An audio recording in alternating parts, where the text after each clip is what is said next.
Thal Sinstro. He was a good Green Lantern fighter, at least at this time. This man, with the volcanic rock like crimson skin, came from the planet Koruga in Sector 1417 of the universe and was once friends with Abin Sur, who had fallen to Earth. If there were no Flashpoint event, Hal Jordan, the pilot, would get Abin Sur's Green Lantern ring and join the Green Lantern Corps. At the same time, Sinstro would be his mentor. As we all know, superheroes would always need a nemesis or two. The complicated relationship between Sinstro and Hal Jordan was like Batman and the Joker, Superman and Lex Luthor. They were always intertwined, keeping a delicate balance. Both of them were former teacher and student, teammates who fought side by side, and even enemies facing each other. He had skepticism about the Guardians of the Universe and the pursuit of absolute power. Sinstro, unsurprisingly, betrayed the Lantern Corps and went to the opposite camp. After that, he was expelled and exiled to the antimatter universe. He then got the Yellow Lantern ring, which represented the power of fear, and built his own army. Of course, the above things hadn't happened yet.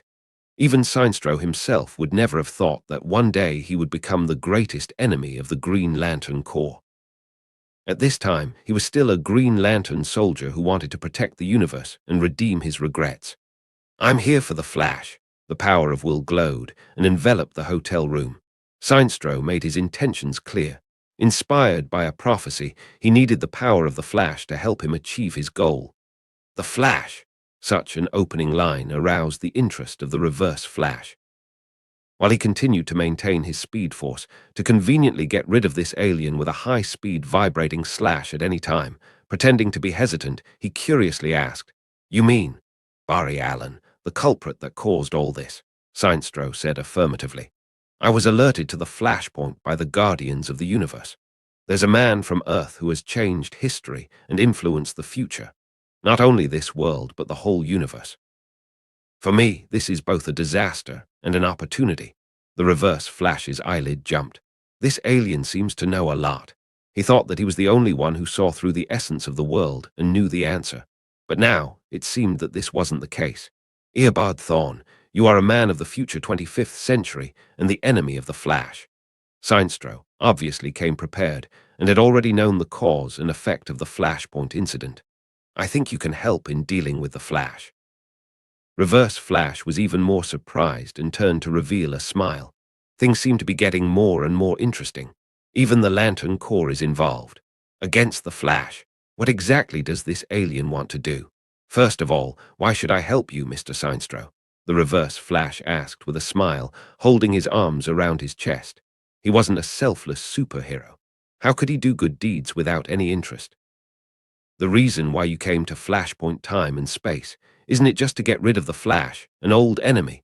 Sinstro was full of self-confidence.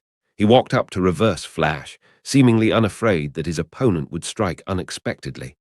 "I can help you, Mr. Thawne." Reverse Flash threw out a contemptuous look, not even bothering to say more. "I need someone else's help to deal with the Flash. Everything is under my control. Barry Allen, who has lost speed force, can't even defend himself in front of me. The reason why I didn't do it was because I wanted to enjoy the remorseful expression on his face when he learns the truth. You should update your news, Mr. Thawne." Sinstro seemed to guess Reverse Flash's reaction as he held out the Green Lantern ring on his right hand. The power of will transformed into rays of light, outlining a tall figure. "This man, I don't know his identity for the time being. I can only say that he is a survivor of Krypton, just like Superman of the Justice League. In addition, Thomas Wayne, Batman from this Flashpoint world, and Kal-El, who was imprisoned by the military. They are all gathered around the Flash. Tell me, Mr. Thawne, what are you going to do against Batman and two Supermans?" The green light was like a holographic projection that projected the teammates found by the Flash in front of the Reverse Flash. The Reverse Flash, who was full of confidence just now, suddenly became silent. "What's going on? Why are there two Supermans? This shouldn't be. How about it? Want to cooperate now?" Sinstro asked again. "What's your purpose, Mr. Sinstro? Why are you doing this to Barry Allen? Isn't the Green Lantern Corps supposed to be on the side of justice?" Reverse Flash was puzzled. Although he had never dealt with the Green Lantern Corps, he had heard the names of the Green Lantern Corps and the Guardian of the Universe. In any case, these people should be in the same camp with the superheroes. For a better world and a better future, Seinstro smiled. For a better world and a better future, Abin Sur, join me. A long time ago, Seinstro faced his former best friend and said these words. Atrocitus, the guy who could predict with blood, told a story. This timeline shouldn't have existed. It was rewritten and distorted by a guy named Flash. If everything is true, then I can make the Flash change the world the way we want it to be, and I can fix it all. Seinstro told Abin Sur his whole plan. From Atrocitus's mouth, he learned about the occurrence of the flashpoint and the existence of the Flash. So, what are you going to do? Abin Sur's expression seemed cold. He was a green light soldier who placed high regard on life. Didn't listen to Seinstro's crazy thoughts at all. Catch the Flash, get his power, then reshape the world and the universe, Seinstro said with excitement. And the price? You wouldn't have come to me for no reason, and you wouldn't have been so frank as to speak of such disgustingly vile ideas, Abin Sur asked. This is where I have to say sorry. Atrocitus told me that. As long as you live, I will fail. Seinstro's eyelids were lowered. He didn't appear to want to meet his friend's eyes and take the glare. I don't want to do this, but as long as the Flash's power is mine, then it's as if it never happened, and I'll bring you back again and bring Abin Sur back too. Abin Sur was his wife and Abin Sur's sister. They weren't only friends, but also relatives. Shut up. She'll be ashamed of you, Seinstro. Abin Sur didn't want to listen anymore. The Green Lantern ring erupted with intense light, shaping a heavy war hammer. I can't let you satisfy your own selfish desires and crazy ideas at the expense of hurting innocent people. Seinstro seemed to expect it. He sighed, shook his head and said, That's a pity. Then the Green Lantern ring he was wearing also erupted with the power of will and turned into two twin swords. The two men skillfully manipulated the lantern rings and created various combat weapons. However, Abin Sur, the greatest Green Lantern, was no match for Seinstro. After dozens of rounds of fierce struggle, his right hand was cut off, and the lantern ring he wore lost its light. You have defied the will of the guardians of the universe, who sent you to Earth in search of the spirit of the White Lantern entity, but you wanted to save Earth and make it a better place. Seinstro kicked Abin Sur in the chest, knocking him to the ground, and then spoke in a victorious tone. The guardians of the universe severed the connection between your lantern ring and the central power battery, and that's why you lost to me, isn't it? I will let you see for yourself how I reshape the order of the universe and rewrite the end of this collapse. The defeated Abin Sur smiled coldly and used the last bit of strength in his body to evoke the dull light of the lantern ring. Emerald green light, like water waves, prevented Seinstro from taking the ring. The Green Lantern ring, representing Sector 2814's guardians, suddenly flew out and quickly flew high into the sky, disappearing into the clouds. I won't let you succeed, Seinstro. The ring will find a suitable heir. He will stop your delusions. Abin Sur did all this and fell to the ground as if he was drained. What greeted him was a deadly shot of an energy ray. Boom. A flash of green light, like a bullet through the glass of the apartment, landed in front of Luke. I was actually chosen by the power of will from the emotional spectrum. He sat on the couch with a skeptical look on his face. Choosing the Flash, Batman, or Kal-El, who was sleeping in the guest room, seemed to be a more believable choice than choosing him. Did something go wrong? Luke looked at the ring with a hint of surprise in his eyes. In this universe, there was conceptual energy called the emotional spectrum. It was divided into visible spectrum and invisible spectrum, and was formed by the emotions of all living beings in the multiverse, which were stirred up and brought into being. According to current reports, the first to discover this conceptual energy were the ancient Malthusians. Then they studied it. It was found that the farther away from the emotional spectrum, the greater its influence on users. It could be understood that the more extreme the emotion, the more it would erode the host. Moreover, the Malthusians also found that in the vast and mysterious emotional spectrum, each color had an energy entity related to it. That was, the existence of the lantern entity. Knowing a lot about the mysteries of the emotional spectrum, the Malthusians thought that they were the oldest and most intelligent life, and they called themselves the guardians of the universe. In order to carry out their power and duty, This group of guardians of the universe chose the most suitable green light of will to create a huge core of lanterns to maintain order. They called their planet Oa, the center of the universe. With it as the center of the circle, a total of 3,600 sectors had been designated. The Earth, which lies within Sector 2814, was the jurisdiction of Abin Sur. This ring, it didn't resist me.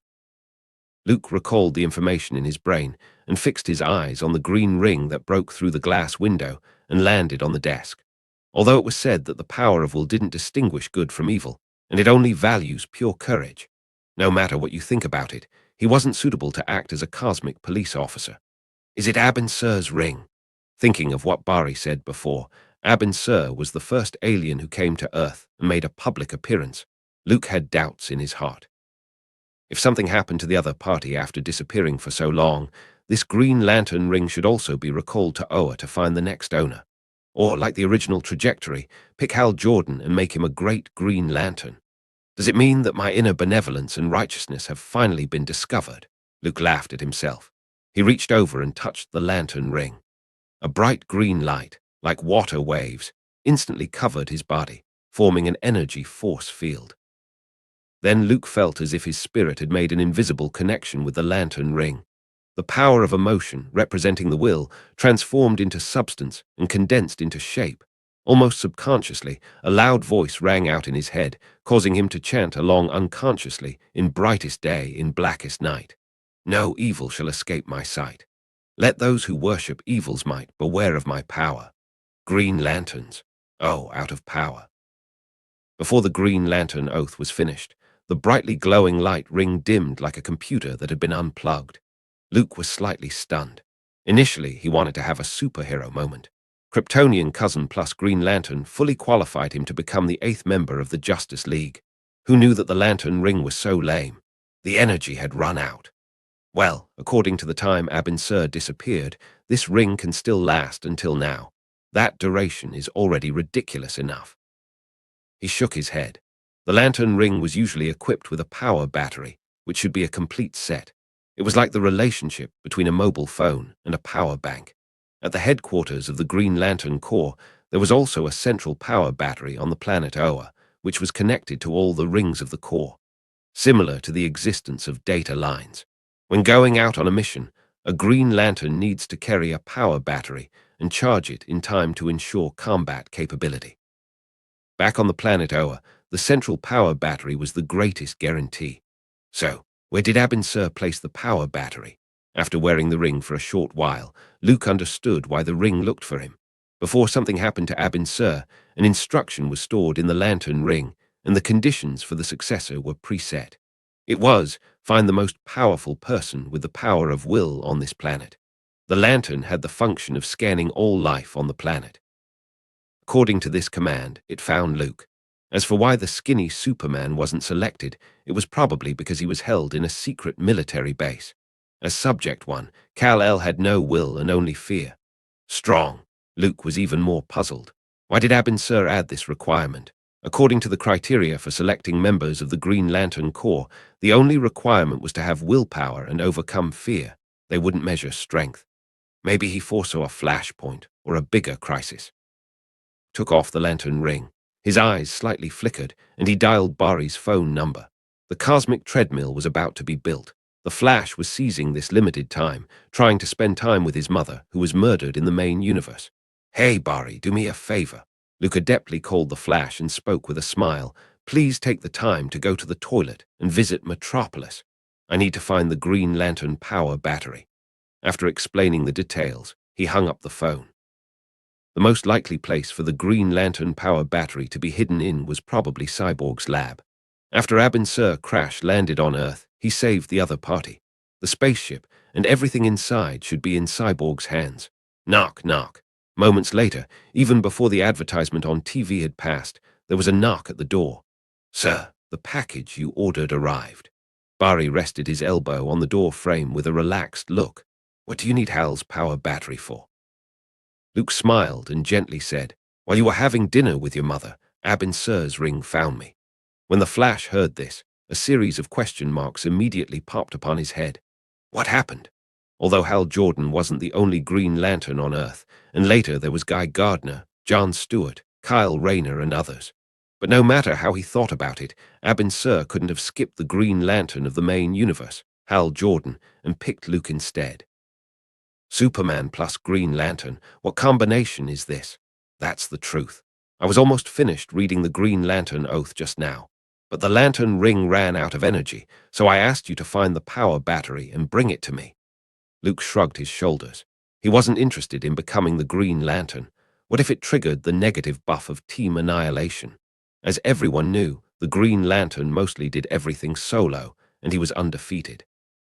Once a team was formed, if it were more than 5 people, the group would definitely be destroyed. This was like Marvel's Nova of the Nova Corps, a man who could always beat all kinds of powerful enemies. However, as long as they formed a group, their combat capabilities were weakened by 2/3. What Luke was really interested in was the emotional spectrum. This was one of the most powerful conceptual energies in the multiverse, in addition to the 7 colors of red, orange, yellow, green, blue, indigo, and violet, plus the later appearances of white and black. Beyond the source wall, there was the invisible spectrum. It can be seen that the existence of the emotional spectrum was extremely ancient. The room for moving up was also exceptionally high. It was the common energy of the multiverse, and the ladder that promoted someone to a higher level. No one would refuse to become stronger, and Luke was no exception. Therefore, he was willing to take some time to study the lantern ring and the emotional spectrum carefully. It's unbelievable. You're replacing Hal as the Green Lantern. Barry scratched his head. He didn't think Luke wasn't qualified. He just felt that it was a little out of place. After all, the Kryptonian cousin could hammer down most people on this planet with just his fist. For him, the lantern ring was more like a dispensable ornament. Abin Sur left me a message. Let's see it first. Luke could probably understand Barry's thought, and in fact he thought so too. The lantern ring wouldn't improve him that much. Besides, he didn't like green either. Putting the Green Lantern ring back on, Luke reached out and pressed it against the silent power battery. The long, dusty, quaint power battery suddenly burst with bright light. The remaining energy poured into the lantern ring, activating the message left by Abin Sur. I don't know who you are, and I don't know your name, but I believe in the choice of the lantern ring. You should be the most courageous and powerful creature on this planet. The next thing I want to say is very important. There's a Green Lantern soldier named Thal Sinstro who came to Earth. His purpose is to seize the power of the Flash, an Earthling named Barry Allen. Sinstro's ambition is to rewrite time, to create a better world according to his vision. No matter who you are or what your name is, I implore you, wear this ring and step forward to stop his madness. The task of saving the world and defending Earth is in your hands. Luke looked speechless. He looked at Barry, who was also stunned. Sinstro, the Flash, looked surprised. Hal's old enemy, why would he be looking for me? Barry, have you done anything bad recently and got caught by the Green Lantern Corps? Luke deliberately wore a serious expression and looked at the Flash, who was stunned. The other party in the Green Lantern, Hal Jordan, were good friends. People like Abin Sur and Sinstro were naturally no strangers to him. Recently, apart from being busy making the cosmic treadmill, I've only been spending time with my mother. Barry looked innocent. He was just sitting quietly at home, but a huge accusation suddenly fell from the sky. Obviously, he wasn't doing anything, but he was suddenly targeted by the Green Lantern Corps. Sinstro couldn't be targeting me in order to get Hal back, right? Even so, he should go to Carol. It's not like I'm the one married to Hal and sleeping in the same bed. Judging from the information provided by Abin Sur, Sinstro is probably aiming for your speed force. Luke stopped, scaring Barry, and chuckled. It seemed that Sinstro was probably aware of the rapid expansion of the Flashpoint aftermath and the fact that this timeline must have been rewritten. It looked like the Flash still hadn't found out what a far-reaching thing he had done yet. Breaking through the time barrier led to the appearance of Flashpoint, which directly restarted the multiverse. It led to the New 52 and Parallel Earth 52s. The origin of superheroes and other details had all been rewritten. And in this process, the originally closed multiverse had produced a loophole, and a person behind the scenes who was silently watching got in. Dr. Manhattan from the Watchmen universe, and it all started with this collapsed, distorted space-time. What should I do now? Bari was a little panicked. Sinestro was the most famous fighter in the Green Lantern Corps since Abin Sur. Do I run away when I see him? But Mom is still in Central City, so if Sinestro threatens her with... Seeing the Flash's troubled look, Luke chuckled softly. The downside of superheroes was this. The villains had a million ways to put them in a moral dilemma. Don't worry, Cal is here, and I'll get Dr. Wayne here later. Could Sinestro hurt your family in front of Batman and Superman? Luke said softly and comfortingly. The Flashpoint world would end soon. With strict precautions, there shouldn't be any problem in handling a single Sinestro. According to the situation, finding the reverse Flash was the key. If they couldn't solve this guy, Bari's Speed Force would be difficult to complete, and it was impossible for him to break through the time barrier again. Green really doesn't suit me. Luke touched the lantern ring on his right hand, and the power of his will shone through. The intensity of the emotional energy was probably estimated to be medium to a high level. Obviously, he didn't exactly fit the green light of will. The courage to overcome fear was far less powerful than that of Hal Jordan or Batman. After all, the superheroes have sacrificed their parents. He couldn't match their profound emotions. Well, let's not worry about things that haven't happened yet. It's been over 20 minutes since you left the restaurant. If you don't get back soon, your mother might think her son had fallen into the toilet. Luke waved his hand, suggesting that Bari should relax.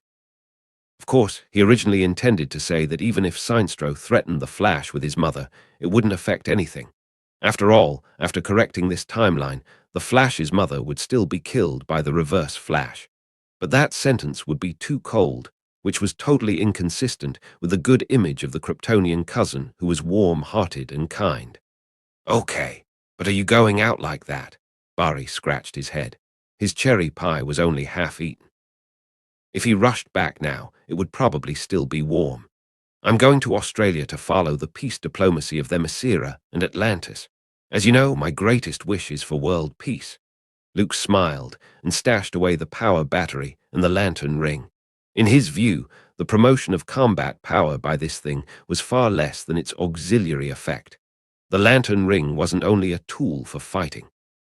It could also help him travel through wormholes, heal physical injuries, use electromagnetic scanning, detect radio, radar, and high-frequency band communications. When necessary, it could also act as a cosmic translator.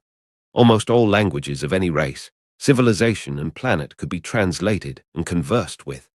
In addition, the lantern ring also had extensive knowledge from the Book of Oa, which could be considered as a universal encyclopedia. This was the real reason why the lantern ring was called the most powerful weapon in the universe. Australia, you and Diana. Bari's eyes lit up with gossip. He quickly threw the unfinished cherry pie to the back of his mind and came over to ask, Luke, I remember you said you had been to Themyscira before. Just ordinary friends. Luke refused to disclose other information, pushed Bari away from the inquiry, and flew up to the sky. As most people knew, the Flash, Green Lantern, those two guys, and Aquaman were the people who couldn't keep secrets in the Justice League. Anything they knew could spread all over the League in less than 20 minutes. An hour later, even the Teen Titans, Justice League Dark, and ARGUS would hear the rumors. Wonder Woman and the Kryptonian cousin. This pair, to some extent, is quite appropriate. Bari looked at Luke, who left and commented to himself. After all, Wonder Woman was one of the few superheroes in the Justice League who didn't mind carving people up. As it happened, Clark's cousin, who didn't seem to be much about love and justice, was a moderate and peaceful character. Sydney Opera House, Australia. The diplomatic conference, a symbol of peace, lasted for a week. The United Kingdoms, formed by Atlantis and Themyscira, had started round after round of in-depth and cordial friendly talks with representatives of various countries in the human world. This was the ending. The discussion focused on the details of trade cooperation and the establishment of diplomatic embassies. It's boring.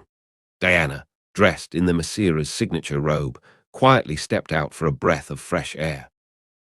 She didn't understand much of the polite and tedious official rhetoric and the need to maintain proper decorum, which made the diplomatic talks a long ordeal. Diana began to miss the Themyscira arena and the good old days of training every day. A week has passed. Had he returned to Themyscira and left without finding me? The Amazon princess was in the human world these days, but she hadn't learned anything. She had watched a lot of dramas on TV. Although she didn't quite understand why the heroine in the drama, Vampire Diaries, could like her brother and be entangled with him at the same time, she still watched with interest.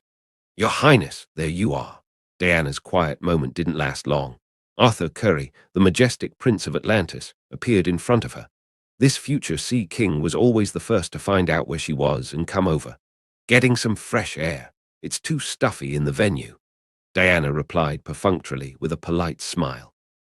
These days, wherever she went, she would always meet him by chance. No matter how slow she was, Diana understood it. Unfortunately, first impressions often play a big part in the relationships of young people. Arthur admired Diana, so he courted her. But the Amazon princess wasn't interested. She was a little angry at the thought of the slain sea monster and the disruption of her plans to go to the world of man.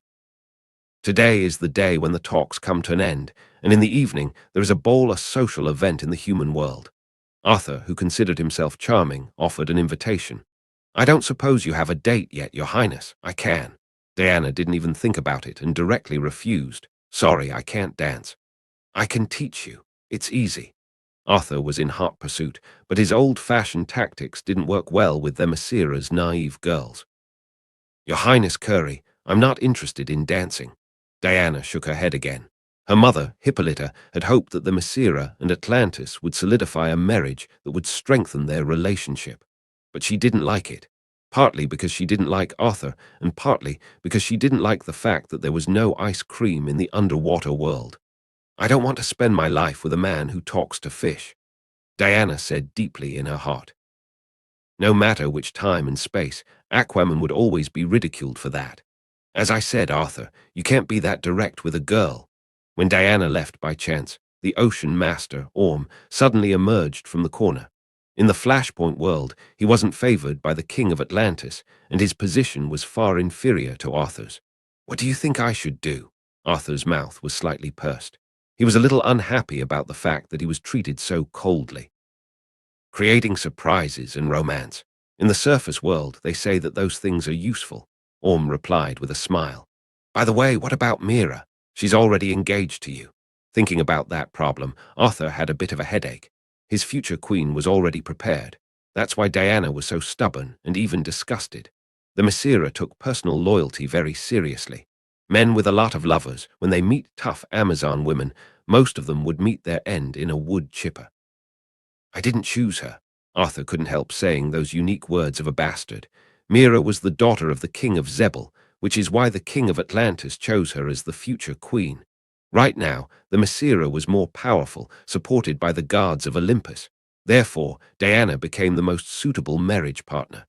"Ha ha, Arthur, you mustn't let Mira know. Otherwise, she'll definitely go after that Amazon princess." Orm seemed to be kindly reminding him. "That's why I didn't let her attend the diplomatic conference." Arthur's mouth hooked up. He was now a veritable king of the sea. Let's just say that the Flashpoint world was too nasty. It was the world that was wrong. "Good luck, brother," Orm whispered. He averted his eyes and looked out at sea, not far away, his eyes flashing with a strange look. The air of intrigue quietly permeated. The stars were shining, and the lights were on. In the venue of the Sydney Opera House, soft and soothing music flowed out. Atlantis, the Themyscira, and the human world jointly organized a ball. Hippolyta, the Amazon queen, had been dealing with representatives from various countries and the Atlantean delegation. It was a happy thing to see the Themyscira accepted by the human world. She knew very well that remaining closed-minded would only lead to stagnation. "Diana, why don't you go dancing?" The long, light blue sea water-like dress worn by the Amazon princess instantly became the focus of the audience. A tall posture, graceful figure, noble temperament. As soon as the dance started, many men came up and invited Diana to dance with them after they had puffed up their courage. However, they all got the same answer. I was afraid that when those men put their hands on my waist, I would uncontrollably draw my sword and cut off their heads. "This is a warrior's instinct, mother, and I find it hard to overcome this." Diana blinked and made an innocent expression. "Such willfulness." Hippolyta shook her head in exasperation, but didn't say anything else. Diana was the Amazon princess, the future queen of the Masira, and no one could force her to do anything. So, you're going to sit here all night? Hippolyta reached out to her daughter's cheek and spoke in a soft voice. See, His Highness, the Prince of Atlantis, has an eager look on his face and will probably be inviting you later. I'd be happier to spar with him with a sword and spear than dance. Diana snorted lightly. The thinking of an Amazon female warrior was simple. There was nothing that couldn't be solved by a fight. Recently, she had read many books about the human world and knew that male creatures attached great importance to pride. If he lost to her in a battle, then maybe he wouldn't bother her again. The princess thought so. Change your rude behavior. A girl shouldn't always be thinking about fighting with someone. Hippolyta felt a little helpless. The Masira's martial spirit had led Diana astray. She wanted to cultivate her daughter into a noble and elegant princess. Okay, you should go back to your social gathering, honorable Amazon queen. Diana changed the subject and expressed her desire not to be lectured by her mother. Hippolyta smiled and gracefully picked up a glass of the Masira's unique fruit wine from the silver tray held by the waiter. She raised her glass and took a sip, then frowned slightly and realized something was wrong. Diana! Hippolyta threw down her wine glass and paled. Just before she shouted, a golden bolt of lightning struck. It was a golden trident. Swish! It was like a crossbow arrow at full force, quickly attacking the Amazon queen. Diana was the first person to notice. She subconsciously reached out for the sword of Athena, only to find that she didn't bring it with her. The dress wasn't battle armor. There was no room for swords and shields. In a hurry, she reached over. Bang! The sound waves shook eardrums. The bracelets of submission perfectly blocked the sudden assassination attack. But before Diana could feel fortunate, two more bolts of lightning pierced the air. Hippolyta, with one hand on the table, looked terribly pale, unable to mobilize the divine power in her body. In the next moment, the feeling of a deadly crisis enveloped them. Bang, bang, the two tridents bounced off. The scene of the Amazon queen's death didn't happen. There was a green shield in front of Hippolyta. Then a loud shout rang out, assassins. In an instant, the whole venue was in chaos. The delegates fled in haste as security personnel surrounded them. The Amazon warrior women were the first to respond, guarding the entrances and exits and searching for anyone suspicious. I came at the right time. A smiling voice sounded at Diana's side. You're Luke. Seeing the familiar figure appear in front of her, the Amazon princess was at a loss. On the one hand, the assassination just now came by surprise and was too dangerous, so she hadn't recovered. On the other hand, Luke's appearance was too abrupt. What? Too excited to say anything? Luke smiled. He didn't think he would run into an assassination attempt on the Amazon queen. According to the plot, Hippolyta was supposed to die, and then it was discovered that the Atlanteans had done it. The United Kingdoms collapsed, and the two sides ignited a war. Now, it seemed that something was changing in Flashpoint because of someone's intervention. Diana helped the Amazon queen. She breathed a sigh of relief after making sure that her mother was only temporarily weak and not seriously ill. Take care of Her Majesty, the Queen. She gave Hippolyta, who was unconscious and unstable, to the General Antiope. I think she just drank the poisoned wine. It was mixed with the aconite of Kerberos, but fortunately the dose wasn't too much. Diana not only knew skills on the battlefield, but was also adept at studying and had some knowledge of herbs. It was the three-headed dog of hell from Greek mythology, the Cerberus, with a dragon tail on its lower body and snakes wrapped around its head and back. Once it saw the sunlight, it would spit out poisonous saliva, which dripped to the ground and turned into aconite grass. It was a rare herb with high toxicity. Even the demigod Hippolyte wasn't immune to it. Weakening her with poison, then assassinate. Diana glanced over the golden trident and looked at the Atlanteans with displeasure. Such a weapon was obviously the weapon of those underwater people. Have you found the assassin? She turned her attention to Penthesilea, the most famous female warrior of the Masira. When the assassination happened, she was the first to chase them. No, I only saw one figure. The assassin jumped into the sea. Penthesilea shook her head, expressing regret. Let's split up. Let the delegation of the human world leave. Let's go back to the Masira first. When Hippolyta was attacked and was unable to take charge of the situation, Diana rightly stepped forward. The Amazon princess, proved to be very committed and decisive, quickly handling the chaotic situation. Even if they couldn't exclude the outsiders and Atlanteans as suspects, she still opened up the entrance and exit restrictions and refrained from creating more meaningless conflicts. Ensuring the safety of the Amazon Queen was the top priority. There were witches on the Masira who could neutralize the toxicity of the aconite. His Highness Curry wanted to come and ask about the Queen.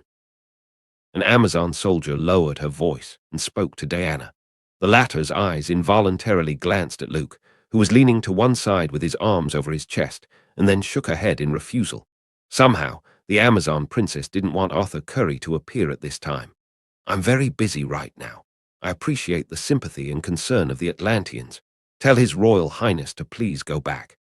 Diana waved her hand, refusing the future king of the sea's generous gesture. He didn't have the heart to deal with the other party. The sudden assassination attempt on her mother had clouded the peace talks, which should have ended successfully. Not long after, the Amazon battleship anchored at the port sailed in. The General Antiope took the Amazon Queen to the ship, and they rushed to the Masira. "Come home with me." Diana, who was in charge of the overall situation, slowed down and didn't get on the ship. She spoke to Luke, who stayed behind. "To the Masira." Luke's mouth turned up. He shook his head and said, "The assassination attempt on the Amazon Queen will certainly cause the guards of Olympus to react. If the culprit is the human world, then the war between the gods and mortals will start. If the culprit is Atlantean, then the war between land and sea will be ignited. If the culprit is a god, then there will be an internal dispute. Diana, there will be a lot of things you need to deal with in the next few days, and that responsibility is on your shoulders. So I'm not going to make a mess. I can't help you anyway." At first, when she heard Luke refuse, Diana pouted, obviously dissatisfied. But the calm analysis afterwards made her put away her capriciousness. Did you know that a long time ago, the Amazons had a tradition that if they liked a male of a tribe, they would ask him for a duel and then try to defeat him? Standing at the port, Diana's eyes looked a little complicated, as if she was torn between her heart and her decision. Knock him out and take him back to the Masira, and then that man would be her future husband. Luke raised his eyebrows. His gaze involuntarily shifted to the Amazon princess, who had changed into her divine golden armor. He was a little worried that in the next moment the other party would use a pan or a shield or something like that to knock himself out, pack him up, and send him to the Masira. This sounds a bit like a primitive tribal marriage, where the bride is knocked out with a big stick and dragged into a cave to get married. Luke avoided Diana's gaze and changed the subject. He hadn't thought about how to take Wonder Woman out of the Flashpoint world yet. Besides, she wouldn't necessarily want to go with him. At this time, if he collected too much goodwill, they would fall into a passive position. "If you don't want to come back to the Masira with me, then why are you here?" Diana was a little angry. Her intuition told her that Luke was hiding a lot of secrets. If she could, she really wanted to tie this guy down with lasso of truth, so he would tell her the truth. Of course, in order to fulfill a promise. Luke opened his palm and, as if by magic, he created some strawberry ice cream in a cup. It was sprinkled with crushed nuts, and there was no sign of melting, as if it was just made. "The gift is delivered." He smiled and handed Diana the ice cream. The Amazon princess hummed softly. In the days she had participated in the conference, she had already tasted all kinds of sweets from the world of man. But facing the ice cream in Luke's hand, Diana still couldn't resist the temptation, so she quickly took it. "I deserve this. Don't try to buy me off with this little thing," the Amazon princess said firmly as she ate. "Then I'll reveal a little more information so that Her Highness would forgive me for being insensitive." Luke's lips were raised. He looked at the Amazon warrior standing at the bow of the ship and whispered, "There's a traitor in the Masira." Diana, who was eating the ice cream, paused as if she didn't hear clearly, and then she reacted. "Impossible." She almost subconsciously dismissed the possibility. Then the pair of clear eyes firmly stared at Luke. "Who is it?" Diana hesitated for a moment and asked with a heavy voice. If it were someone else, she wouldn't believe it. The Amazons value honor and camaraderie, and betrayal was an extremely shameful crime. Over the years, the Amazon princess had never heard of anyone who would disobey the Queen's will and the teachings of Mother Earth. "Her Majesty's sister, Penthesilea," Luke answered truthfully. "She has an unknown identity, that is, the daughter of Ares." Themyscira's Penthesilea was not some 4-star card from some anime game. She was the daughter of Ares, the god of war, and one of the spies who planned this assassination. In addition to her, Ocean Master Orm of Atlantis was also involved, and perhaps Ares himself was behind the scenes. Luke didn't mind giving Diana spoilers, because the Flashpoint world had been changed anyway. The original trajectory, in fact, was in which the Ocean Master Orm colluded with Ares' daughter, Penthesilea. The two worked together to assassinate Hippolyta, the Amazon queen, and then the king of Atlantis in an attempt to provoke a war between the two sides.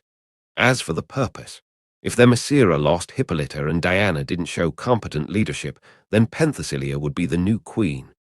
Ares was the son of Zeus and Hera and had an extraordinary status. With his support, the gods wouldn't raise any objections. Ocean Master Orm could also remove the biggest stumbling block on his way forward, his brother, Arthur, and become king. Finally, Ares, the god of war who hid behind the scenes, could also earn divine power and strengthen himself through this world war. A perfect cooperation. Everyone was a winner, except for Diana, Arthur Curry, and the human world that was innocently swept up in it. Do you have any evidence? After listening to the long-winded spoilers, Diana was a little shaken. She wasn't the kind of person who easily doubted her companion's character, but all these strange guesses came from Luke, and it was reasonable and logical. No evidence is needed. Luke looked into the distance and whispered, "The battle between Themyscira and Atlantis can't be ignited if the Amazon Queen isn't successfully assassinated according to the original plan. She survived.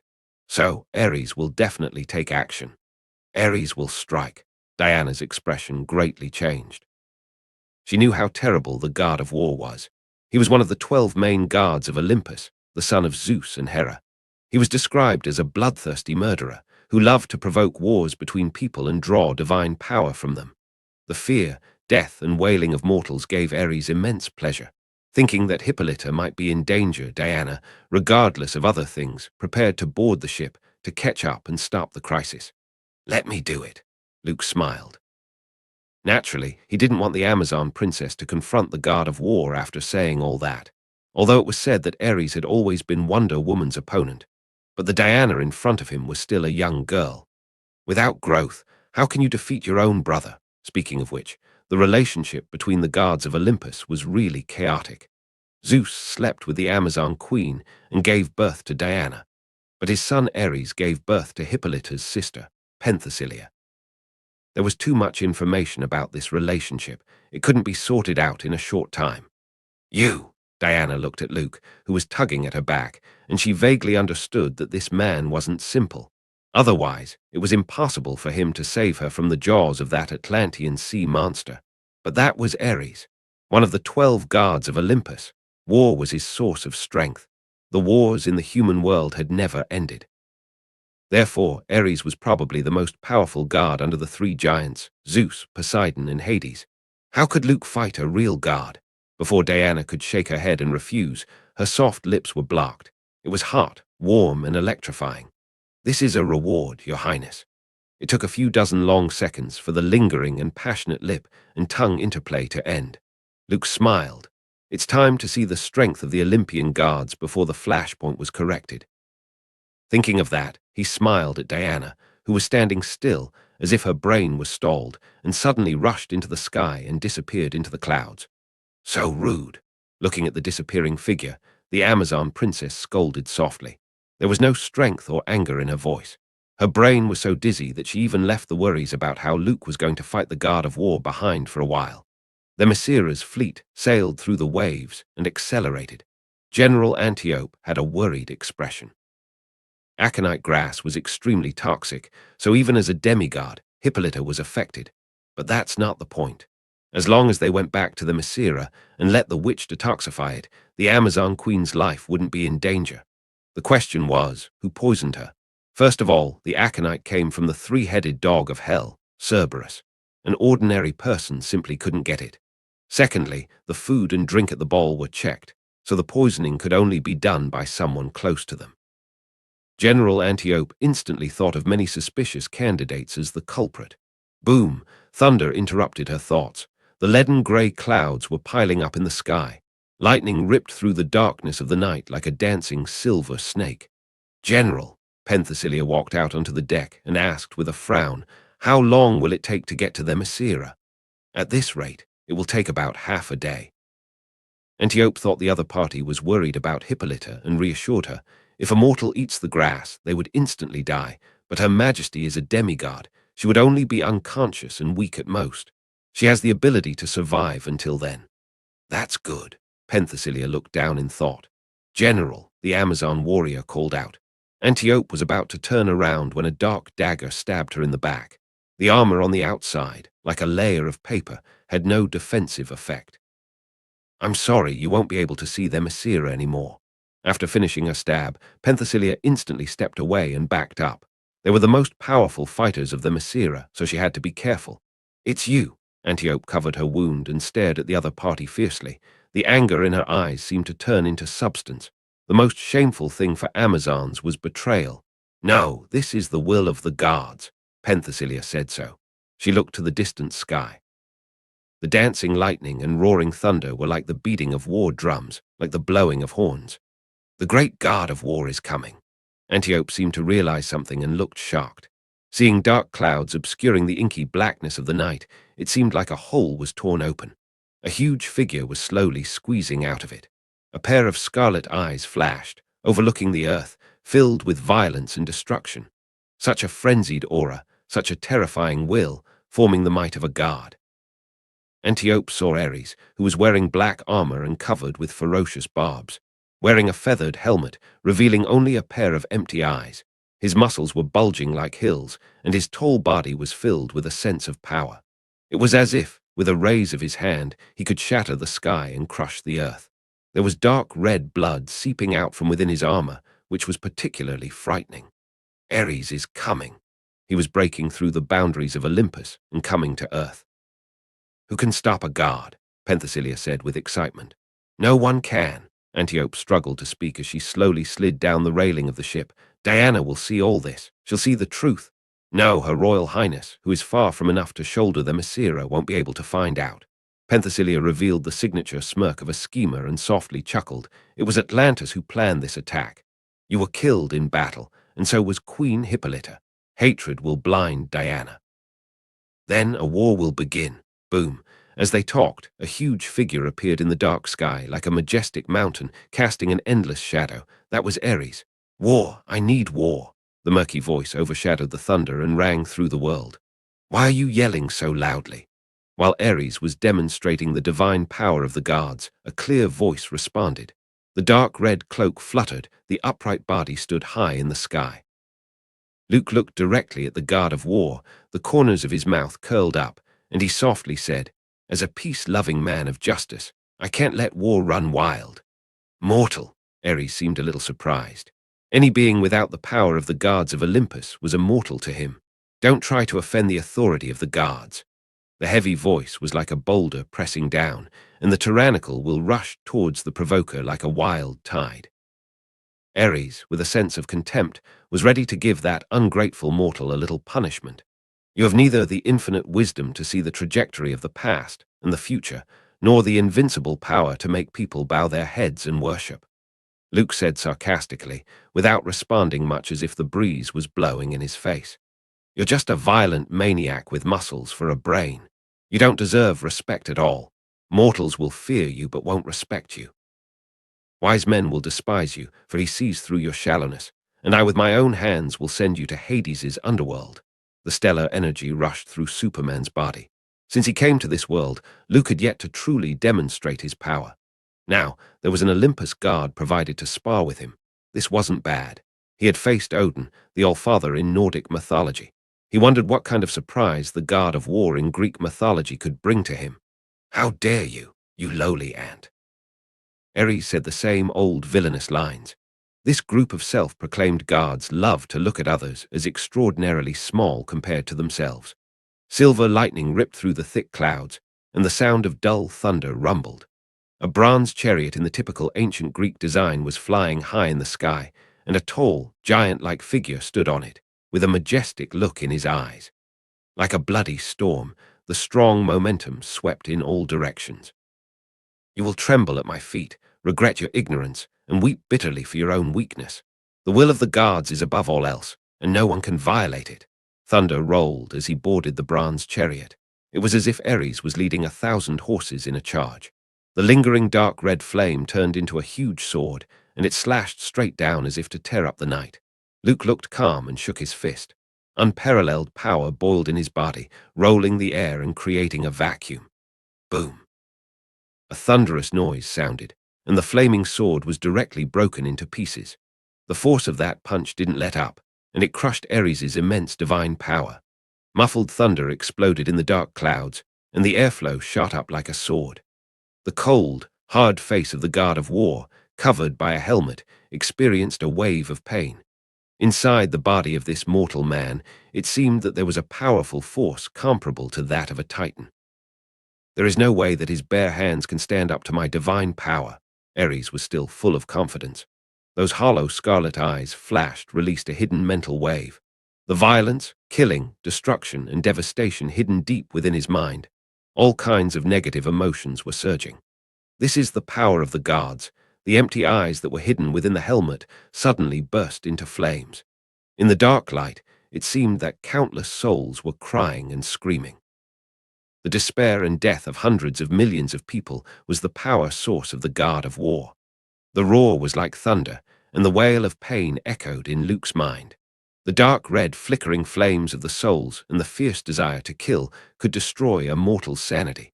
If it were other people, they would have been broken by this wave of mental attack and become loyal servants of the god of war. But Luke wasn't afraid. He had the green light of will. The lantern ring appeared on his hand, and a bright, intense light erupted. The dazzling emerald color illuminated the night sky. The firm will was transformed into emotional energy, dispelling the terrifying pressure exerted by Ares. "Is that all?" The bland voice, which reached the ears of the god of war, was like a great insult. Luke's calm expression seemed to give the face of the Olympian god a hard smack. The feeling of humiliation filled Ares's heart. He rode the chariot and launched a charge. The dark flame turned into an overwhelming wave, surging around Luke. Thousands of horses and soldiers were running in it, and a large army formed by the flame neatly moved in unified steps. There was a rumbling sound in the night sky, and the crimson light was faintly visible between the thick clouds. Ares unleashed the power of the gods. In an instant, horses galloped, arrows rained, and grand scenes of ancient wars were staged in the sky. Luke stood like a hard reef in the heart of the river, resisting the impact of the flames. A warrior driving a chariot rushed head-on. The flames gathered in a lifelike manner, which was the projection of divine power. Boom! The chariot crashed into Superman's body and burst into a shower of fire. Luke could feel that a suffering soul had vanished, and the faintest of spiritual fluctuations were silently annihilated. This was an army composed of souls of the dead. All those who died in war would become part of Ares's divine power. A powerful way to make people feel sick, like an ugly parasite feeding on someone else's corpse. Luke didn't hide the contempt in his voice. The stellar energy in his body collided like a dazzling, fiery, massive celestial body.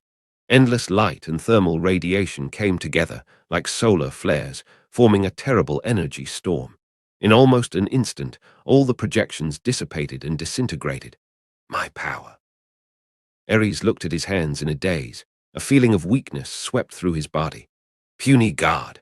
The air brought up a whistling gale, and a heavy punch smashed into the helmet of the god of war. The legendary indestructible divine golden armor cracked open and fell to the ground. Luke stomped on the fiercely cracked helmet and looked down at Ares from above. Now, are you ready to go to hell? These gods of the earth, whether Greek, Nordic, or other camps.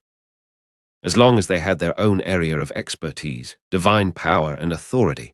For example, Ares, the god of war, Poseidon, the god of the sea.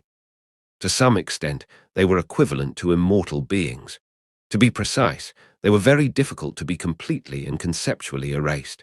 Even if the gods were killed, they could reincarnate or be reborn after a while.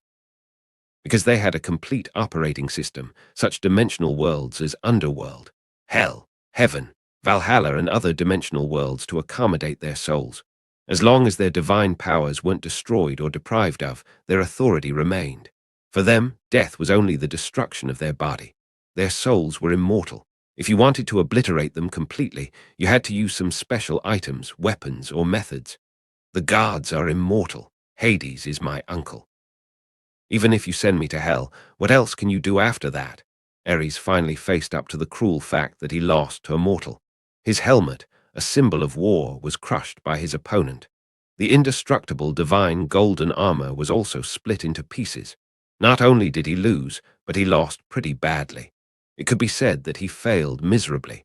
But that didn't mean that Ares would grovel before Luke and admit his mistake. This long-lived Olympian god was just like the Asgardians, who were stuck in their own ways for thousands of years, always showing great pride and arrogance, always looking at other creatures with contempt. Actually, truthfully speaking, it was only the incarnation of those concepts that qualified as the true gods. Beings like Ares and Zeus were false gods. They were just a group of thieves who stole the divine power of those concepts and packaged themselves in a high-profile way. Because they had a long life and seemed powerful, they appeared as gods to the world. No wonder Diana, who was a demigod herself and came from the Messira, resented the confusing pile of relatives she had. Gods, eternal and immortal, are you worthy? Luke almost laughed when he heard it. It's not like he didn't know the origin of the gods of Olympus. Besides, he had beaten Odin, the allfather of the Nordic deities. Why would he care about Greek deities? You have told so many lies that you have believed them yourself. Luke shook his head. There were many ways for him to kill these false gods. Although Zeus, Poseidon, and Hades, when their names were said out loud, one was scarier than the other. But when it came to real combat power, they might not be as good as Odin, the Allfather. The gods of Olympus had been beaten by mortal men more than once.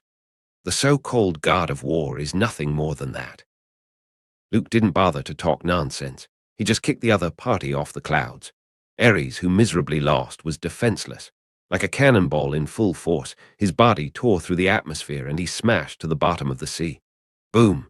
The waves surged across the sea, raising huge waves. On the deck of their Messira's ship, General Antiope and Penthesilea, Ares' daughter, were on the sidelines the whole time. They were both dumbfounded, with incredibly shocked expressions on their faces. A stupefied look. That's the god of war, Zeus's son. Even Hippolyta, the Amazon queen, is wary of him. A mortal beat him. If this gets out, no one would believe it. Is this the man who was with Diana? Antiope struggled to support herself and stood up, gazing at the sturdy figure high in the sky, wondering if she was mistaken. The sea monster of Atlantis and the 12 gods of Olympus weren't just concepts. That man survived and saved the Amazon princess, and single-handedly defeated the god of war to stop a world war. This isn't a hierarchical issue either. Ignoring the amazement and shock of the two on the ship, Luke opened his bioforce field, drained the water, and went to the bottom of the sea. Boom! The whole ocean seemed to tremble under Superman's presence. The stormy undercurrents pounded, and the violent waves lifted. The Messira's ship, like a swaying boat, sometimes threw itself up and sometimes fell down. Did you think what I said just now meant sending you to Hades' underworld? Luke grabbed the battered Ares with one hand. He had no intentions of letting him go that easily. He might have to think about it. If it were in the main universe, he would have killed the god of war and directly offended Zeus. After all, as an illegal immigrant, attracting too much attention wasn't a good thing. But this was the Flashpoint world, and everything Luke did would eventually be repaired and rewritten by the inertia of time and space. So he could be a tiny bit presumptuous. Sorry, god of war, you were wrong. Luke gently smiled, and his palm exerted its strength. Without giving Ares a chance to leave his last words, he broke his neck. Crack! There was a crisp sound. The tall and burly god of war collapsed as if he had lost all the bones in his body. Luke threw away the dead body of the god as if he was throwing away garbage. Then he opened his palm and gripped it violently. Ah! Ah! The sound of a shrill scream spread out. It was Ares' soul. He was squeezed in Luke's hand, looking pitiful, weak, and helpless. How did you? Impossible. In disbelief, the god of war's emotions seemed as if he was under severe shock. You look surprised, Mr. God. You can't figure out why I could catch a soul, and it's the soul of the god of war that should have fallen into Hades' underworld. Luke was very satisfied with Ares' reaction. His lips curled up, and he said, "Honestly, I'd be happy to answer your questions and deliver a few taunts in a victorious tone. But I'm a good man, so I won't do it. Take this question to your complete death, even if it's only for a short while." Boom. Luke clutched the powerful soul tainted with divine power, abruptly tightened his 5 fingers and closed his palm. Like crushing a bag of biscuits or popping a bubble. With the booming sound of the atmosphere, Ares's screams couldn't penetrate. He directly disappeared from the world. "He's not a mortal, he's a god." General Antiope took a deep breath. In her perception, only a god could kill another god. Through the suppression of the divine nature, divine power and authority, the opponent may be sealed or obliterated. That was how Zeus defeated his father, the Titan, Cronus. Ah, that's what killing a god feels like. Luke clapped his hands together with a bland face. He had the power of death and his own underworld, although the former wasn't recognized as the concept of death in this studio. However, the existence of the underworld was enough for Luke to temporarily suppress Ares's power and snatch the god of war's soul from Hades's hands. After that, it depended on his own mood. When Diana returned to the Messira by ship, everything was settled. Amazon Queen Hippolyta, under the treatment from the witch, was able to resolve the poison of the aconite without much trouble. It was worth mentioning that Luke had only learned of the Themyscira way of saving patients at this moment. It was actually feeding the other party a bowl of thick black sticky jelly, then folding their hands and praying to the gods. Let's just say that it was very Amazon style. As the sun set and the night grew darker, Luke lay on the king bed of the guest room and pondered whether Zeus, the king of the gods of Olympus, would avenge his son. I hope these gods of Olympus won't come knocking, delivering their heads to me. Although the famous Greek stallion didn't like Ares. But no matter what, one of the 12 guards was killed. There wasn't even a fragment of his soul left. This was shocking news. He should be taking revenge for his son and the disrespect. It was hard to guarantee that Zeus wouldn't be angry and look for revenge. Boom! As Luke's mind was wandering, the thick door to his room was violently thrown open with a strong force, making a shocking sound. The aggressive Amazon princess strode in, followed by General Antiope. The latter, however, had the good sense to just silently close the door and leave the room for the couple. "Antiope said you defeated Ares." Diana had just left the bedroom of the Amazon Queen and ran to Luke's room. She had a lot of questions and urgently needed a reasonable explanation from him. If that arrogant guy in black armor is named Ares. Luke sat at the bedside, calmly greeted the angry eyes of the Amazon princess, and replied, "Then she's right." Diana was even more furious to hear this man talk about defeating a deity so casually. Remembering her previous worries and Luke saying that he was just an ordinary traveler, she couldn't wait to swing her fist and hit him. Amazon people hated deception and lies. According to Antiope, Luke not only defeated Ares, but he might also be a god. This was very different from the first time they met when he introduced himself. "So, you've been lying." Diana's eyes suddenly looked dangerous. It seems that if Luke couldn't give her a reasonable explanation, then she might use the sword of Athena to slice him up. "I'm really a traveler." Luke got out of bed, looked at Diana, and whispered, "It's just that the scope of travel isn't confined to one world, but many." His words were vague, but the Amazon princess seemed to understand and turned away, not wanting to look at the young man, although she knew that Luke wasn't an ordinary person. From the special treatment given by her mother, Hippolyta, and that time with the sea monster from Atlantis. But when the truth surfaced, he may not be too unusual. "Diana, there's nothing false in my words." Luke reached out a little flirtatiously and touched the Amazon princess's cheek, his voice soft. "I came here by accident. Everything happened very suddenly. I never thought I'd reach the Messira, and I never thought I'd meet you." In order to avoid the wood chipper ending, he started his forward attack strategy. Mother is right. Men are irresponsible bastards. With her head held high, Diana's tall figure almost brought her to the same height as Luke. "I'll give you 3 seconds to give me enough reason to forgive you, or in the Amazon tradition, I'll stab my sword through your heart." The Amazon princess was very serious. She pulled out the sword of Athena from her back and stared at the young man in front of her. It seemed that if he gave the wrong answer, she would wield her sword and poke a hole through Luke's chest. 1 second, 2 seconds, 3 seconds, Diana, who was a bit naive, suddenly stared with her eyes wide. Her whole body violently tensed up. After a while, it gradually softened. In the spacious room, there was no other sound except for heavy breathing and twisted tongues. This again. The Amazon princess was very dissatisfied with Luke's old trick. Did it mean that when men and women in the human world were in conflict, they relied on kissing to solve their problems? My father said that there is nothing like a passionate kiss to soothe a girlfriend. If one doesn't work, then another one will. Luke's mouth curved up at the corners, and he softly asked, "So, Diana, do you forgive me?" "No," the Amazon princess said through clenched teeth. She wasn't going to fall for this kind of despicable behavior. "Then let's continue." Luke smiled. The wood in the fireplace crackled, and the flickering flame gave off heat, making the room as warm as spring.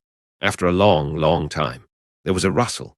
Diana got out of bed with her bare feet and sat down in the seat at the head of the bed. She stared at Luke, who woke up. After a night of stormy weather, her slightly youthful demeanor seemed to have matured. "Mother is right. Men are creatures that we need to be wary of. They could pounce on you like wild animals when you're not looking." The Amazon princess held her head high, her long legs overlapping each other and resting on the edge of the bed. However, in the presence of an Amazon warrior, any man who harbors mischievous intentions would die a horrible death. Luke chuckled, lifted the quilt, stepped on the soft carpet and picked up a glass of fruit wine. Just now, it was a fierce battle that was almost evenly matched. He lost too much water and needed to make up for it.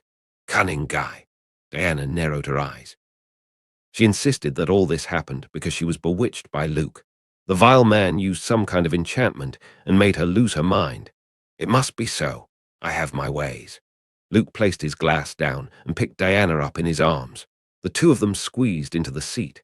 This kind of intimate gesture obviously made the Amazon princess feel embarrassed and annoyed. She tried to stand up and escape Luke's embrace, but was pulled back again.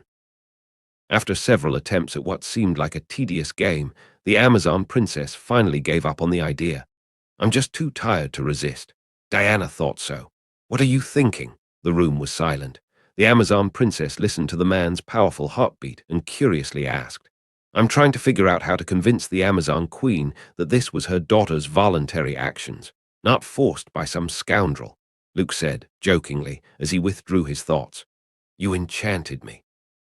You're like the snake in the Garden of Eden, good at deceiving people and weaving lies." Diana wrinkled her nose and gave a figurative wave of her fist, lightly hammering it against Luke's chest. She clearly knew that this young man, who had just had an intimate relationship with her, like the wind, wouldn't stay in one place for long. But that was fine. The Amazon princess thought that she wasn't a weak woman who couldn't survive without support. "Don't try to treat me as your subordinate. I can live a good life by myself." Diana was a proud woman, so she said that. That's what Luke appreciated. Even on a certain battlefield, she was still like a female knight who was unwilling to give in, never taking the initiative to surrender and admit defeat. He enjoyed the tug of war that tested his physical strength and skills, which made the process even more enjoyable. With this in mind, Luke's heart suddenly felt hot. He couldn't help but pick up the glass beside him and take a sip of it again. "You should let the lady taste it first. It's cold. Gentlemanliness, that's what they say in the human world, isn't it?" Diana grabbed Luke's fruit wine and drank it all in one go. The fruit wine's fragrance seemed to permeate between her lips, and a rosy glow emerged on the delicate cheeks. "Don't get drunk." Luke stopped the Amazon princess from pouring more wine. They shouldn't do it while drunk. The more traces he left in this world, the more ties he had, the more difficult it would be when time and space returned to the main universe. But man's innate possessiveness and predatory nature overruled reason. It can only be said that in this contest between the upper body and the lower body, the former lost to the latter. "Amazons are never drunk," Diana murmured in a low voice, putting her arms around Luke's neck. "You're the greatest gain in my world." Luke pushed back the long, seaweed-like black hair and looked directly into the eyes of the Amazon princess. "Amazons are not the trophies of men," Diana, who was lying in Luke's arms, subconsciously retorted. But before she could continue, her voice came to a screeching halt. There was another fierce battle. The night wind blew the gauze curtain, the distant sea waves undulating, playing a beautiful double concerto. When Luke stayed in the Masira, Immersed in the gentle night, unexpected changes took place in Central City. Since the Kryptonian cousin went to Australia and hooked up with Wonder Woman, Barry quickly took Thomas Wayne to his side, trying to get along with Bat Daddy. In his words, there was no sense of security without the escort of Superman or Batman. Who knew when and where Sinestro was going to attack? He was a superhero who couldn't even fight.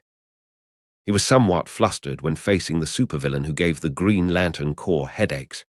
"When will it be done?" In the apartment, Thomas Wayne asked in a hoarse voice. He wasn't used to the weather in Central City. It was sunny and cloudless every day. It hadn't rained for several weeks, which was very bad for his mood. When he first arrived, Thomas Wayne couldn't help it. He wanted to catch criminals and find something to do. As a result, he squatted on a gargoyle for hours, but didn't get the chance to catch a criminal. Robbery and theft happened in the streets. However, before Batman could do anything, citizens cold-handed over the petty thieves to the Central City Police. There were no lunatic criminals, no villains with high IQ, and no clowns who could tell jokes. All in all, there was only one word that could explain Thomas Wayne's stay in Central City: boring. Wait for 2 more days. The cosmic treadmill is done. It's in the testing stage. Barry was a little unhappy. These days, he lived with his mother, feeling as if he had recovered the happiness from his childhood. But after all, this was just a beautiful dream, and one day he had to wake up. He knew very well that the more he felt attached to the warm affection, the slower he would run, the more difficult it would be for him to break through the time barrier. "Do you want me to bring back anything for Bruce?" Barry, while busy assembling parts, turned his head and asked. That night in the Ally was a nightmare that Batman could never forget. Whether it was Thomas Wayne or Bruce Wayne, it was the same. "No. If possible, I would like to advise him to live a good life, take off the mask, and stop being a lone hero." Thomas Wayne was silent for a moment. He then shook his head and said, "The odds are that Bruce won't listen, so let's just fix this mistake and pretend it never existed." Barry opened his mouth, trying to comfort him and ease the sad atmosphere. But for a moment, he didn't know what to say. After a long pause, he choked out a sentence. "What are you going to eat later? I know a great pizza place nearby." "You're on your own," Thomas Wayne said coldly. "If that Sinestro guy is really a master tactician and team leader, as you said, then he'll definitely take all sorts of unexpected measures to deal with you. Poisoning your food is also possible." Barry looked depressed when he heard this. He could only make simple sandwiches. "By the way, it would be a good idea to bring your mother in and have her tracked and monitored 24/7. This was Batman's way of protecting, keeping the target in his sights at all times. "Will it scare her?" Barry hesitated. He didn't know how to explain to his mother about all this. Time traveling from the future and now being targeted by an alien. He really told her that he would be treated as a nutcase. "I'll think about it and talk about it over dinner. By the way, Dr. Wayne, do you want to come over for dinner? My mom's cooking is great." Barry's character was a bit indecisive, mulling over everything for too long. But Sinestro and Reverse Flash were lurking in the shadows. They were worth the headache. However, he was at a loss in how to deal with it. He could only wait for the Kryptonian cousin to return and ask for his help. "No need." Thomas Wayne's answered briefly. "When you go to dinner, remember to bring the tall, skinny guy in the room with you." Tall and Skinny was Batman's name for skinny Superman. Despite a few days in the sun, Kal-El looked much stronger than before. But overall, he still looked thin. So Thomas Wayne didn't believe that this guy was the most powerful creature on Earth. It was only a few days ago that he shook hands with the other party, and his bones were almost crushed, and he reluctantly accepted the Flash's statement. With him as a bodyguard, presumably, Sinestro won't be a threat to you. Thomas Wayne considered it very carefully, and Barry naturally had no problem with it, so he agreed. By the way, they heard that Batman came to Central City. Citizen Cold and the other superheroes all want to meet you. Something about a superhero party. Before Barry could finish, he saw Thomas Wayne's stern look and immediately stopped talking, raising his hands in a gesture of surrender. "I'm not the one who said it." Staring at the Flash, Batman coldly said, "I'm not interested in socializing." Barry's face looked bitter. It was too much pressure to form a team with Bruce's father. He instantly missed the Kryptonian cousin. When it got dark, the Flash went out with skinny Superman. Maybe they were scared by Luke, so the people from the military never came to bother them. But Cyborg went to Gotham before and had a disagreement with Batman. The peace talks in Australia seem to have taken a turn for the worse. I wonder how Luke is doing. Looking at Kal-El, who was learning how to integrate into society, Barry felt a little helpless. Superman, in this case, in addition to acting as a shield, he basically couldn't help anyone. The Kryptonian cousin was more reliable. At least he could always find a way to solve a problem. Mom! Barry walked 1 block away to the neighborhood where his mother lived. He was about to ring the doorbell, but found that the door was opened. This familiar scene instantly pulled him back to his childhood nightmare. Barry didn't want to think so much and immediately turned into a yellow bolt of lightning, rushing into the house. Batman, who was staying in the apartment, was sitting quietly on the couch. He set down the pen in his hand, folded the finished letter, and stowed it in his belt. Although he said that there was nothing for Barry to take to his son, after thinking for a long time, Thomas Wayne decided to write a letter to Bruce. Die-dee, die-dee-dee. After all that, Batman, who was ready to rest, suddenly heard the signal receiver hidden in the 2 pointed ears of the hood. An alarm sounded. This was the monitoring equipment that he placed on skinny Superman. The other party hadn't received a normal basic education and hadn't formed a correct concept of good and evil. Even if the Flash said that this Kryptonian was one of the greatest superheroes in the Justice League in the other universe. But Thomas Wayne didn't want to blindly believe that. According to Barry, Central City's current superhero, Citizen Cold, should also be a villain too. Intelligent life forms were complicated and full of uncertainties. Therefore, Batman secretly placed a monitoring device on skinny Superman without telling the others. On the one hand, it was to monitor him. On the other hand, he also considered that Sinestro might launch a surprise attack. This could serve as a precaution and insurance. The Flash had Speed Force. Placing a miniature signal transmitter on him would be difficult. However, Kal-El was gullible. He could easily achieve his goal by using words like friends and trust.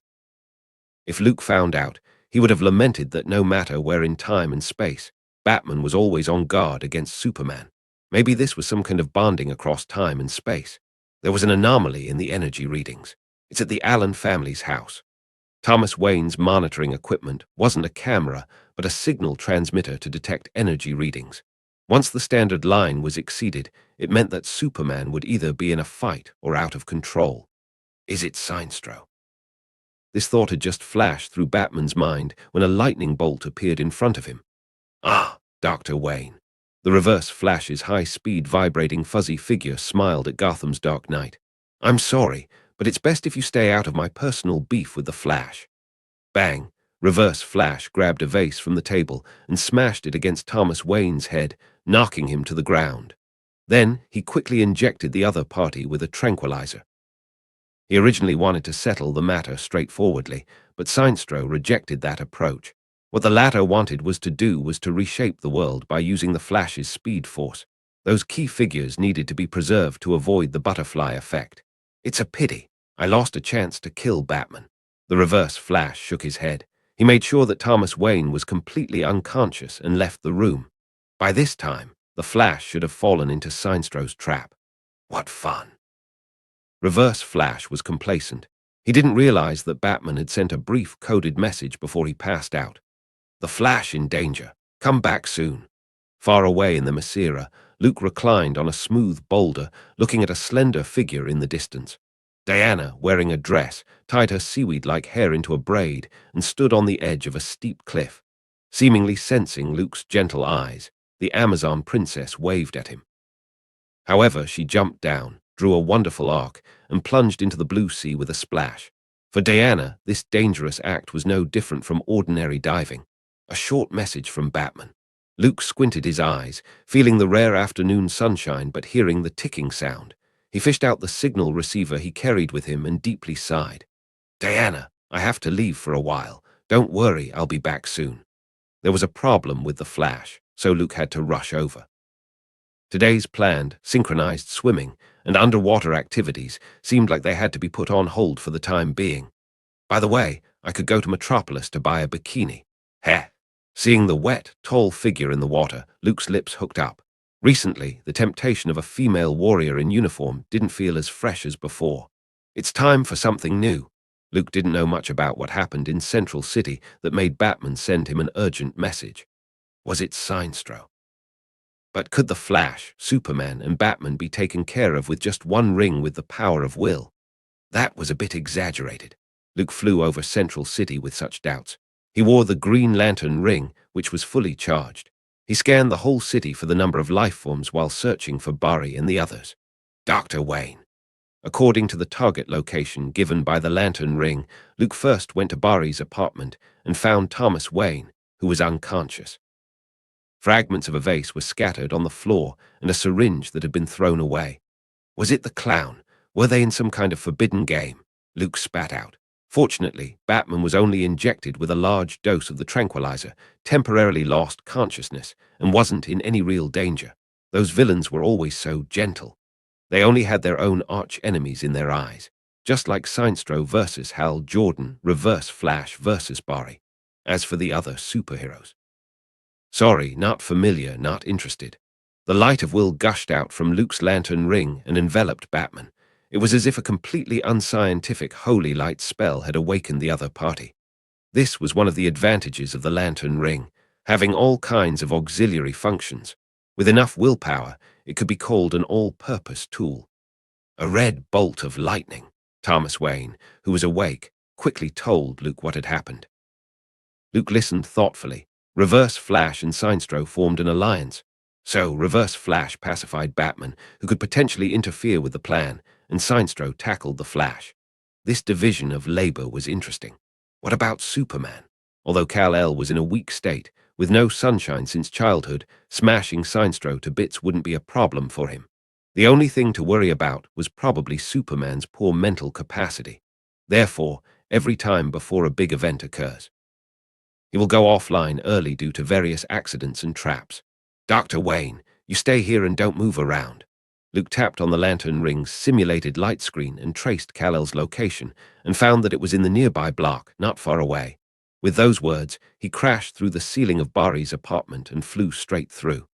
Can't you go through the front door? Thomas Wayne looked up at the huge hole, shook his head and said so. He wasn't going to reimburse the Flash for the roof. In a matter of moments, Luke arrived at the location where Kal-El was, and then as soon as he landed, he saw skinny Superman being beaten. Kryptonian. Luke found a tall man wearing a special combat suit with its on his chest. With each of the opponent's moves, it generated a surge of violent power. Muscles twisted together like steel wires. It was like a raised mountain, shaking the air. Compared with the thin, skinny Superman, this man was more like the son of Krypton.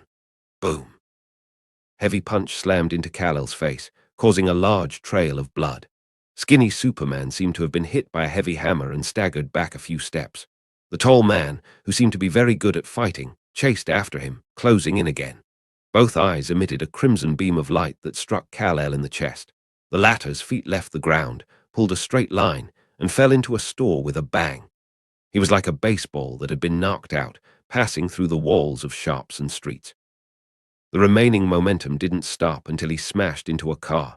The metal door dented and the glass shattered. Large areas of smoke and dust, like the waves of the sea, swelled and rose up. It's probably the secret weapon of the military. Luke stood by silently, having no intentions of fighting. Anyway, his little cousin wouldn't die for a while. If he wanted to learn how to fight with others, he had to start somewhere. Speaking of which, Kal-El's strength wasn't inferior to the military's secret weapon. However, he had been passively suffering injuries, acting as a thick sandbag. The government, Sinestro, and Reverse Flash. Luke noted their names in his heart and was ready to end them all. Through supervision, he found that the cells in the tall man's body were very close to those of a Kryptonian, probably a replica of Superman, similar to Bizarro. This was normal. Kal-El had been in the hands of the military for 30 years, and it was impossible for them not to have any results. If Lex Luthor, the scientist, had that much time to study Superman, he might have produced a Kryptonian legion. That hurts. The simple-thinking, skinny Superman felt the pain all over his body and felt a mass of anger inside. He shouted angrily and accelerated like a supersonic fighter jet traveling at low altitude, ramming hard into the tall man. However, the latter just sneered. His excellent dynamic vision captured the full trajectory of Kal-El's movement. He dodged aside. The turbulent air smashed on him without causing any harm. The powerful palm opened. Between the crackles, he accurately grasped skinny Superman's right leg, pulling the thin figure away. Boom! Like a sandbag. Kal-El's body was in direct contact with the cold, hard ground. Spider web-like cracks instantly blossomed and raised a cloud of dust. "You're not even as good at fighting as a kindergartner," the tall man commented. His real name was Sinclair. He was a lieutenant and one of the first soldiers to be drafted into Project Superman. Out of over 400 candidates in the same period, he was the only one who survived and thoroughly adapted to the transformation process from the Krypton cells. Although General Lane later recruited 3 groups of soldiers, one after another. But the horrible failure rate of nobody succeeding made the military abandon the idea of replicating Superman. Sinclair became a unique existence, codenamed Subject Zero. As Luke suspected, he was the military's secret weapon and its greatest asset. "The superhuman power is a waste on you." Sinclair's foot almost crushed Kal-El's sternum. "If I could have all of it, the United States would be the most powerful nation in the world." The lieutenant had a simple mind and was a soldier who only obeyed orders. His heart was filled with how to make the light of freedom and democracy of America shine on every corner of the earth. Boom! Boom! Sinclair stomped his foot again, kicking the skinny Superman into vomiting blood. In the past, he stayed in the secret base underground in Metropolis and never even had the chance to let off steam. Now, he could finally come out to perform a mission, so the lieutenant was very excited. Bloodlust, mania, impulsiveness, all kinds of emotions surged inside. "Hey, I'm a little upset that you're beating up my cousin like that." Seeing that his Kryptonian's younger cousin was about to be killed, Luke finally stood up. According to his observation, Sinclair was basically a weaker form of Superman. He was also a bully that Kal-El couldn't fight. Otherwise, he wouldn't have had the chance to be so arrogant. "It's another Kryptonian." Sinclair stopped and looked at Luke, approaching from the other side of the street. "You're the one who threatened General Lane with an intergalactic war, right?" Luke curled his lips but didn't answer. The Kryptonian fleet was just his nonsense. He didn't expect the military to believe it. "If I bring you back to the general, he would praise me." Sinclair, like a beast, stared at Luke as he approached, grinning. "I'll be an American hero. No, hero of the world." Swish. The lieutenant decisively gave up on Kal-El, who was lying on the ground, unable to fight anymore, and went straight for his opponent's cousin. Rumble, seeing Sinclair leaving an afterimage and the atmosphere continuously snapping with sonic booms. Before a single breath, he approached Luke. The latter looked calm and didn't bat an eye. He stretched out his right hand, made a fist, and swung out. Nothing fancy. It was very simple. Sinclair, who flashed by, as if on his own accord, sent himself to Luke's fist. Crack, crack. The fist pierced through the lieutenant's torso, striking flesh and bone like a sharp blade. The strong flesh, hard as steel, was as fragile as a piece of paper in front of this blow. Bang! The earth seemed to shake so hard that the aftershock radiated to the surrounding neighborhoods. Sinclair lowered his head and saw a huge hole in his chest. The flesh, blood, and organs were all crushed by the terrifying force. This punch is 20 years' worth of power. It was only then that Luke slowly opened his mouth. He smiled at the corners of his mouth and walked right past Sinclair, who was standing still. After walking some distance away, Sinclair's tall body burst open and exploded into a sticky mass of flesh and blood. "Cousin, are you all right?" After one punch killed Lieutenant Sinclair, Luke reached out and pulled Kal-El up. Skinny Superman had been beaten wildly and was a little delirious. Looking at his older cousin, there was an extra hint of warmth in his teary-eyed look. When the Flash asked him to go out, it was clear that he was talking about a big meal. When they arrived at the door, Barry found out that something was wrong and left Superman behind, using the Speed Force to break into the house. Then Sinestro came to catch the Flash. He only targeted him. The other party's goal was the Flash. He wasn't interested in Superman. But the simple-minded Kal-El, when he saw that Barry was captured, thought that dinner might not be an option. Sinestro didn't want to get involved too much. The person who sent Lieutenant Sinclair, General Lane, believed him when he said that the Green Lantern Corps could stop the Kryptonians. Having met Abin Sur, the federal government wasn't difficult to persuade. That's what Luke saw when he came. Find somewhere to buy a hot dog or a burger. Go eat. Luke looked at Superman's injury. Although he looked miserable, for the self-healing Kryptonian, it was nothing. He was too busy looking for Sinestro and Reverse Flash and had no time to take care of his younger cousin. Barry Allen was the only key to the main universe, so he couldn't let anything happen to him. No money. Superman didn't move his feet and spoke with some embarrassment. Barry had taught him the common sense of having to pay for food. Take it. Swipe as much as you like. Luke had never had the habit of carrying money, and when he was in the Marvel Universe, he traveled with a secretary and bodyguard, so he didn't have to pay his own bills at all.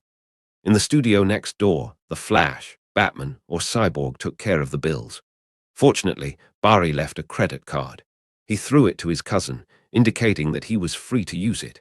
Anyway, the Flashpoint world was a mistake that was going to be corrected. Even if the Flash's credit card was maxed out, it wouldn't matter. Thank you, cousin. Superman was very polite and walked away with the credit card. What an easy child to take care of. Power ring, search for Thal Sinestro's location. Luke sent away his cousin, who was beaten up for no reason, then used the power ring to find Sinestro's whereabouts. The Guardians of the Universe added a beacon function to the rings when they were forged for the convenience of the Green Lantern Corps operations. Could search for nearby Green Lantern soldiers at any time, anywhere, and guide each other to rally together.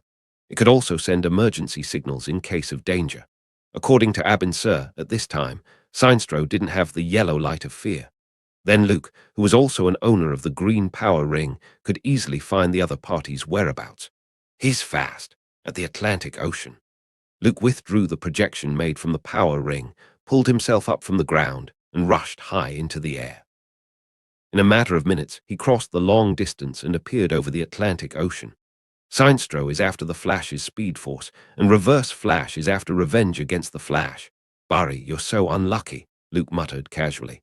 His eyes swept across the vast sea like radar and finally locked on a small island. Heh, Barry, we meet again. When the Flash opened his eyes, he saw the Reverse Flash's face. The other person, like a weirdo with nefarious intentions, kept laughing dangerously. Thorn, it's you. Don't hurt my mother. Any more. Seeing the enemy who killed his mother, the Flash's emotions were instantly aroused. He was strapped to a metal chair with his hands and feet in shackles. The speed force in his body also seemed to get weak and difficult to mobilize. Barry remembered that he was going to have dinner with his mother. However, Sinestro set a trap. The Flash actively rushed into an energy net, completing the capture plan. Don't worry, Barry, I didn't do anything to your mother. Although I killed her countless times on countless timelines, I'm not going to do it this time. Reverse Flash spoke in a sinister tone, unafraid of the anger emanating from the Flash's eyes. I love what you've done with the place. It's collapsed and distorted. Everyone's fate has changed. It's wonderful. The Flash clenched his fist, wanting to punch the other party severely. He angrily shouted, You planned all this. No, Barry, that's the fun part. Reverse Flash had waited for so long to hear the Flash say that. He was so excited that he was almost ecstatic. He came to this world with him. Wasn't it just to enjoy this moment? Reverse Flash squeezed his opponent's jaw, then laughed and said, I didn't do anything. The reason for this world lies in you, Barry Allen, the superhero of the Justice League, the Flash. Think carefully, Barry. Did you do anything good in secret? The Flash pursed his lips, knowing that he had created the Flashpoint world in order to undo his mother's death. However, it couldn't have had such a great impact. Superman, Batman, Aquaman, Wonder Woman, the fate of these people had changed. This is a lie you've made up, isn't it? I saved my mother. How could I have influenced her past before she was killed and further distorted time and space? That's impossible. Barry shook his head vigorously, saying he didn't believe it. Wow, you don't want to accept the truth. Then let me ask you, Barry, if speed breaks through the sound barrier, it creates sonic booms. What about breaking through the time barrier? Reverse Flash understood everything that was going on and did his best to answer the Flash's innermost questions. He loved watching the Flash wallow in pain and self-doubt.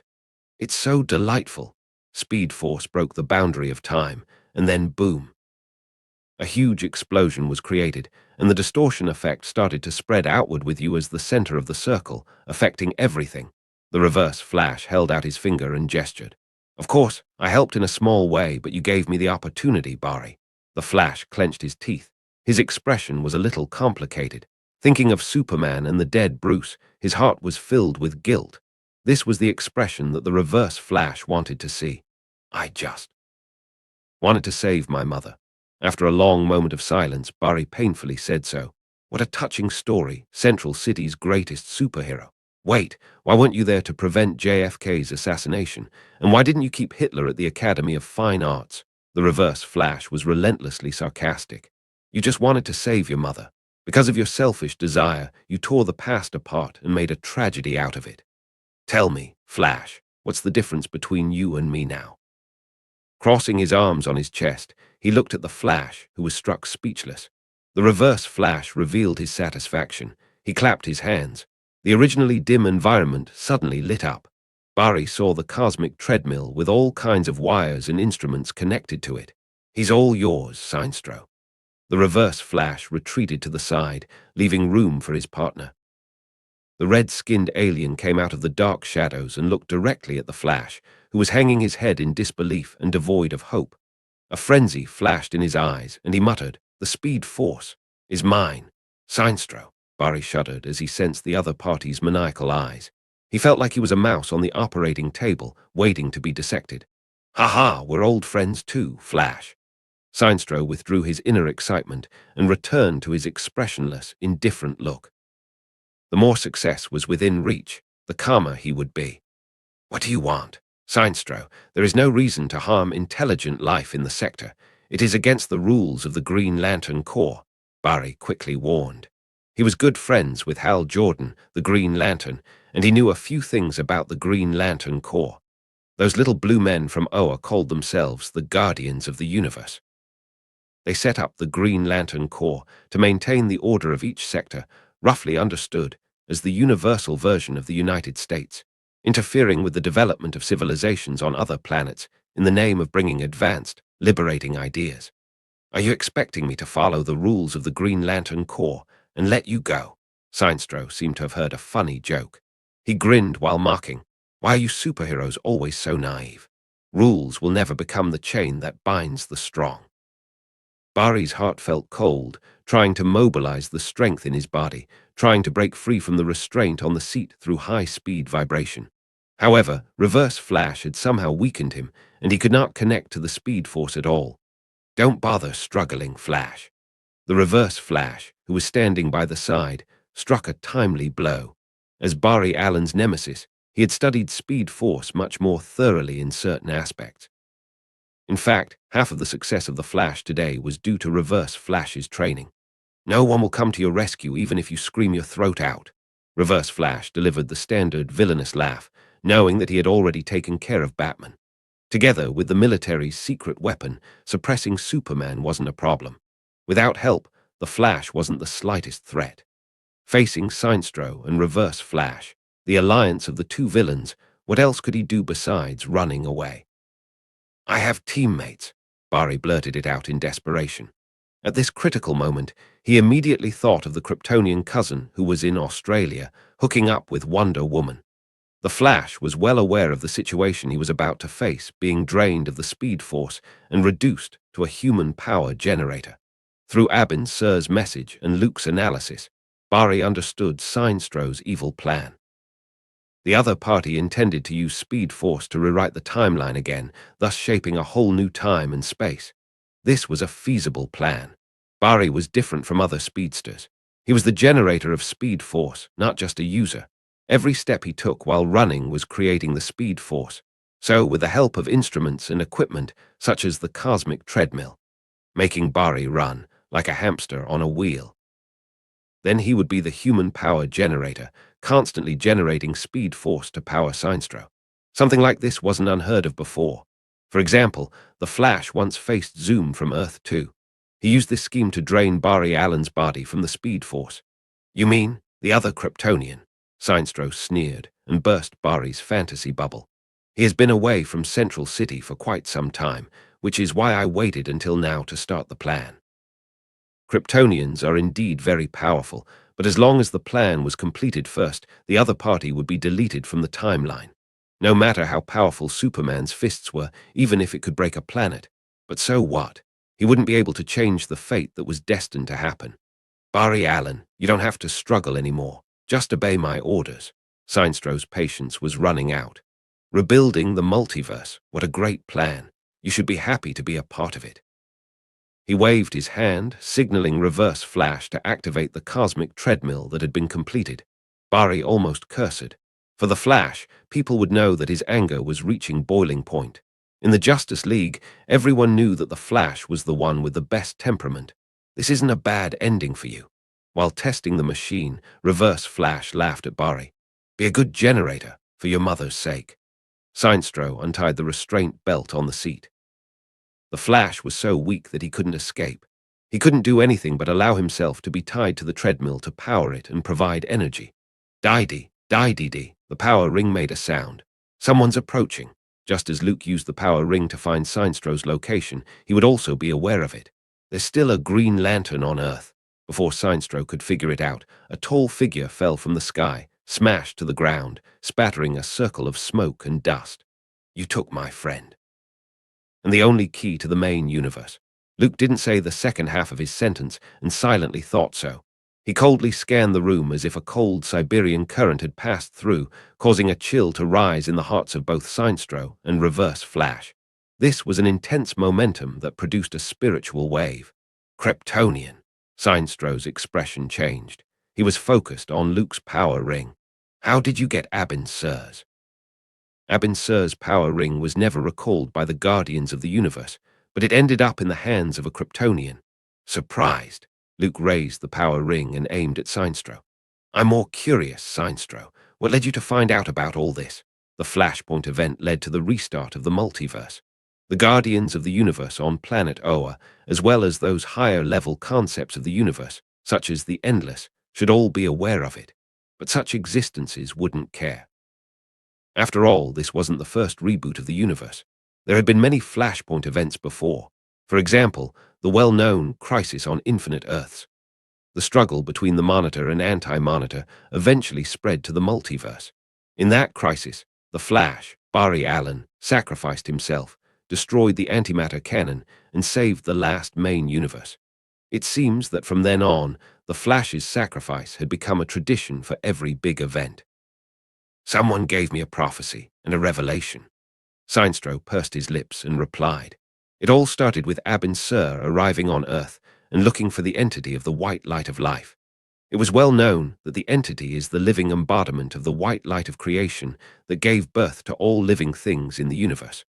For a long time, the Guardians of the Universe claimed that the planet Oa was the center of the stars, the starting point of all intelligent life. But why was the white light of creation placed on Earth, a backward and remote sector? From then on, Seinstro had doubts about everything the Guardians of the Universe had said. Behind a lie, there must be countless other lies. Seinstro found the imprisoned Atrocitus and demanded answers. Speaking of that person, the timeline will have to move back several centuries. A long time ago, the Guardians of the Universe, who had nothing better to do, had not yet established the Green Lantern Corps. The Cosmic Police, which was responsible for maintaining each sector's security and public order, were the Manhunters. However, because of a major system failure, in fact, an elaborate conspiracy, the Manhunters got the wrong instructions, taking Sector 666 as a target. The group of machines that had no compassion nor the ability to think would only obey orders. They slaughtered all the residents of the sector without question or hesitation. This was the true story of the famous massacre of Sector 666. Afterwards, the Guardians of the Universe covered it up and kept it quiet. They learned their lesson, exchanging the robot Manhunters for the Green Lantern Corps, a more reliable cosmic police force composed entirely of intelligent life. But they didn't realize that there were survivors of the massacre on the various planets of Sector 666. That person was Atrocitus. He was originally a psychologist living in Sector 666, the planet Riot. Because of witnessing the tragic scene where his wife and child were killed by Manhunters, and the whole planet was dyed red with blood. As the only surviving life of Riot, for the rest of his life, Atrocitus's entire purpose in life turned to revenge. Other than that, there was nothing left. He and 4 other survivors from Sector 666 formed the the 5 inversions. They opposed the order set by the guardians of the universe and were constantly at odds with it. Through plundering and fighting, the 5 inversions established power and ruled a huge star field. However, they were still too young and weak compared to the guardians of the universe, who had been rooted in the stars for billions of years and had a profound background. The little blue men defeated the 5 inversions and used the imperial capital, Usmalt, which they rebuilt as a prison. They sentenced Atrocitus and others to life imprisonment.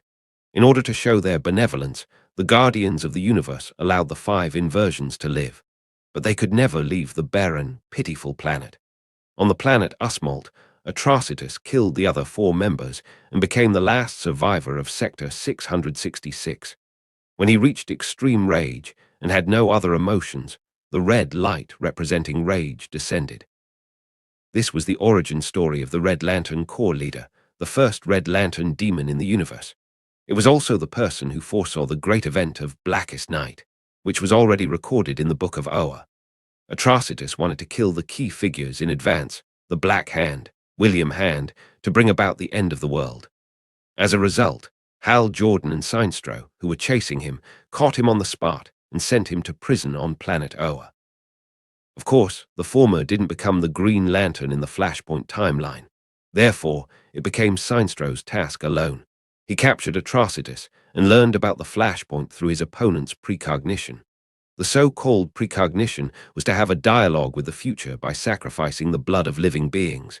Judging from several predictions made by Atrocitus, the accuracy was quite high. I told Abin, sir, but he didn't believe me and couldn't understand me. Sinestro kept a cold expression and whispered, if he could see what I saw, maybe he would be on my side. The consequences of the Flashpoint go beyond the collapse of this space-time. Darkness, and even more darkness will come, Luke grimaced. What the other person called darkness probably meant that after Dr. Manhattan came, the doomsday bell rang, and the outbreak of the big metal event, the Batman who laughs from the dark multiverse, leading to Barbatos. Finally, the source wall was broken, the Omega Titans, the presence. If that really happened, it would be dark indeed.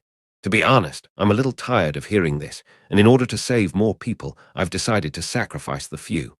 Luke shook his head, looked straight at Sinestro, and spoke in a deep voice. If you're determined to be a villain, then don't look for excuses. Not to mention, you're in my way. Boom. The dark red cloak lifted up high, drawing out a swift afterimage. When Luke stepped out, Sinestro instantly felt a terrible force, like a lava volcano erupting and crashing down on him. The whole island seemed to be shaking, Luke's figure like a sudden rise. Like a titan filled the cave, giving off a frightening aura. Sinestro subconsciously raised his power ring, and the light of will strongly surged out, building an energy barrier. When the bright green light erupted, Luke was already close to his face. A fist viciously smashed out. Boom. The air inside the entire cave seemed to be compressed and drained all at once. Then, as if thousands of gunpowder barrels detonated together, a furious wave of sound swept through the air and reverberated through. Reverse Flash saw the situation wasn't good. He almost collapsed and ran out of the cave first. The Flash wasn't so lucky. He had lost his speed force and didn't get the chance to escape. He was lifted up by the roaring airflow and slammed into the wall.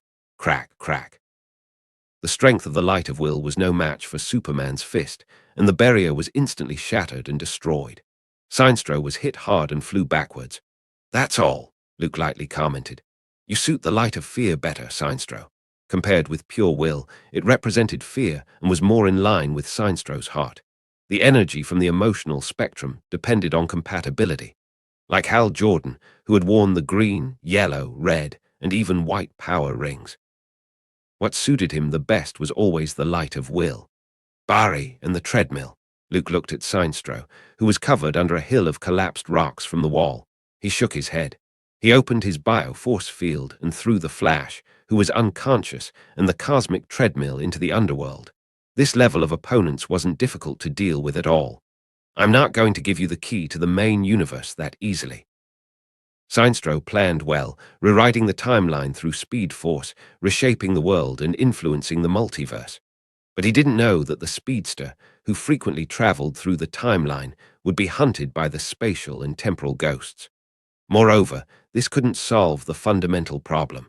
If Luke was right, Dr. Manhattan, from the Watchmen universe, had noticed the collapse of time and space.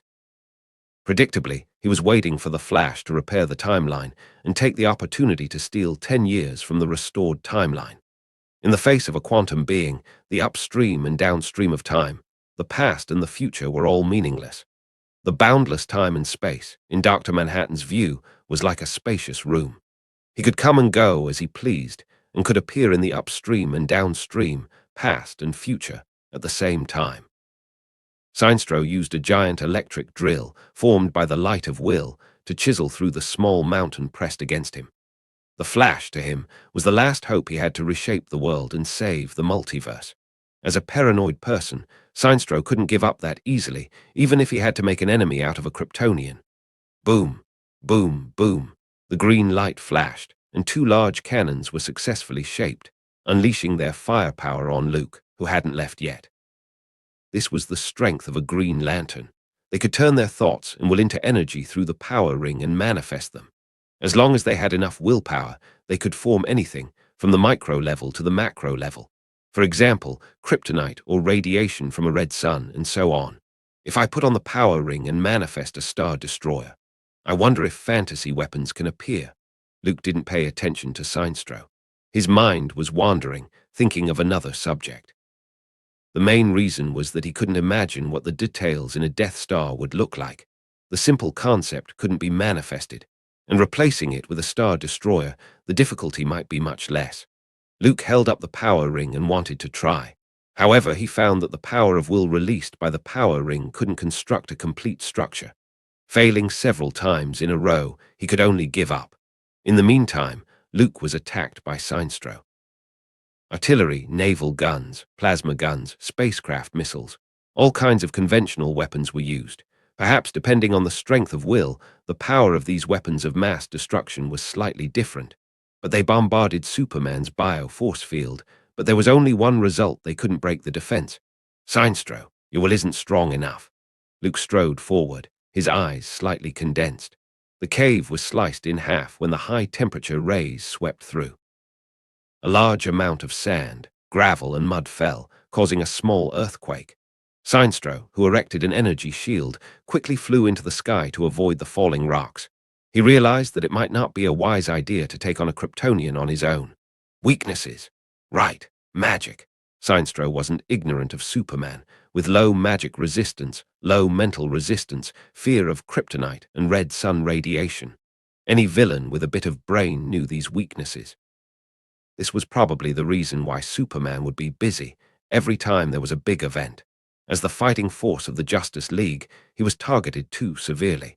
Sinestro mentally formed a staff and aimed it at Luke. The emotional spectrum was universal energy. Power rings could use all the basic forces of the known universe, such as gravity, heat, light, electromagnetism, and so on. The only thing that limited the Green Lantern was their knowledge, imagination, and strength of their will. What? Are you going to say, Avada Kedavra? Luke sneered and flew into the air. In order to reduce the difficulty of Sinestro's casting, he didn't even move and quietly became a target. The power ring's energy could be converted into magic, but it didn't make any sense. Even if the Sorcerer Supreme were called from the studio next door, he wouldn't be the opponent of the magic-resistant Superman. Boom, boom, boom. Sinestro saw that his opponent was taking him lightly and sneered. He decided to seize the opportunity and threw a few big fireballs. Ah, this! Several huge fireballs smashed Luke's chest, suddenly exploded, and then they disappeared. Sinestro's eyes widened in disbelief. He had personally seen Superman being magically taken care of by Zatanna, Constantine, and even Swamp Thing. How come it doesn't work now? Was the light of will not pure enough? I'll try a mental attack. Seeing that magic didn't work, Sinestro thought of using a mental attack, which was also Superman's weakness. The other party was controlled by Poison Ivy once, almost beating Batman to death. Just a few seconds later, Sinestro was once again frozen. He converted the green light into a mind-controlling psychic device, but it was still useless. Maybe I need kryptonite. Sinestro didn't understand. Even if he was also Kryptonian, Superman's older cousin didn't have those weaknesses. Okay, playtime is over. Luke's mouth turned up. Being Superman and having Superman's physique couldn't be generalized. Kryptonite, magic, mind control. In his opinion, those things weren't even worth mentioning. When the Flash regained consciousness, he was already in his apartment in Central City. It was like he had a long night's sleep, during which he also had a terrible nightmare. In the dream, Sinestro forced him to run on the cosmic treadmill and drain the speed force from his body. Then the timeline was successfully rewritten to remove all the relevant presence of the Justice League in one go. In the end, there are only a bunch of villains left in the universe. They overthrew governments and established their own powers. The world was in ruins. It was so bleak. Barry woke up from his dream with a jolt as if he had been frightened. When he opened his eyes, he found himself lying on a large bed in his apartment in Central City. The sun came in through the window, and a bit of dust fluttered and floated. Everything seemed fine, and so quiet, so beautiful. "Are you awake?" Luke pushed the door open as if he had noticed the noise and asked. The Kryptonian cousin had a smile on his face, which instantly stabilized the Flash, who was a bit confused. The other party seemed to have magical powers like Batman, who could quickly calm people down and stop them from thinking too much. "Luke, I remember you saved my life." What happened after that? Barry rubbed his hair. The back of his head was smashed against the solid rock wall, and right now he could still feel the pain. He looked like someone drunk who had been partying all night and had drunk himself to death. The memory in his head was fragmented, like a long, poorly edited film. Nothing interesting. Luke leaned against the door frame, his mouth hooked up, showing a kind smile. After being educated by me, decided to give up his evil plan to destroy the world and continue to devote himself to the great cause of the Green Lantern Corps to maintain peace in the universe. He realized that he had done something wrong and sincerely admitted his mistakes. The Flash froze in place, then widened his eyes, wondering if he misheard. Could Sinestro change his ways? That's ridiculous. Okay, I'm just kidding. Luke waved his hand. It seemed that his joke didn't work. Even a guy like Barry, who could easily laugh, didn't get the punchline. I punched Sinestro to death. He understated what had happened. Now Luke had 2 power rings in his hand. Dead, the Flash subconsciously asked again. After all, he was a superhero and a member of the Justice League.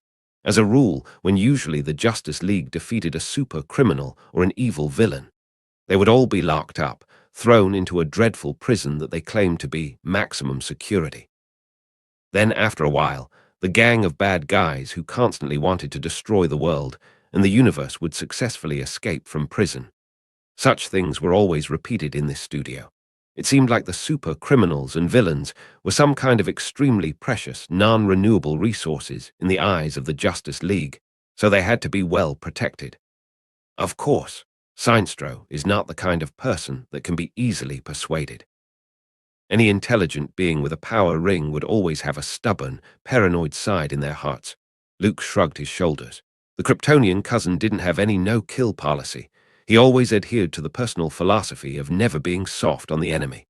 This is the best way to solve the problem once and for all. Barry smiled passively. It wasn't that he didn't understand. It's just that, in the Justice League, killing people was generally done by Wonder Woman or Aquaman. Unless faced with an alien army, Superman and Batman wouldn't kill anyone. The Flash felt a bit uneasy when he heard that this Kryptonian cousin had killed Sinestro. Lex Luthor and Clark had a love-hate relationship for a very long time, and the former was still alive and well. Luke curled his lips as if he had guessed what Barry was thinking. He strongly recommended that Darkseid from the planet Apocalypse should set up an alien protection association to condemn the double standard of the Justice League. For psychopaths, criminals against humanity, executioners who slaughtered millions of lives, the Justice League chose imprisonment instead of the death penalty. But when it came to the ruler of Apocalypse, they would show no mercy and use all kinds of weapons of mass destruction. Maybe only Earthlings deserve to live. Aren't alien life also life? I hope Darkseid protests against Superman and Batman as soon as possible. This is a double standard. What about Reverse Flash? Barry scratched his head and hesitantly asked. That guy ran away first. You can't expect me to catch up with a speedster. It's not a fair competition. Luke shook his head. The Reverse Flash saw that the situation wasn't good and decided to use Sinestro as the scapegoat, earning him a few dozen minutes. It was enough for him to run around the world in a full circle. Therefore, he was too lazy to chase him. He directly took the Flash to Central City and waited for the final step to be completed. Well, I still have something to do.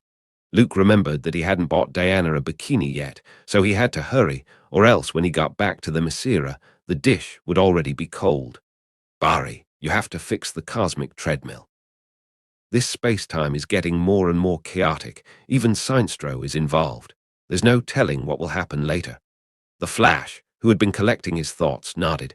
He could no longer indulge in the warmth of family affection and ignore the impact of the flashpoint on the main universe.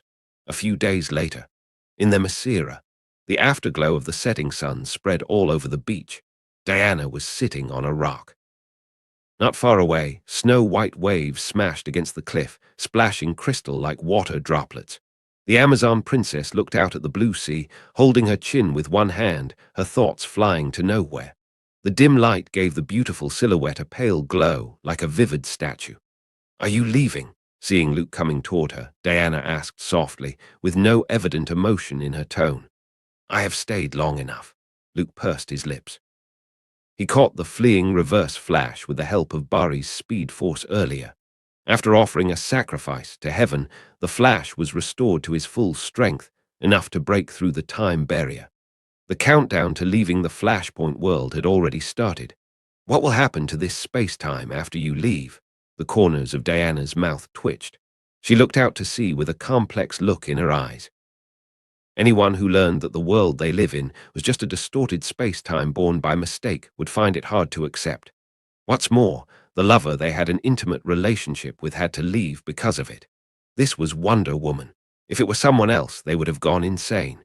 It would be repaired by the inertia of time and space, and then cease to exist, Luke said with uncertainty. He seemed to remember that after that, the Flash took Batman to the Flashpoint world once more. To investigate the comedian's button that fell in the Bat Cave. "So, will I cease to exist?" Diana turned her head and looked at Luke, who stood still. The latter smiled gently and replied, "You won't be erased. We will meet again in another time and space." "Is that so?" Diana was in a daze. She hugged her knees and faintly said, "Will I recognize you then, or will you remember me?"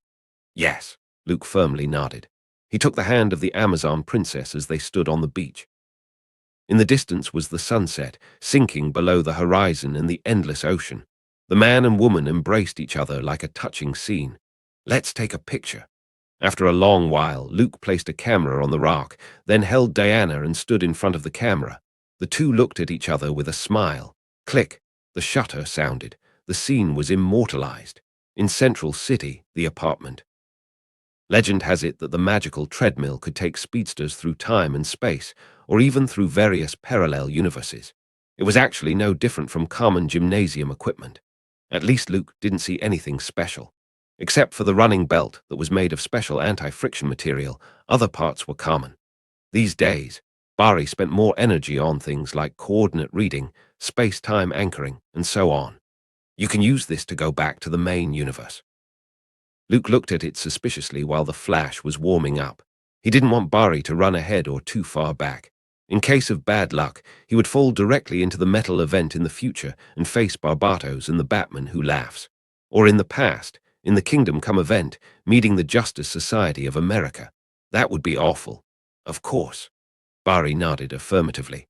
This wasn't the first time he had used the cosmic treadmill. In terms of time travel, no one was more of an expert than him, except for the reverse Flash. "Believe me, Luke, you will see another Clark soon." He, the Kryptonian cousin, and Thomas Wayne were the only ones in the apartment. The other party had reminded them to forward the letter to Bruce properly. The scrawny Kal-El, on the other hand, was left to stay happily at the Flash's mother's house while he waited for dinner. The truth behind this distorted time and space was too cruel. After careful consideration, Luke and Bari chose to hide it. "Let's get started." Luke touched his chest. There was a photo of him and Diana hidden in his suit. This was the only trace of his visit to this world. As long as the Flash broke through the time barrier again and returned to the time and space of the main universe, everything here would go up in smoke and collapse. "We will meet again." Luke's lips were raised. He and the proud Amazon princess had already made their final farewells. Barry nodded and looked out of the window with eyes full of nostalgia and reluctance. Goodbye, Mom. Compared with Luke's deep parting with Diana, the Flash's inner feelings were even more complicated, and the choice he faced was even crueler. The Kryptonian cousin and Wonder Woman could still meet in the main universe, but Barry's mother would never come back. Her fate was firmly fixed at the moment of being murdered by the Reverse Flash. Do you need to go say goodbye again? Luke saw Barry's sad expression and couldn't help patting him on the shoulder. Don't think too much when running. The more you hesitate, the slower you'll be. The Flash shook his head. This was the mistake he made. He needed to correct it. Thank you, Luke, but this is my responsibility. After making a decision to leave his excess feelings behind, Barry turned the cosmic treadmill on and started running. Twists and wisps of tiny lightning seemed to connect to an illusory space, forming a substantial force field that covered the whole apartment. Luke felt the strong surge of the speed force, like a surging wave, constantly releasing energy. Soon, the rapidly expanding speed force field wrapped him up, taking the two figures in the apartment with it out of the wrong time and space that shouldn't exist in the first place. Boom. Ah, this is. I see 3 timelines. Why? Barry broke through the barrier of time and opened a wormhole. However, there were 3 different timelines in his eyes, like a fork in the road. This is the reality that once existed. Luke didn't fall into doubt. The 3 timelines were the distorted flashpoint that would collapse, the former main timeline, and the new 52 parallel universe in the future. Barry, don't hesitate and follow your heart. As long as you focus on yourself, you will return to the right timeline. The firm and powerful voice clearly reached the ears of the Flash. In his heart, he had to continue to accelerate, frantically marching along the parallel channel of the past and future, history and reality. Glittering and flashing, all kinds of memory fragments went by. In the next moment, Barry saw himself, the one who opened the wormhole, ready to change the established facts and save his mother, the one who caused all these mistakes and countless tragedies. I know how you feel, but you have to stop, you have to. Stop. The energy of the speed force burst out, supporting the Flash to accelerate once again and break through the limit. He grabbed the other self and threw him to the ground. Flashpoint was rewritten. Boom! The invisible sound echoed endlessly as if the long river of time and space had collapsed and disintegrated, triggering an endless chain reaction. Earth, multiverse, superhero, Justice League. The trajectory of fate was constantly changing, as if being moved by a pair of invisible hands. Barry! The energy tide of the speed force slammed into Luke. He was separated from the flying Flash and entered a completely different time stream. Barry, what's the matter with you? The Flash, whose consciousness fell into darkness, suddenly woke up and saw the face of his adoptive father, Joe. Are you too tired lately? If you can't handle it, go home early and get some rest. The familiar voice sounded in Barry's ear, and everything seemed so far away, so trance-like, like a dream. Please, we have spent 18 hours on this case. Being too anxious isn't a good thing. Joe comforted him. Barry looked down at the information at hand. The words "the Rogues" and "Captain Cold" were vaguely visible on it. Joe, do you know Superman? He hesitantly asked. Of course, Metropolis is Superman. Who wouldn't? He also made the front page of the Daily Planet last month for saving people from a plane crash. Joe looked at Barry with a strange look on his face, not understanding why the other party was asking that. Nowadays, all kinds of superheroes and super criminals emerge one after another. The world is changing too fast. The police are going to be useless. Hearing Joe's ramblings, Barry clenched his fists in excitement. He succeeded. This was the correct time and space of the main universe. But where's Luke? Barry, who had calmed down, frowned as if he remembered something. He touched his jacket pocket, where there was a letter that had crossed time and space. The gift that Dr. Wayne gave him was still there, but where was the Kryptonian cousin? Is this the decade you stole? Luke didn't make it to the main universe, or to be more precise, someone stopped him, a naked man with blue skin. You know, a lot. The naked man sat in mid-air, his eyes indifferent, without a trace of emotion. Behind him, there was a large clock-like palace, where the mechanical gears clicked and rotated with absolute mathematical harmony and perfection. Aren't you going to introduce yourself? The naked man with blue skin calmly looked at Luke. No one could see his inner thoughts. Luke Cable, Superman's older cousin. Are you satisfied with this answer, Dr. Manhattan? Luke tried to restrain every slightest mental fluctuation to prevent his opponent from sensing his mind and reading his thoughts. "You're not Kryptonian." The man named Dr. Manhattan shook his head and said so. "You are a person who came to this universe from other places, just like me." Dr. Manhattan, formerly known as Jonathan Osterman, was born into a watchmaker family. After his mother was killed by German bullets during World War II, his father brought the young Jonathan to New York to make a living. It was the beginning of all this. At that time, Jonathan was obsessed with precisely rotating hands and rattling gears. Holding a clock was like holding time. Difficult to understand abstract concepts became clear. If nothing else happened, Jonathan would, like his father, inherit his family business and become an excellent watchmaker. However, the United States dropped an atomic bomb on Japan, which not only ended the war but also changed Jonathan's father's mind. He realized that atomic science was the power needed by the world and that watchmakers couldn't change anything. As a result, Jonathan became a physicist. Fast forward to when he was 30 years old, he was bored with research and fell in love for the first time. Under the introduction of colleagues, Jonathan met a beautiful girl named Jenny. The two quickly established a relationship and developed into lovers. The trajectory of fate turned as precise as clockwork. It would come, not a second earlier, not a second later. A month later, on an ordinary day as usual, Jonathan happened to leave his watch in the room of the intrinsic field generator. Because of the miscalculation of the time, the door automatically closed and locked him inside. 24 seconds passed. A human being died. A god was born. This was the story of the origin of Dr. Manhattan. He was a quantum being and an existence too strong to understand. In the comic Doomsday Clock, the Justice League gathered almost all of Earth's superheroes and went to Mars to stop Dr. Manhattan's plan, only to be easily defeated by him. "What are you thinking?" Dr. Manhattan's distant and indifferent voice interrupted Luke's thoughts. The latter looked around at the surrounding environment, reddish-brown desert, thin and cold atmosphere in which carbon dioxide was the main component. "If I'm not wrong, this should be Mars." "I'm thinking about how to avoid being killed by you, Doctor." Luke's eyes flashed. He wasn't surprised by the present situation. The follow-up to Flashpoint, the arrival of the New 52 universe, and the big events that may happen in the future. Various scripts were enough to prepare Luke for any kind of accident calmly. For example, right now, "I'm not an executioner." Dr. Manhattan denied Luke's statement, meaning he had no intention of killing the outsider. "But you don't mind acting as a cleaner and erasing some unnecessary roles, do you, Doctor?"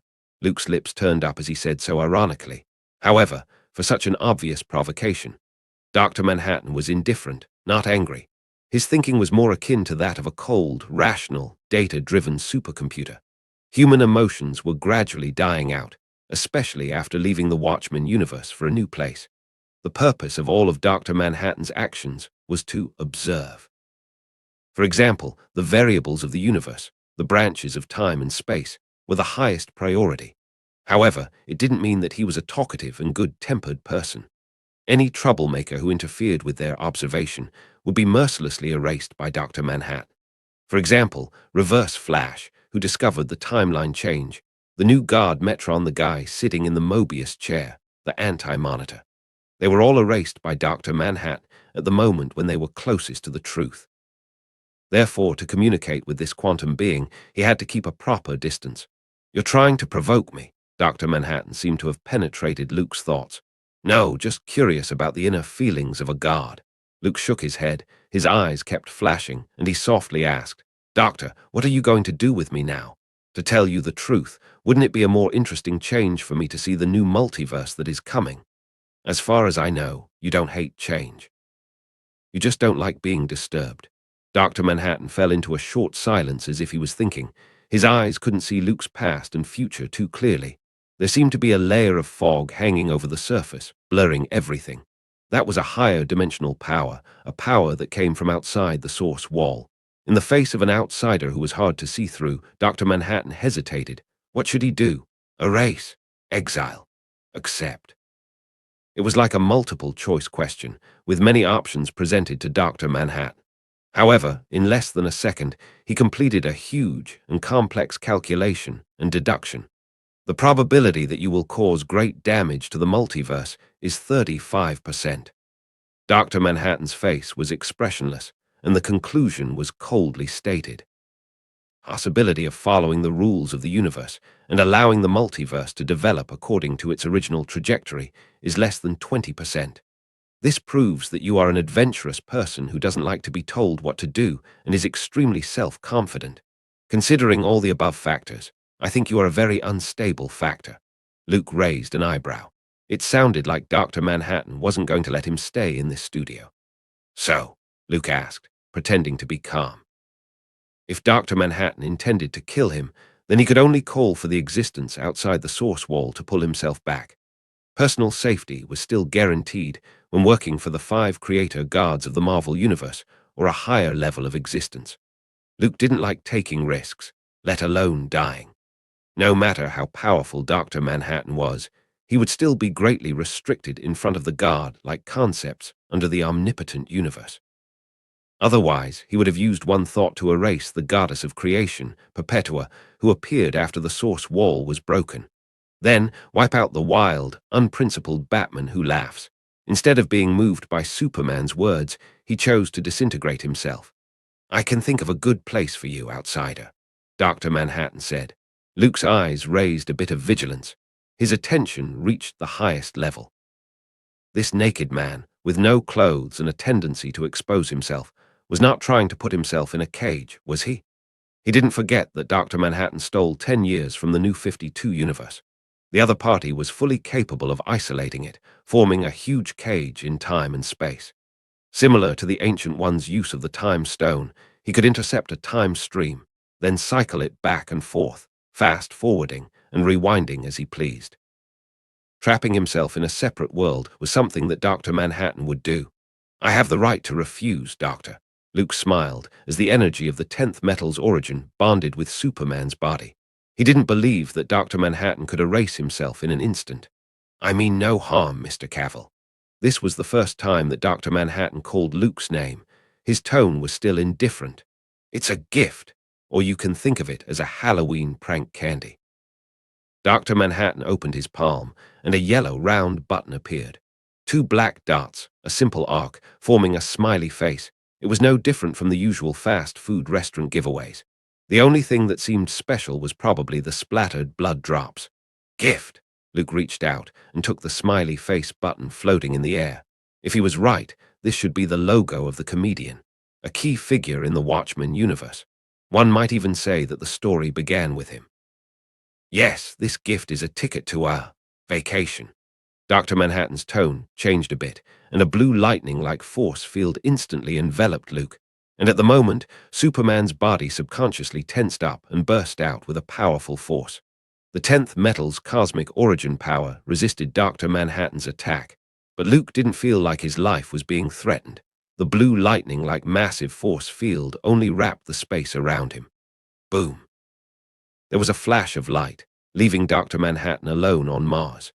When I upgrade to a multiverse concept, I definitely have to repay this blue man well. This was the idea that flashed through Luke's mind before he disappeared. He was transported out of the emerging New 52 universe to another strange place. "Adrian, what will you do?" After a long while, Dr. Manhattan closed his eyes and continued to sit on Mars. Behind him, the precise and perfect huge building moved as steadily as a clock. In the chilly open street, a burst of cold wind blew, bringing up the discarded garbage and scraps of paper on the ground. They fluttered in the wind, twirled a few times, tumbled feebly into the gutter, or were trampled under the feet of pedestrians who hurried by. A piercing blue light flashed, and Luke appeared in a dark alley. He looked up into the night sky and saw through the clouds to the empty darkness. The feeling of crossing the universe wasn't that great, like going through a dark tunnel. By the time he saw the light, he had already left the original world and arrived at his destination. "It looks like I have to write down Dr. Manhattan's name first." Luke thought silently as the corner of his mouth pulled out a slight curve. Frankly speaking, he had rarely encountered any solid obstacles on his way forward. Dr. Manhattan was a lesson and a goal. Maybe the other party was a god, a deity, and an invincible great being in the Watchmen universe. However, leaving the pond of a single universe, approaching the ocean of the multiverse, everything would change. Using a single universe to hold me back. Well, it's a simple idea. Luke's eyes flashed. Several thoughts flashed through his head. Start a world war, open the nuclear explosion wasteland, let this time and space collapse. Or upgrade the cards multiple times and try to punch through the universe with one punch. In case of failure, call the off-site forces. Anyway, the Watchmen universe was merged into the New 52, while the Flashpoint universe was restarted, and dragged the Marvel universe into it. Wait, that wouldn't be the real purpose of those multiverse-level concepts, would it? Luke had some doubts. The 5 creator guards vaguely revealed some information. They called it the great game that defines a new era. Considering that the 2 studios did have a linkage, not only the Justice League and the Avengers, but also Darkseid and Thanos, the Spectre and Living Tribunal. Of course, their ultimate victory or defeat didn't depend on their own strength but on their popularity. So the epic battle that cut through the 2 multiverses. In the end, it's up to Batman and Captain America, 2 highly popular characters, to clean up the mess. After a moment of scattered thoughts, Luke shook his head and chuckled. No matter how big the game and bets were between the concepts of creation, for now it had nothing to do with him. Give me everything you got. Better not let me do it myself. A thug in a leather jacket held a dagger to Luke's back and threatened viciously. He had been watching him for a long while. The man was well dressed, standing in the alley and staring at nothing, the perfect prey. In the eyes of this street thug, he may be a drunk, rich guy. It was an opportunity for him to make a fortune. Mugging. Luke was a little surprised, then turned to laugh. Not to mention that he was Superman. Even when he was in Brooklyn, no thug was brave enough to try. After all, it was death. I admire your courage, man. Luke's mouth turned up. This street punk did the one thing that Hydra, Kang the Conqueror, Odin, and Thanos all failed to do, using a knife to stop Superman and mug him. Cut the crap, be smart. Don't try anything dangerous, or you'll die a horrible death. Street Thug didn't know what a huge thing he had done, and if the thugs in the next studio knew, they would all give him a thumbs up. Sorry, I don't have the habit of carrying a wallet with me. Luke slowly turned around and kindly said, but I can write an IOU that Mephisto in Hell, Odin of Asgard, the Sorcerer Supreme of Kama Taj, would gladly pay off a generous sum for. The street thug was dumbfounded to hear that such a robbery could be offset by an IOU. But who were those strange names? You are kidding me. The street thug didn't have a good temper. After saying that, his knife rushed out. Clank! The tip of the knife struck Luke's chest. It made a collision sound of metal against metal. Like hitting an iron plate, the knife bent and instantly warped. The recoil force made the street thug's arm tingle and throb with pain. It seems that the quality of your weapon isn't good enough. Luke shrugged his shoulders. He didn't have time to waste on a guy at the bottom of the social ladder. Previously, he was facing the most powerful being in the world. The next second, he was being mugged, and the other party didn't even have a gun, just a knife. It was simply too degrading. Luke curled his lips and looked at the guy who didn't know whether he was unlucky or lucky. The dull brain of the street thug finally reacted. The drunk in front of him wasn't afraid of knives. He was probably a costumed adventurer, so he decisively started to run without looking back. Swish. In the dark alley, a red glow flashed. The figure who fled in haste was hit. The high temperature that evaporated flesh and blood destroyed everything, including his skeleton. The scorched black dust was scattered and blown away by the cold wind. Automatically ignoring this little hiccup, Luke slowly took off into the air, standing in the clouds, overlooking the earth. He maximized his senses, first bringing the whole of New York under his control, then the East, the West, and the entire North American continent. The incalculable and complicated information poured into his mind, but it didn't disturb Luke's thinking. This is BBC. This is CNN. Welcome to UBS News. This is a tragic day in American history. A beam of radio waves like an envelope with wings transmitted the latest changes in the world, then fell into Luke's ears. Less than 2 weeks after the breakup of the EU, Russia is already building up its forces in Belarus while threatening to invade Poland. World heads of state say they won't stand idly by if bloodshed breaks out. The global manhunt for the self-proclaimed smartest man in the world continues. It has been reported that the White House has personally issued a warrant for the arrest and trial of Adrian Veidt and will clear up the outrageous allegations of government complicity in planning the New York massacre. Some experts believe that the arrest is necessary to quell the political unrest that has erupted across the country and around the world. I'm William F. Buckley, Jr., speaking to you on behalf of the President of the United States of America. I'm sorry to report that Russia has invaded Poland. The evils of this world have forced out hand. If the Russian military doesn't pull out within the next 4 hours, the president will have no choice but to launch a national military campaign. Luke raised the corners of his mouth, showing a little smile. It seemed that Ozymandias's big lie had been exposed, and the contents of Rorschach's journal leaked, and the whole world came to the brink of destruction once again. However, this time there was no Dr. Manhattan, and the situation became dangerous. The World War was imminent. As a former famous costumed adventurer, Adrian Veidt became a successful businessman and philanthropist after taking off his mask in 1975. He took the position of CEO in the joint venture he founded and led the world financial market to a whole new level. Adrian Veidt is also an extremely dangerous man who is accused of murdering 3 million people, and tens of thousands more need to be hospitalized for treatment due to permanent mental trauma. This man also killed Edward Morgan Blake, also known as the comedian. The costumed adventurer organization, vigilante members disappeared one after another or had died. Harley's Mason, a former member of the organization, the first-generation night owl, was killed by a mob in his home. The second night owl, Daniel Dreyberg, and his wife, the second silk spectre, Laurel Juspixik, are unaccounted for. Rorschach's journal was published in the New York Gazette, and the world is in turmoil. Luke withdrew his senses and seemed to be lost in thought. He wasn't interested in world politics, and even if a major war was fought, it had nothing to do with him. Ozymandias is still at large. Luke caught the point. The self-proclaimed smartest man in the world didn't sit on the throne for long after he devised an amazing plot to keep Dr. Manhattan out of the universe. The disclosure of Rorschach's journal destroyed the utopia he had built, and the doomsday clock moved again. Then the question was, where is Ozymandias? Luke slightly frowned and then stretched out. Perhaps someone knows. Rorschach's diary. November 22nd or 23rd, 1992. Streets were littered with bodies, brains boiled over by grotesque nightmares of fictional invader Clark started over. We had a chance, but they blew it, all of them. The undeplorables screamed to hear themselves, deafened in their echo chamber, blaming the other side for what they have instead of who they are. Their tolerance is a one-way street. While the totalitarians stand their ground, covering their eyes, preaching for a return to a rose-colored republic, unaware that for those not like them, the good old days weren't so good. It depends on your perspective.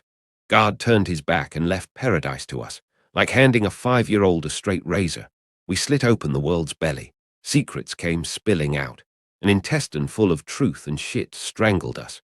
Soon the bugs will be all that's left.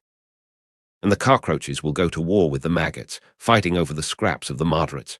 Then they'll eat themselves and finally choke.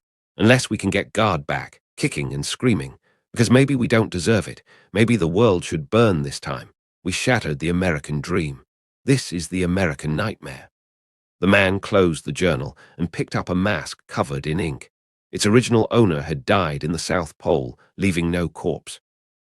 The authorities have issued a mandatory evacuation order all over the country, and we urge everyone to gather their family members to evacuate a designated red zone. If the emergency number that appears at the bottom of the screen is busy, please contact the local police at.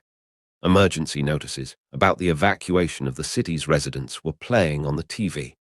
The man didn't look at it, but put on the mask, with the constantly changing ink pattern.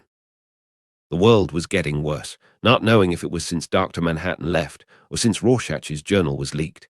Anyway, it was like a patient with terminal cancer whose body was deteriorating every day. Tap, tap, tap, tap.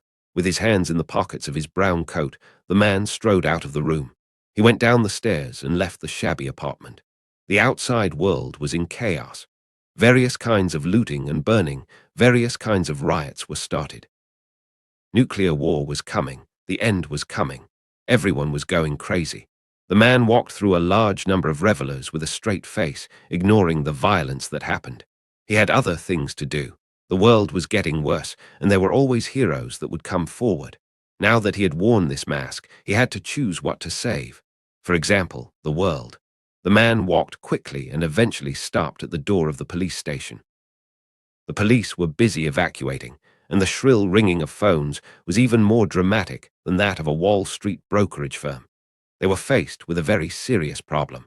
That was, what to do with the prisoners held in the cells. There wasn't enough time left for the citizens to evacuate, so how could they manage those vicious criminals? A policeman was carrying a bunch of keys. It was impossible for the police department to transfer so many people into prison vans right now. In order not to be charged with murder afterwards, the chief decided to release them. Anyway, who knew if the Eastern camp would bomb this city? "Give me the keys." A bald man reached out his hand through the bars and firmly grabbed the police officer's collar. The criminals in the cell were all shouting, banging on the bars, making a sharp noise. They knew what was going on outside, and no one wanted to be trapped here. They would either starve to death or die of thirst, or be blown into a corpse by the nuclear bomb. Boom! The bald man slammed his fist into the officer's cheek, knocking out a few teeth. He wanted to grab the other party's keys and open the cell door. After knocking down the officer with a heavy punch, the keys flew out and landed far away. "Shit!" the bald guy cursed bitterly. He was trying to figure out how to pick up the set of keys when someone else had already done so. The man in the ink mask was holding the keys and looking at the bald guy in the cell. "You want to come out?" he asked in a husky voice. The bald man took 2 steps back and waved his hand vigorously. From the costume this guy was wearing, it was obvious that he was a veteran costumed hero. Instead of getting out and getting beaten, he wasn't going to ask for trouble. He would rather stay here and think of other ways to escape from jail. The man seemed satisfied with this answer, placed the set of keys in his pocket, and continued on his way. The reason he came to the police station jail was to rescue a man and a woman. They were called Mime and Marionette. Of course, it was just a code name. The costumed adventurers didn't reveal their real names, and neither did the masked villains, although the guy didn't know why Ozymandias needed them. But this was one of the tasks to be accomplished to save the world. So the man did it anyway. There are still 3 hours and 34 minutes. He raised his hand and looked at his watch. This time represented the time limit for the launch of the nuclear bomb. Without Dr. Manhattans to restrain it, the world would inevitably slide into the abyss. It didn't take long for the man to find the targets. With the leverage given by Ozymandias, he succeeded in getting the 2 criminals, who lacked integrity and compassion, to follow him out of the cell. In a car already prepared, the group of people entered the sewers and stopped in front of a flood control door that said "Danger." Gently knocking twice, the iron gate opened, and the man entered first. The rescued Marionette and Mime followed. They saw a secret base covered with dust, a jumble of parts, equipment, and instruments. "I say, is the rumor true?" the blonde woman, named Marionette, asked nervously. "Rorschach committed suicide. Is that true?" This was one of the widely circulated rumors after the publication of Rorschach's journal. Because the journal that shattered Ozymandias' utopia didn't end with what happened to Rorschach himself. Vate is the mastermind. Why? What does he want? I can't imagine a more dangerous opponent. He once joked that he was so fast that he could catch a bullet. He could kill us both there in the snow. Nobody would ever know. That's where we're going now, the South Pole. Whether I live or die in the future, I hope the world survives long enough for this to reach you. For my own part, regret nothing. Lived life free from compromise, and step into the shadow now without complaint. This was Rorschach's last entry. Some speculate that he was killed by Ozymandias, while others say he had a nervous breakdown and chose to commit suicide. All in all, opinions vary. "No," the man briefly replied. Although he was wearing Rorschach's ink mask, it wasn't himself. "So your partner is Night Owl?" Marionette asked again. She saw the Night Owl's ship covered by a dust-proof cloth. "No, his partner is me." A voice came from the corner, and a tall man in a dress-like outfit came out. He was like an ancient emperor, wearing luxurious robes and gold accessories, revealing an extraordinary aura. Holding a strange-looking, red-furred lynx in both hands, he kept stroking it like a domesticated cat. "Ozymandias," Marionette recognized this legendary figure who was always in the news or in the newspaper. The other party used to be one of the most famous costumed adventurers and later became a financial tycoon, charity tycoon, and national think tank. Now, he was a cold-blooded executioner who had gone mad and slaughtered 3 million people, a notorious evil against humanity, who was wanted all over the world. Ozymandias, Adrian Veidt. Yes, it's me. The man nodded gracefully. Appeared here so that Rorschach II, who wore the ink mask, could specifically rescue Marionette and mime to save the world once again. Dr. Manhattan left the planet and then left the universe. Adrian once thought that the Blue Man was the biggest threat in the world. Now he had changed his mind. Human beings need a guard, so that they wouldn't repeat the destruction and start a war. I tried to persuade Night Owl to join, but he's retired and just wants to live a peaceful life with Silk Spectre. Ozymandias, with his red lynx, stood under a chandelier. The light reflected the flying dust, casting it on the top of his head. This is a ridiculous and short-sighted idea. The world is about to be destroyed, but he still holds a frivolous fantasy of remaining on his own. Fortunately, Rorschach found me, and he was willing to work for me. Adrian's tone showed contempt for the couple, Night Owl and Silk Spectre. They were too weak to accept the cruel truth. Without Dr. Manhattan, the universe would inevitably collapse. Endless greed for resources was one of the original sins of mankind. Ozymandias once thought that all he had to do was pour sewage on Dr. Manhattan and exile the guard. Then, by creating new energy sources, every country could get rid of resource shortage, and the crisis before mankind could be solved. But he was wrong. Intelligent life was too complex. Suspicion and hostility towards the same kind would also lead to war. Once Rorschach's journal was disclosed, the world was in turmoil, but it was only a fuse, which was ignited by human ignorance and greed.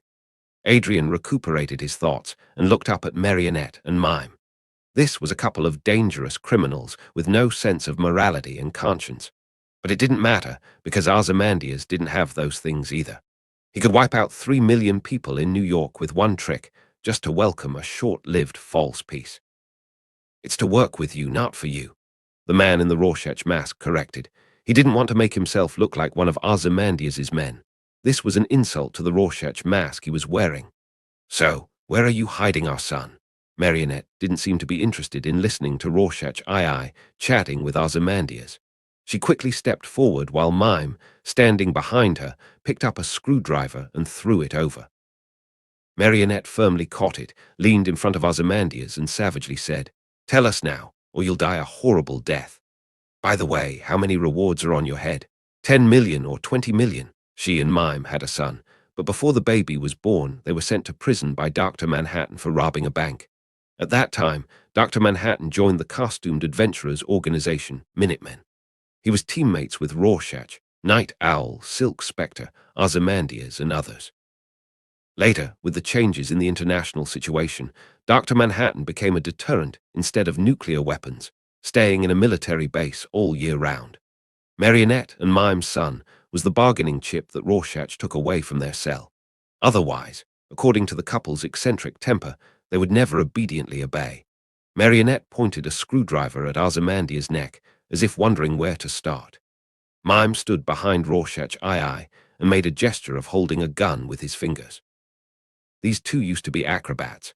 One was good at cutting anything with thin steel wires, and the other could conjure up various weapons with hand gestures. For example, Mime looked like he was holding a gun. If he pulled the trigger, Rorschach II's brains would splatter out. The two of them, in the costumed heroes without superpowers Watchmen universe, were a relatively special existence. Oh, I think you should ask for more, MS Manson. Adrian smiled calmly and slowly said, I'd be happy to pay for you to join. 100 million or 200 million, no problem. It would also include the location of your son. But don't threaten me, it's very unwise. Ozymandias gently pushed away the screwdriver aimed at his throat. He looked for these two for other purposes. Marionette and Mime, like Rorschach II, were extremely important pieces. Let's get down to business. After all, we don't have much time left. Adrian put the red lynx down and patted his palm as if the curtain had been opened and he was ready for his spotlight. What do you want us to do? What does Rorschach mean by finding God? Marionette asked. Her husband, Mime, as the name implies, was mute and unable to speak. Rorschach is right. This is indeed an attempt to find God. Ozymandias tugged at the corners of his mouth and smiled softly. I assume you already know what I did in the past. The whole world knows what you've done. Marionette said sarcastically. Rorschach's journal clearly recorded how Ozymandias planned the disaster, created alien monsters, and slaughtered 3 million people in New York. This was a horrific and heinous crime. Oh, it took me my whole life to conceive and plan it. In order to put an end to the war and end the crisis, all the sacrifices are meaningful. But unfortunately, I failed. Adrian was somewhat lost. He should have replaced Dr. Manhattan as the great king of the New World, after the only God on this planet left. However, before Utopia was established, the peaceful world built by lies was instantly crushed by the dead Rorschach. When the truth was revealed, it was like a bombshell crashing into the calm lake, causing an uproar. After Rorschach's journal was leaked, I sat in the castle in the South Pole in despair, waiting for the government to arrest me. Although I have many ways, I can avoid jail time, escape global pursuit, and find a quiet place for the rest of my life. But I didn't, because a great king can fail, but he can't leave his crown and return to mediocrity. Marionette curled her lips and thought Ozymandias might be out of his mind. If she had as much money as he did, she would have been living happily, instead of trying to work against Dr. Manhattan and trying to dominate the world. Besides, I won't live long. Adrian smiled bitterly and then added that he had a tumor in his head and was dying soon. I'm very ill, but the only person I trusted enough to perform the surgery was myself. Fate played a terrible joke on me. Marionette saw a complex look of sadness, ridicule, and self-deprecation on the face of the man who boasted of being the smartest man in the world. She somewhat understood why Rorschach II was working with Ozymandias. Perhaps it was cancer that changed the latter and woke him up from his dream of being a king. I get it. You want to get Dr. Manhattan to come back. Marionette blinked and curiously asked. The military says he left Earth and went to Mars, but some speculate that he's still somewhere in the world, observing the changes in the world.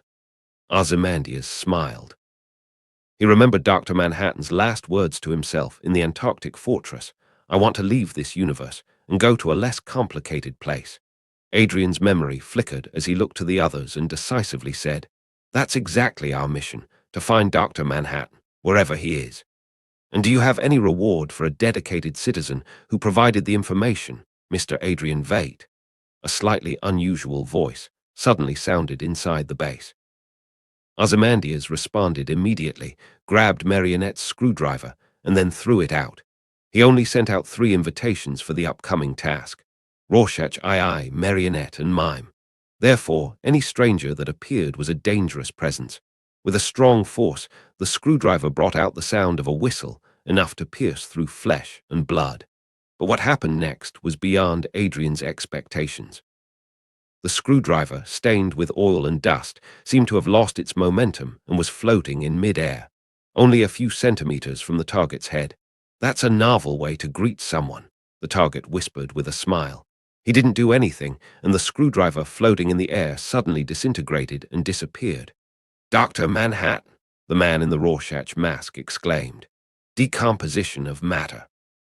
Rorschach II clearly remembered that he once saw Dr. Manhattan on TV, turning a tank into dust.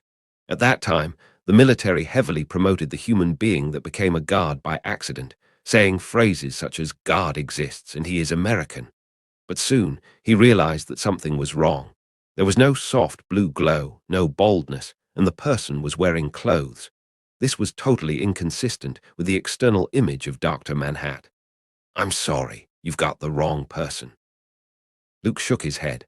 I'm not an exhibitionist who likes to expose himself. After collecting enough information, he began to look for Ozymandias. When Rorschach II entered the police station's jail, rescued Marionette and Mime, and then went to the secret base in the sewers. Luke saw all of it and followed them all the way here. After Dr. Manhattan left the Watchmen universe, the only person in the world who deserved to see him in person was probably Adrian Veidt. If Luke was asked to choose a suitable helper to deal with the Blue Man, who was still naked, on Mars, Ozymandias was undoubtedly the most suitable candidate. He knew Dr. Manhattan too well and even found something to exploit from a guard that had no weaknesses at all. Increasingly disappearing humanity, increasingly indifferent feelings. Adrian was the first to notice this, in addition to the comedian. Dr. Manhattan once witnessed the comedian shoot a pregnant woman. He could have stopped it, but he didn't. President Nixon asked him to take part in the war. He could have refused, but he didn't. Because Dr. Manhattan could foresee the future, time had no influence on him. His mind could appear in the past and the future at the same time, as if he was walking freely in an empty room. Therefore, in Dr. Manhattan's view, everything that happened was a predetermined trajectory.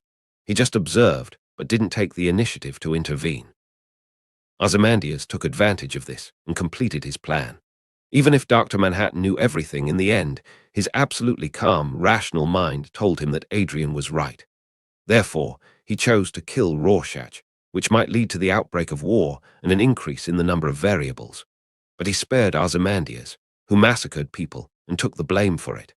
Because in Dr. Manhattan's mind, the anger, hatred, and spitefulness of human beings had no effect on himself. He only thought that Earth was too complicated and wanted to leave, which was exactly what Adrian had expected. "Who are you?" Ozymandias looked a little gloomy. Luke demonstrated an unusual and frightening ability. Like Rorschach II, it reminded him of Dr. Manhattan. "You're the smartest person in the world, can't you guess?" Luke smiled. He used spatial transmission to suddenly appear and then decompose the attacking screwdriver. By showing the ability first, Ozymandias was shocked. In this world, except for Dr. Manhattan, there was no real sense of super-powered people. The earliest costumed heroes were composed of a group of policemen with a strong sense of justice. They found that the law alone couldn't give those criminals the punishment they deserved, and the other side could still get away with it by hiring lawyers or other means. So after work, the policemen would wear masks and strange clothes to punish the villains themselves. With the publication and exposure in newspapers, these costumed heroes aroused people's interest. People liked to talk about their actions and costumes, and the police department and the government gave them awards and encouragement. In that era, when law and order were chaotic and weak, the appearance of costumed heroes was something that everyone was happy to see. Later, these people formed a group called Minutemen, whose members included Captain Metropolis, the first Night Owl, the Comedian, the first Silk Spectre, the Silhouette, Dollar Bill, and so on. However, their later fate wasn't so good. Some were sent to nursing homes because of alcoholism, some were shot by homophobic conservative groups, some became government agents and did dirty work, some retired and opened an auto repair shop. The unluckiest one was Dollar Bill, whose cape was caught in a revolving door, shot by a robber in a bank robbery. He once asked the costumed heroes, in a heated discussion, about whether uniforms should have capes or not, and whether capes would affect fighting or not. Later, after the Minutemen disbanded, a new generation of figures appeared one after another, including Dr. Manhattan, Rorschach, Ozymandias, the second generation Night Owl, and the second generation of Silk Spectre. This was the evolutionary history of costumed heroes of the Watchmen universe. Except for the Blue Man, they were essentially a gang of vigilantes without superpowers. The opponents they were facing were only gang leaders, vicious gangsters, and murderers. Unlike the superheroes in the next studio, who could fly and do anything. "I'm not a prophet. How could I guess?" Adrian kept smiling on the surface, but his brain was turning at high speed, making all kinds of guesses. Smart people always think too much. The more they didn't get an answer, the more they would think about it. "Well, who I am and where I came from are not really important questions." Luke spread out his hand and showed a friendly gesture. The criminal couple, Marionette and Mime, stepped back. They felt a dangerous aura similar to Dr. Manhattan's from this man's body. Anyway, this was an existence that shouldn't be provoked. "What's important is that I can help you and provide information about Dr. Manhattan." Luke spoke with a smile. This made Ozymandias' pupil narrow. He got some useful information from it. "Have you seen John?" Adrian tentatively asked. "Yes," Luke answered truthfully. "Where is he?" Ozymandias then asked. Mars in another universe." Luke said casually, in a kind tone, "Frankly, I have a personal vendetta against Dr. Manhattan. He gave me a one-way ticket for a vacation, a gift I need to return. The corners of Adrian's mouth twitched. This man sounds like an enemy. Being an opponent of Dr. Manhattan, and still alive, was a demonstration of strength. At least as far as Ozymandias could see, those guys who tried to attack and resist when fighting Dr. Manhattan ended up with only one fate. That was flesh and blood suddenly bursting into pools of sticky ketchup.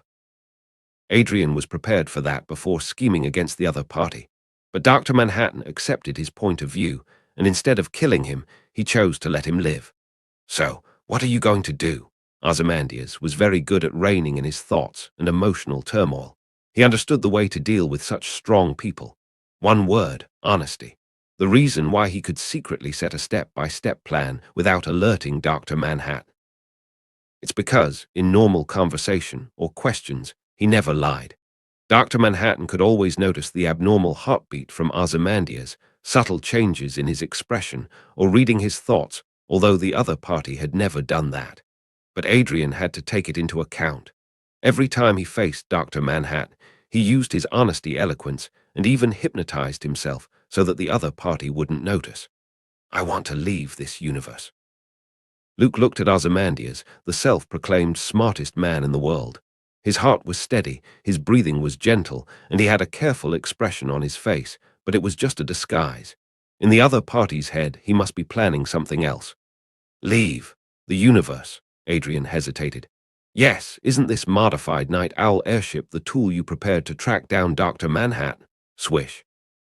Luke raised his hand and pulled off the dust cloth, creating a choking cloud of dust that caused everyone else to cover their faces and cough. Did I say something wrong? Ozymandias shook his head. He was indeed well prepared to find the guard of the Watchman universe. But how did this guy know? For a while, Adrian's thoughts were confused and he was overthinking. But before we leave, we still have some time to talk. Luke, who took the lead, gently snapped his fingers. Marionette and Mime, inside the base, as well as Rorschach II, were instantly teleported out. In the messy space, only he and Ozymandias were left. Talk about what? Adrian held his breath and forced himself to calm down. Let's start with your non-existent cancer. Luke tossed the first chip on the table. You know about that? Ozymandias' expression finally changed. He once again felt like he was facing Dr. Manhattan. All-powerful and all-knowing. There are no secrets at all. Could the departure of one guard lead to the appearance of another guard? There's a malignant tumor growing on the frontal lobe. That's a lie you pulled on that young man in the Rorschach mask, isn't it?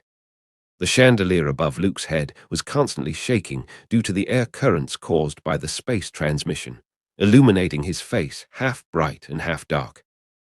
Because of the unequal power and information between the two sides, Luke firmly grasped the rhythm of the conversation and made Ozymandias fall into a passive position.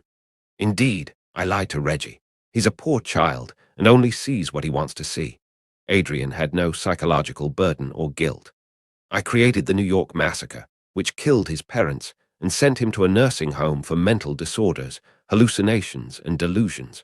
I am the person he should hate the most. Luke picked his eyebrows. He knew the true identity of Rorschach II. Reggie Long, the son of a psychologist. His father once gave Rorschach an ink blot test. This was a famous projective personality test, which used abstract images to reflect the subject's subconscious. The doctors hoped to cure this criminal, who had severe violent tendencies, by probing into the heart of the other party. He failed. Not only failed to break Rorschach's psychological defenses, but was crushed by the other party's beautiful illusions. He shouldn't wear that mask. There may be only one Rorschach in the world, and it's not realistic to want to be the second one. Luke flatly said so. He knew about Rorschach's past. His real name was Walter Carfax, the son of a prostitute who suffered all kinds of bullying and insults since childhood. Carfax didn't start out as an unswerving thug for justice. His story began with a kidnapping case when he just became a costumed hero, nicknamed Rorschach. As it happened, a 6-year-old girl named Blair Roch went missing, and Rorschach was responsible for tracking her whereabouts. He had always been the most radical and violent one in the vigilante group. He never showed mercy to criminals, and even Night Owl, who formed a team with him, could hardly stand it. But at the time, Rorschach was still young. The most he could do was break a few bones and send those guys to jail. That dark night, he broke into the kidnapper's house after finding some clues. But he didn't find the girl, only a pile of burnt clothes and bloodstains on a bench. There were two big dogs in the yard, and they were fighting over a child's leg bone. Rorschach could clearly see that there was a red shoe hanging from it. He guessed what had happened and killed the two dogs in anger. Then he threw the bodies in the culprit's house and waited for him to return. Half an hour later, Rorschach used the butcher knife on the bench to cut the bastard's head into several pieces. According to the rules of the costumed heroes, he wasn't allowed to do that. The guy should have been arrested and sent to jail to wait for trial. This was the proper process, but Rorschach didn't do that. The tragedy before him made him understand the world and the dark side of human nature. Ordinary men deserve punishment, but beasts deserve to die. Since then, Walter Carfax had died, leaving Rorschach, who would never compromise or show mercy. Rorschach. It'll be hard to find someone like him in the future. Ozymandias was a little saddened. He appreciated people who could stand their own ground. In the new generation of vigilante groups, Adrian paid more attention to the comedian and Rorschach. Night Owl and Silk Spectre were too weak. People like them couldn't change anything, only drifting with the tide. Reggie is a fragile person. What he wants to see most is that I feel remorse for my mistakes. Adrian started to get used to Luke's all-knowing presence, and the conversation was gradually entering an unusually harmonious atmosphere. So, after he found me, I told him I had cancer and showed despair, despondency, and regret in front of him. This is far better than being shot by the villain in the story, which is far more painful.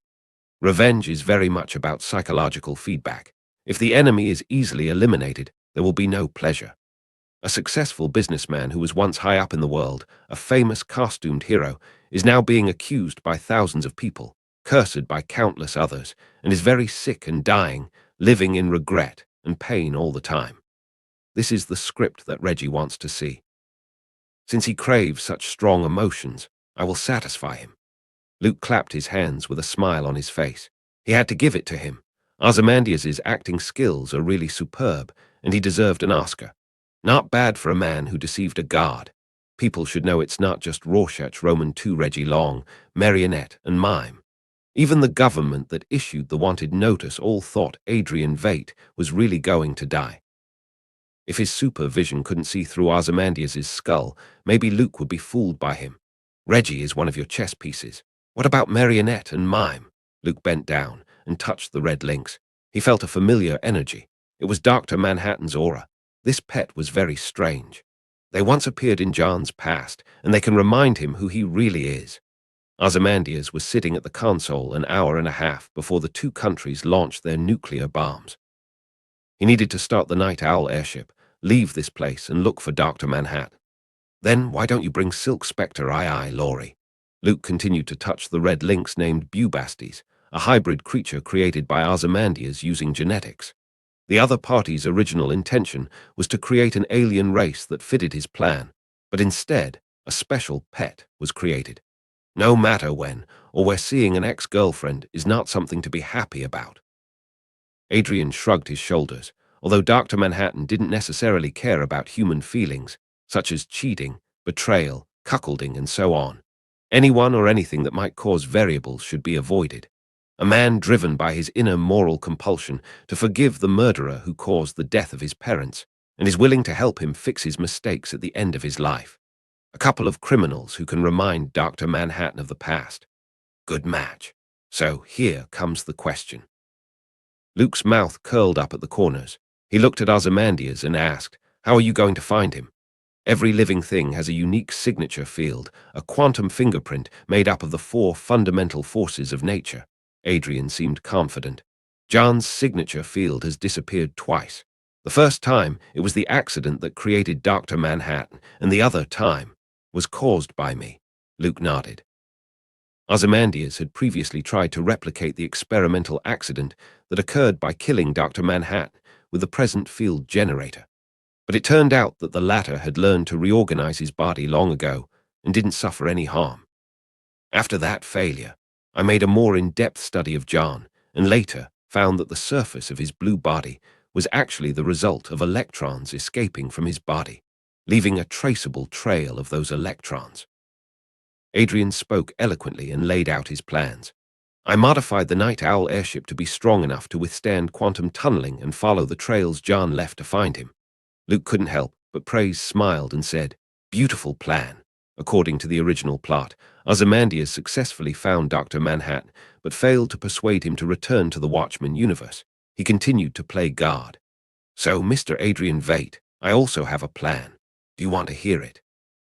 "You mean you can stop this war that would destroy humanity?" Ozymandias suspiciously stared at Luke, who was smiling and humming. Half of this question was actually a test to get some more information. Half of it was his real reaction, not believing the other party could do it.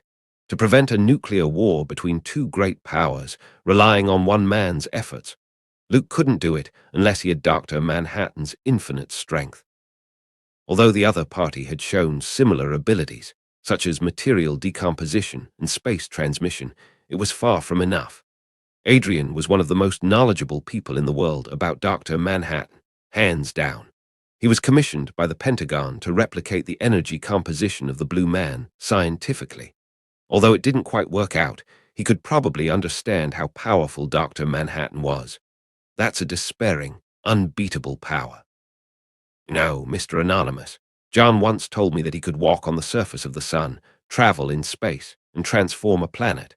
Ozymandias' words contained a hint of ridicule, deliberately making an expression of contempt to see if it could arouse the emotions of this unknown person.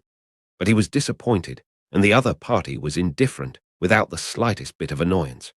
"Maybe you won't believe it, Mr. Veidt. I happen to have the experience of going deep into the sun's core."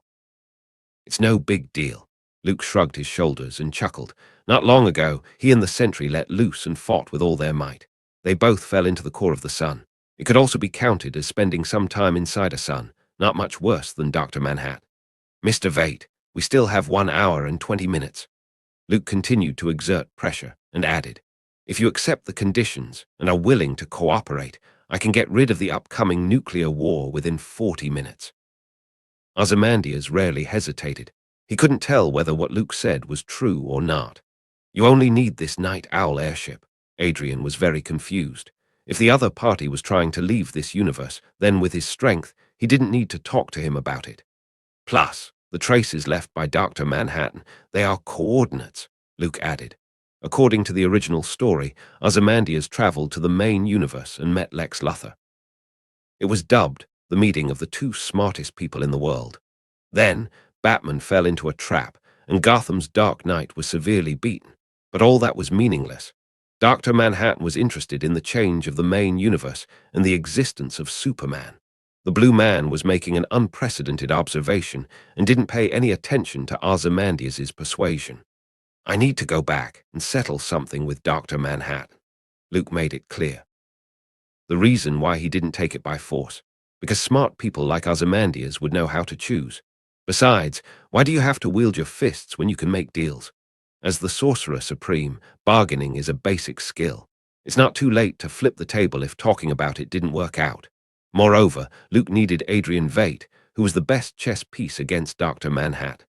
"Then I want to know, Mr. Anonymous, how are you going to stop the war?" Russia has a total of 3,530 nuclear bombs. Even if only 1/3 of them are launched, they will be enough to scorch the North American continent.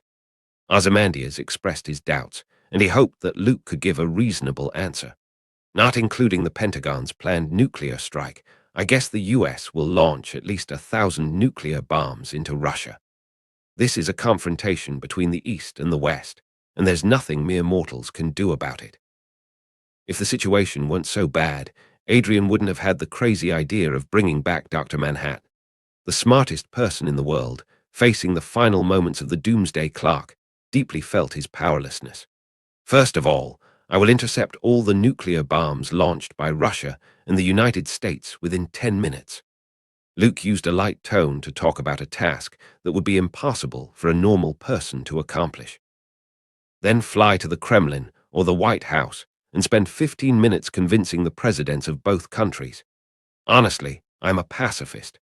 I have persuaded many schemers and ambitious people who want to rule the world and initiate wars. So the presidents would definitely be convinced and cast aside their prejudice. Everything will be resolved with satisfaction. Are you satisfied with this answer, Mr. Vate? Even a deep and talented person such as Ozymandias couldn't help but feel shocked by Luke's perfect plan. His mouth slightly opened as he asked in disbelief, "Is it that simple?" "It's as simple as that." Luke curled his lips as if it was just a small problem that he could easily solve. Intercept the nuclear bomb and talk to the president of the country. For 40 minutes, Adrian was a bit dumbfounded, unable to think straight. If these words hadn't come from Luke's mouth, he would have dismissed them as the ramblings of a madman. "Believe me, Mr. Vate, I am very experienced in playing the role of the third pole of the tripod that balances out the world." Ozymandias didn't know how to respond to Luke's assurances. This man was either an irrational madman or a god who came down to earth. "It looks like you still can't believe it. Your imagination is limited by your poor knowledge."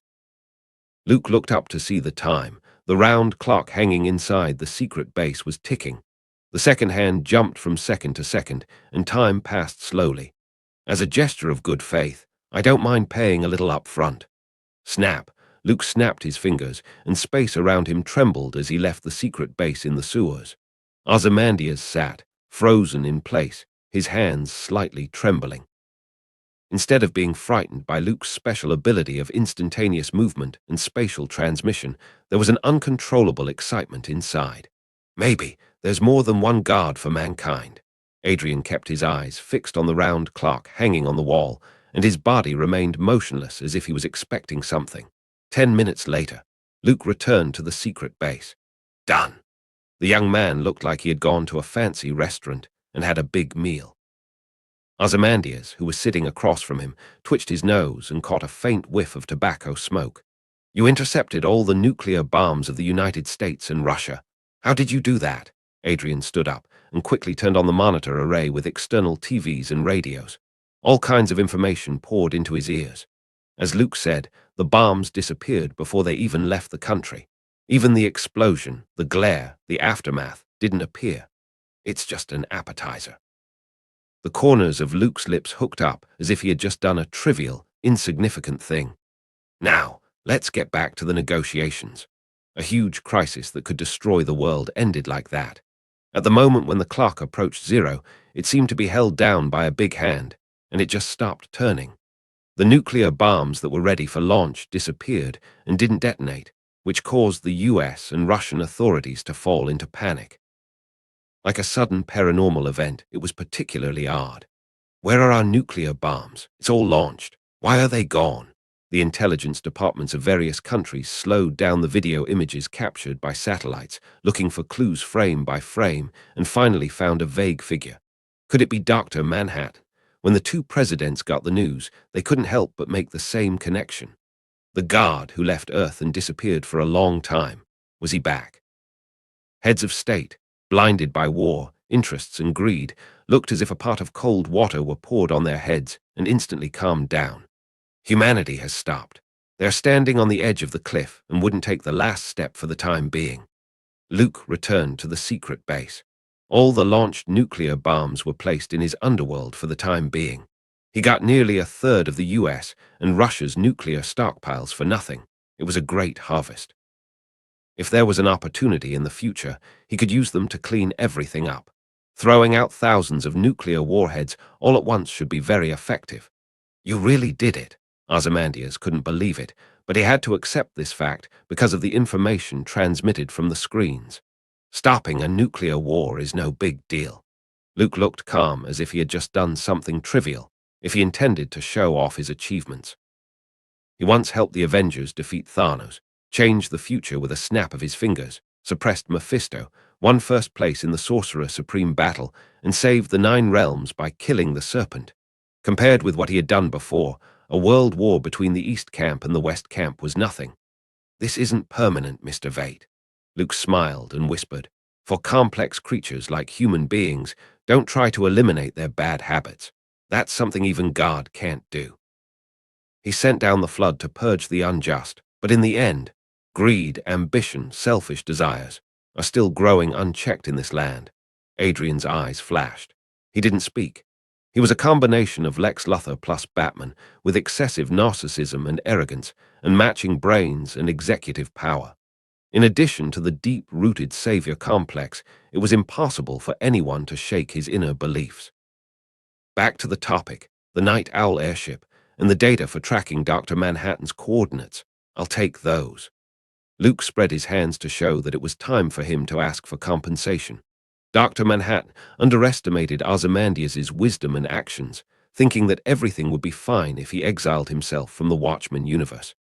If I'm not mistaken, Mr. Anonymous, you didn't come here voluntarily, did you? Ozymandias didn't move. As a wise man, he was keenly aware of some useful information through previous conversations. That's right. Luke freely admitted that. He was fooled by Dr. Manhattan, which wasn't a humiliating thing. Even though Metron, one of the new guards, was sitting in the Mobius chair made by the Anti-Monitor, he was still obliterated by the Blue Man. If it weren't for Superman's body and the 10th metal in it, possessing a trace of the power of the origin of the universe. Perhaps Dr. Manhattan would take a more brutal and direct solution to the biggest variable. Then, even if you go back to John's universe, you might be able to fight him.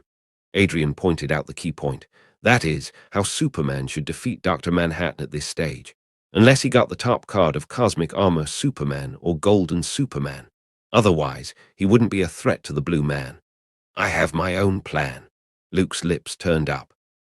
He could understand the meaning of Ozymandias's words. Clever people were always relentless.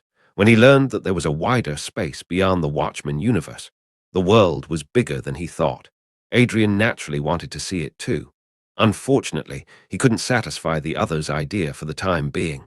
If you participate in this game, you may be disappointed. Luke looked at the huge array of monitors behind Ozymandias. In the news, every country revealed a turbulent and chaotic situation. Although the war has been temporarily stopped, a growing fire of violence was burning and destroying everything. The world needed a leader to show them the right path. First of all, I have no intention of confronting Dr. Manhattan outright. Luke held out a finger and spoke with a smile. The Blue Man was observing the fully restarted New 52. No matter whether he appeared in any parallel universe or any timeline, he would instantly be noticed by him. Dr. Manhattan was based in the upper reaches of time and space, and could easily delete his existence by rewriting the timeline if he wished. Even if Luke had a way to escape, he would always be in a passive position. It was unwise to carry his own shortcomings and compete with his opponent's strengths. So Luke's plan was to determine the coordinates of the main universe by tracking Dr. Manhattan's traces and land in the rebooted space-time before the flashpoint occurred. Because of his appearance, a new branch would be generated in the original fixed timeline. It's like two forks on the same road, which all point to the same destination in the end. Luke, with a relaxed smile, calmly said, I'm at the downstream of time and space, and he's standing in the upstream. After a long journey, sooner or later, we will meet. Frankly speaking, I'm looking forward to Dr. Manhattan's expression when he finds out that everything he has observed has become an illusory bubble. Ozymandias's heart fluttered, and he withdrew his intention to continue the negotiation. Intuition told him that pushing his luck might end badly. This anonymous gentleman, like Dr. Manhattan, didn't tolerate his various actions out of reason and calm reflection.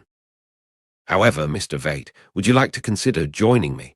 Luke turned around and threw the second chip on the table. He opened his palm, and a shining power ring of will appeared. That bright green light illuminated the interior of the secret base like a beautiful emerald. The world will need a second go, but I'm not interested in playing such a role. At this time, Luke, like a compelling devil, sounded persuasive. Who else could be more suitable than you? Natural villain who can sacrifice a small part and save a large part without any psychological burden. A cold king who has no compassion and no weakness in his heart. This ring can turn you from a mortal to a god. It doesn't cost you much, Mr. Vate. Adrian's eyes were firmly locked on the power ring of will. Like a top-class gem, he couldn't move his eyes away. Luke smiled. Even the smartest person in the world, I'm afraid, couldn't resist the strong temptation brought by more power. Like Lex Luthor, doing all kinds of research on Superman, trying to steal the other party's power. One couldn't have both wisdom and strength. The wiser one was, the more they wanted to be strong. Placing his hand down, the power ring that originally belonged to Seinstro floated gently in the air. Then the dazzling light burst out, illuminating Ozymandias' handsome face. Intelligent life form is determined. Adrian Vate from this universe. You have a strong will to overcome fear. Welcome to the Green Lantern Corps. Half a month had passed since the nuclear war that almost dragged the human world to the abyss.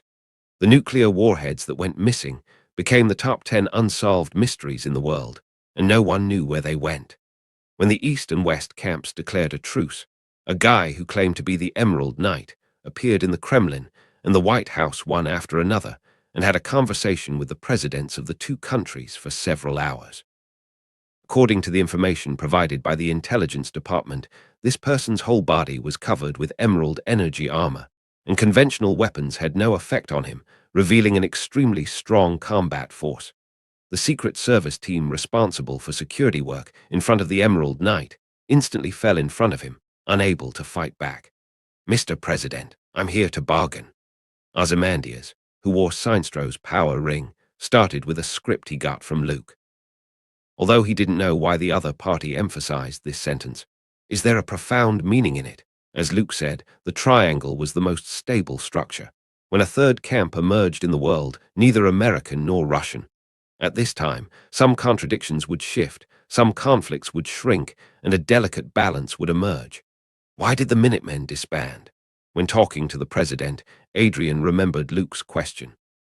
The Minutemen was a costumed hero organization, which was once sought after by the public and the best helpers of the police and the government.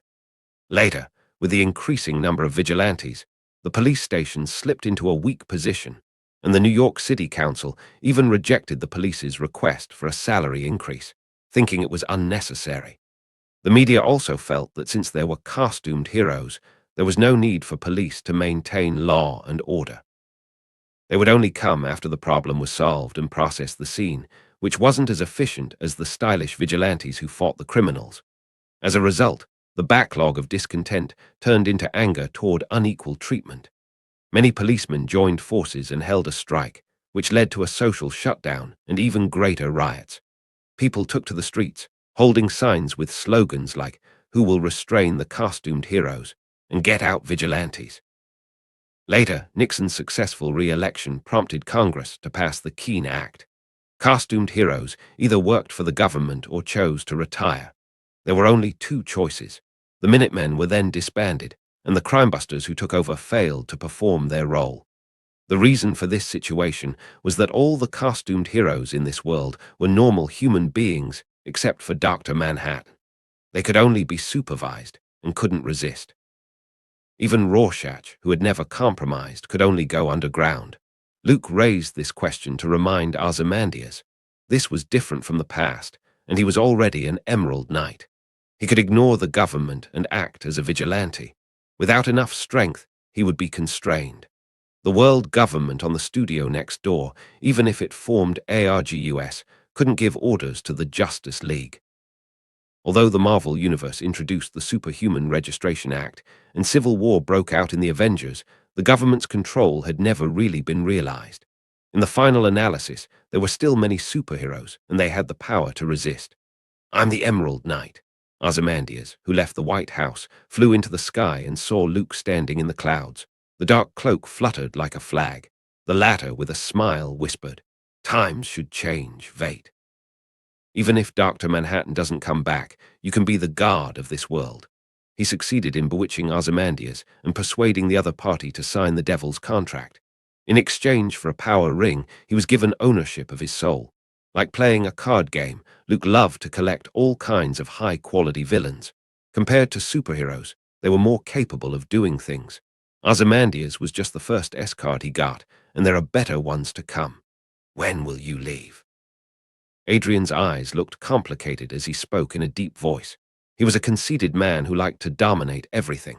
But in front of Luke, Ozymandias, who often compared himself with Alexander the Great, had lost his confidence. "So anxious for me to leave. Yes, there should only be one God, so only they would be worshipped by the people." Luke's mouth curled up in a joking manner. He didn't think it was a losing deal to give Adrian Veidt the power ring.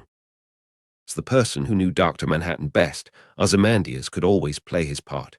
Sooner or later, you will get tired of it. At that time, I won't mind opening the door to the wider universe, Luke predicted. Ozymandias had given him the modified Night Owl airship and the coordinate data for tracking Dr. Manhattan. Among them, including the one that created the red links through genetic modification technology. It had a residue of Dr. Manhattan's essence and other uses. Goodbye, Veidt. Luke waved. He didn't intend to stay in the Watchmen universe for long. This was a devastated and nearly broken world.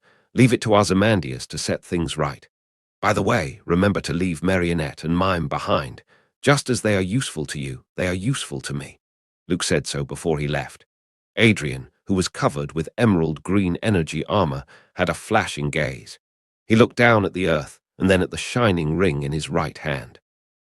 Ozymandias, Adrian Veidt had died of cancer.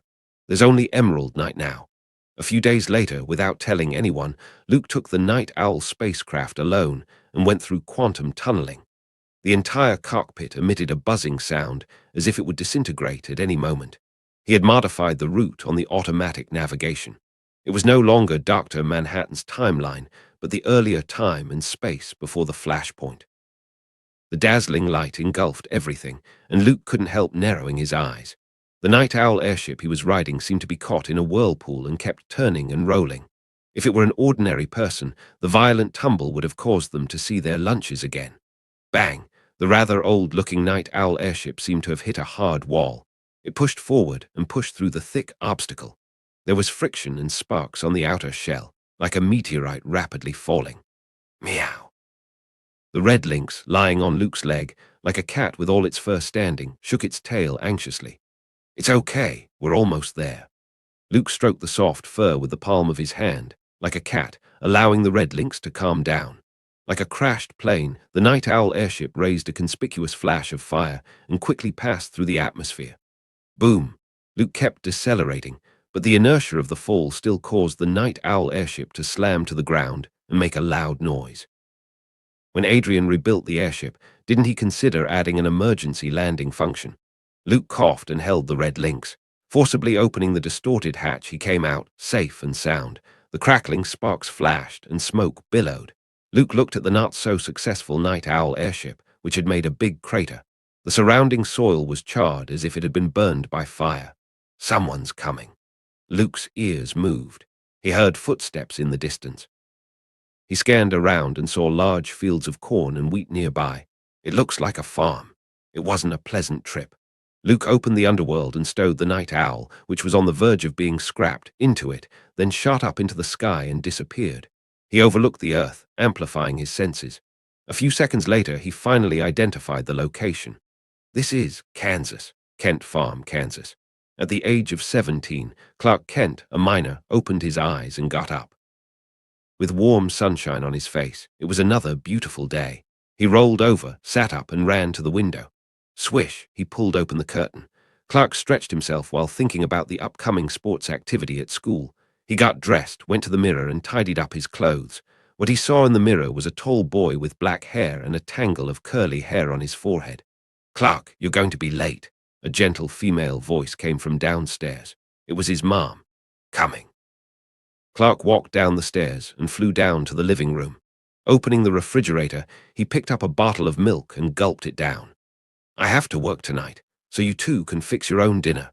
Remember, no pizza."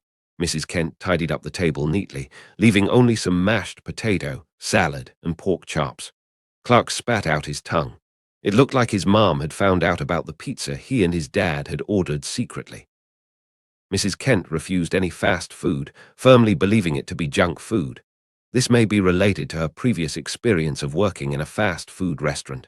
After lunch, Clark took out a piece of paper from his backpack, which was the permission slip to join the school football team. If he wanted to join the team, he needed his parents' signature to get the teacher's permission. After all, football was a high-impact sport, and the risk of injury was high. "Dad, I want to play football," Clark said in a lowered voice as if he were about to do something wrong. He handed the permission slip to his dad, hoping that the other party would be in a good mood and would be kind enough to sign it. "I'm sorry. I can't let you do that, Clark. Jonathan Kent, Clark's father, scratched his hair, looked at his wife, shook his head, and refused. Why? Clark looked disappointed and questioned loudly. This wasn't the first time. When he was a child, he wanted to sign up for the baseball team, but he didn't get his parents' permission. Later, they still wouldn't let him play soccer, basketball, and other sports. This was why Clark was often called a nerd by his classmates at school, although he did well in his lessons and won the teacher's favor. But he never participated in after-school activities, which also attracted a lot of criticism, and why he didn't have many friends. You know why, Clark. Jonathan Kent had a complicated look. Since childhood, his son was different from other children. At the age of 8, he could lift the jeep parked in the yard. If he was angry, he could crush steel with his hands. Jonathan clearly remembered that Clark accidentally fell into a grain harvesting machine once. It was supposed to be a bloody tragedy. But when he quickly stopped the machine and ran over to see, he found his son safe and sound. Instead, the machine was stuck, and blades were bent as if they had hit something hard. Later, Clark grew up some more and gradually became even more extraordinary. This made Jonathan very worried for a while, fearing that others would discover his son's super ability and they would regard him as a freak. He had this idea because Clark wasn't his and his wife's own flesh and blood. Over a decade ago, a baby aboard a spaceship crashed into the Kent farm, bringing with it a rain of meteorites that nearly destroyed the town. It was the second time that something like that was discovered in Kansas, and there was another sometime before. A huge crater appeared in the cornfield of the Kent farm, which was suspected to be the site of meteorite impact.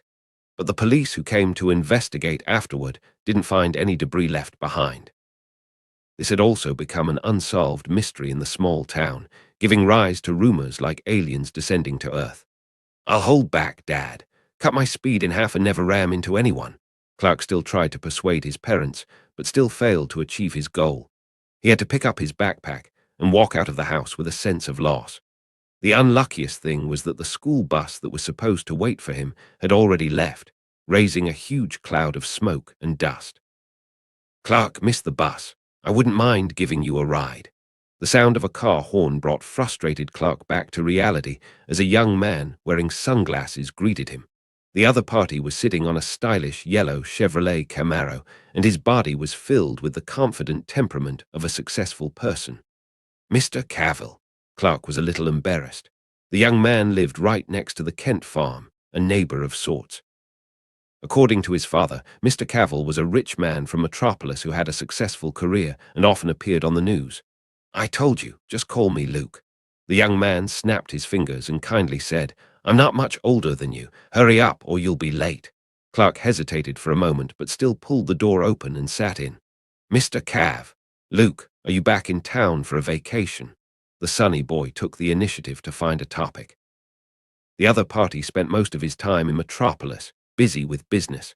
The luxurious villa in the small town, as well as a large field nearby, were left vacant. I just finished a business meeting with LexCorp and stopped by your school's ribbon cutting. I donated a library.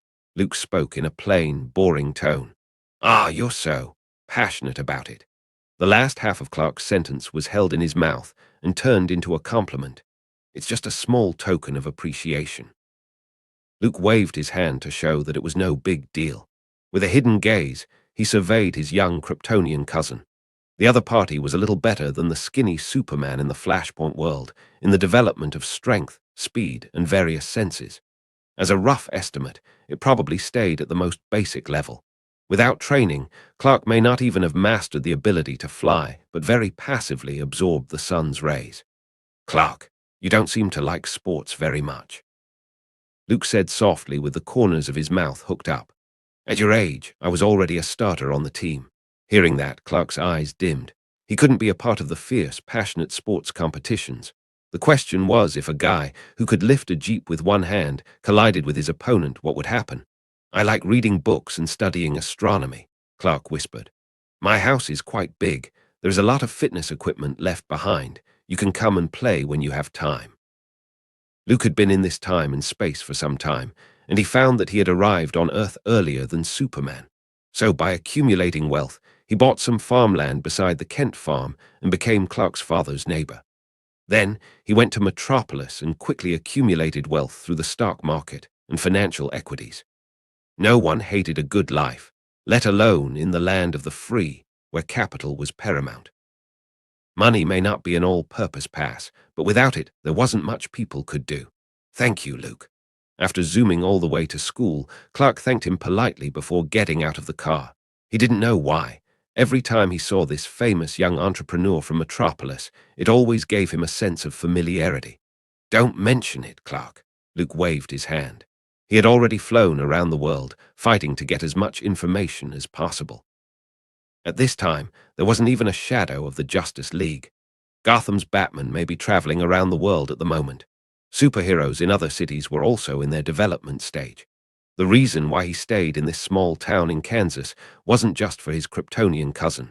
Superman's arrival also brought a mysterious meteorite shower. Luke even found traces of kryptonite. It was not just green kryptonite that weakened and incapacitated Kryptonians.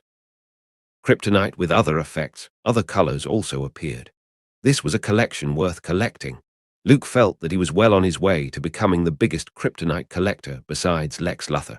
In case he got the Ultraman Superman card, it could also be used as a snack stockpile for fun. After Clark stepped out of the car, he seemed to be the center of attention and felt the curious eyes of many students. There weren't many rich people in the small town. Although being a farmer in the United States could definitely be regarded as a good life, it depended on how much land they owned. For example, like Mr. Luke Cavill, the town's famous major landowner. He had purchased several farms and pastures, which together were for about 5,000 acres, accounting for nearly 1/3 of the agricultural land in town. The farm mainly grew soybeans, wheat, and corn. There were over 400 cows and 20 bulls in the pasture, and there were companies that sold and leased agricultural equipment under his name. To put it bluntly, most farmers in the town depended on Mr. Cavill. By contrast, the scale of Kent Farm was small. Moreover, in a relatively closed and backward town, every household preferred off-road pickups with good loading capacity, and sports cars weren't common. God, Clark, do you have a private ride now? And it's such a cool Chevrolet. Clark, who was a little shy, walked quickly into the school gate. A girl with short golden hair patted him on the shoulder, exaggerating. Her name was Chloe, a reporter in the school. She was obsessed with all kinds of small-town tales of mystery. She was one of the few friends Clark, the nerd, had. I missed the school bus. Luke was kind enough to give me a ride. Clark earnestly explained. Mr. Cavill had always been a celebrity in town. Although he didn't often appear and only came back occasionally for a short vacation. But because of the frequent news headlines and enough exposure, he had long been the talk in town. Of course, most of them focused on gossip. Luke.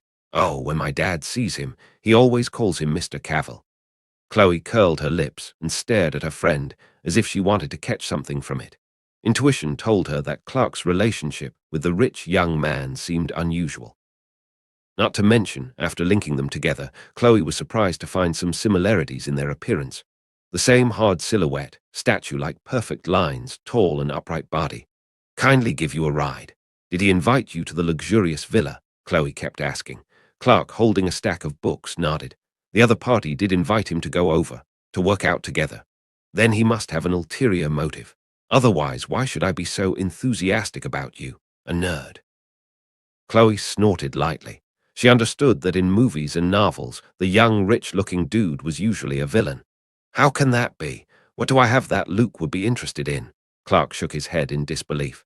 All of the Kent family's possessions were probably no more than a fraction of the other's bank account. He couldn't be interested in me, can he? Clark's thinking was also skewed, and strange associations were made. Hey, look, your dream girl. Without dwelling on the issue with Clark, Chloe bumped the former's arm and alerted him. Don't you want to go over and say hello? Clark followed her line of sight and soon noticed a young girl full of youth. With long brown hair and a pretty face, she exuded a charming aura. That was the most beautiful girl in the school, and she was also the girl he could never forget. Lana. Almost subconsciously, Clark walked toward her like a robot. Chloe, who fell behind, showed a naughty smile as if expecting a good show. 5, 4, 3, 2, 1, plop. Clark, who looked tall and healthy, hadn't walked up to Lana yet. His legs went limp, and he fell to the ground as if he had suddenly lost his strength. The stack of books in his hands also spilled out. The classmates around him laughed, making Clark, who fell down, embarrassed. There was no doubt that this was an embarrassing thing. The future Superman at this time was just a teenager with low self-esteem. He didn't know what to do, let alone how to eliminate the embarrassment. Poor Clark. Chloe let out a sympathetic laugh. According to her records, as soon as Clark got close to Lana, he would act like a toddler who hadn't learned to walk, not to mention walking unsteadily and falling to the ground. Sometimes, there may even be a serious case of respiratory distress. She called it unrequited love syndrome.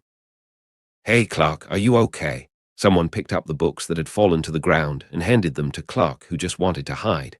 Luke, why are you? Seeing an acquaintance, Clark temporarily forgot the embarrassing situation and showed a surprised expression. I just told you about the ribbon cutting for the library. Remember? Luke faintly smiled. Behind him stood the principal, the director of education, and other figures. The strong aura emanating from the educators made those students who were watching the fun automatically retreat. A swarm of people scattered in an instant. I'm a little confused. Sorry. Clark patted the dust on his body. With Lana's departure, the feeling of weakness that filled his whole body seemed to disappear. A pretty girl, are you interested in her? Luke took the opportunity when returning the books, approached him, and asked. He looked a bit odd, as if he had found something interesting. Who was Superman looking at that made him like this? It had to be the girl with the kryptonite necklace. Yes, that's why Clark suffered from unrequited love syndrome. The girl named Lana Lang had a kryptonite necklace around her neck. If these two people were really together in the future, not to mention his two legs, Clark might have to go soft on his third leg. No. Clark shook his head repeatedly, as if he had been caught reading some kind of inappropriate magazine by his parents, and an inexplicable sense of shame spread through his body. This was how teenagers who were secretly in love looked. They were always reluctant to admit that they liked someone and thought that no one knew the secret. Unfortunately, he wasn't really good at lying.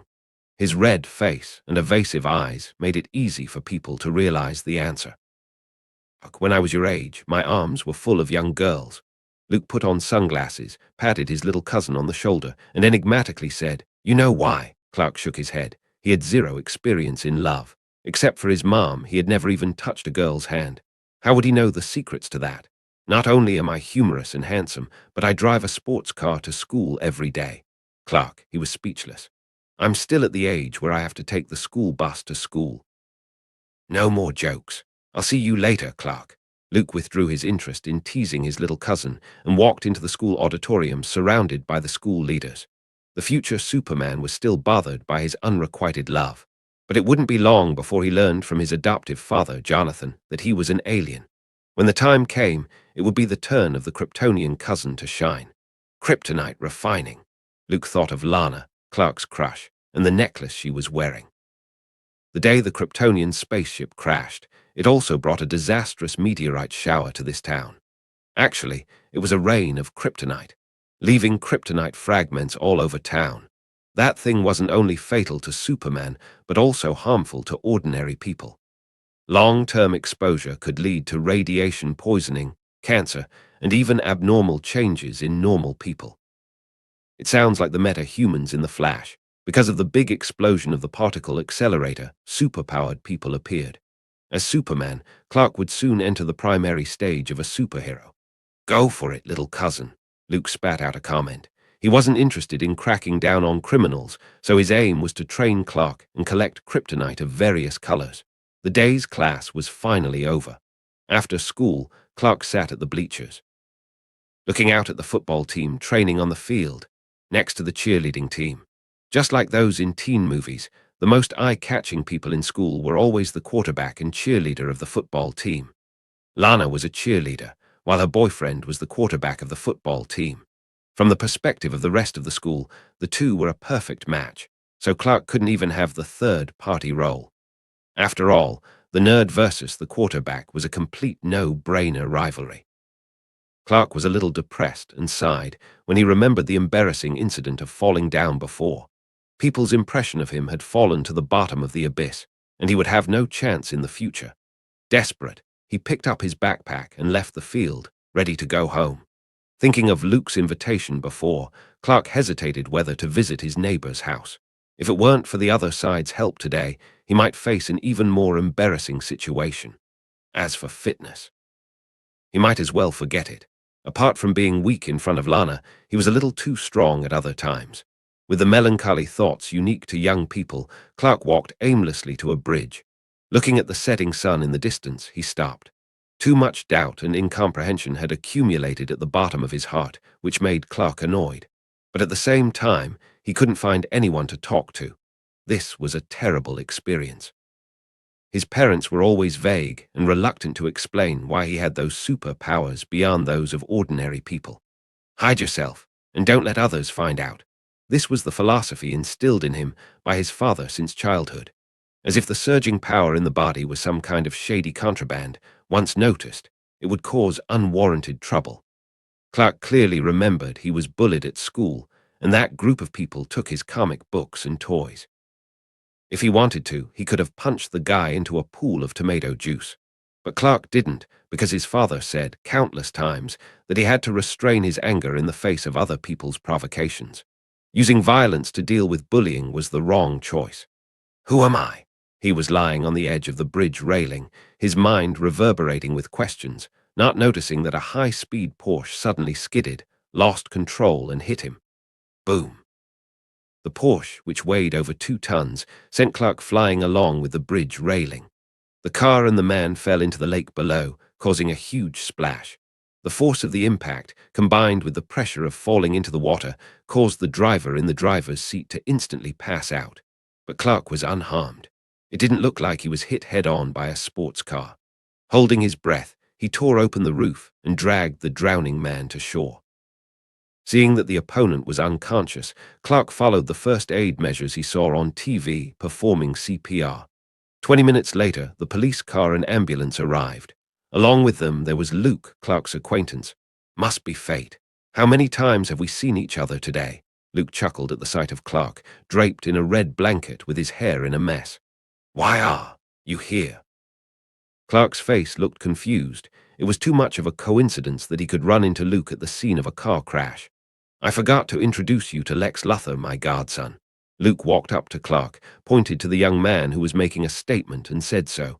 Thank you for saving his life today. Otherwise, I wouldn't know how to explain it to his father. Lex, Clark was slightly stunned. Does he have something to do with Lex Corp? Lex, how many times have I told you, focus on the road when driving and don't just think about speed. It will cost you your life. Luke ignored Clark's puzzled expression and shouted with a stern face. The older teenager with a head full of reddish hair seemed to be still shocked by the accident. His eyes were a bit dull. It was only when Luke appeared that the pale face got a little brighter. Uncle, it was an accident. Although they looked similar in age, Lex, a teenager, still used a respectful attitude. I'm thinking about telling your father to end your vacation early. Luke's face showed some authority, and when he heard end the vacation, Lex immediately became an obedient boy. He didn't want to go back to the mansion in Metropolis. His father was obsessed with his career, and all year round never came home. Every day, apart from facing a bunch of servants, he would just take girls out for a drive. His life was pretty boring. Lex liked this town. Everything looked novel, completely different from the hustle and bustle of the big city. Very well. There's no next time. I hope you remember. Seeing the future Superman's nemesis, bald Lex Luthor reveal such a well-behaved look, Luke was quite satisfied. Before he came here, he never dreamed that he would become a celebrity in the villain's camp, the godfather of Lex Luthor. The reason was a long story. It goes back to the time he had just arrived. Luke arrived a few years earlier than Superman, but he couldn't find his target. He could only develop steadily and lay a solid foundation. Getting wealth was the first step. The ever-changing stock market became the place where Luke dug up his first pot of gold. Regardless of the time period, there were always plenty of historical irregularities in the rhythm of history. Seizing the opportunity, money would fall from the sky every day. When the capital accumulation was completed, he just needed to move on to purchasing industries and establishing a commercial empire. About 7 or 8 years later, Luke abandoned his identity as a mysterious investor on Wall Street and became a rich entrepreneur in the metropolis. Businesses such as crude oil exploitation, pipeline transportation, and asphalt, he was involved in all of them to some extent, and they were all successful. It was also at that time that he began to reveal his face and become the darling of the media. What? Why not invest in real estate? Come on, this was Metropolis. Real estate and insurance were simply minefields. Who knew how many buildings Superman would destroy in a year? That's when Luke got to know Lex Luthor's father, whose company was in a downward spiral. Out of wicked amusement, he lent a helping hand. Then, by mistake, he became the godfather of the other party. Speaking of which, Luke wasn't only Superman's Kryptonian cousin, but also Lex Luthor's godfather. How would this complicated relationship develop in the future? Wait, Lex, you said Clark saved you and gave you first aid. Does that include CPR? Luke's train of thought suddenly went awry. He was a little regretful that he hadn't captured the scene. Otherwise, Superman and Lex Luthor kissed. Sending this photo to Lois Lane later would immortalize it in the Daily Planet's front page. The two teenagers looked at each other in unison, then unnaturally averted their eyes. The atmosphere seemed to become awkward. Clark inwardly regretted it. It was his first kiss, and he gave it away before he could give it to Lana. I will be responsible. No, that's not what I mean. I mean, I'll take responsibility for the accident. Feeling embarrassed, Lex tried to find something to say, but the more he talked, the worse it came out. Even the police officers standing next to them felt the awkward atmosphere. Is this an alternative way to turn an enemy into a friend? Luke was really pleased. He fully agreed with them becoming a couple. Business should stay in the family. His younger cousin and godson were a perfect match, a match made in heaven. Uncle, that guy, Clark. There's something weird about him. Back at the mansion, Lex, sitting by the fireplace, spoke to Luke, who was lying on the sofa looking lazy, without the look of an elder he had before. Although they only met once, they didn't exchange contact information. But he was impressed with Clark getting a sense of someone close. Well, he couldn't say that either. To be precise, it should be curiosity. What's your big discovery, Detective Luthor? Luke was thinking about how to explain his identity to his younger cousin. After Lex interrupted his thoughts, he asked with a smile. He vaguely felt that he had seen the current plot somewhere. The boy Clark, his first girlfriend Lana, and Lex Luthor, who appeared early, somehow created a familiar feeling. I'm sure that the Porsche slammed into Clark, but he wasn't hurt, and saved me from the water. Lex tossed his hair and doubtfully said so. That's a Porsche. It crashed into the bridge. At this time, he wasn't someone powerful yet, so he lacked the bonus buff of genius. With a keen sense of observation, it was still impossible to capture the trajectory of the plot. The bald Lex was exchanged. He instantly noticed that something was wrong. Isn't that a good thing? Luke naturally knew the reason, but he didn't make it clear. Do you want to kill an innocent passerby with your driving and go to jail? Although not necessarily.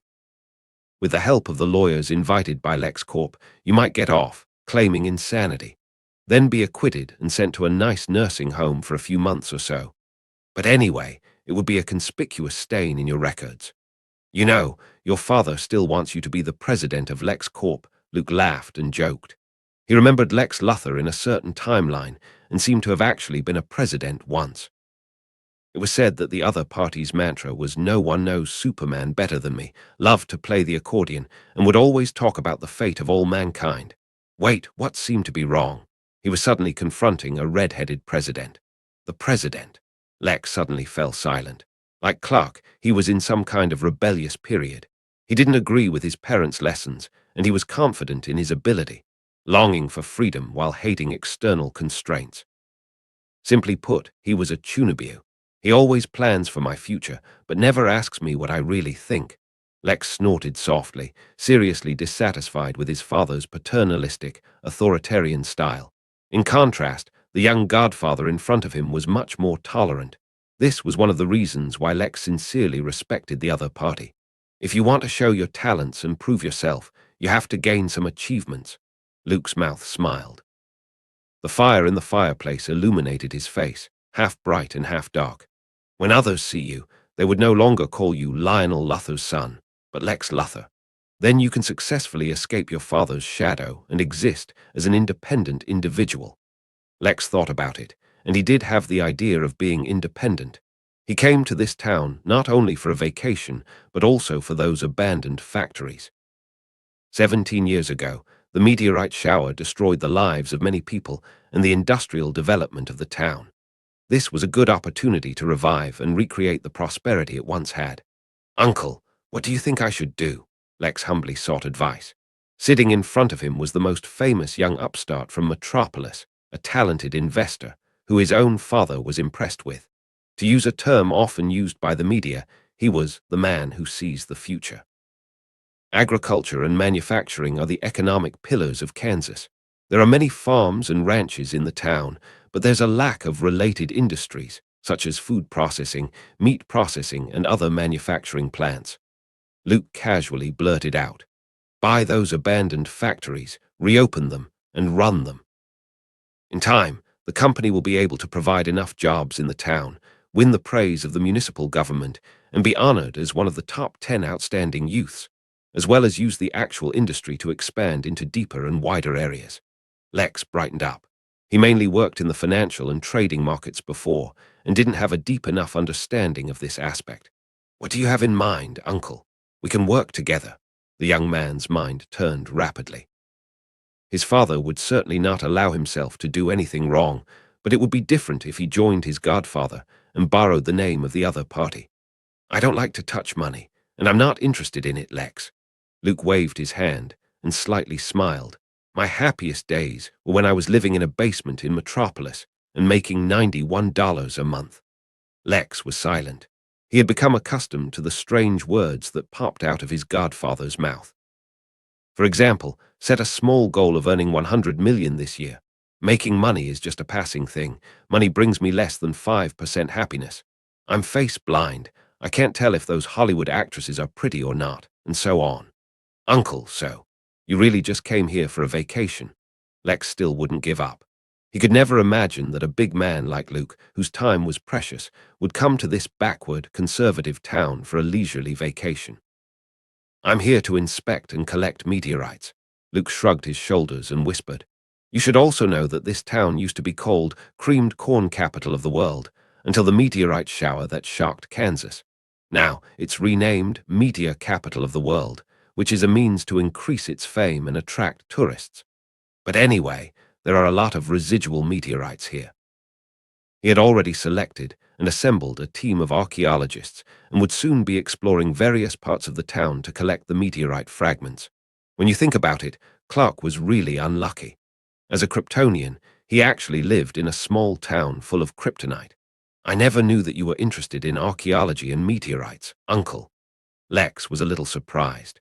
However, it did seem to the outside world that Luke had some strange hobbies. For example, his collection of Hollywood actresses, as if he was collecting stamps. Targets, such as Jodie Foster, Sharon Stone, Demi Moore, and so on.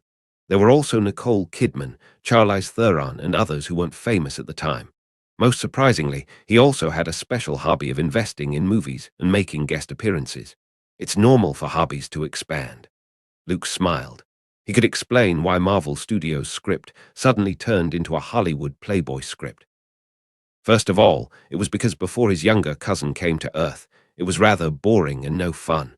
As everyone knew, the DC universe was built and developed around Superman. Clark Kent was the most important one, although he always loses to the Big Daddy. "I always have a plan, Batman." But that didn't hinder his younger cousin's status.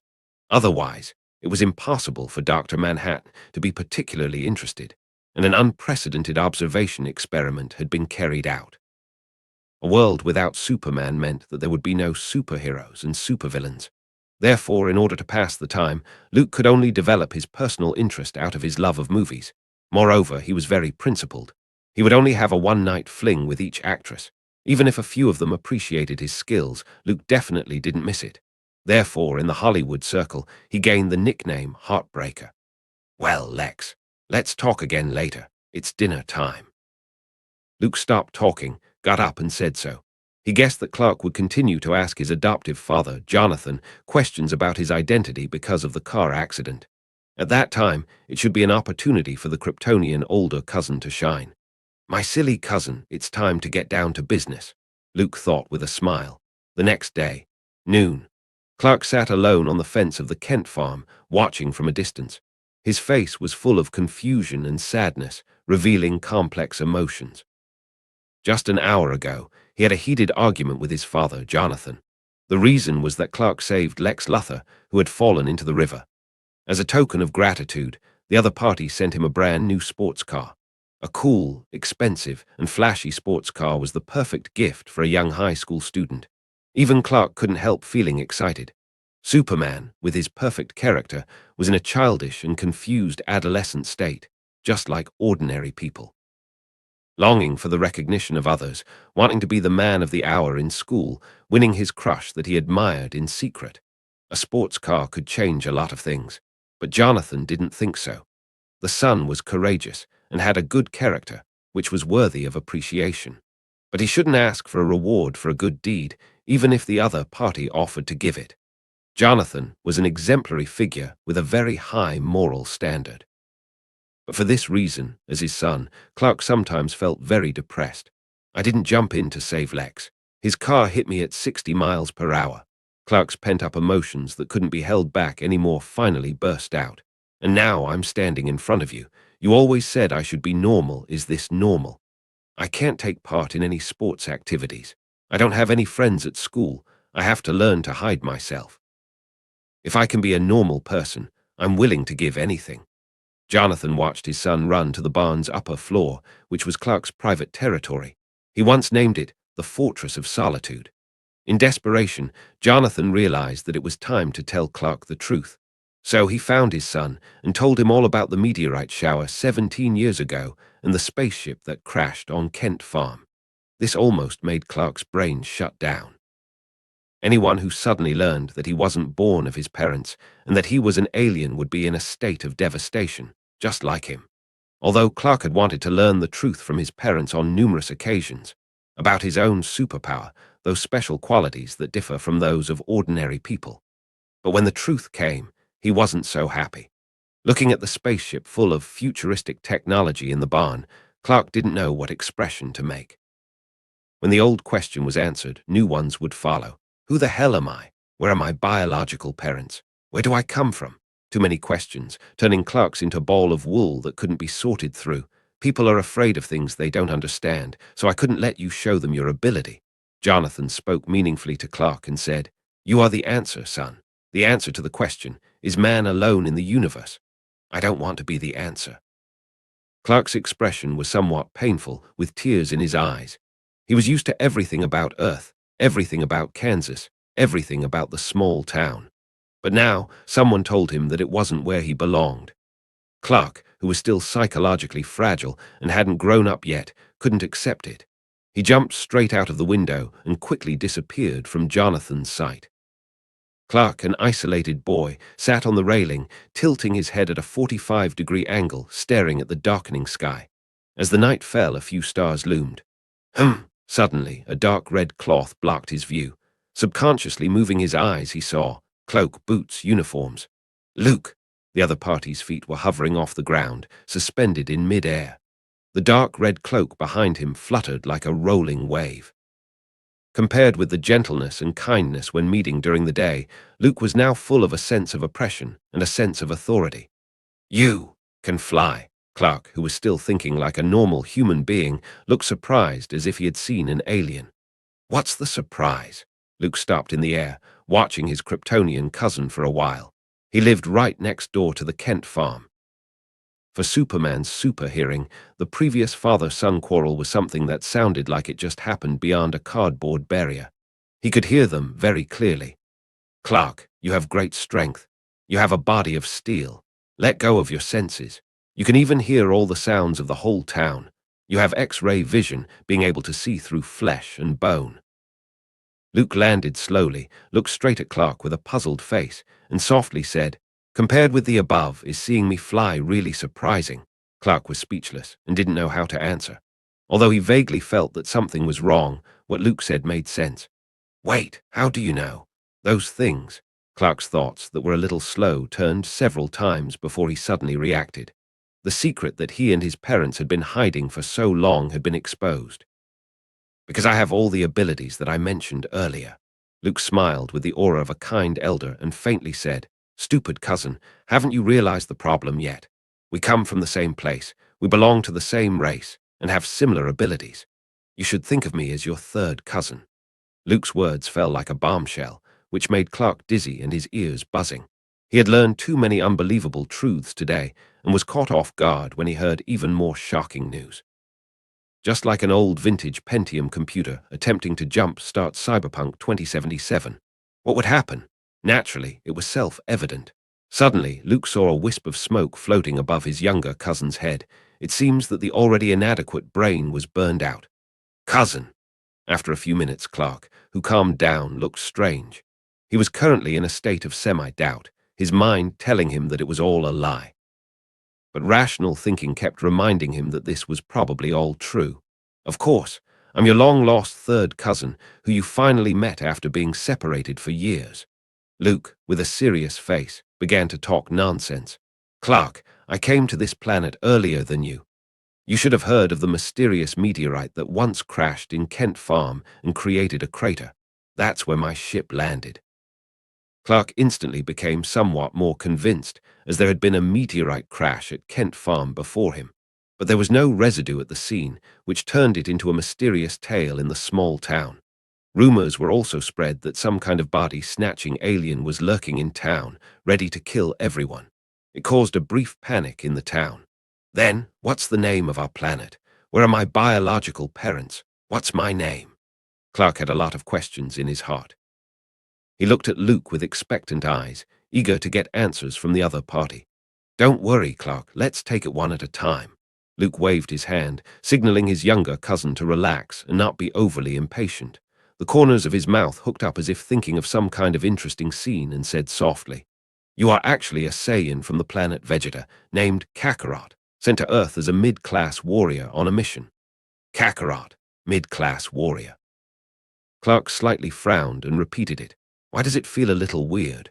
"Yes, one of the hallmarks of the Saiyans is that when anger rises, their hair will change color."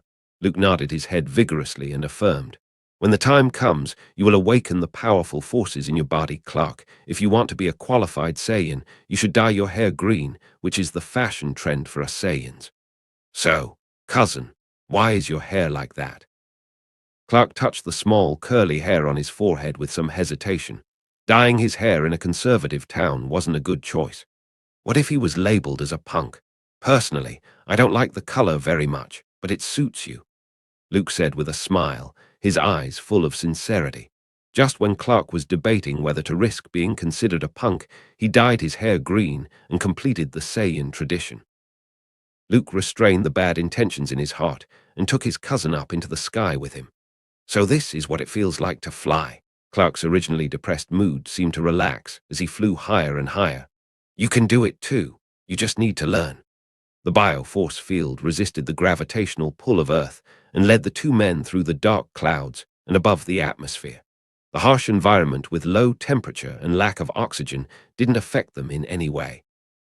Looking down from there, let alone the small town, even Kansas had become a black spot that was hard to see, just like a miniature model. "The world is big, Clark." Luke finally returned to the serious older cousin state, switched to a serious tone, gestured and said, "You can only see a small piece of it if you stay in that town. You'll only be able to see the wider world when you leave Kent Farm in Kansas." Clark was a little confused. He was still a high school student who still indulged themselves in watching cheerleaders and comparing popularity. It was normal for him to have difficulty in understanding the profound truths. "I know Jonathan probably told you to hide yourself from the human race. Otherwise, it would cause unexpected panic and disturbance." The dark red cloak rolled. Luke slightly raised his head. His vision seemed to penetrate the boundless and deep void. "But sometimes, you need to connect with the world and try to fit in." The easily fooled Clark heard these words, and a touch of reverence rose in his eyes. His first cousin's image instantly grew nobler. "I understand." The young Superman nodded as if he had an epiphany. "I'm going to join the football team as soon as I get back to school. Luke, I didn't burn my younger cousin's brain out, right?" "What does this have to do with the football team?" Luke's mouth pulled at the corners. He meant that Clark should get out of the Kent farm, out of the small town, out of Kansas.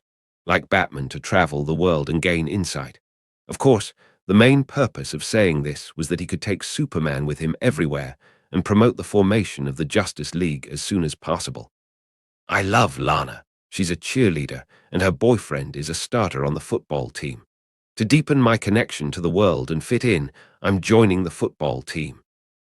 Clark thought he fully understood what his older cousin was saying, and with a proud look on his face, he crossed his arms and said. Luke took a deep breath and forced a smile. He now seriously wondered if his little cousin's brain had been damaged when the Kryptonian ship had fallen.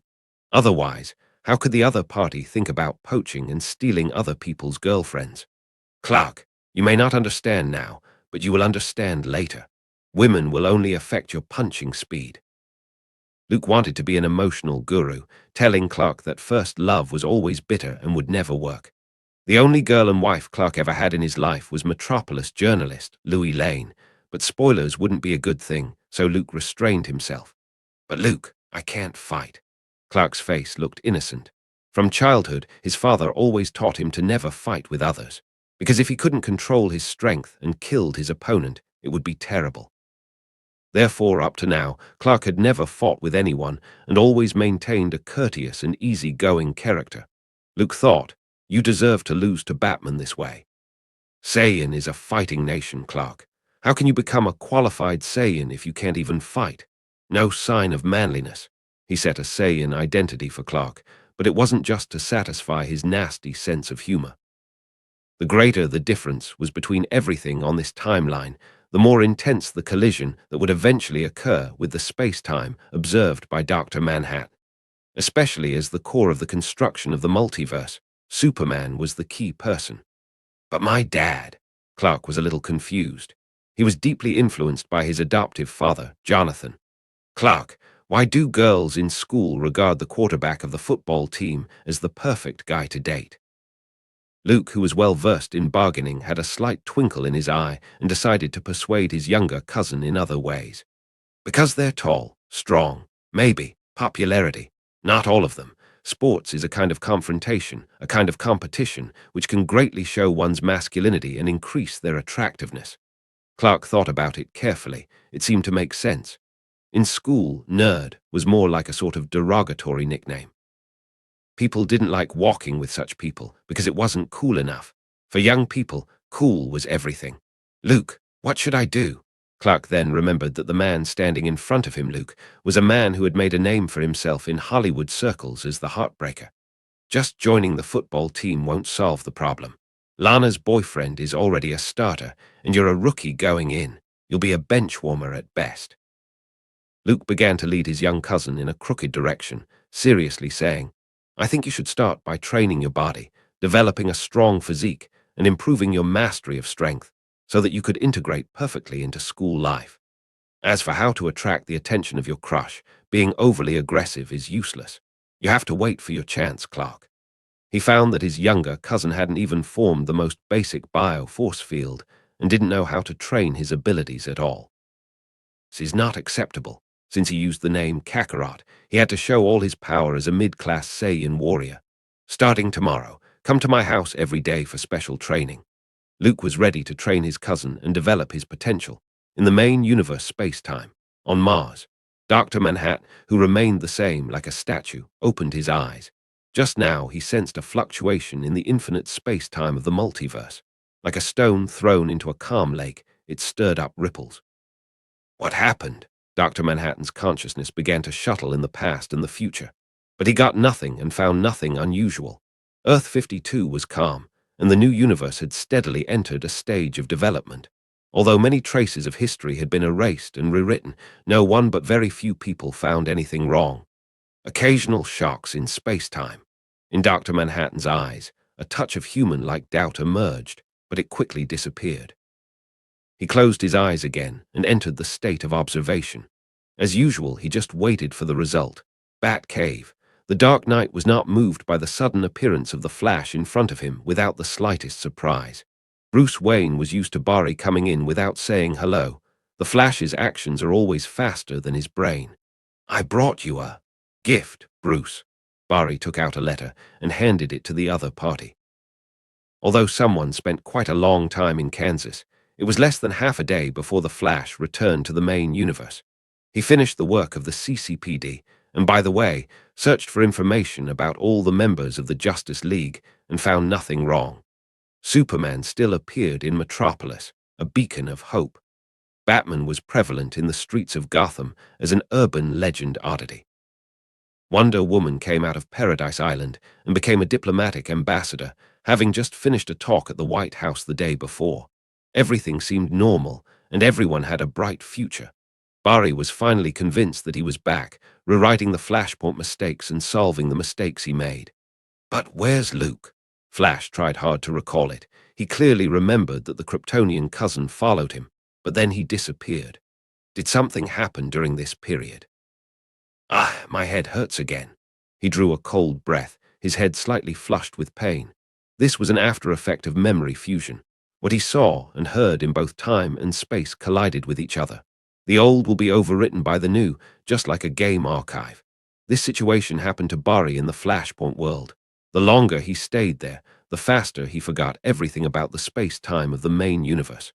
Let's finish the task Dr. Wayne gave me. Barry's doubts only lasted for a brief moment, and he remembered that he was still a courier, and he had to deliver something. A red shadow flashed and disappeared from the apartment. A moment later, he appeared in the Bat Cave. Before the memory disappeared completely, Flash needed to explain the whole story to Batman. Compared with Dr. Wayne's dilapidated base, Bruce's lair was much more imposing. Hundreds of high-definition screens were stitched together in an array of monitors, allowing Batman to take in every street and every corner of Gotham. Huge, conspicuous mechanical dinosaurs, a variety of high-tech props, like a tank Batmobile, and the uniforms of Batman and Robin. Seeing these familiar things, Barry felt a sense of security inside. Everything was real, not a dream. A gift. Batman, like his father, spoke in a hoarse voice, like someone in the last stages of lung cancer. I don't have a habit of celebrating holidays. Besides, Christmas passed a long time ago. Bruce didn't know why Barry suddenly visited him and specially prepared a gift. That was just a small private party in the Justice League. Or was it some kind of boring prank? The Flash and the Green Lantern often did pranks, or games to enliven the team atmosphere.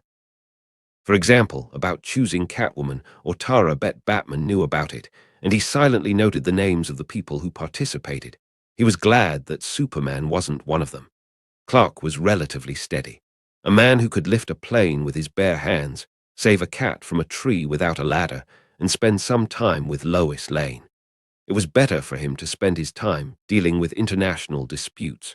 As for most of the work of the Watchtower, it's all handled by Batman alone.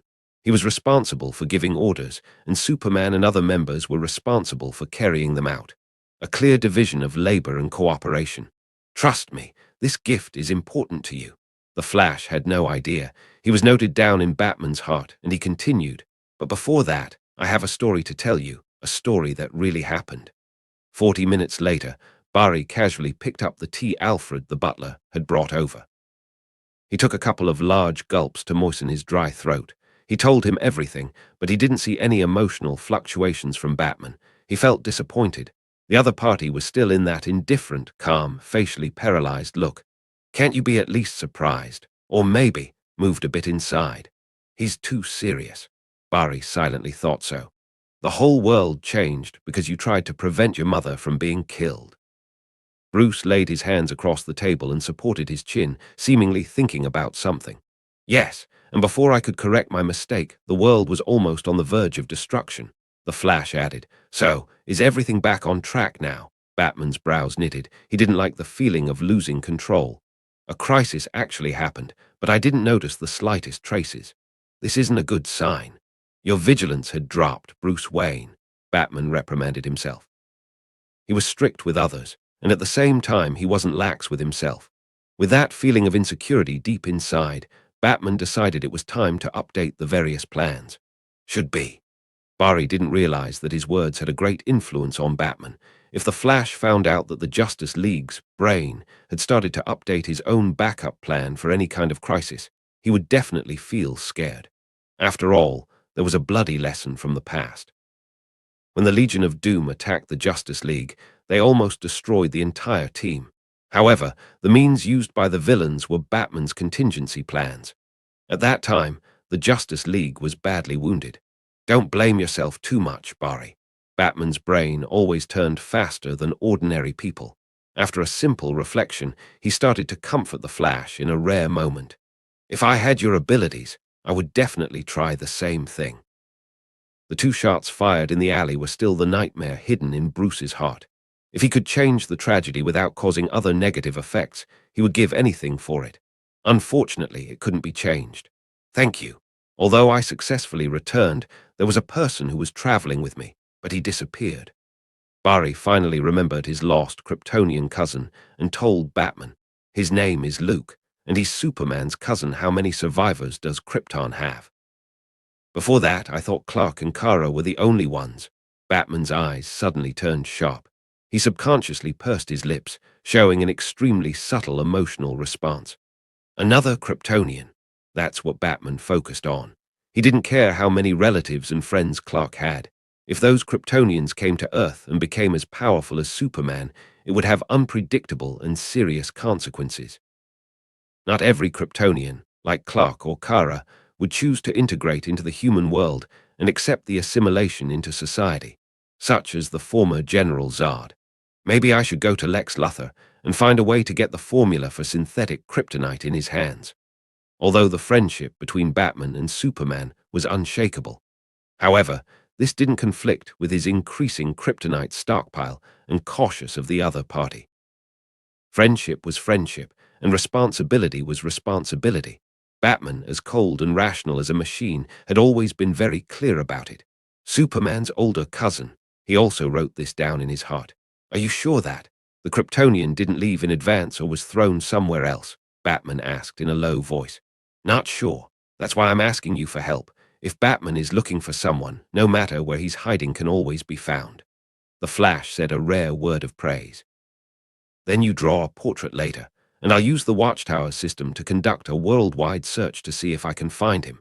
With Batman's indifference, meaningless praise wouldn't give him the slightest emotional fluctuation.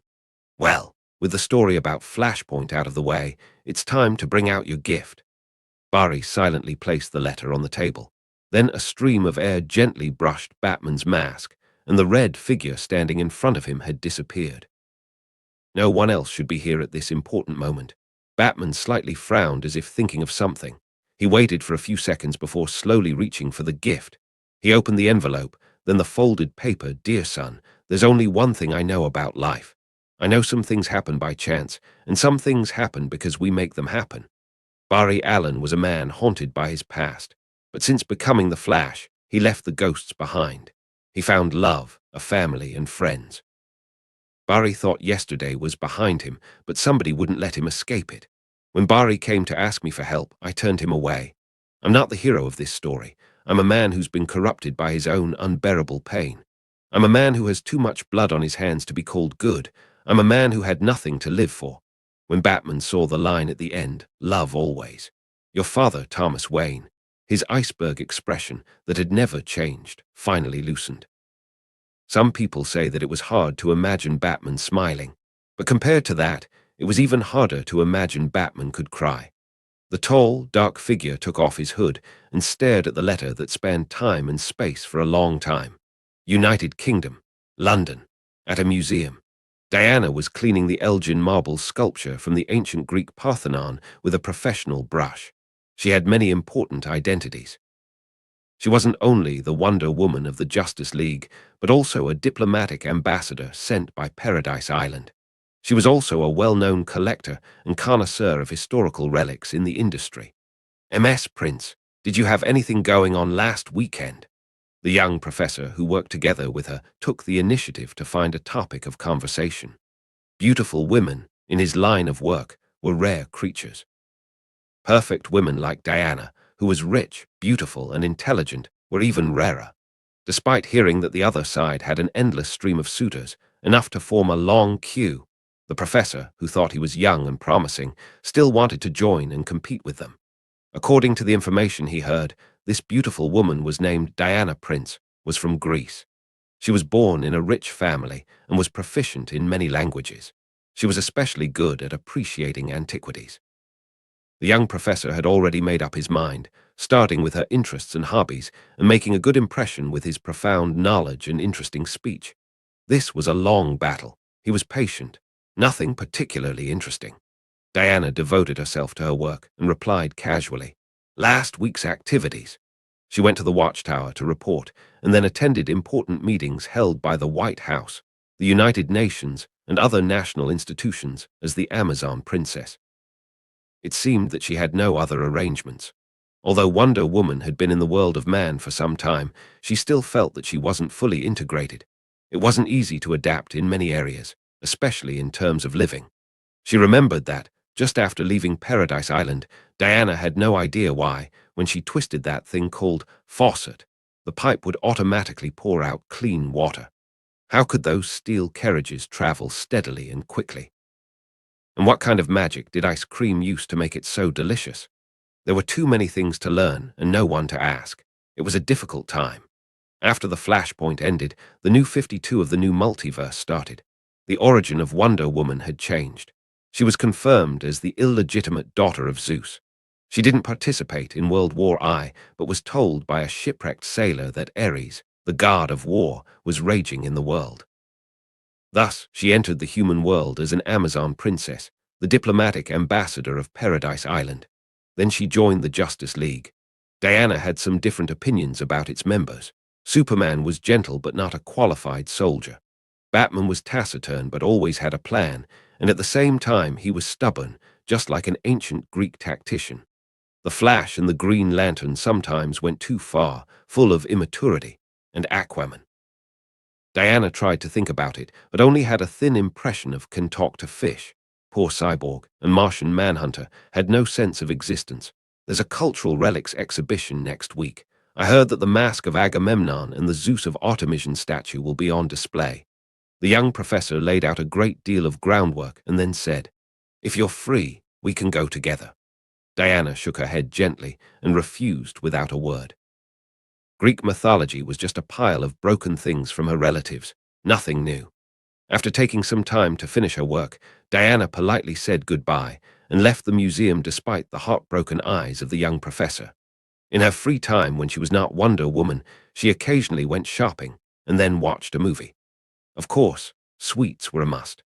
These kinds of days off weren't much because the Justice League would always have a variety of things that needed her attention. I don't know why, but there is always a feeling of uneasiness. Diana returned to her apartment. She had nightmares recently, but she couldn't remember what had happened in her dreams. It was like memories of the past playing back and knocking at her door, constantly waking her up in the middle of the night. Some unknown changes have taken place. Diana's eyes looked through the window in the direction of Olympus. Did something happen to the guards, or did Ares return? Her eyes moved to the bedside, where there was a golden helmet permeated with divine power. Ares had been defeated, and now Diana was the god of war. Wonder Woman, who had difficulty clearing her mind, tossed her raven hair and stopped dwelling on the problem she couldn't figure out. She would know everything when she took a trip to Olympus. Diana drew the curtains, took off her outside coat, and went into the bathroom. The warm water flowed down her forehead, all the way down to the snow-white skin. She was wrapped in steam, outlining a hazy, wonderful figure. After wiping her hair and putting on her bathrobe, Diana sat down in front of the computer. Sometimes she had to admit that technology in the world of man was much more useful than magic. While browsing the web and listening to old songs, she seemed to have adapted to this part of modern life. "You! Who are you?" Moments later, Diana's eyes were habitually fixed on an old photo on the table. The picture was slightly yellowed and slightly blurred. It was obviously washed by time. Inside it, there was a man and a woman, intimately snuggled as if they were lovers, and the background was the sunset afterglow falling into the sea's horizon. A beautiful scene. But when Diana looked at herself in the photo, smiling happily, she felt it was a little strange. She couldn't recall the incident. What kind of memory magic could make me lose this memory? Diana lightly frowned.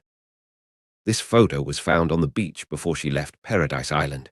She didn't tell anyone, and she didn't ask anyone. For some reason, Wonder Woman only wanted to keep it alone and didn't want to share it with anyone. "I will find you." Diana gently stroked the old photo with subtle emotion in her tone. If the space-time of the main universe was said to have all its undercurrents hidden under the calm surface, gradually exhibiting the harbinger of the coming crisis, then Luke's world was just like the retirement life for retired workers, with a slow and monotonous pace. Push harder, didn't you eat?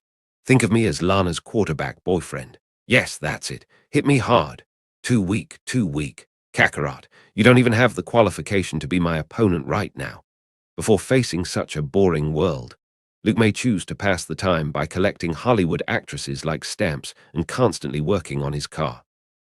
But now he had found a more interesting recreational activity. That was to train the younger Kryptonian cousin.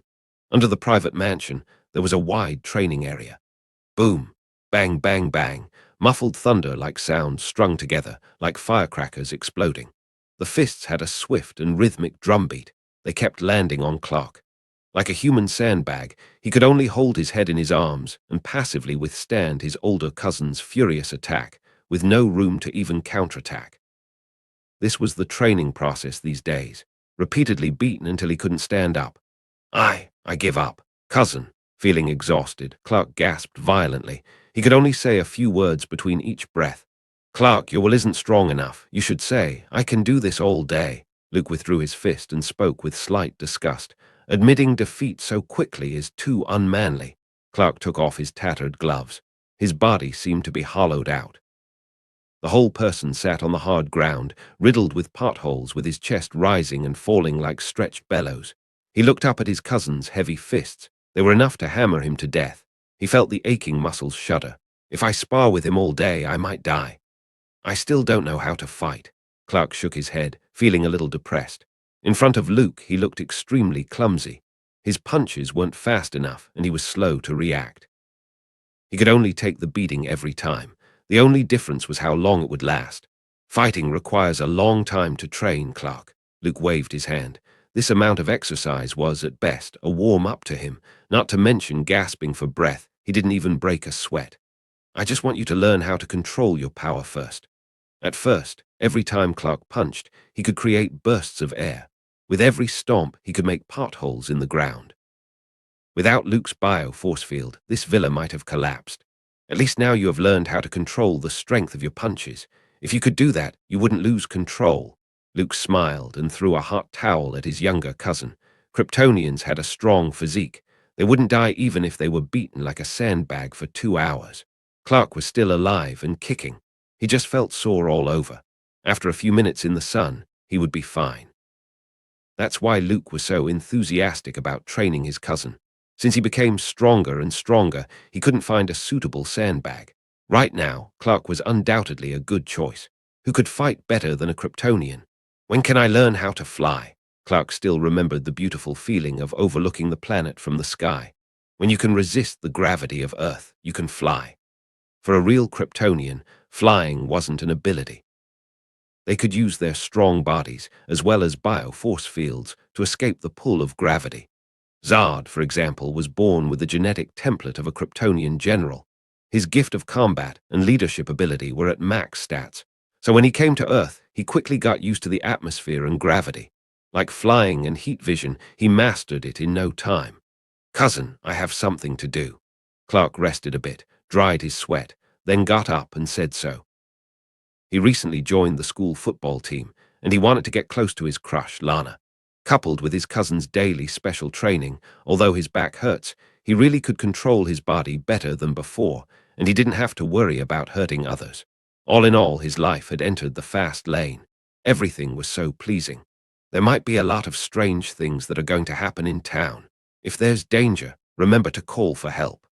Luke smiled meaningfully. He understood the threat of kryptonite to Superman, but he didn't say it outright, because telling Clark wouldn't make any sense and would only lead to more questions. This small town was Superman's novice village. He needed to finish his quests continuously and accumulate experience before he could become a beacon of hope for Metropolis in the future. As time silently went by, between his school life and his cousin's daily special training, Clark felt like he was full of life. The first quest he had to face would happen in a week. Today, he accompanied his mother to the town's bank to withdraw some money. Thanks to his cousin's secret help, the scale of Kent Farm had somewhat doubled. Jonathan, his adoptive father, started to get busy. He took out his savings and prepared to buy a batch of brand new farm tools and machines. 17 years ago, the meteorite shower bombarded the town, causing great casualties. Mrs. Kent talked about the incident with a smile. She and her husband were driving home when they found Clark, who had fallen from the sky. Because of the disaster, many families were broken and innocent people were killed. The subsequent registration became much simpler. Jonathan went to great lengths to successfully register him with the Census Bureau and the Social Security Administration. And so, Clark Kent, an alien, became an American citizen. Mom, thank you for adopting me. Clark often thought, what would happen if he didn't land on the farm in Kansas but fell to other places? You brought us hope, Clark. Mrs. Kent took her son's arm, and they walked into the bank together. But before long, two gangsters wearing presidential masks broke in. President Kennedy, armed with a double-barreled shotgun, was in the lead. They seemed to have been well prepared, sending one man in first to look around. After observing for a moment, the gangster wearing the President Roosevelt mask quickly brought down the security guards inside. And then the two guards standing in the doorway, who were caught unprepared, raised their hands and dropped to the ground. Don't move, everybody down. President Kennedy fired a shot into the air.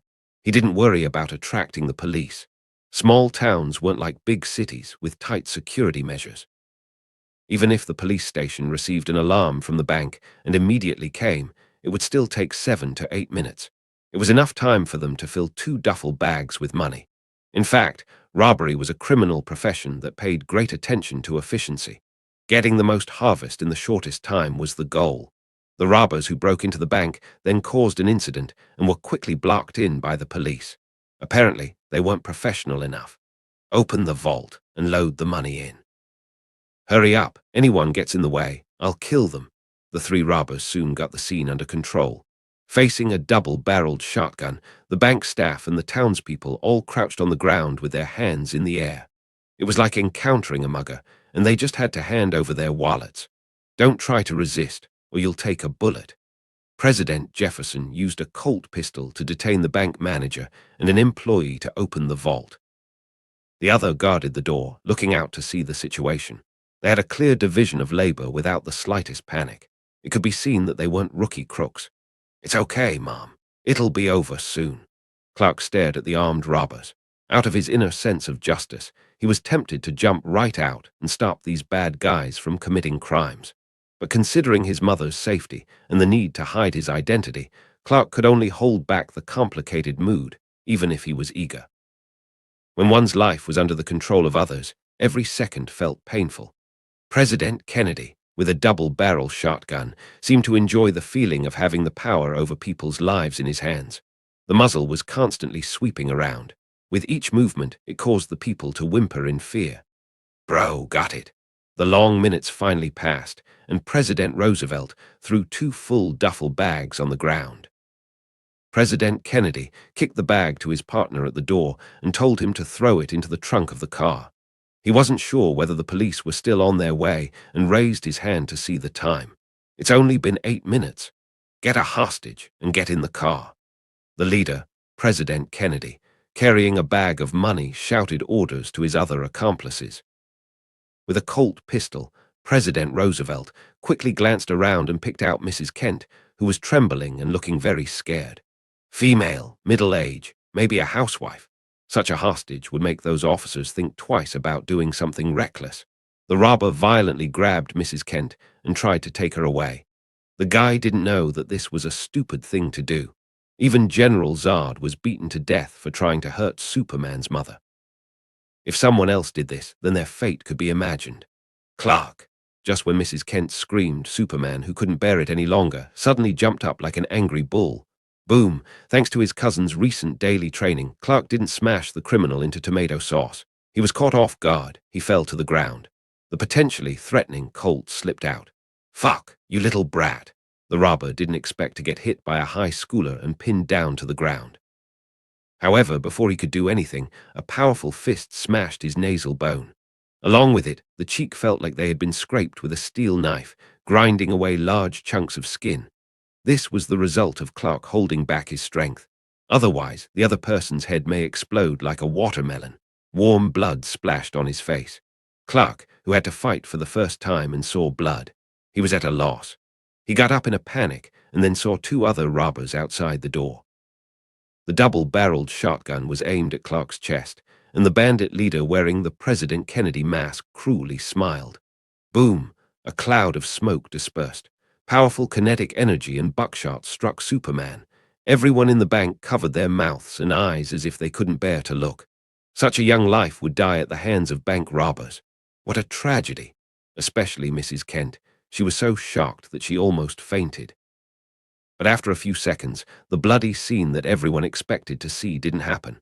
Clark subconsciously looked down at his chest, where he had been shot, only felt a faint stinging, and took a few steps backwards. Beyond that, there was no further reaction. "What the fuck are you?" It was the leader's turn to be shocked. The young-looking high school student in front of him was fine after getting shot. Unbelieving, he pulled the forearm and prepared to do it again. But Clark didn't give President Kennedy a chance. He learned from his older cousin that he shouldn't give the enemy a chance to make another move. In a few steps, he crossed the distance between them. He held the double-barrel shotgun with his hand and squeezed it. Crunch! The toothache-inducing sound of metal bending rang out. The barrel was twisted and deformed. Boom! Clark easily grabbed the disabled gun from the leader of the criminals and swung it at his head like a baseball bat. This time, he perfectly controlled his strength. A severe concussion at most, but never anything life-threatening. Seeing the only criminal left, President Jefferson quickly climbed into the car without looking back, ignited the engine and drove away. Clark wanted to catch up with him, then suddenly stopped. He couldn't leave his mother alone in the bank. It may still be dangerous. 10 seconds later, the bank clerk confirmed that the robber had left. Everyone gathered around Clark and looked at him with surprise. At this time, Superman realized one thing: the secret that his assailant seemed to be exposed. In the heat of the moment, Clark struck out in anger, having long since forgotten Jonathan's warnings. Only when he had finished tackling the bank robbers did he remember that he shouldn't have done it. "You saved us. The kid is a hero. He wasn't injured." All kinds of voices crowded into Clark's ears. He was a little overwhelmed, not knowing what to do. For the first time in his life, he was in the spotlight and was called a hero. Clark wasn't used to it. He carefully pushed away from the people around him, pick up his frightened mother and prepare to leave. At this time, shrill sirens sounded. The police finally arrived. But all they saw were two unconscious robbers and the cheerful bank employees. How did this happen? The officers' faces were covered with question marks. The scene didn't look like a bank robbery, but rather like some sort of themed party. "Officer, it's the teenager." Someone pointed to Clark and said so. Everyone said, "You brought down these two criminals." A fat police officer with a beer belly came over to ask. He watched the scene for a moment, deliberately or not, and spotted the double-barreled shotgun that had been twisted into scrap metal. "Did you do this too?" Clark was a little stiff. He scratched his head and didn't know how to explain it. "Don't be nervous, kid. I'm just taking a statement. You prevented a bank robbery and saved everyone. They're very grateful to you, and the police department will also give you a commendation." The fat police officer was experienced. He slowed down his tone, trying to get Clark's guard down, and then start a conversation. "Tell me, how did you beat them?" A high school student putting down two armed tough guys sounds like a miracle. Clark's throat rolled, remembering what his cousin had taught him, and he replied, "Officer, I was born with some kind of godly strength and just swung my fist and knocked them over." The fat police officer's round face suddenly turned serious. "So, this is also godly like powers you were born with." He pointed to Clark's chest. His shirt was tattered. It was clearly holes from a shotgun. There was no doubt that Jonathan's plan to make Clark hide himself had been a complete failure. No matter how they explained it, it couldn't be easily covered up. First of all, there were so many witnesses in the bank. They saw it with their own eyes, how Clark knocked down the two robbers who robbed the bank.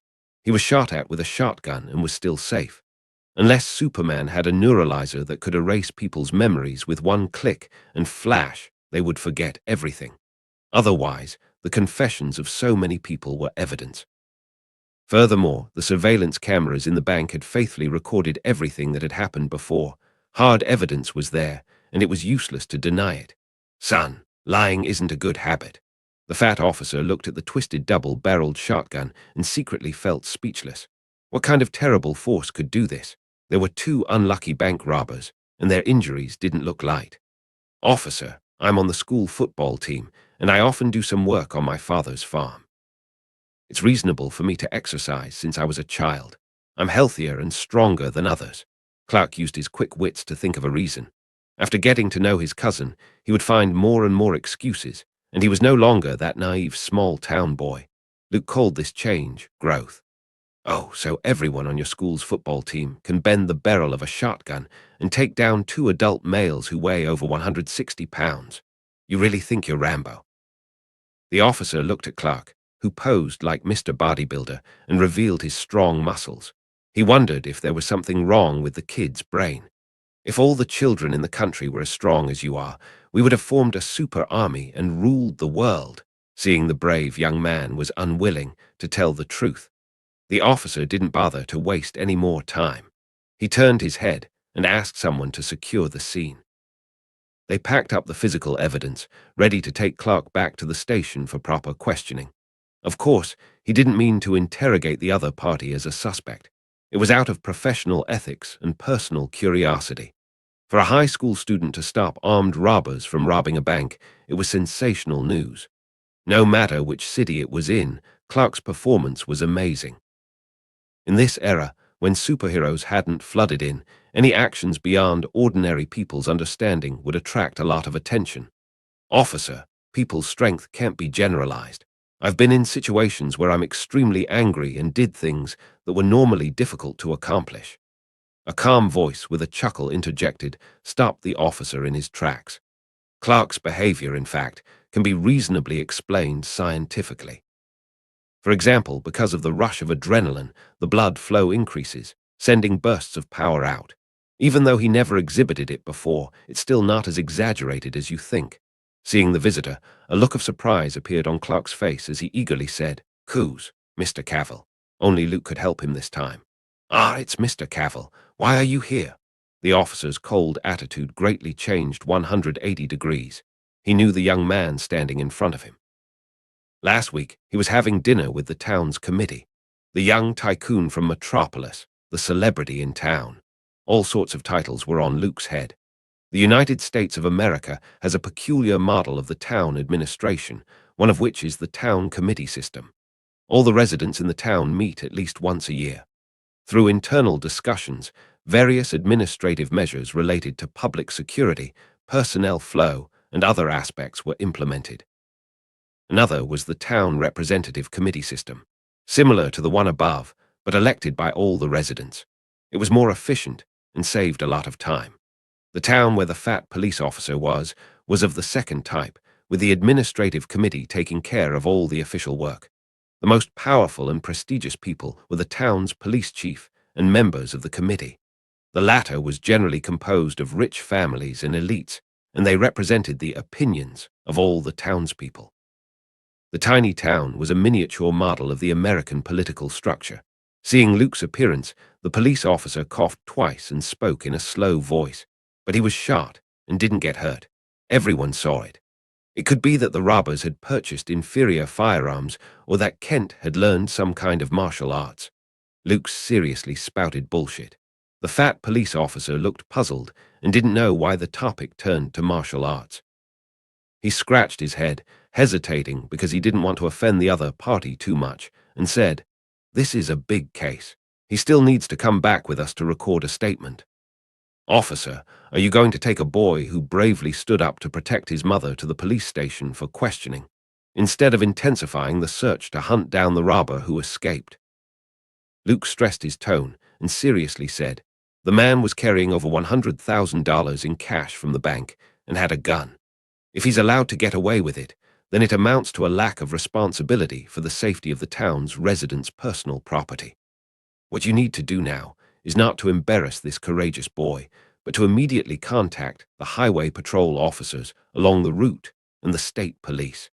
Put out an all-out manhunt for the armed man with a president's mask. Although Luke wasn't that much older than Clark in terms of age, he shocked the police officer with his imposing attitude, acting as if he was superior. After all, when he was a lieutenant general in the Pentagon and the director of SHIELD, he got into the habit of giving orders. The majesty of a superior was subconsciously revealed. Clark is a good boy. He deserves commendation, not being interrogated like a prisoner. With those words, Luke didn't even look at the fat officer and went straight ahead, taking Clark and his unconscious mother with him. The other party didn't say anything and just stood there in embarrassment. Doing so, Clark's gaze looked at Luke in admiration. Clark, who hadn't left the town yet, had a vague understanding of social status for the first time. I contacted the ambulance to take Mrs. Kent to the hospital first, and then called Jonathan. It shouldn't be a big deal. Luke seemed to have been briefed on the situation and quickly took care of various issues. Unfortunately, Mrs. Kent fainted because of emotional ups and downs. Let's just say that the incident came too suddenly. By the time Jonathan arrived, it was already dark. This Kansas farmer, with a strong sense of morality, first expressed sincere gratitude to Luke, and then replaced Clark, who was at the bedside, holding his wife's hand and sitting beside him silently watching. The latter closed the door gently and saw his cousin sitting in a chair in the corridor. "Got some time to talk now?" Luke rubbed his temples and whispered. Maybe it's because of the butterfly effect, which should have been a step-by-step plot. It felt like a speeding train that had suddenly gone out of control and was running in an unknown direction. He thought that he could still watch dozens of episodes of Clark and Lana's love affair and then wait for Superman to fight monsters and upgrade in the Navas village. But in the end, he didn't expect it to fast forward to the identity crisis episode so soon. A bank robbery had exposed Clark's strength and was about to fall into the whirlpool of public opinion. "Cousin, what should I do?" They went to the vending machine, grabbed 2 cans of Coke, and found a quiet place to start talking. Clark looked panicked. Encountering those bank robbers was purely accidental. In desperation, he accidentally showed extraordinary strength in front of so many witnesses. After that, a series of chain reactions would undoubtedly be triggered. News of the town was spreading fast. Before long, Clark would become a household name. "Don't be too nervous, Clark." Luke soothed his younger cousin's mood. The present situation was actually a good thing for him. Previously, he hadn't interfered too much in Clark's life, given the resistance from the family side. As Superman's parents, Jonathan and Martha must want their son to live a stable life. It's best if he could inherit Kent Farm, stay in Kansas as a farmer, then marry and have children. Luke didn't think so. He wanted his younger cousin's life to be a little more interesting. For example, becoming a Kryptonian who could use martial arts. It's just that, on the emotional level, the relationship between cousins, who meet again after being separated for many years, was certainly not as deep as that of him and his adoptive parents. To interfere in Clark's life rashly would inevitably cause the other party's resentment and conflict. A stable structure will always need external pressure to break things up. And now, it was a good opportunity to do so. "Clark, things are far from the worst." Luke opened the can and took a sip of the cold soda. "I've settled the matter of the video captured by the security cameras in the bank. I mean, there isn't really any evidence, other than those witnesses, to suggest that you are a Saiyan." Luke's remark gave his younger cousin some reassurance. When he was at the hospital bed, Clark couldn't stop thinking of horrible things, like being locked up in a lab, then having his blood drawn every day and becoming abnormally weak. Then again, with so many small towns across America, there are always various strange, scary, and weird stories popping up. Luke's mouth curled up, and he continued. "Are those all true?" The more Clark listened to it, the happier he became. His depressed mood instantly perked up. "So those cops won't come after me anymore, and I won't have to be forced to drop out of school." His younger cousin's way of thinking was really simple. At this time, he was no different from his peers, and his mind was full of hormones. He could only think about Lana and her youthful appearance. Luke reluctantly shook his head and thought so. Men's maturity was often due to women. When Clark was completely lovelorn, he would understand that having emotions as a Saiyan was a good thing. But Luke paused and said the word that Clark didn't want to hear. "I can't erase all the influences. The residents of the town would start talking about you. They will attach some occult or religious things onto you. Clark, the peaceful life has left you. Because they saw it, you squashed a shotgun with your bare hands. You took a bullet and nothing happened. It's some kind of incredible miracle, you know." The smile on his younger cousin's face froze. He was completely unaware of these problems. Thinking of the spaceship in Kent Farm's warehouse and his own identity, Clark seemed to be deeply shocked and depressed. "That's why Dad told me to hide myself." He felt that he had screwed everything up. But in that critical situation, he had no choice but to rush up and stop the robber from hurting his mother.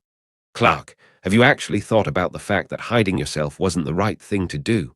Luke patted his cousin on the shoulder and slowly said, "Jonathan must have told you that you came to this world for something, that you were some kind of symbol, some kind of sign. But it's a thorny road.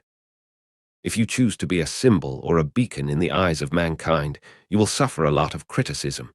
People who are afraid of the unknown will misunderstand you, hurt you, and treat you as an alien and a monster." Clark bowed his head. The determined gleam that had been in his eyes seemed to have dimmed a bit. "Then what should I do?" He took a deep breath and looked at his cousin, who was gradually building up his trust. "Of course, it's to debut as an idol."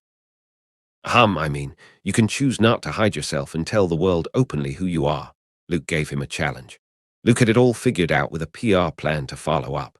As long as Clark agreed, then Superman would appear in this world. Then it was like pushing down the first domino. Superheroes would spring up like mushrooms after the rain. Instead of being afraid of rumors and being slandered, why not be brave, stand in front of them, and tell them that you came with good intentions? Luke's tone was full of appeal, which made Clark's dim eyes shine again.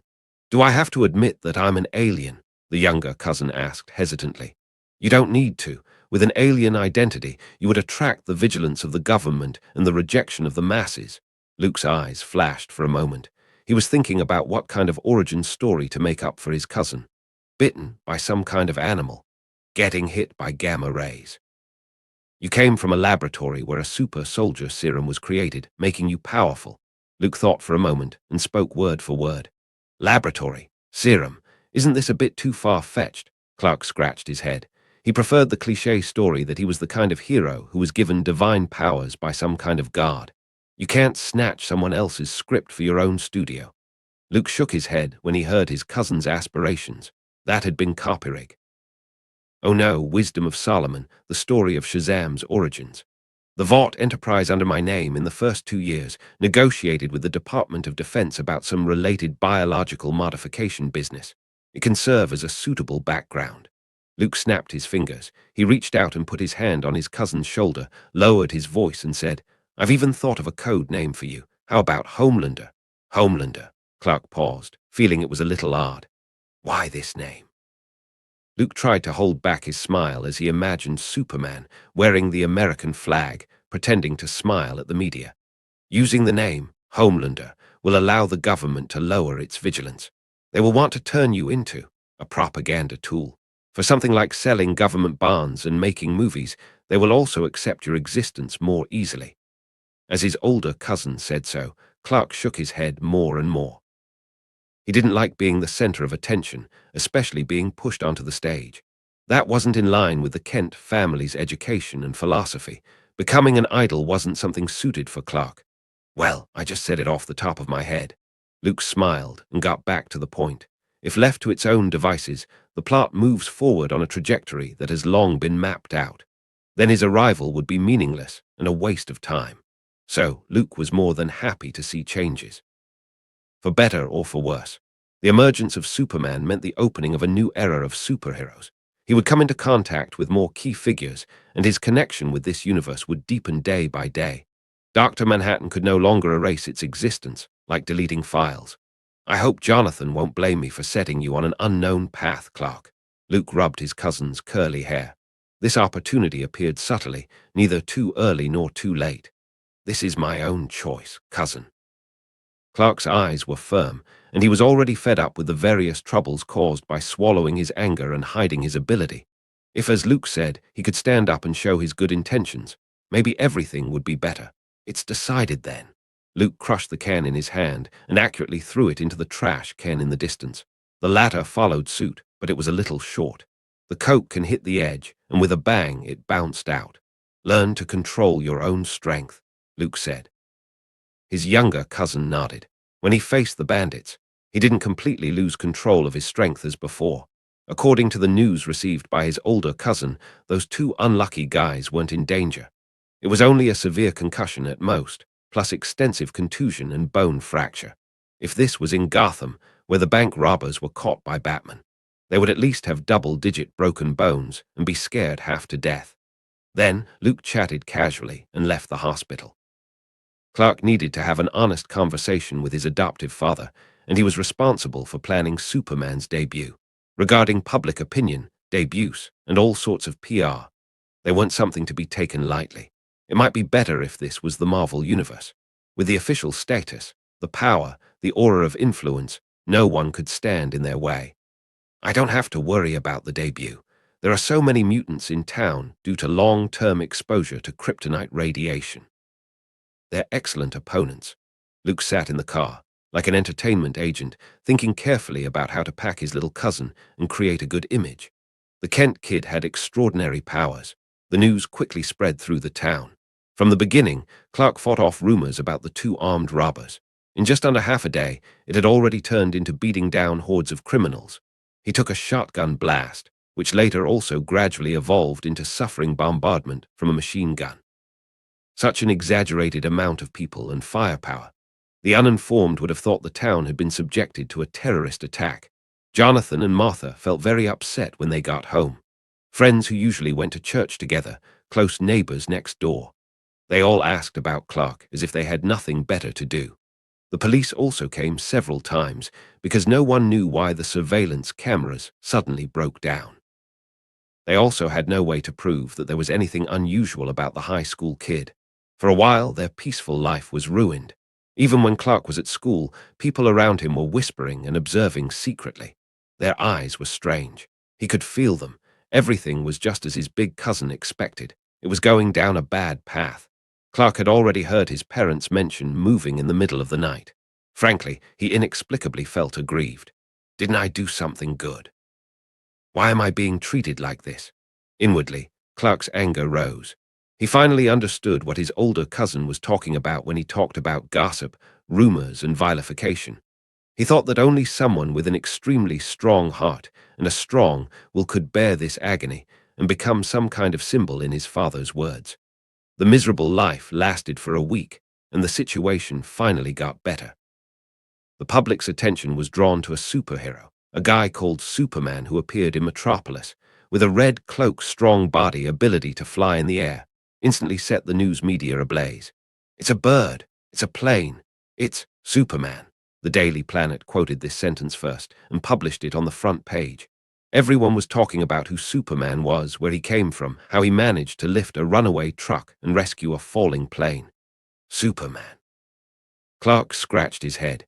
He felt that the other person's image was very similar to that when he first met his cousin.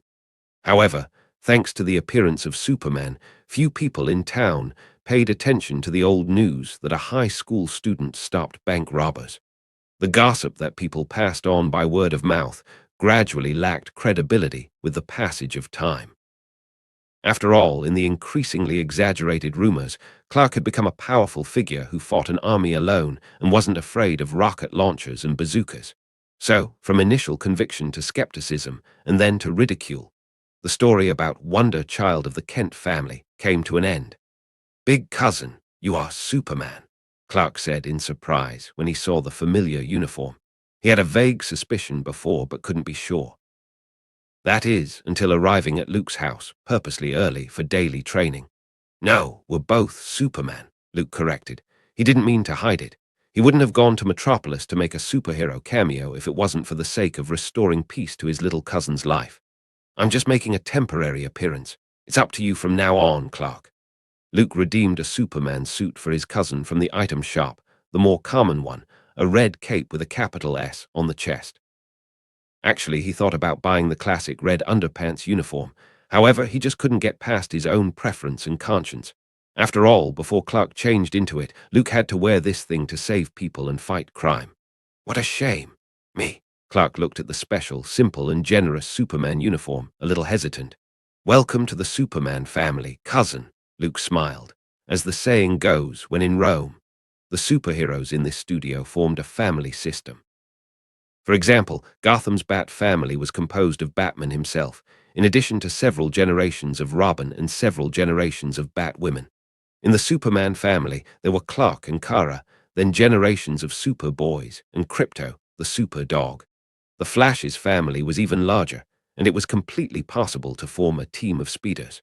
From now on, you are Superman Jr., the intern superhero of Metropolis. I'm Superman. Clark took the uniform with both hands, like an athlete who was holding a heavy championship trophy. His face was full of excitement. Like a child praised by a teacher, he felt happy and at the same time at a loss. For Clark, this wasn't only a uniform to wear but also a symbol of recognition and honor. Superman. Isn't that what his dad said? Some kind of symbol. Do you think I have time to fly around and deal with endless crimes? Luke shrugged his shoulders and went back to his dark red cloak and metal armor. His guest appearance as Superman was originally intended to divert the public's attention, provide an internship job for his cousin, and promote the formation of the Justice League in advance. Under his own name, Vought Enterprise would also make follow-up preparations for the follow-up publicity, packaging his image and sending out the news, striving to make Superman the hottest intellectual property in the world. Now, it was just the first step. There was still a long way to go. He believed that a 2.5-year internship was enough for Clark to finish his studies, leave the novice village, and step into the wider world. I thought everyone wanted to be a hero. His younger cousin was surprised. Judging from Luke's tone, his older cousin seemed to have no nostalgia for Superman's identity. This was the hottest darling of the media recently. Even though Clark wasn't interested in pursuing fame and fortune, he was still a little excited about being a superhero that everyone praised. Clark, a word to the wise, the bigger the pecs, the greater the responsibility. Ah, no. With great power comes great responsibility. Luke spoke at length and began to impart life lessons. With the attention you get, it also means shouldering expectations, responsibilities, and unrealistic fantasies. The public will regard you as a moral model and a perfect person, so any flaws and mistakes will lead you to abuse and malice. As I said, this is a thorny road. Clark nodded, without the slightest hint of deterrence in his eyes. But no matter what, you'll be part of the Superman family from now on.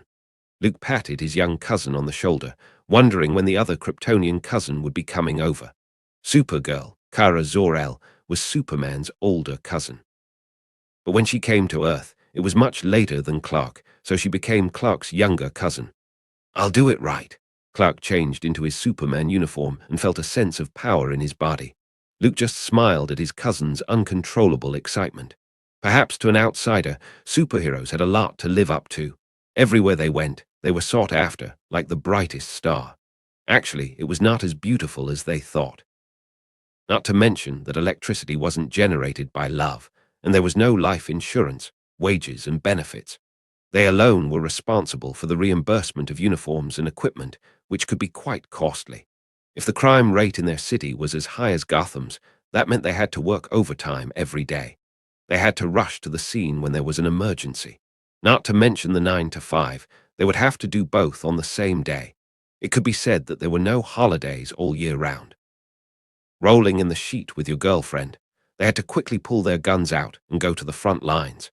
Luke remembered very clearly that his cousin had been like this on several occasions. He was kissing and getting intimate with his girlfriend, Lois Lane. Then there was a shooting somewhere in Metropolis.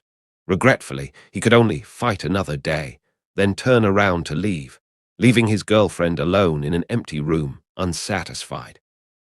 It wasn't unreasonable to say that Superman and Lois Lane, the exemplary couple, had relationship problems from time to time. All in all, the profession of a superhero wasn't attractive to Luke. He preferred to be neutral, someone who jumped from side to side rather than a firefighter. From now on, Metropolis and this town will be your area, and in addition to your daily special training, you will have to clock in and sign in on time to start your duties. Luke put away his distractions as he handed the job over to his younger cousin. Starting today, Superman would officially debut. It probably wouldn't be long before the fame spread around the world. I wonder if Batman, at this time, has returned from his studies with the Ninja Master. So, is there anything to look out for him being a superhero? Clark was a little nervous, harboring the kind of apprehension that came with an intern's first day on the job. For you, reducing casualties in battle is the most noteworthy thing. Luke hesitated for a moment, holding back the words. He didn't want his cousin to become a demolition man, which would affect the public's impression of Superman.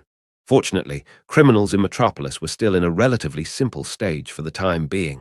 Gang leaders, smugglers, street gangs, armed bank robbers.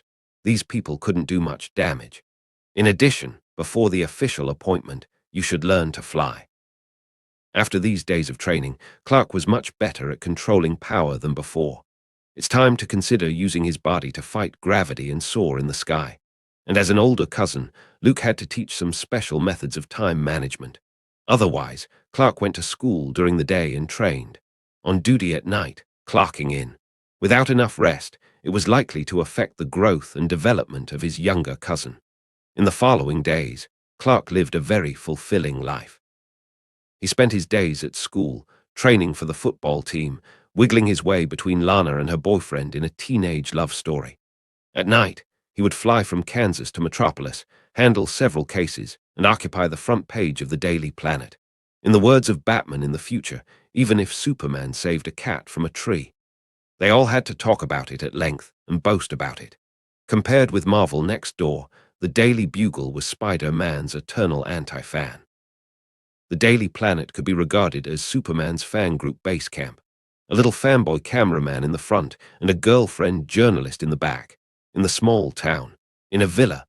"Uncle, have you seen the latest news?" Lex placed his legs on the table, crumpled up the newspaper in his hand, and threw it into the nearby fireplace. "Superman, Superman. Every day I see that guy in the red cape, flying about and clowning around. Isn't there a newspaper that's willing to take some time to report some other news? For example, Lex Luthor, a young and promising entrepreneur, has created thousands of jobs for a small town."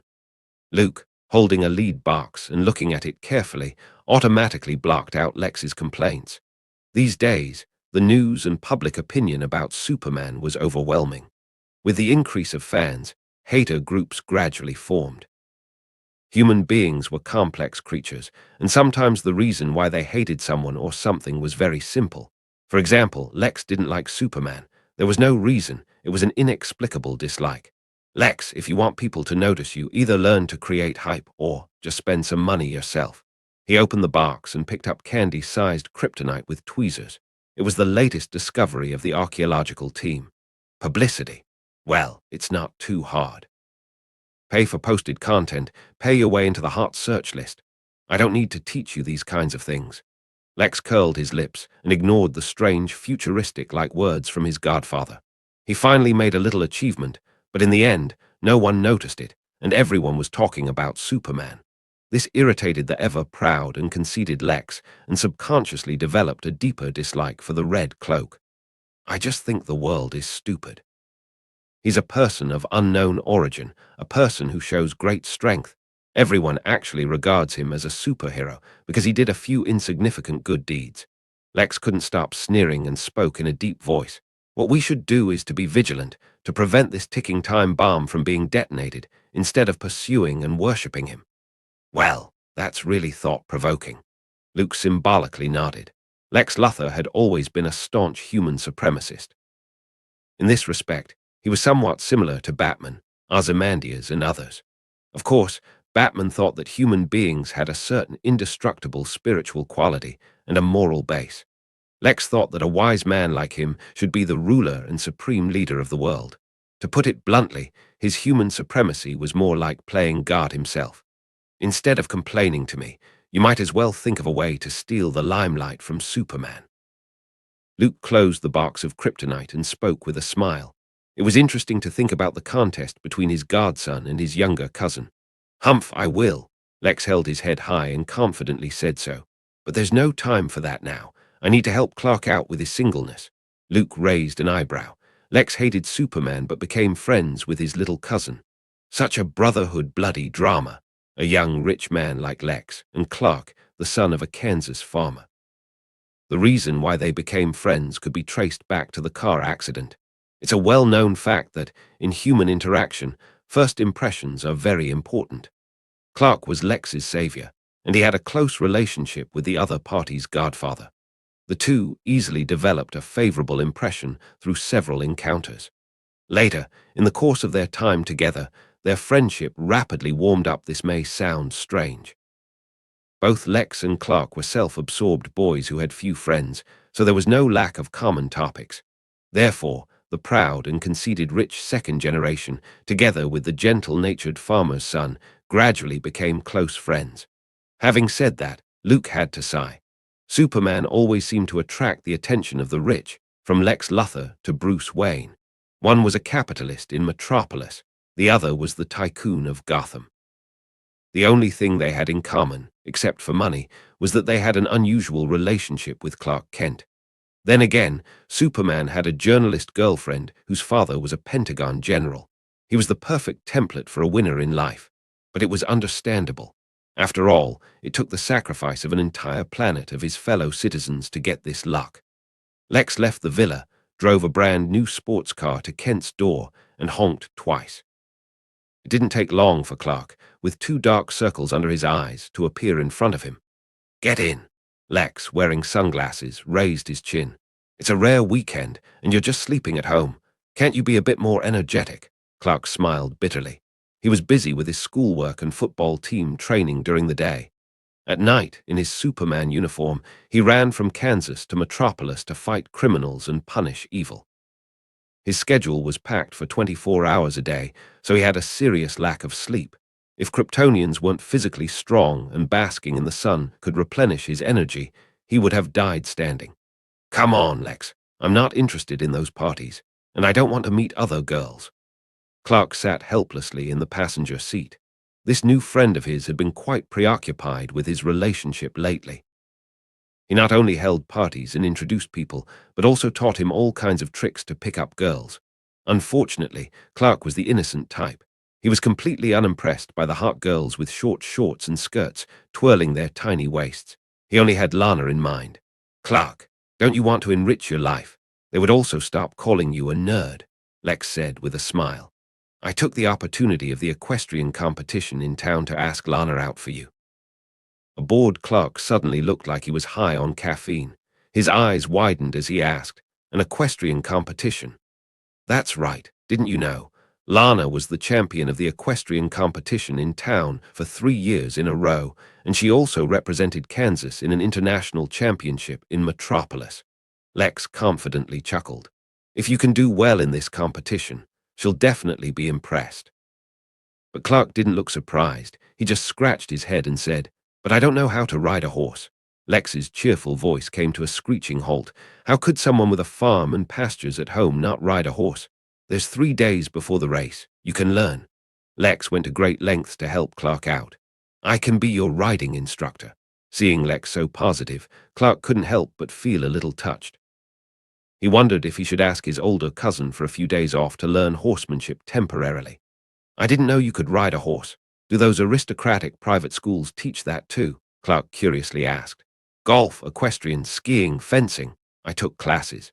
Lex seemed to think of something and spoke in a low voice. "My father was very demanding. He wanted me to do my best in everything." "So, sitting next to you is an equestrian master, a professional skier, and a fencing master, East Nepal, Luckla airstrip." A Gulfstream jet sat quietly on the runway. An old man with grey hair stood at the entrance to the lowered ramp, gazing into the distance, as if waiting for some traveler to return home. He was wearing a handcrafted suit, a pair of Oxford leather shoes under his feet, with his hair immaculately combed and a distinctly British accent. After a long while, a figure finally appeared on the empty runway. The other party walked towards the passenger plane without hindrance. This was a young man who looked like a vagrant, and despite the grime and dirt on his face, his eyes were extraordinarily bright, giving him a sense of resoluteness. "Master Wayne, you've been gone a long time." The old man spoke in a chiding tone while holding back his inner joy. "You look very fashionable, apart from the mud."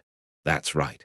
This travel-stained vagrant was Gotham's favorite son, Bruce Wayne, who had disappeared for many years.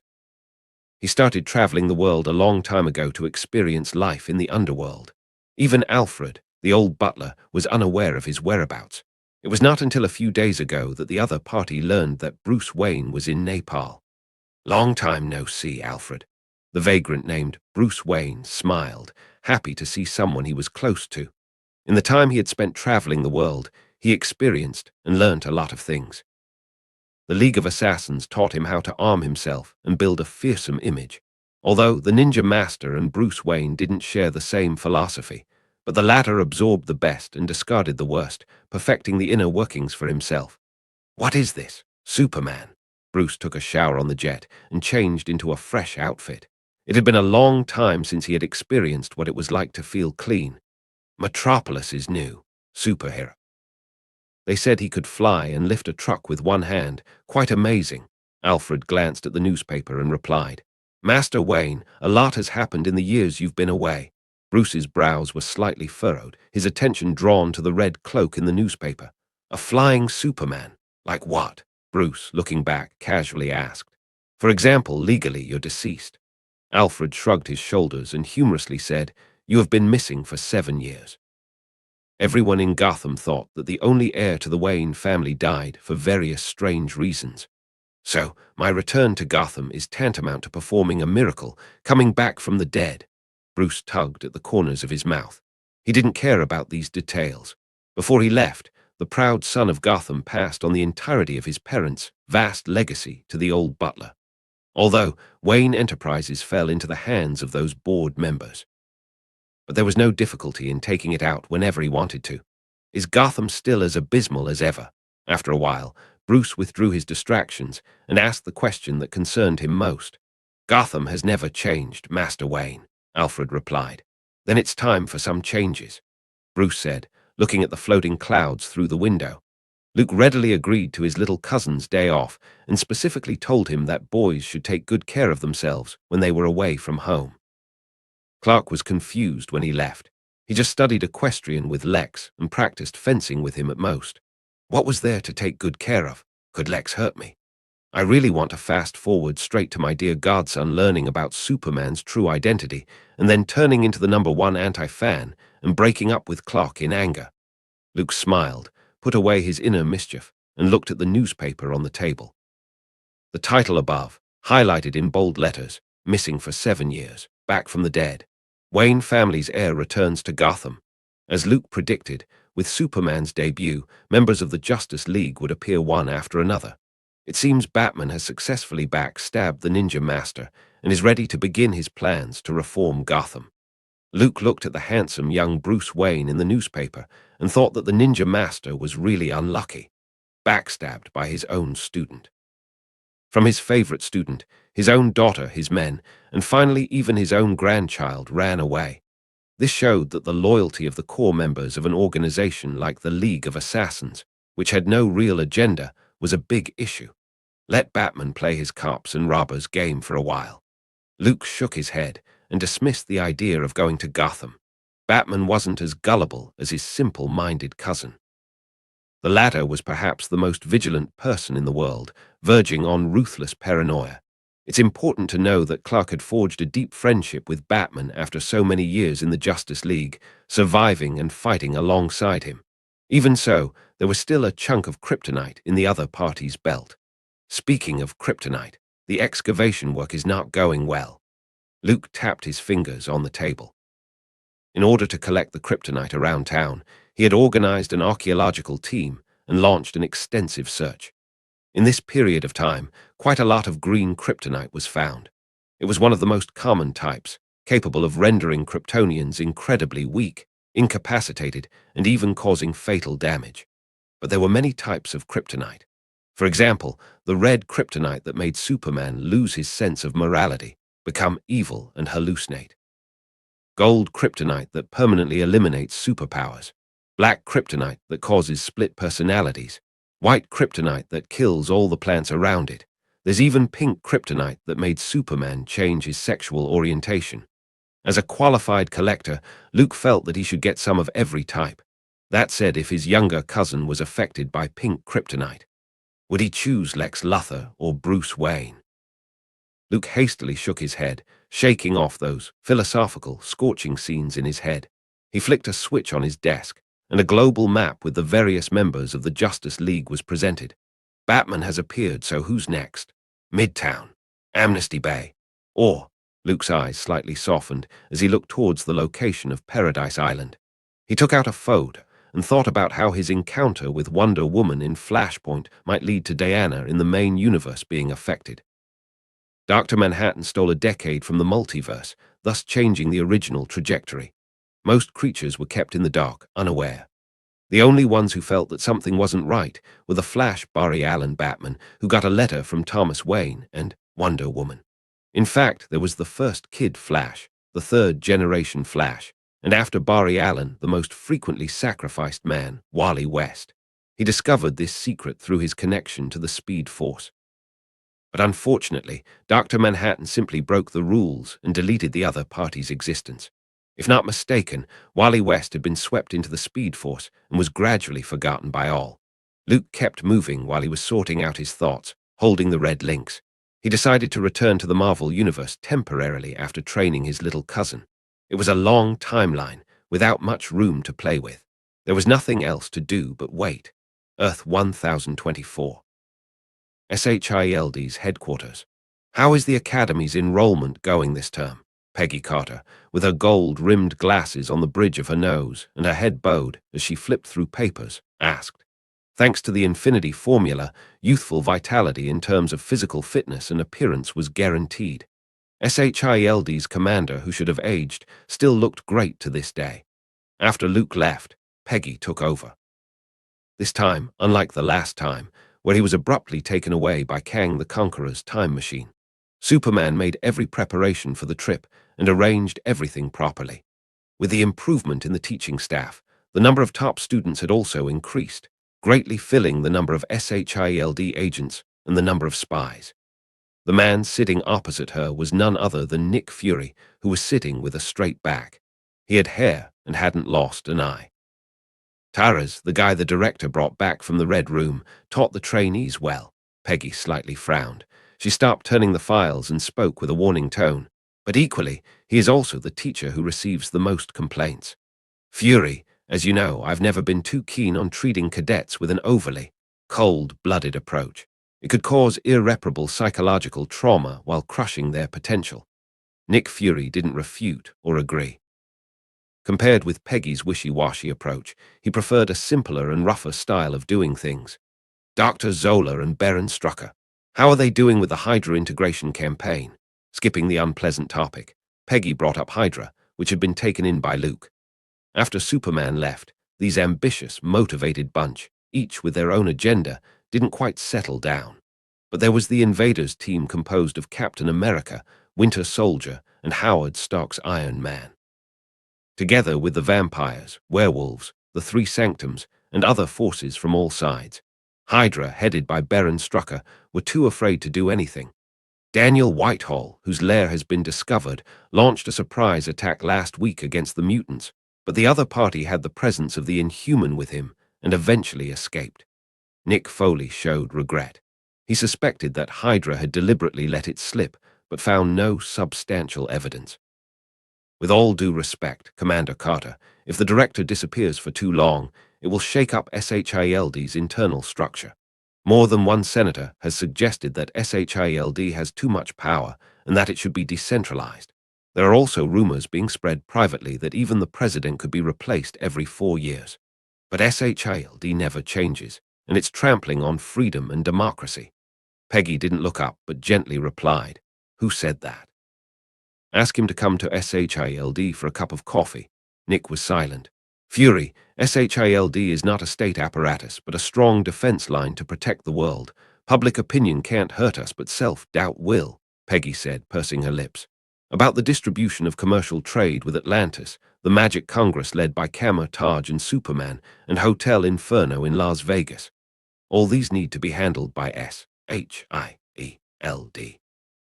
The reason we have been given so much, and so much power aren't because people gave it to us, but because Superman exists. Peggy was clear-headed. It didn't matter how much discontent or opinions the senators in Congress had or the president in the White House had. Before they were sure Luke wouldn't come back, they had to keep it to themselves. Without SHIELD, who will be responsible for those things?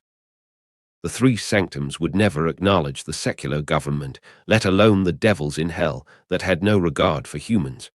With great power comes great responsibility. Have you heard of that saying? Peggy asked with a smile. This is something Luke often said. He says it's actually the other way around. The greater the responsibility, the greater the ability. Nick Fury thought about it for a while, but didn't say anything else. SHIELD didn't exist because of the United States, nor the World Security Council. It was based on a person who had disappeared for a long time, Superman. Fury didn't seem to look too good when he left just now. The female secretary walked over on a pair of high heels. She had short, uncommon burgundy hair and a pretty young, youthful face that exuded a charming aura. He's blinded by patriotism. SHIELD was never in the service of the federal government or the White House, Peggy faintly remarked. Natasha, any news from Howard? The lucky girl who just came out of the Red Room and was personally chosen by Peggy placed down the documents in her hand and whispered, Mr. Stark is busy holding the World Expo to promote his iron battle suit. However, he sent a message 2 days ago saying that he found the place that the director was talking about, the country called Wakanda. There is an extraordinary abundance of vibranium there. It's just rather hostile to outsiders, and the culture is conservative and closed. Peggy covered her forehead, seemingly having a headache. In Howard's usual fashion, he was probably already heading there with a team. Wakanda. I've never heard of the country. I hope he doesn't get into any international disputes. Peggy shook her head. She couldn't restrain Howard. Since becoming Iron Man, that guy had been running around the world, and at one point his fame was almost catching up with the semi-retired Captain America. Clark recently cancelled all extracurricular activities, not only asking for leave from his cousin, but also getting rid of the miserable life of being a human sandbag. He also suspended his training with the football team. Apart from punching in at Metropolis on time at night, he basically studied fencing skills at Lex's villa during the day or went to the pasture to learn how to ride a horse. Even Jonathan was surprised. When did Clark fall in love with riding? Unbeknownst to him, his son was just trying to excel in the competition and succeed in winning the heart of his crush. If it were the old Clark, he wouldn't have been so proactive. It's the cowering and self-doubting that Superman in his adolescence did most often. However, Clark's mentality changed after being trained by his cousin. As long as the hoe is properly wielded, there's no corner that can't be dug. Famous flowers have owners, but I can help loosen the soil. Muttering the classic motto he learned from his cousin, Clark leaned forward and lowered himself onto the horse's back, harnessing the horse that was spreading its hooves and galloping. Clark, you may really have a talent for this. Lex slowly followed, trying to restrain the surprised expression on his face. For the first time, he discovered that this guy, who was called a nerd in school, had a learning ability far beyond that of ordinary people. Ordinary people would need at least 3 days to properly learn the best riding position for them. But in Clark's case, he could already gallop and do some difficult moves. A level like this qualified me to compete in the equestrian competition. Clark went for 2 laps and tugged on the reins. He slowly straightened his back and reduced his speed. If you sign up for ordinary competitions and obstacle courses, that shouldn't be a problem. Lex thoughtfully said so, holding the reins in one hand and touching his chin in the other. Generally speaking, there were many events in equestrian competitions. Examples include dressage, endurance, barrel racing, and so on. The main purpose was to test the rider's ability, as well as create a show with entertaining effects. For those programs that were technically demanding, there was no need for Clark to waste time on them. However, categories like speed events and obstacle courses, which had a relatively low level of difficulty and were suitable for novices, could be entered. If he could come out on top, he could win the favor of his crush. No young girl would turn down a big star performer. That's one of the reasons why cheerleaders and quarterbacks were so popular at school. You still need a good horse, Lex added. He couldn't just find some random horse and ride it around the track. In regular racing, there were strict requirements for weight, gender, and age of the horses. A race in a small town may be a little less elaborate, but it should at least be a competent racing horse, not a random wild one caught on a rope. This could be a big problem. Clark scratched his head. He didn't even have a decent riding outfit, not to mention a top-quality racehorse. The one I have at home. Well, they all live in a stable in Metropolis. It's hard to transfer them right now. Lex was in a bit of a pickle. His father wouldn't allow his beloved possessions to be shipped off to a small town for a no-name horse competition. In the other party's words, it would be a disgrace to the Luther family. Horse racing was an ancient sport that could be traced back to ancient Greece. Then it was carried forward by Britain and became a fashionable activity for the aristocratic circle. In recent years, horse breeding and racing became popular with the upper classes of Metropolis and turned into an emerging means of showing off their wealth. A fine thoroughbred horse would cost more than a modern sports car. It required the employment of specialized workers and breeders, as well as the acquisition of grounds, and so on. The rich were fond of creating gated leisure activities in the hopes of separating themselves from the poor. Yachts, sports cars, private jets were all similarly exclusive items of status. Maybe Uncle Luke would have an idea. I remember a thoroughbred of his that won the World Show Jumping Championships. It was called Lightning Barry.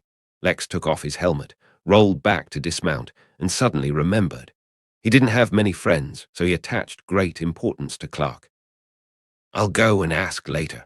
If it were anyone else, Clark would probably have left it at that and not bothered Lex anymore. But if it's his cousin, it's worth a try. They were all relatives, so it shouldn't be a problem to borrow a horse. Lightning Barry, sure. Luke, who was staying in the mansion to study kryptonite, saw his young cousin's visit and silently closed the lead box. He readily agreed. He was about to return to the Marvel Universe, and the industry here would eventually be handed over to Clark and Lex, which was a kind of trusteeship. After all, who else could be trusted more than his younger cousin and godson? What's a mere thoroughbred? By the way, there have been some mutants in town recently. Clark, don't forget your mission as a trainee Superman, Luke kindly reminded. His younger cousin had been so busy digging the soil lately that he had neglected the situation around him. Some of the town's residents who had been exposed to kryptonite for a long period of time were exposed to its radiation. Their bodies mutated, and they developed a variety of strange abilities. Luke had secretly marked several dangerous elements. He was ready to throw them to his young cousin to practice, fight, and gain experience. Clark nodded vigorously, patting his chest with assurance.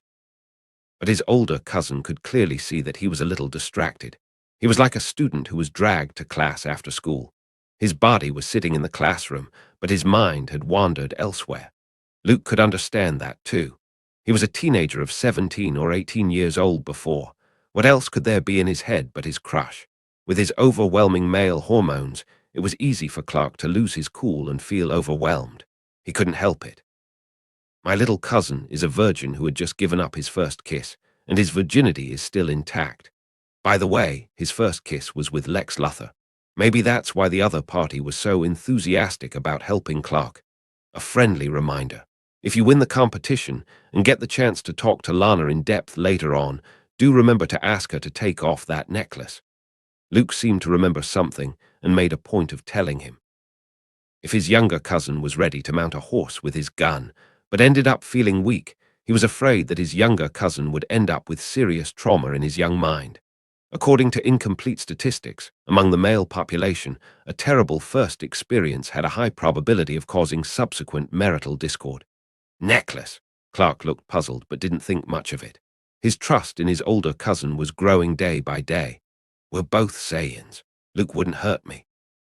The equestrian competition was on schedule, and the scene could be described as a carnival. People were cheering, snacks everywhere, kids running around. This was the town's big annual event, where everyone from the council members down to the ordinary folk gathered for what amounts to a great fun event for all. There were 4 major events in the competition: dressage, barrel racing, jumping, and racing. The winner would receive the Golden Pumpkin Award from the town's administrative committee and a cash prize of $1,000. For a small town competition, that was a lot of money. Clark, go for it. Before the competition started, Jonathan came along with Martha and loudly cheered their son on. The title and the cash don't matter. What matters is you get something out of the experience. As usual, Jonathan was always full of positive energy. Something out of the experience.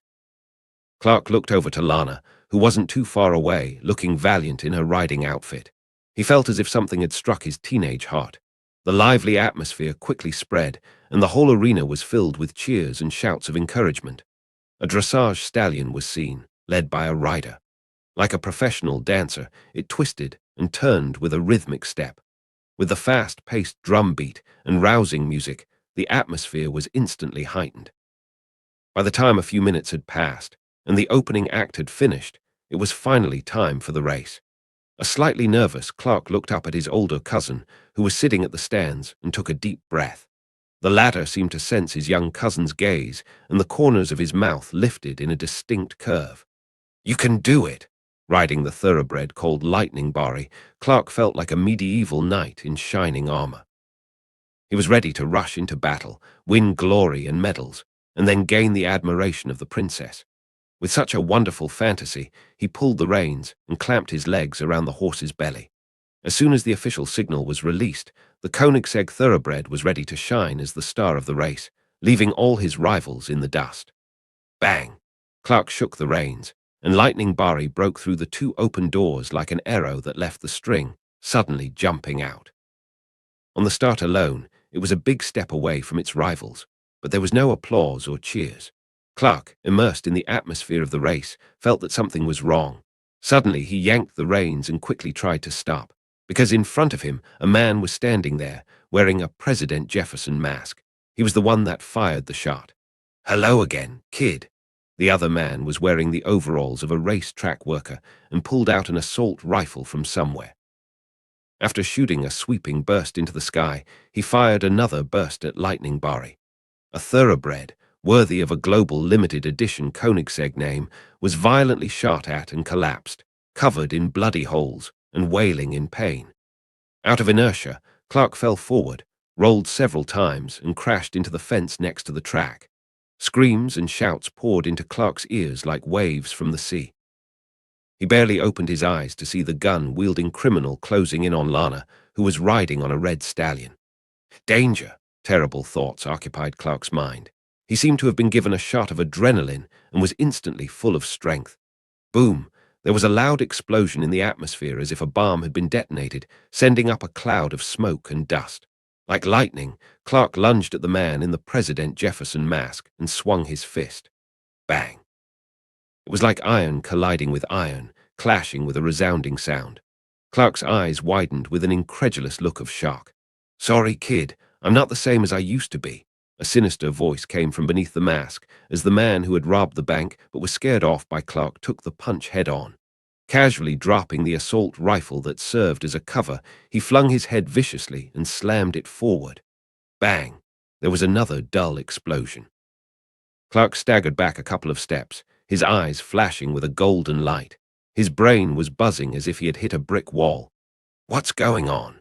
Clark was barely able to gain his footing when he saw President Jefferson rushing up. The skin of the opponent's entire body took on a metallic tinge. As if cast from steel, it was infused with a powerful sense of strength. Where did he come from? Luke, sitting in the stands, had his mouth curled up with a slight look of amusement. He wanted to see what his young cousin, who he had trained, would do against an enemy of equal strength. However, Clark's situation didn't look optimistic. His younger cousin had learned to control his strength, but he really lacked talent in fighting. President Jefferson, with his steel-like body, pinned Clark down, delivering a storm of blows. Swing and dodge. His speed and reflexes are no match for Luke. Thanks to his lengthy experience as a human sandbag, Clark quickly settled into a rhythm and began to look for opportunities. Crossing his arms, he braced himself for President Jefferson's fist. And then, bending his elbow, he smashed into his opponent's head as the guy leaned in.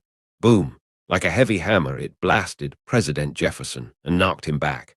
Clark continued to assume a defensive stance. He couldn't attack but knew how to counter. Come on. The young cousin made the provocative gesture he had learned from Luke, raising his finger and hooking it a few times. The faint-headed President Jefferson seemed to be taunted, sprinting over like an angry bull. The steel palms that could crush steel and shatter rock snapped together and tightened around Clark. The sudden force was enough to crush other people's bones and break their internal organs. But Clark just found it hard to breathe. He didn't panic and followed his example. Head back and forward thrust. Bang!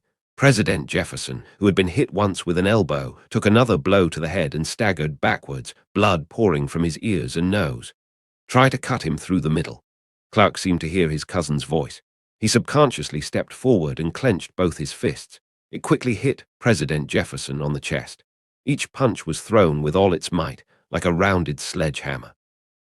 Bang, bang, bang, a continuous muffled sound echoed across the racecourse.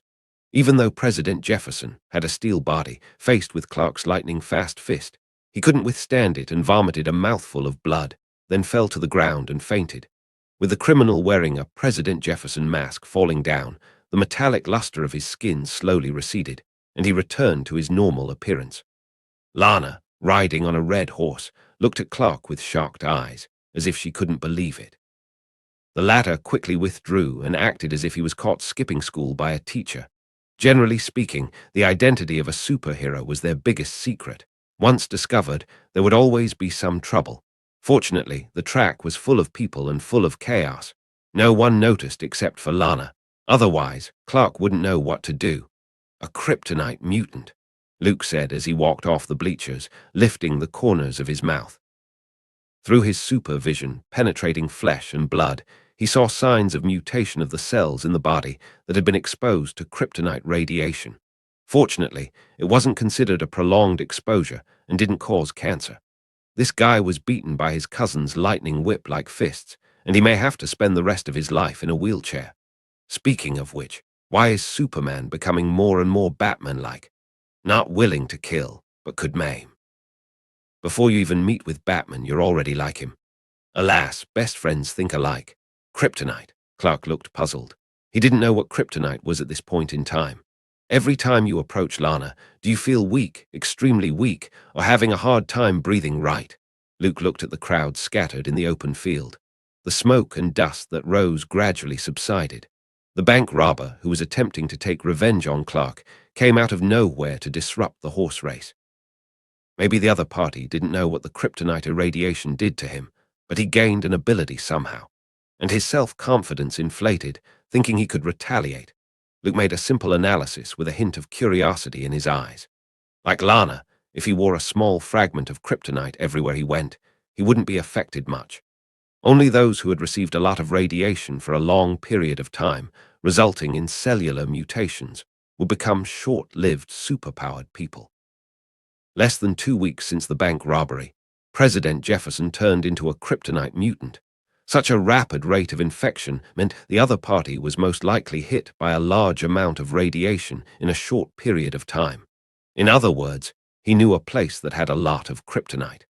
Fortunately, Clark didn't beat him to death. I should be able to get some useful information out of him later.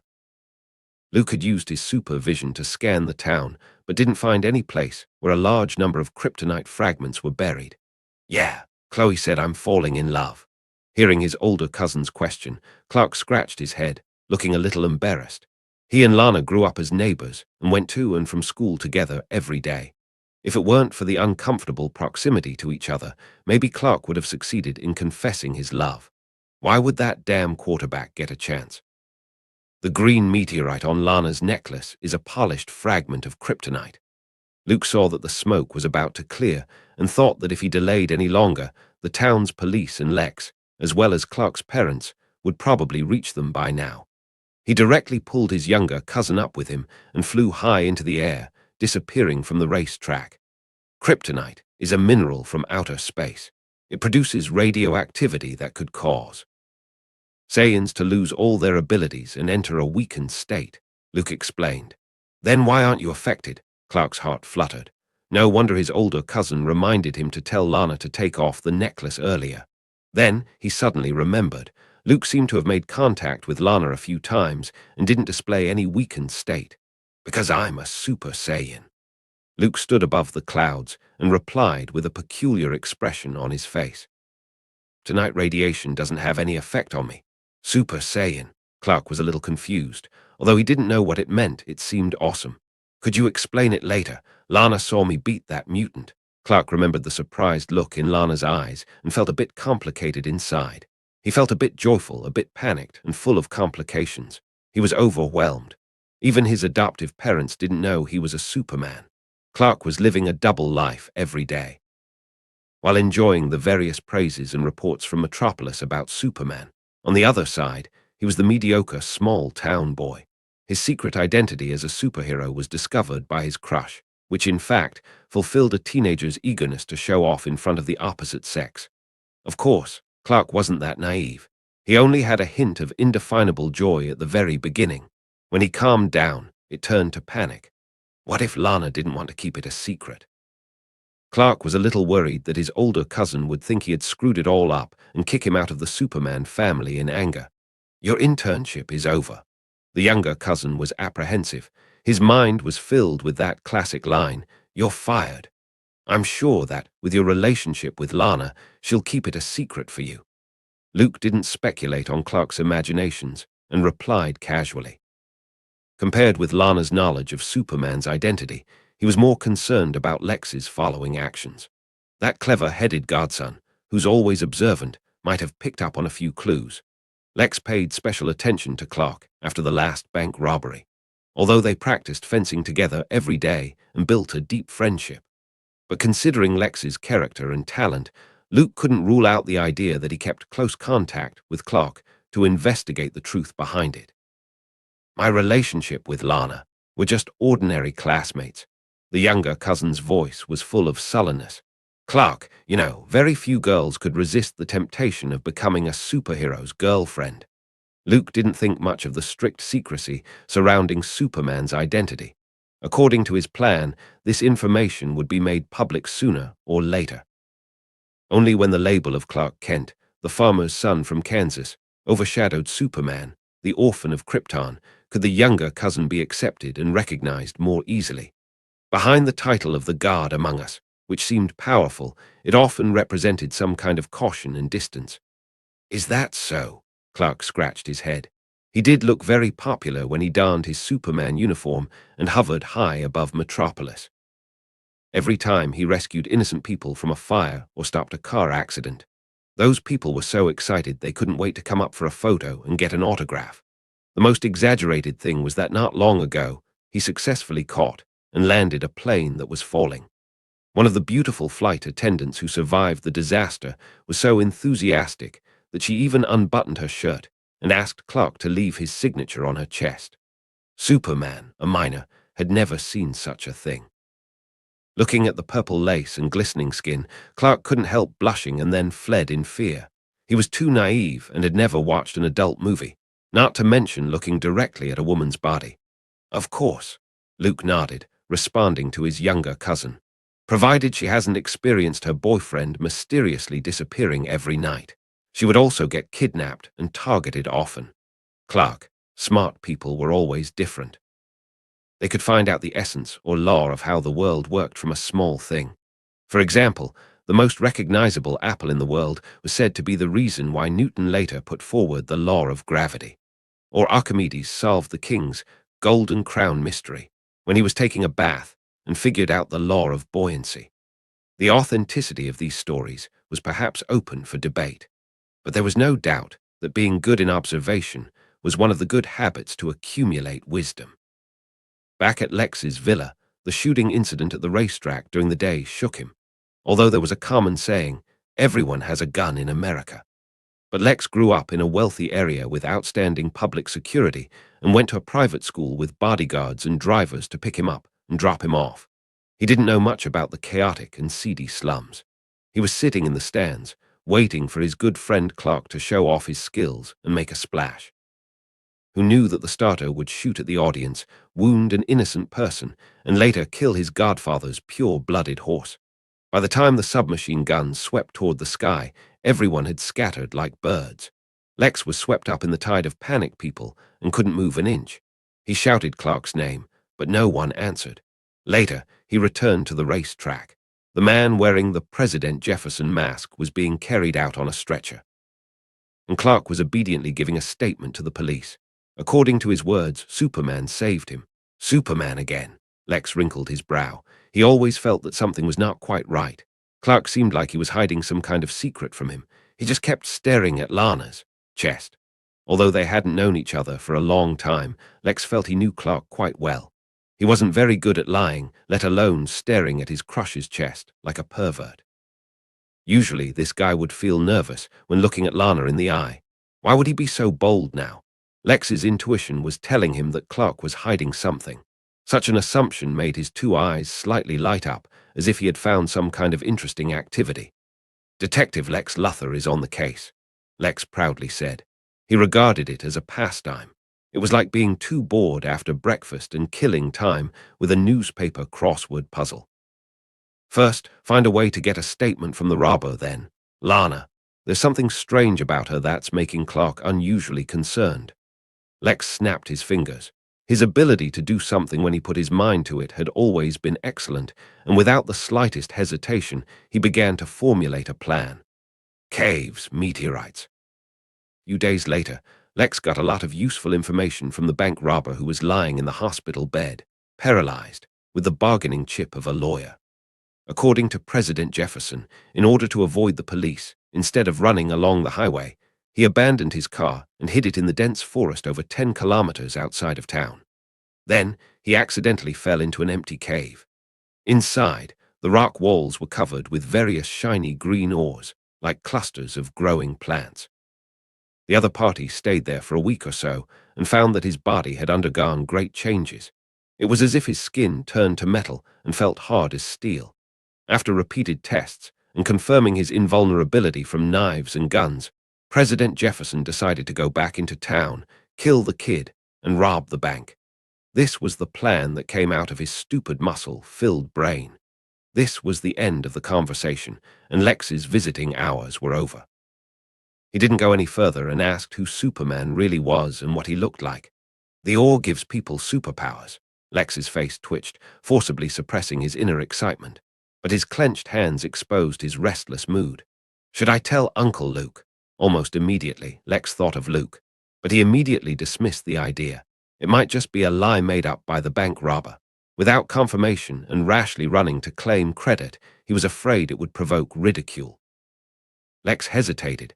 He thought of what the bank robber said, that there was an ore hidden in the trunk of his Jeep. Lex. That afternoon, Clark came over to Lex's place as usual. Although the equestrian competition was stopped and cancelled, fencing could still go on. Besides, Clark would rather spend time with his friends than face his older cousin. At least it wouldn't be stressful. Luke was sometimes not very serious and enjoyed saying strange things that people couldn't understand. But perhaps because of the keen intuition of Kryptonians, he always felt like there was something pressing on his head every time he faced his older cousin. Maybe it's the oppressive feeling a Super Saiyan emanates. It's unlocked. Clark rang the doorbell several times, but there was no response. He stretched out his hand and pushed the door. The mahogany-clad copper-thick door opened a bit. Lex, Clark tried to call him twice. Still no response. So he walked inside and went straight up the stairs to the second floor where Lex's study was. You're home. Why didn't you answer? Clark couldn't help complaining when he saw Lex sitting in front of his desk with his head down. I didn't. Here, you. Lex looked like he had a cold. His voice was a little hoarse, and he spoke one word at a time. His eyes were looking straight at an iron box on the table, without looking at his friend who had arrived. You're a little strange. Are you sick? Clark felt something wasn't quite right and came closer. No, I'm fine. Lex slowly looked up and pulled out a stiff smile. His eyes were filled with a fierce light, like a beast radiating a violent aura. Clark saw that and couldn't help but step back. Lex, who was usually humorous and tried to show his gentle side, was like a different person. He suddenly stood up, grabbed the slender steel sword on the shelf and stabbed at Clark. Lex, what are you doing? Clark was careless. He didn't dodge and was directly hit by the other party. The sharp steel sword pierced his chest, bending into an arc, not even pricking Superman's skin. According to Clark's broad-minded character, he couldn't possibly kill Lex. So he could only shout, trying to wake him up, while constantly backing up and avoiding the attack. Thud. Clark hit the table. The metal box shook. The contents rolled out and fell on the carpet. He involuntarily looked back and found a dark, pitch-black abnormal crystal. The glow of the surface seemed to bounce off, causing Clark's eyes to slightly squint. He wanted to look away and try to wake Lex up, but a different voice seemed to appear in his head. It roared and echoed, "Kill this bastard, crush his bones and show him a painful death. Step on his face. This arrogant show-off. Clark Kent, you're the most powerful person in the world. Why should you obey the rules? You can do whatever you want." Clark wrapped his hands around his head, trying to shake that hateful voice out of his head. "That voice is yourself, Clark. You need to learn to accept it." Lex's pitch-black pupils shrunk, and an evil grin appeared at the corners of his mouth. "Get rid of those restraints and make yourself feel better, right?" Clark's forehead was bursting with veins, as if filled with rage. He looked over at the chattering Lex, took a big step forward, broke the steel sword that had once again stabbed him in the chest, and raised his hand to knock his opponent out of the room. Bang! Lex's body slammed against the wall, and he passed out. "You're too noisy," Clark spoke in a foul tone that didn't fit his personality. More than a dozen kilometers away from town, in a dense cave, archaeologists were carefully studying clusters of growing green ores on the rock walls. There's a stronger radiation with high energy readings, similar to gamma rays and X-rays, which can penetrate objects and living things. An old man with grey hair analyzed the strange new mineral with the help of various instruments. Fortunately, Mr. Cavill warned us before to use lead containers to collect them. Otherwise, under prolonged exposure, it might cause damage to the human body. Behind the flock of archaeologists, there were workers carrying instruments. They were all wrapped in a layer of thick clothing similar to protective clothing. The surface was covered with lead that was designed to stop kryptonite's radioactive energy from penetrating cells, inducing mutations in the body. "Oh, I just happen to know a few things." Luke waved modestly. He symbolically wore a protective suit and walked into the cave. The pervasive radiation energy pressed over like ocean waves. If Luke were replaced with his younger cousin Clark, within a few seconds, the other party would be too weak to walk. This was a Kryptonian's nightmare. Even breathing in there had become a deadly move. "Professor Bass, according to the agreement we signed, this is a private expedition, so all items found during the expedition are property of Vought Enterprise." Luke touched the fluorescent, shimmering kryptonite with his hand and gently reminded, "Of course, Mr. Cavill. You generously funded us, so it's reasonable that anything found during this period would belong to you." Professor Bass withdrew his fascinated gaze. These green ores had never been seen before. According to the data obtained by the instruments, their composition wasn't even on the periodic table. If he could conduct in-depth research, he could write over a dozen world-shaking, world-class research papers. Maybe he could prove that there were some civilizations that lived in space. Fortunately, Vought Enterprise had a strong presence. A mere professor of archaeology from the University of Michigan couldn't compete with a huge company. The reality wasn't a Hollywood movie. Nobody could overturn a large company. It was even more difficult than reaching the sky. At least the latter could be reached with the help of airships and rockets. "Can I keep a piece as a souvenir?" the professor cautiously asked. "This is probably the most valuable discovery in my archaeological career." Luke nodded and didn't refuse. In this studio, kryptonite was like vibranium in the Marvel studio. It sounded very precious and rare, but in fact it was quite popular. Almost every person had some. Except for Lex Luthor, who knew how to synthesize kryptonite artificially, and Batman, a kryptonite collector. Almost every villain who had faced Superman had used that thing against Clark, and the results were remarkable, tried and true. "I'll have someone polish an ore as a gift for you, Professor." Luke slightly smiled. A tiny piece of kryptonite had no effect on ordinary people.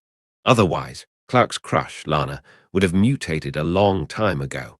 As for whether this generous behavior would cause trouble to his younger cousin, it was no longer his concern. Anyway, according to the will of the universe, Superman would always be the first guy to leave in a Justice League group battle. It didn't matter what tactics the kryptonite would be used for. Whether targeted or not, he wouldn't appear on the team battlefield, at least not for every big event. Moreover, with the many villains led by Lex Luthor, they always had a variety of kryptonite weapons at their disposal, such as gloves, spears, and so on. There were also various means of using the red sun projector, charm magic, mind control, and so on. This resulted in Superman's combat power fluctuating between a very high ceiling and a very low floor for many years. Sometimes even the Swamp Thing and the second-rate villains like Poison Ivy could easily defeat him. Sometimes powerful beings like Darkseid and Mandrak were beaten back by Superman. Of course, no matter how the version was updated, Batman was always the top dog. Are most of them green kryptonite? Are there any other kind? Luke's supervision was greatly limited in the cave. The radiation formed by a large amount of kryptonite was like a hazy mist, obstructing his vision. Maybe that's why he couldn't find this cave in the first place. The leaked radiation was like a perfect protective cover, hiding from his gaze. Had it not been for the information provided by the unlucky bank robber, Luke would probably have had a hard time finding this place. Wearing protective clothing, he continued to go deeper until he reached the end of the trail. He didn't get anything else. Luke reluctantly shook his head, a little disappointed. He really couldn't get his hands on a piece of pink kryptonite. Supposedly, that stuff could change the sexual orientation or gender of a Kryptonian. If it was true, then Luke didn't mind having another female cousin besides Supergirl, Kara. Or hold a grand wedding for Superman and Batman, which would be much more exciting than a grand wedding for an Asgard guard from the studio next door. I must have brought the Marvel Universe's way of doing things here. Luke smiled and shook off the strange ideas in his head. In the DC world, thinking about these funny things all the time wasn't a good thing. It needed to be darker to fit in. Luke casually told the staff a few things and turned to leave the cave. He had learned the exact location of the kryptonite cave from the bank robber who had been paralyzed earlier than Lex. After confirming that it was true, the archaeological team was sent over for further in-depth study. The formation of kryptonite was originally formed when the planet was destroyed, and some kind of material became radioactive in the huge explosion. They eventually condensed into irregular crystal-like minerals. They crashed to Earth together with the spaceship carrying Superman. The meteorite shower in the town 17 years ago was a phenomenon manifested by the disintegration of a huge piece of kryptonite. Lex also seems to be trying to dig out some useful information from that unlucky guy's mouth. Luke, who had walked some distance away and flew high into the sky, was a little distracted by his thoughts. Lex thought he was very secretive about those small movements, but in fact, they were all caught by him. Obviously, his godson had become suspicious of his good friend Clark. Luke was thinking about what he should do if Lex's friendship with his younger cousin capsized. Suddenly, there was a loud explosion, and screams could be heard. Luke slightly frowned and instantly moved to the sky above the town. Surprisingly, he saw Clark in his Superman uniform walking down the street. The red cloak fluttered, and his eyes were bursting with red light, forming a high-temperature beam. Boom! A parked car was instantly set ablaze and exploded, releasing a roaring flame. What's going on? Luke was a little confused. This was probably the first time an event beyond his control had happened since his arrival. His younger cousin Clark became the source of panic, a criminal who was wreaking havoc. Had he not known the situation, Luke might have thought he had arrived on the set of the Injustice League. This doesn't make any sense. Clark. Luke didn't dwell on it. He covered himself with his Superman battle suit and landed in front of his little cousin, ready to stop the other party from carrying on with the destruction. For superheroes like Superman and Batman, hurting others and taking away lives had always been the beginning of turning evil. This had long been proven by the Dark Knights of the Dark Multiverse. Although it sounded unreasonable, because in the Marvel Universe next door, even Captain America didn't go soft on the battlefield, he was still the embodiment of absolute justice. But such boring questions could usually be attributed only to the influence of the will from above the all-powerful universe, and no decent answers could be obtained. Superman, who killed Joker, formed an Injustice League. Batman, who killed Joker, became the Batman who laughs. The source of the problem had been found. The culprit was the Joker. Do you know what you're doing? Luke's voice rang out directly within Clark's mind. The latter's pitch-black pupils faintly stared at the familiar figure not far away. Kill him. You're the most powerful person in the world. Any stumbling block that stands in the way will be trampled to smithereens. The negative personality caused by black kryptonite seemed to dominate Clark's will. He hesitated, struggling violently within. But before the two personalities could distinguish the winner, Luke took a step forward. The ground bloomed with cracks. He used the powerful recall force to push his way to Clark's side. Thump! A dull thud rang out. Like a clear sky suddenly exploding with ear-splitting thunder, it reverberated and spread far away. Clark's eyes widened, seemingly in disbelief. Then his body flew up, and he slammed heavily on the ground. Boom, boom, boom. Clark broke through the walls behind him. His entire body was pushed to the ground by the overwhelming force, causing a deep gully. Luke is actually beating me up, the normal personality, which was briefly conscious, expressed shock. Normally, shouldn't Luke be trying to wake me up, vocalizing the good old days while enduring my stormy attacks and refusing to fight? Why didn't he even try that and just attack? The questions passing through his heart were soon swallowed up by the anger of his negative personality. Clark supported himself with both hands and got up from the ground. He slightly shook his head to eliminate the buzzing in his head. In his right eye, a circle of an obvious bruise appeared. Kill him! Take revenge! The violent and impulsive emotion took over Clark's heart. He coldly snorted and exerted his strength under his feet. Like a gust of wind on the flat ground, there was a loud roar. The red cloak drew out a residual shadow and charged straight at Luke, who was one street away. Told you many times, Clark.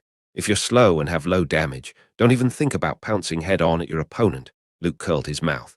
His younger Kryptonian cousin, who had been sunbathing for 17 years, posed no threat to him. Suddenly he opened the bioforce field, slightly delaying Superman's movements. Then he raised his right leg. Boom! There was a huge bang, like a bomb detonating in the air. The air fluctuated violently, visible to the naked eye, like the waves rolling out. Clark, who had forced his way to his older cousin's body, had a swollen face as if he had been slapped. Then he flew out faster than he had approached, and there was an extra footprint on his face. Don't worry, I have a lot of experience with brainwashed victims. Luke kindly smiled and faintly said, I used to have a friend named Bucky who regained his true self and memory under my effective treatment. For some reason, hearing the comfort from his cousin, Clark's negative personality was a little scary. His opponent's punch, combined with the kick, had shown him that perhaps he wasn't the most powerful person in the world. Don't come closer. Tap, tap, tap. As he spoke, Luke moved forward step by step. Each step was like a hammer blow to Clark's heart. Compared with the positive personality, the negative personality was arrogant, cocky, brutal, and merciless. So when he met an opponent who was too strong and invincible, it was easier for it to feel fear and self-doubt. What are you afraid of? As long as you trample me underfoot, there will be no one to stop you anymore. Luke, with a playful smile on his face, deliberately walked slower. He stared at Clark closely with a look of indifference. The invisible pressure enveloped the younger cousin, who gulped as his throat rolled twice and harshly shouted, If you take another step, I'll kill everyone in this town. Then do it. Don't be afraid. Luke shrugged, acting indifferent. By the way, my dear little cousin, you don't think I'm some kind of nice guy, do you? The sarcastic laughter made Clark, who was dominated by his negative personality, speechless. He really didn't know what to say. According to the memories preserved in his brain, his older cousin never taught him that he should save the world, protect the human race, and so on. Compared to Jonathan, his adoptive father, who was always full of positive sayings, Luke would only teach him how to fight, how to defeat the opponent, how to avoid getting hurt. Ha ha! You see, the older cousin you admire is actually a selfish villain. Clark's negative personality sneered, but after he said that, his face appeared a bit odd. As a bad guy, rebuking people with great righteousness felt a bit wrong. You can vent your desire to kill as much as you want, hurt those innocent people, and put the blame on my head if you can do it. Luke spoke calmly, but his eyes suddenly glared, hitting Clark like a blade, causing him to shrink his neck subconsciously. Boom! The dark red cloak suddenly floated up. The terrifying wind pressure swept across the streets. The parked cars tumbled and rolled, and a lot of smoke and dust rose up. The hard ground cracked, and Luke's figure had already disappeared. All of a sudden, Clark felt a powerful palm pressed firmly against his face. It was as if he had been hit head-on by a speeding train. Under great pressure, his whole body wailed in pain. Let go of! Before the furious voice could be heard, Clark was taken up high into the air. Rumble! The speed broke through the sound barrier. Clark, I don't know exactly what's going on or what it will take to get you to wake up right away. Luke carried his younger cousin in his right hand and quickly burst out of the atmosphere towards outer space. So I have to take a more brutal approach. Good luck! Luke loosened his right hand and kicked his younger cousin in the chest. He used great force and showed no mercy. Boom! The other party looked like a falling meteorite. With friction against the atmosphere, his body produced a trailing red flame. Despite Clark's struggle to adjust his position in the fall as a means of resisting the gravitational pull of the earth, but Luke's foot was like a cannonball, hitting his chest with all his strength. Clark's bones were aching all over. Clark found it incredibly difficult to even stretch a few fingers, let alone fly. The out-of-control body rapidly flew and left the atmosphere in an instant. Looking at the pasture, it seemed like his head was down. He would land on his face first. Boom! A red streak was seen trailing a blaze of fire as it slammed down onto the hard ground. A loud bang shook the earth. A large amount of smoke and dust rose like a grey-yellow wave rolling, sending up powerful air currents. The solid rock formation collapsed, revealing a large oval crater. Cough, cough, Clark gasped. He barely opened his eyes and saw the dark red cloak that was fluttering uncontrollably. "Are you awake now?" Luke softly asked, with a kind smile on his face. The Kryptonian younger cousin, who was still firmly occupied by the negative personality, opened his mouth slightly.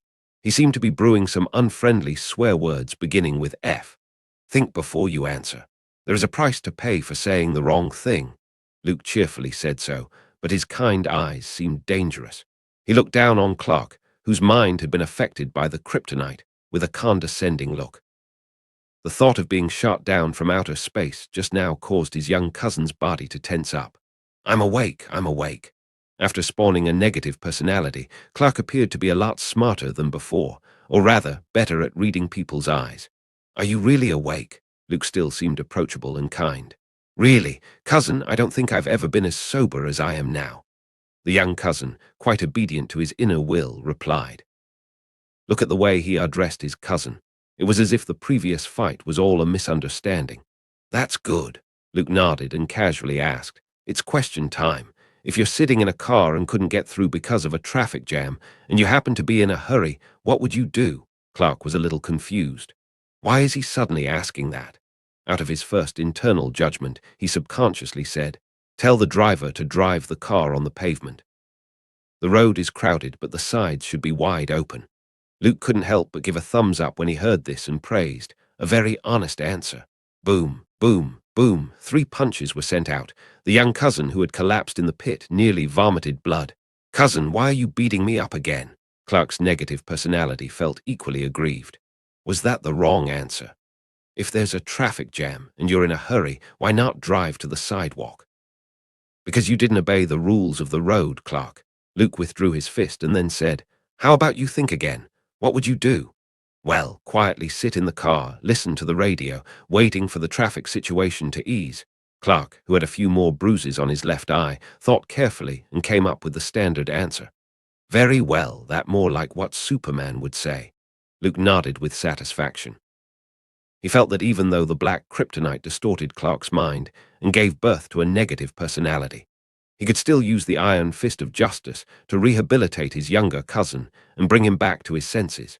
Luke couldn't help smiling at the glittering tears in Clark's eyes.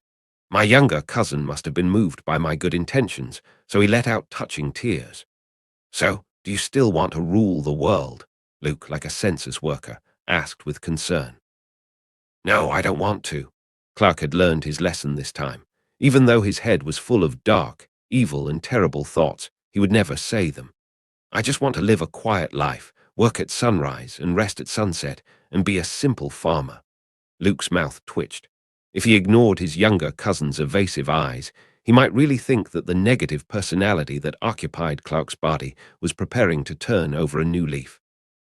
After asking a few questions, Luke confirmed that Clark hadn't been subjected to some kind of psychotic attack that made people lose their minds and go crazy. What if it was some kind of charm magic or mind control or something? There was no way the younger cousin could have kept such a clear mind. Considering the kryptonite that was scattered throughout the town, he thought it was possible that Clark had been influenced by it. Luke clearly remembered that, among the many types of kryptonite, black kryptonite could split a personality in two, giving people an opposite personality. Like Clark and Supergirl Kara, both have had this experience before. Thud. Casually knocking his younger cousin's negative personality out with a blow, Luke carried the other party back to town. He arrived at the Luthor villa and saw Lex, who had passed out, and the black crystal that had rolled onto the carpet. With his strong, super Kryptonian physique, Luke had no fear of being fatally affected by the radiation energy of the kryptonite. He bent down to pick up the piece of black kryptonite, placed it in his palm, and played with it for a moment, and returned it to its lead box. "Lex, are you all right?" Luke patted the unconscious godson. He used his supervision to tentatively determine that the other party only had a few broken bones, and the problem was minor and not life-threatening. Compared with physical injuries, the shock may be a little worse. After all, it seems that Lex should have been the first to discover this rare piece of black kryptonite. Therefore, he might have been influenced before Clark, which spawned a negative personality. The thought of this gave Luke a bit of a headache. At this period of time, Lex Luthor was barely a normal teenager with a good character. Although he was a little too proud and liked to show off, it was just some harmless minor things. Luke didn't want to see Lex get his personality split by the black kryptonite and thus go down the path of a villain. "I hope he's okay." He threw Clark, who was knocked unconscious, and Lex onto the bed in the next bedroom.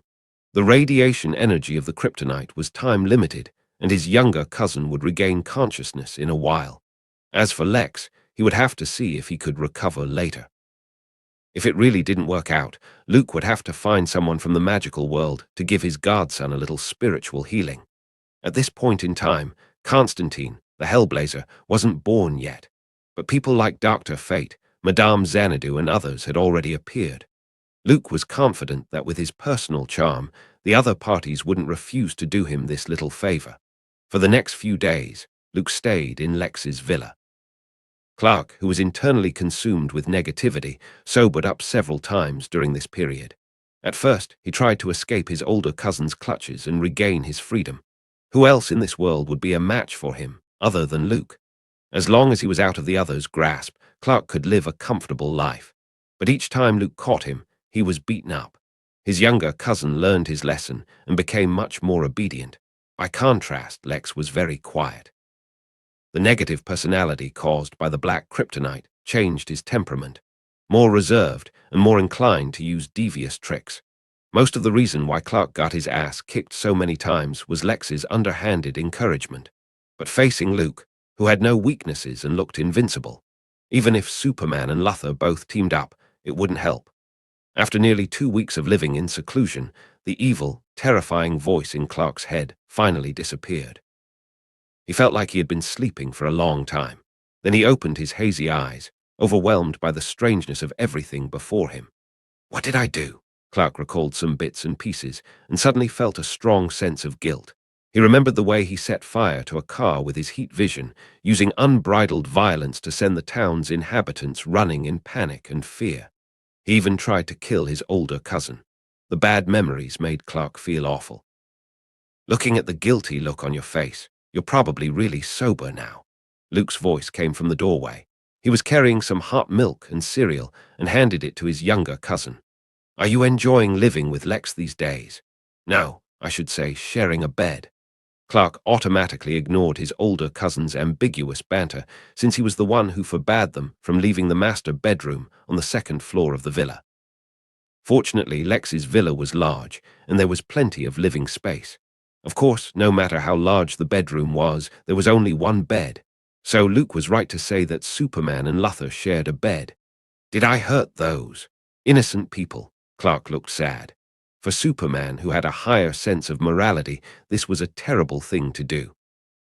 If he had hurt or killed innocent townspeople while he was out of his mind, then he probably wouldn't have been able to break out of the psychological trauma for the rest of his life. "I haven't heard of any casualties for the time being. You just caused some financial losses." Luke shrugged and whispered, "Like the collapsed shops, the streets and roads that need to be repaired, and some of the buildings that have been affected. But you don't have to worry. It's all being paid for by Vought Enterprise." Clark took the breakfast, casting a grateful look at his older cousin. "Where's Lex? How is he?" the younger cousin asked with some concern as he ate and drank his fill and glanced at his still unconscious best friend. He's also influenced by the black kryptonite and is still under observation. Taking Clark out of the bedroom, Luke examined the other party to make sure the negative personality was gone. The super Kryptonian HL card he had was quite powerful in terms of mental abilities and was no less powerful than a psychic like the White Queen. As many have seen, Superman had turned into a raging criminal. Luke sat behind his desk and folded his arms, looking over at Clark, who hadn't gotten over his feelings of remorse. Clark, you need to restore your image. In technical terms, you need an urgent PR campaign. PR. The younger cousin looked up with confusion in his eyes. That's right. There must be no stain on the image of justice. This will make the public suspicious of you, wary of you, and even reject you. Luke snapped his fingers, like an agent at an entertainment company, and began to analyze the negative effects of Superman's loss of control. So, what should I do? Clark scratched his head. He really didn't know what he should do. First of all, you need to communicate with the outside world. An equal conversation brings trust, and the power of words can change the public's impression of you. Luke spoke eloquently, slightly leaning back in his broad chair. Secondly, a well-prepared press conference. A public appearance will help boost Superman's fame, allowing people to get to know you and flesh out your image. Finally, there is the packaging. Generally speaking, stars need to specifically develop a persona that meets the aesthetic and likability of the public, such as genius, academic master, and so on. Graduating from a prestigious school is just a basic requirement, various awards, and then make up and exaggerate some stories, such as sitting under a tree, and then an apple dropped on your head, and you discovered the basic laws of how the world works. Or if you chopped down a cherry tree as a child and later revealed a rare and good quality by being brave enough to admit your mistake. The public loves interesting, inspirational stories and legends that go beyond the imagination. They satisfy the innermost desires and emotions of most people. Clark was confused. He just wanted to be a superhero. Why was it so difficult? Fortunately, Superman doesn't need a persona. You just need to be genuine, and the public will be impressed. Luke smiled and seriously said so. Clark, you're kind enough and righteous enough. You don't lack the courage to devote yourself. The world needs such a moral symbol. His younger cousin looked down, seemingly a bit embarrassed. He believed that he wasn't as perfect as his older cousin said he was at all and had many shortcomings. So, get ready for your debut, Clark. Let everyone see you and see Superman. Luke said so. This was his plan. There was no need for Superman to hide himself. The fact that Clark Kent was the son of Krypton shouldn't be a secret. Not to mention the Justice League, like the various villains, even the government and ARGUS knew about it. It was better known than Batman is Bruce Wayne. Is it really okay? Clark still hesitated. You have to believe in yourself, and you have to believe in me, Luke said with a nod. Another week went by. At the Hilton Hotel in Metropolis, the venue on the 31st floor. Newspapers, magazines, and television reporters, large and small, all received invitations from Vought Enterprise. To summarize what was written, it basically said, I have a big announcement to make, so if you need a headline, come on in. What's Vought Enterprise going to announce? The partnership plan with the LexCorp, or the fact that it's got a defense contract from the military? That wouldn't make headlines anymore. Don't you see that even the editor-in-chief of the Daily Planet is here? Something big must have happened. I prefer to keep track of Superman's news. It's a much more significant boost to newspaper sales. Superman. He disappeared for some time. I heard that he went crazy in a small town in Kansas, causing a lot of casualties. We are going to do an article on that matter. Yet. There was a lot of discussion in the venue. Even if the press conference hadn't started apart from the staff of the organizers, the main character hadn't shown up yet, and everyone was acting relaxed. Ahem, welcome to Vought Enterprise's press conference. Luke, wearing a suit, walked on stage and tested the microphone to see if it was working. The reason I have invited you all is to introduce you to someone. He is Metropolis, son of tomorrow, and a superhero in the eyes of the public. He has stopped derailed and overturned trains and saved hundreds of lives from a falling plane. As Luke's powerful voice resonated throughout the room, everyone held their breath, and a glint of anticipation rose in their eyes. It's an honor to introduce him to everyone here. After a long speech, Luke stepped aside. Behind them, the doors to the right opened, and a red-cloaked person entered the venue. With a tall, strong, and sturdy frame, he walked up to the stage and took hold of the microphone. "I am Superman," so he said. The words fell like a heavy balm into the water, stirring up a raging wave of voices. "I am Superman." This sentence was like a bombshell, which directly shocked the journalists and media reporters present. They were temporarily stunned, except that the cameras were, as always, faithfully focused on the tall, strong, sturdy figure on stage. Everyone else had their mouths open, showing extremely obvious emotions of surprise. Superman, he wasn't a masked hero. No helmet, no goggles. He wore a red cloak with a capital S on his chest and a wisp of curly hair on his forehead. These were Superman's most iconic features. But strangely enough, people would have a hard time remembering what Superman looked like, even if pictures of him filled the front pages of dozens of newspapers. No one had a concrete and clear image of Superman. So when the red-cloaked figure walked on stage, it didn't cause an uproar until the other party admitted his identity. Superman. He's really Superman. Did Vought Enterprise hold this press conference to announce Superman's identity? This was explosive news. The scene suddenly turned noisy. The reporters who came to their senses exchanged whispers and comments. Click, click. The flashes were constantly flickering. The feeling of being the center of attention made Superman, who was standing on stage, feel a little uncomfortable. He turned to look at Luke beside him, who gave him an encouraging look. As if a shot of courage had been injected into Superman's body, he regained his courage and continued. "I'm Superman, my name. My Earth name is Clark Kent. I grew up on a farm in Kansas." This astonishing statement, which was enough to shake the world, was transmitted by the cameras to every house in Metropolis, and then to other cities. An hour later, the entire North American continent and even the whole world knew the explosive news. As for who Superman really was, this topic that once caused heated public discussion had finally been answered. He came from a civilized race from beyond Earth and landed in some small town in Kansas because of the destruction of his homeland. He was adopted by a kind couple and named Clark Kent. Why did Superman announce himself at a press conference held by Vought Enterprise? This was a question published in one of the newspapers. Is there a close relationship between the young tycoon and Superman? This came from the people eating popcorn, watching from the sidelines. That's an alien living among us, for goodness sake. That's not good news. He could bring an army with him, take over every country, every city on Earth. This came from the worry of science fiction film lovers. The son of tomorrow is actually a rural farmer from Kansas. I don't believe it. Superman must be a resident of Metropolis and probably lives right next door to me. This came from the city folk, who discriminated against people from small towns. What are we to make of Superman, who came from an alien planet, grew up on Earth, and is immensely powerful? Will the laws of humans work on him? This came from the discussions among scholars. All in all, Superman was once again the focus of the world. His existence was given so much meaning, but now that meaning was even more complicated. "Luke, is this really the right thing to do?" In Vought Enterprise's office, Clark asked, with his head down. After seeing the intense reaction of the press and the public, he wondered if he had done the right thing in announcing his identity. Public opinion was like a raging tide, coming at him. It was suffocating.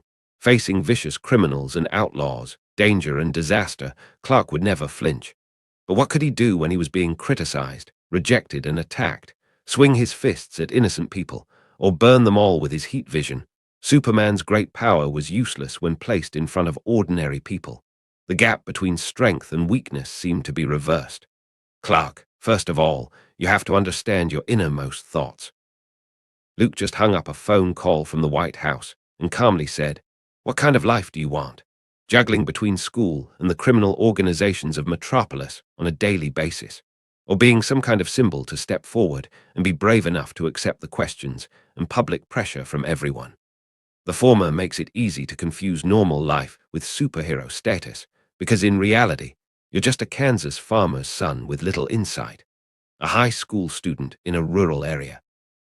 But every night, when you put on the Superman uniform, you become an all-powerful, respected superhero. The stark contrast brings about a psychological change, and maybe one day you'll grow tired of the name Clark Kent and prefer just existing as Superman, craving recognition and attention. It's human nature. Or, on the other hand, do you no longer want to be busy saving others and the world? Instead, you are ready to return to your family and be a good husband and father. Life is full of too many unknowns, and what's more, human energy is limited, even for Saiyans. What would you do if you were preparing for an exam at school and then there was a fire in Metropolis? Save people. There's no doubt that you will do so. And then what happens? You fail your exams, flunk your finals, and your teacher will hand you one of the lowest grades. That's the kind of blow and pressure from real life that seems like a small thing, but sends you into endless worry and saps your passion and love for life. Clark, you have to understand one thing. A superhero is not a job. It's an obligation, and it's a mission endowed with a sense of responsibility. It's a long-term investment with no return.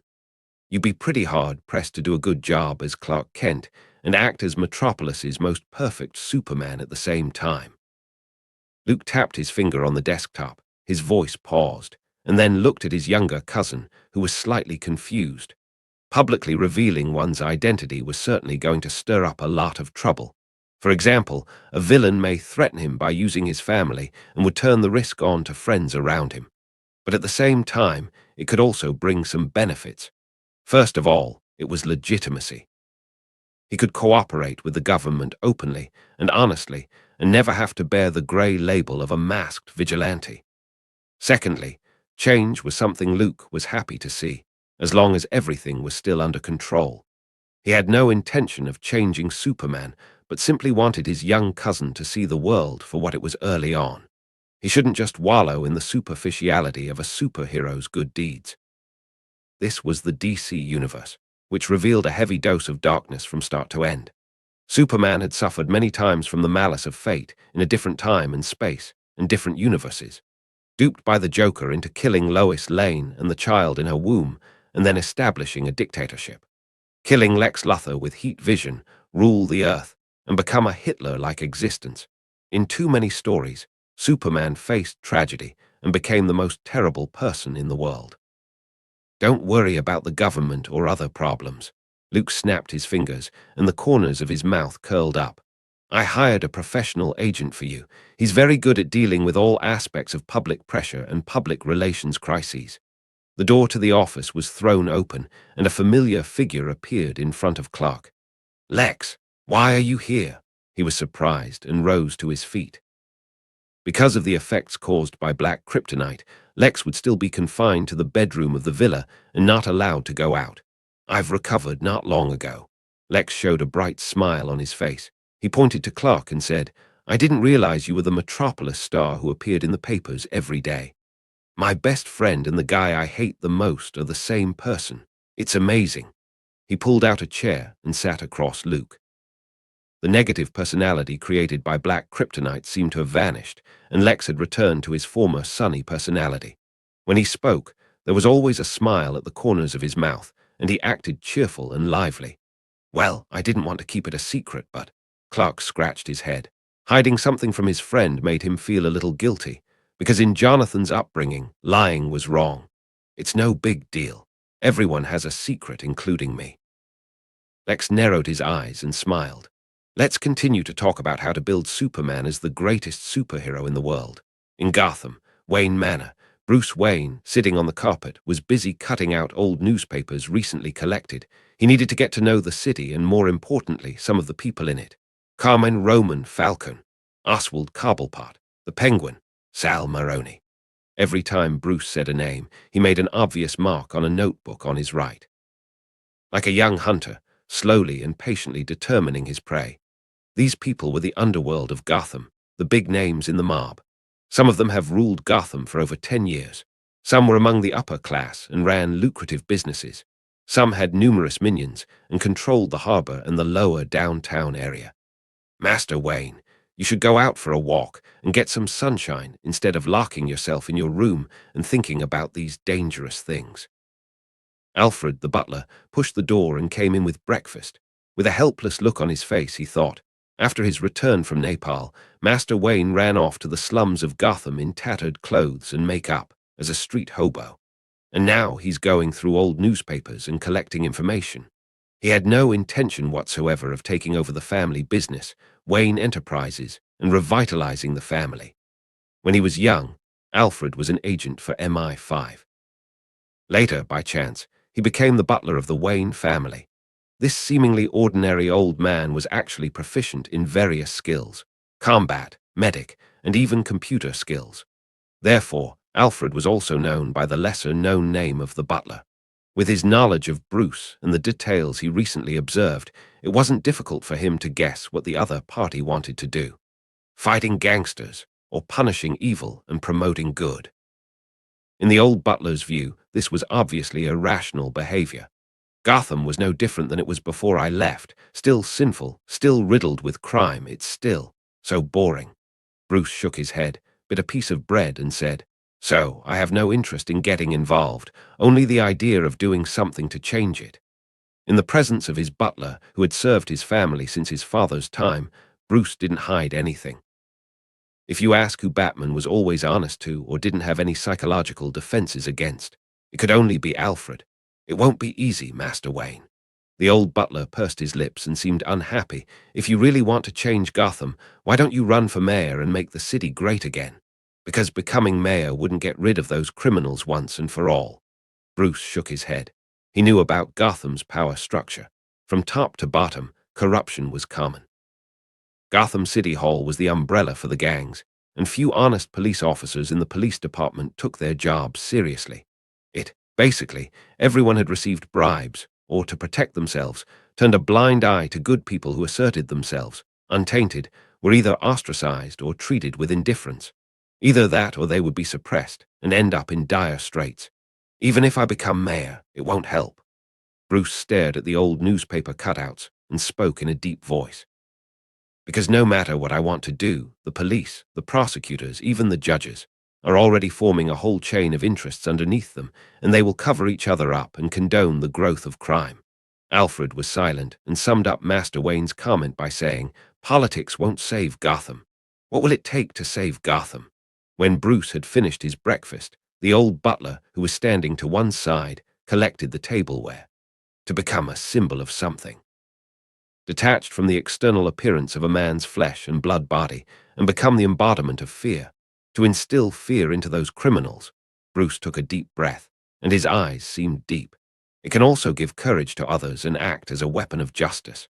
Hearing these generous words, Alfred just shook his head helplessly and whispered, "Master Wayne, before you start this great cause of saving Gotham, can you at least get a girlfriend to continue the blood of the Wayne family? That would give me a bit of peace of mind." Bruce, since his return, he had become accustomed to the old butler's ubiquitous cold humor way of speaking. "By the way, James Gordon, are you familiar with him?" Bruce touched his chin and automatically skipped the awkward topic of getting a girlfriend, getting married, and having children. "It rings a bell." Alfred, who had walked to the door, stopped and nodded. "He's the one who gave you the coat at that alley back in the day, Master Wayne." Bruce's mouth turned up. He certainly remembered James Gordon and knew the man.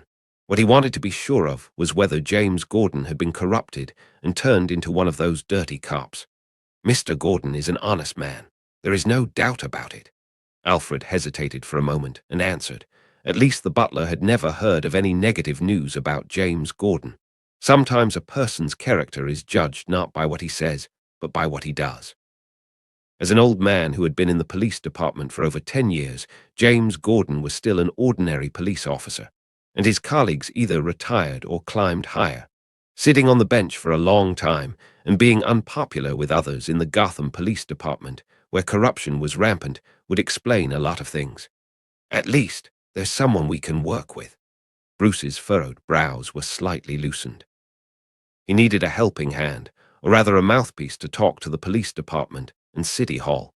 If James Gordon was as upright as he seemed and willing to make a contribution to change Gotham, then the other party was undoubtedly the most suitable candidate.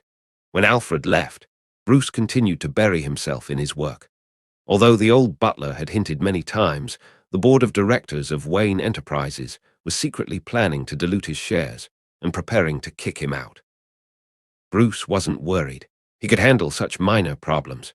What he urgently needed was to find an entry point to combat Gotham's mob. Falcon! Bruce breathed a sigh of relief when he finished what he was doing. He decided to start with Roman, who ruled the city in the open and was the most powerful. Once the other party was eliminated, the other gangs would have to settle down for a while, at the very least. Of course, they might also become even more vicious. In order to compete for pieces of territory, like hungry dogs, a new round of fighting and power shuffling would start.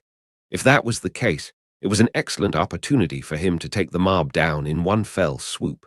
After careful consideration, Bruce picked up the remote control and turned the TV on. Metropolis, Superman, an alien who landed in at a farm in Kansas. 20 minutes later, the sole heir to the Wayne family was looking a little gloomy. It was as if he had realized that there was a bigger problem, one that was even more difficult and troubling than the mob. Superman, Bruce thought for a long while before flipping open his notebook again. While watching the heated debate on TV about whether Superman's presence was a good thing or a bad thing, he silently wrote down the other party's name and marked, worthy of caution. Superman didn't know that his name had already appeared in someone's notebook. For a long time to come, he would be regarded as a threat, a time bomb, and would be closely watched. Leaving aside those distant issues, a week had passed since Clark officially announced his identity. With the fermentation over time, the heated discussions generated by various parties showed no sign of stopping, but instead had a tendency to intensify. Just like that, Clark lost his ordinary life as an ordinary high school student. First, he got a phone call from his parents, who were still in Kansas. Jonathan didn't blame his son's choice. He expressed his understanding and concern. Because of the strange gazes of the people in town, the interview activities at the town hall, and even the governor's personal visit, Jonathan and Martha, an ordinary couple, felt that they were caught off guard and overwhelmed. They didn't want to live a better life by using the reputation of being Superman's adoptive parents and becoming the center of public attention. Sadly, others apparently didn't think so. Those swarming reporters, the 24-hour waiting paparazzi, they couldn't find Superman, so they had to wait in his hometown in Kansas, trying to find some useful materials that could serve as exclusive news. Superman's childhood, his growing environment. As long as it was about Superman, everyone wanted to read it. It was like a whole new way to gain wealth. Everything seems to be going in a bad direction. Clark's gaze looked out through the floor-to-ceiling windows at the city beneath his feet. For the first time, he understood that public opinion was incredibly powerful. It was as if it was pervasive and permeated into everyone's lives. No, this is a good start. Lex disagreed as he took a bottle of whiskey from the wine cabinet. First, he poured himself a cup and then handed Clark a cup. The latter waved his hand and refused, reasoning that he wasn't old enough to drink alcohol. One has to say, this answer was very Superman-like. Lex shook his head. In his opinion, Clark had such powerful strength, but he was extremely obedient to rules. This was a truly baffling thing. If it was himself. Lex looked at Clark with a hint of envy in his eyes and quietly said, "Announcing your identity is bound to bring a certain amount of distress to your family. It's something that can't be avoided. But we need to pay attention to it so that the pressure isn't there. The key is the attitude of the government." Clark, with his arms folded over his chest, had just finished a meeting with the president at the White House 2 days earlier and had publicly shaken hands. That photo was featured on the front page of the Daily Planet that day. Besides going to the White House, participating in such frivolous political activities, a general from the Pentagon had invited Superman many times. As his older cousin told him, Clark didn't just comply. While showing a friendly attitude, he should also show off his fists and muscles to ensure that he would be listened to. As Uncle said, his intentions aren't about making Superman a property of the government, but to let you debut as an idol of Vought Enterprise. With an odd expression on his face, Lex uttered the later words. When he heard Luke's thoughts, his first thought was that he had misheard them. Will the military agree? I see that General Lane is very firm in his position, and he wants me to be a weapon for the United States. Clark frowned as if worried about it. What do you think? Lex asked with a smile. They can't make me a fighter, a violent person, doing things that I don't want to just because I was born in America, right? That goes against morality and conscience. Clark, with a sense of justice in his heart, shook his head decisively and said so. Ha, I guess so. But I think you should worry about Uncle's side of the negotiations. How could the federal government possibly give up ownership of Superman? Handing it over to a private corporation is whimsical. Lex narrowed his eyes, although his intuition told him that Luke had a plan. But after thinking about it for a long time, he couldn't figure out how Vought Enterprise should convince the Pentagon and the White House. The leverage they held in their hands was too little. He was totally unqualified to sit at a table with the topmost people in the pyramid of power in this country. The turning point of all that happened 2 weeks later. In NORAD Joint Command, the well-built black general strode into the command center. Just now, he received urgent news. An artificial satellite in near-moon orbit captured unusual images.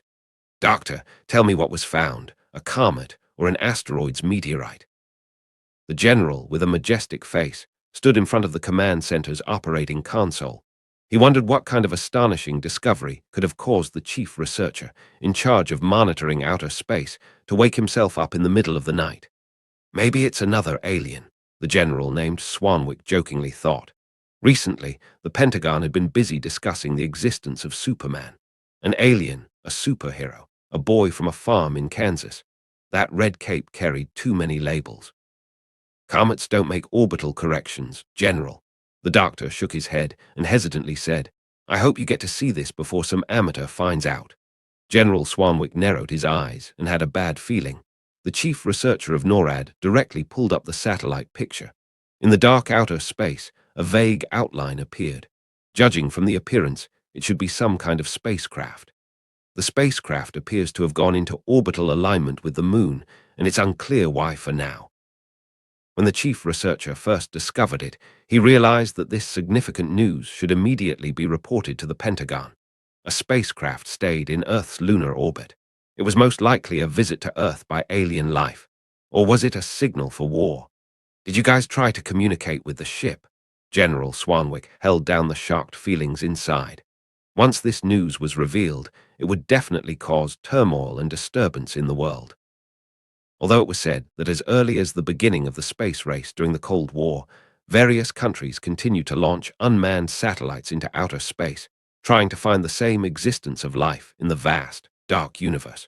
But when these unknown creatures really appeared in front of the public, people felt afraid and panicked. Did unknown beings from beyond Earth come with good intentions? Could humans on Earth live in peace with them? These were all questions worth pondering.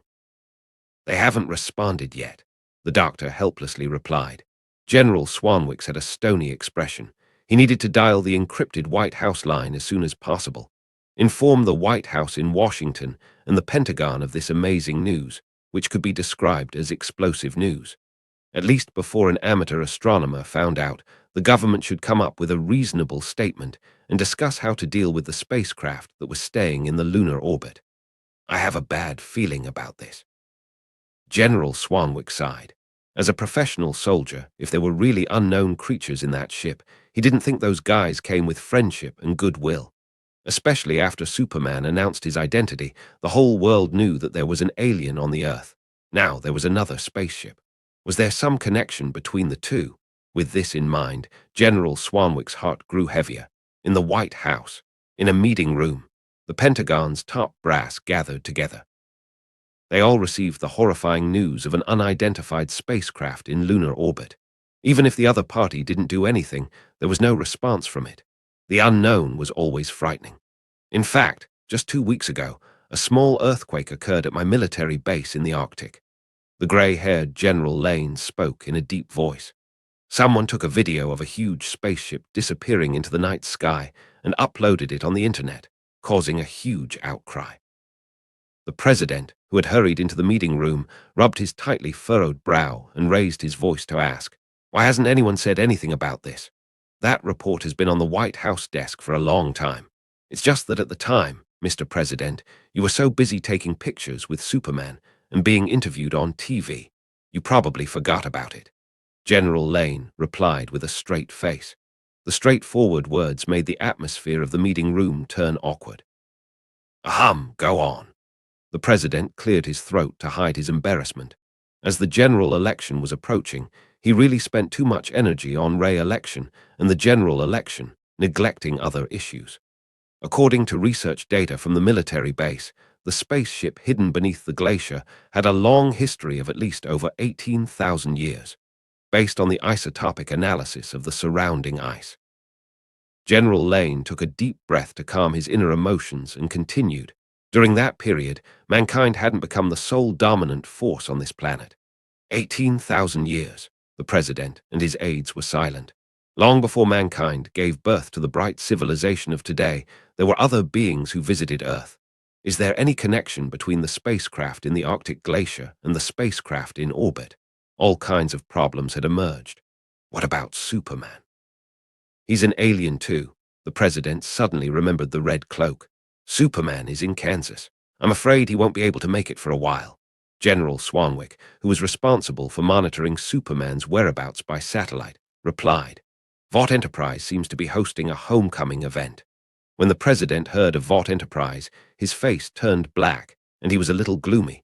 He disliked the young tycoon who claimed he wanted Superman to debut as an idol. The powerful alien should be under the control of the federal government, instead of giving it to someone or some private company. Of course, what the president meant, to put it bluntly, was that he wanted Superman to be a tool in his own hands. Can you find a way to communicate with that spacecraft? The president looked at the photos sent back by satellite on the table and softly asked. We tried, but we didn't get any response. The administrator of NORAD shook his head. That spacecraft is just floating in outer space. 10 minutes ago, we used various means to send messages over, but unfortunately to no avail. All messages were ignored as if they didn't notice of any one of them. Can you shoot it down? The president had lost his patience and was already considering solving the problem by force. This is the worst solution. It's best to implement it after establishing communication channels and confirming that the other party has hostile intent. General Lane thoughtfully said so. No one was willing to use force until it was determined whether there was unknown life on the spaceship. Who knew if such a move would trigger a so-called intergalactic war? So, what the hell can we do? Wait for that ship to come down, or get those damn aliens to respond voluntarily? The president, clearly annoyed, slapped the table and asked. This country has the largest intelligence agency in the world. 16 different departments supervise everything in this land, with the purpose of preventing any terrorist attacks from happening again. But right next to us lives an alien who can fly, who can lift up dozens or hundreds of tons of weight with his bare hands, and who can smash a tank with one punch. And now, there's a spaceship parked in front of our house. Instead, you guys are only telling me that this won't work and that won't work. I have to wait. The angry voice of the president echoed in the conference room. Everyone there, from the Pentagon generals to the White House staff, as well as the top intelligence agencies, all kept silent. It's an emergency. When the president was furious, an aide who was waiting outside suddenly rushed into the conference room. He had a nervous look on his face, as if something terrible had happened. Is the world coming to an end, Johnson? The president's face was grim, as his own staff had barged into the top-secret meeting room without permission. If there weren't a good reason, the other party's political career would have to end there. I'm afraid so, Mr. President, the young staffer gravely said. 5 minutes ago, a video that made countless people panic swept the world, whether it was America or other countries. The TVs and radios had failed. Flashing snowflake darts distorted into blurred images and electronic signals covering the globe sent a declaration of a threat to the whole world. It was translated into different languages to every corner of the planet. I am General Zod, from a distant planet. I arrived here across the vast sea of stars because you hid one of my brethren, and now I demand that you hand him over. For some reason, he concealed his existence and tried to integrate into your society. He looks similar to you, but he is not one of you. If anyone knows about him, the fate of your planet is in your hands. Kal-El, do you hear me? You have 24 hours to consider or choose to let the whole planet suffer the consequences. People looked up at the sky. Whether it was in a remote town or a bustling metropolis, everyone could see a giant spaceship hovering along the orbit like a satellite. That threatening video, broadcasted around the world, was even more alarming than Superman's announcement of his identity. The news instantly spread and created an uncontrollable wave of public opinion around the world. No one knew how the alien life claiming to be General Zod forcibly occupied all the signals on Earth, translated them into different languages, and announced them to the world. Now, the president, who was far away in the White House, didn't need to worry about how to conceal the news from the public. At the North Pole, in the Kryptonian spacecraft, Luke, who should have been in Washington, was busy negotiating with the White House and the Pentagon, sat in the vacant hover seat and opened the operating console. Recursive program diagnosis complete. Navigation permission confirmed. All systems are working normally. A slightly dull, soft female voice rang in his ears. Subsequently, the complicated and changeable operation interface slowly unfolded, and a large number of letters and syllables, like geometric symbols, emerged. Luke, who had a lot of Superman cards, smiled. Compared with his younger cousin, who hadn't received Kryptonian education at all, he could be said to be knowledgeable. The relevant knowledge in his mind flowed out. Kryptonian language has 33 basic letters, including 9 vowels and 24 consonants. It was written with 9 vowels in 3 rows and 3 columns, and 24 consonants each in groups of 3, arranged in a radial pattern in 8 directions. The reason for this is to fit the pattern of the Kryptonian flag. It also represents the 11 virtues that Kryptonians hold in high esteem: truth, peace, and synergy; selfless, diligence, hope, restraint, justice, purity, and imagination.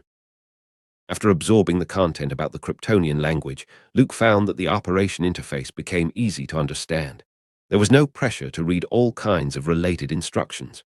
Zai zai, zai zai zai. Just as Luke was getting accustomed to the ship's operating system, there was a faint sound of electricity going off. Not far away, a door opened, and a strange figure came out. "I'm happy to see you've grown into an adult. If only Lara could see it with her own eyes. I'm your father, Cal." An inexplicable intruder, saying inexplicable things. Luke slightly frowned. The smile at the corner of his mouth gradually expanded, as if he couldn't hold it in. He looked at the intelligent consciousness that emerged as the spacecraft systems started up. The key that he inserted came from his younger cousin. The intelligent consciousness stored in it was actually Superman's biological father. Therefore, Jor-El naturally saw Luke as his own son, who he had never met. Male, Kryptonian, very young, holding the master key. Based on the conditions above, who else could it be but Kal-El, who was stranded on Earth? "I'm sorry, you probably mistook me for someone else." Luke didn't have the idea of recognizing a father for free. He lightly smiled and then introduced himself. In front of Jor-El, he didn't use his Kryptonian cousin identity again and made some vague and casual remarks. To put it bluntly, this wasn't Jor-El. It was just an intelligent consciousness stored in the master key, a piece of data, not a real person. As long as Luke wanted to, he could easily delete it and wipe away its traces of existence. "You're not Cal." Jor-El was a little puzzled and then turned to shock. Where did his plan go wrong? Didn't the Kryptonian ship land on the designated planet? "That's right. Mr. Jor-El, you can think of me as a remnant of a Kryptonian outpost." Luke's eyes twinkled as he softly said so. During Krypton's most glorious pioneering era, a large number of exploration teams were sent out, wandering through the universe, setting up outposts on various planets, and collecting resources. Earth, too, has been the object of their visits. This 18,000-year-old spaceship was the remaining evidence. Outpost, remnant. Jor-El digested it and looked solemn. In that case, wouldn't the other party be older than himself? After his birth, Krypton's pioneering era had ended and entered a period of closed, conservative class rule. "It's okay, Jor, you can just call me your cousin. No need to be too attached to age and status." Luke graciously waved his hand, indicating that they both had their own views. "You call me cousin, your son calls me cousin too. Everyone's treated equally." "Cousin," Jor-El coughed twice. He glanced at Luke's overly young face and felt that he couldn't say it. But Krypton's class division was clear and rigorous, and everyone's position in society had already been set. With the exception of Superman, an individual case of natural childbirth, everyone else must follow the rules. The Kryptonian outpost's remnants were a respectable existence. After a little psychological preparation, Jor-El's intelligence consciousness embarrassedly called out, Cousin, my son. Kal-El right. He has an Earth name now, Clark Kent. Luke snapped his fingers and casually pressed some buttons on the console, and a sea of projected images were instantly displayed. Krypton's technology tree, compared to Earth's, was beyond several errors. Luke easily used the database of the spaceship to invade the internet and then filtered out the information about Superman and displayed it for Jor-El. He came to this planet much later than I did and is now a superhero on Earth, Metropolis son of tomorrow, Luke softly said. What about his adoptive parents? As if he hadn't heard it, Jor-El simply gazed at the young, slightly boyish face. Jonathan and Martha, who are both good people, have taught Clark a lot of things. Luke left his suspended seat and said so. Then why did Kal's master key fall into? Your hands, Jor-El asked, feeling puzzled. Luke slightly smiled. After he pushed his younger cousin into the limelight, he didn't even think about negotiating with the federal government properly. It's not like Vought Enterprise had extensive contacts and channels, unlike his own industry in the next studio. As a lieutenant general of the Pentagon in the universe next door, Luke couldn't be clearer about the virtues of those politicians. Short-sightedness, profit-seeking, greed, and stupidity were all their inherent nature. Luke wanted to create a chance for his younger cousin to make the world focus on his debut. Negotiation was just a means of delaying time. Allowing the Kryptonians to disrupt the situation was the real plan. When faced with external pressure, the government would naturally step back and compromise. That's why he took the master key of the Kryptonian spacecraft from Clark. When he started up the huge spaceship, like a fortress, buried under the Arctic glacier, General Zod, who was exiled far away in the Phantom Zone before the destruction of Krypton with his men, gained the coordinates to Earth and located the whereabouts of the son of Krypton. They were enough to inflict heavy pressure on the federal government and reflect Superman's importance. Earth, outer space. A giant spaceship orbited the planet following the moon, and the metal on its surface reflected the glow of the ocean and forests. General Zod, wearing heavy armor, was standing at the edge of the wide observation deck, overlooking the blue planet below. He was a military leader of Krypton, and from the moment he was born, his combat instincts, command talent, and genetic template for defending Krypton were biologically encoded into his body. The love for Krypton and the concept of protecting Krypton were deeply imprinted in Zod's soul. So, when he saw the bunch of incompetent elders sitting high on the council benches, only obeying the laws left by their forefathers, he was determined to overthrow the rule of this group of incompetent people and bring Krypton back to life. Zod staged a brazen coup and organized a rebel army. Unfortunately, due to the vigorous obstruction of Krypton's chief scientist, Jor-El, he failed to obtain Krypton's growth codex, which was Krypton's gene pool. As early as a long time ago, Krypton achieved artificial intervention in reproduction. Therefore, the birth of the next generation wasn't natural childbirth, but artificially bred. The genes of all types of people on Krypton were recorded in the Growth Codex, which meant that Kryptonians weren't allowed to choose their own fate because they were destined for their futures from the moment they were born. Zod, for example, was born a soldier and strategist, responsible for leading the army and becoming a leader. These were all implanted into his genes in the form of codes, which eventually formed biological instincts. In this way, the time wasted on education and training could be shortened.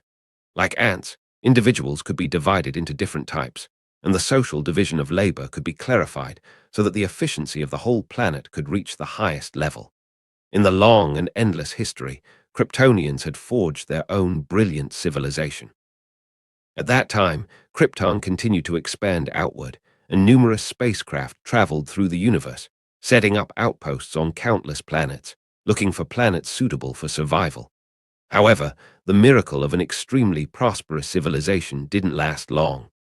Due to the depletion of vast resources, Krypton had no choice but to give up the move to explore the universe. Thus, embarking on another form of civilization advancement, the artificial breeding of Kryptonians, to set their life paths since birth. Zard's gaze looked deep, looking out into the infinite darkness of deep space. The blue planet exuded a soft light full of vitality, like a magnificent and radiant giant celestial body, which was beyond mesmerizing. He was born to protect Krypton, while the home planet had long since collapsed and shattered in the explosion of its core. Therefore, the continuation of the race had become Zard's only purpose. Jor-El had given the growth codex to his son, which was the only hope of Krypton's rebirth. With the only remaining people, Zard traveled across a vast sea of stars to this beautiful planet with its unique civilization and life. Jor-El's son was the only natural-born Kryptonian that was born on their planet before it was destroyed. There was nothing programmed into his genes, and he was holding the growth codex. "I will rebuild Krypton," Zard said firmly, with a powerful conviction and determination in his eyes. NORAD Joint Command Center. This was a temporary operations center for 24-hour observation of the giant spaceship. As soon as General Zard made any kind of movement, the message would be issued from here, quickly informing the militaries of each country and subsequently responding. Just 2 minutes ago, an American soldier seemed to have found something and shouted, "The satellite has detected an unidentified flying object. It came out of the large spaceship. Zoom in. I need a clearer image." General Swanwick, who was in command, spoke with a heavy voice. He was the highest commander of NORAD and a notoriously tough general in the Pentagon. Whether it was Superman or Zard, who made public threats, the general didn't have any good feelings towards them. Swanwick believed that this group of outsiders were up to no good, like a time bomb that could detonate at any moment, full of danger. This was also the commonly held view of the military. Most of the leaders in the military had experienced the Cold War and had some kind of psychological shadow, even without Superman and without General Zard. The fierce and combative party of the Pentagon would also act like a paranoid person, looking all over the world for imaginary enemies of the United States. "It's a suspicious aircraft." The US soldier zoomed in on the image captured by the satellite and projected it on screen. The alien craft was shaped like an arthropod and was extremely fast. It was like a blurred residual shadow, making it impossible to see too clearly. "Where is it heading?" General Swanwick frowned. "It hasn't been 24 hours yet, but Zard sent a craft out." "What is he going to do?" "Kansas," the soldier answered. "The aircraft is flying over Kansas at a speed of 380 knots. They aren't responding to our hail and ignoring our warnings." General Swanwick first breathed a sigh of relief. The aircraft wasn't going for any big cities or Washington, D.C. then. His dark face turned a little darker. Without the permission of any country, and without any legitimate reason, these guys trespassed into the airspace of the United States. This was simply unethical and deceptive. General Swanwick picked up the phone and dialed the encrypted number of the Pentagon. He decided to give these unscrupulous alien visitors a taste of their own medicine. "This is NORAD Joint Command, code name Trident.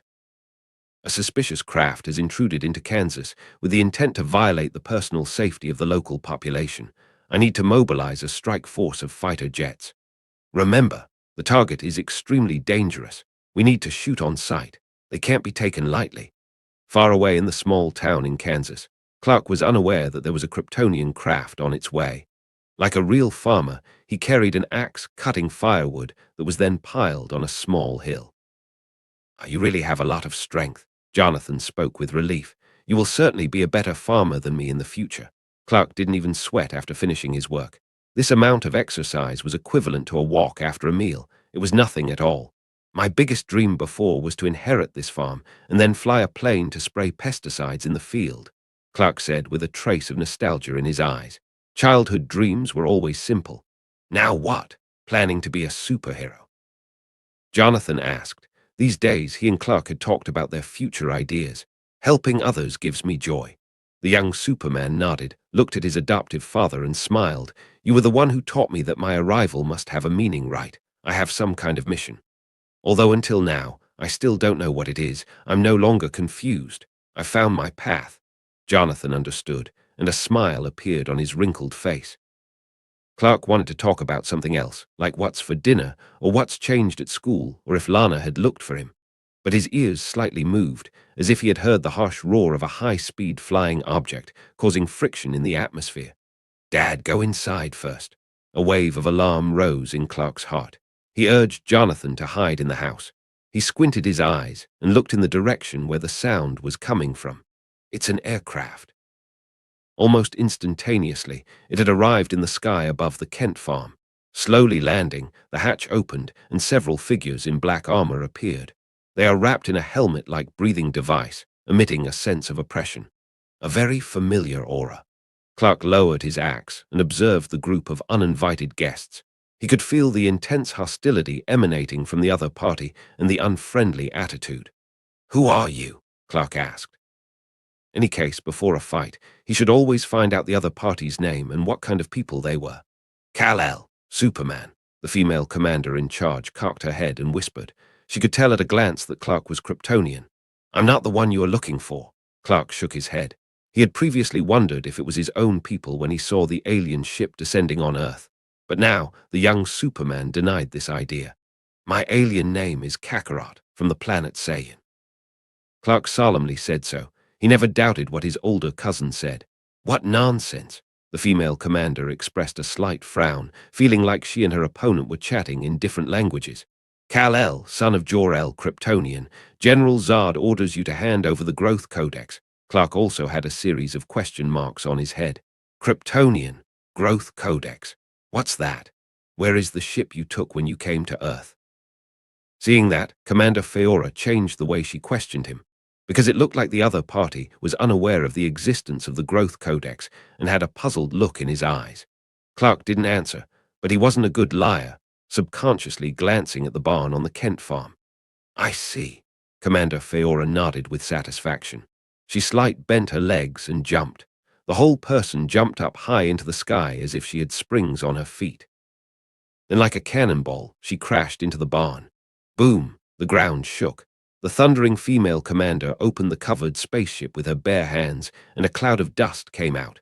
After scanning for a few moments, Feora didn't find the Growth Codex. She crashed back out through the roof of the barn and landed in front of Clark. "For the last time, where is the Growth Codex?" This time, Commander Feora's attitude was much worse, and she seemed to have lost patience.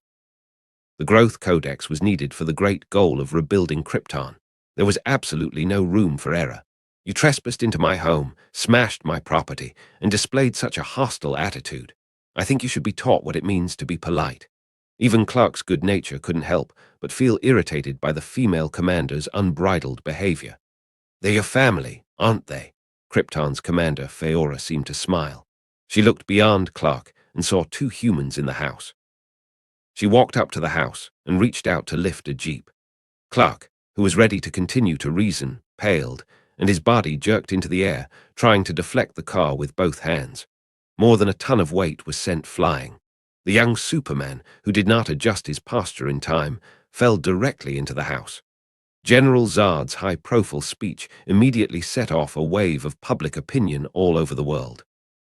The assertiveness, coupled with what his presence represented, had alarmed the heads of state. The giant ship was parked right on Earth's doorstep, and the military tried numerous means, yet none of them got a response. The United Nations held an emergency meeting for this purpose, mainly in the hope that the 5 bullies, no, the 5 permanent members would meet and discuss a solution. "Kal-El, do we know the whereabouts of this person? We must find them quickly and try to avoid a war." This was the opinion of the British representative. "Half of the 24 hours given by the other party is left. Why don't we just find a way to shoot them down and drop a few nukes over there?" This was the opinion of the Russian representative. "What's the strength of that group of aliens? According to current observations, the other party is capable of interstellar teleportation and developing space weaponry. If that General Zod invades France first, how do we resist? Perhaps we should seek stability first and negotiate peace." This was the opinion of the French representative. It was courageous enough for them not to raise the white flag first. "We're actively reaching out to Superman, as well as looking for leads on Kal-El, but we need time." This was the opinion of the American representative. The meeting failed to produce any implementable and effective solutions. For General Zod and his group, the countries had too little information to deduce anything. As for Superman, who was far away in Kansas, his phone was on the verge of being overloaded. As the only known alien on Earth, Clark was, unsurprisingly, viewed with suspicion by some. No matter when and where conspiracy theories always had a market. To sum up, there were a few statements circulating on the internet, which were roughly summed up as Superman lured General Zod here. Officials at the Pentagon and the White House, for the moment, ignored the rampant rumors of public opinion and urged Superman to get to Washington, D.C., as soon as possible.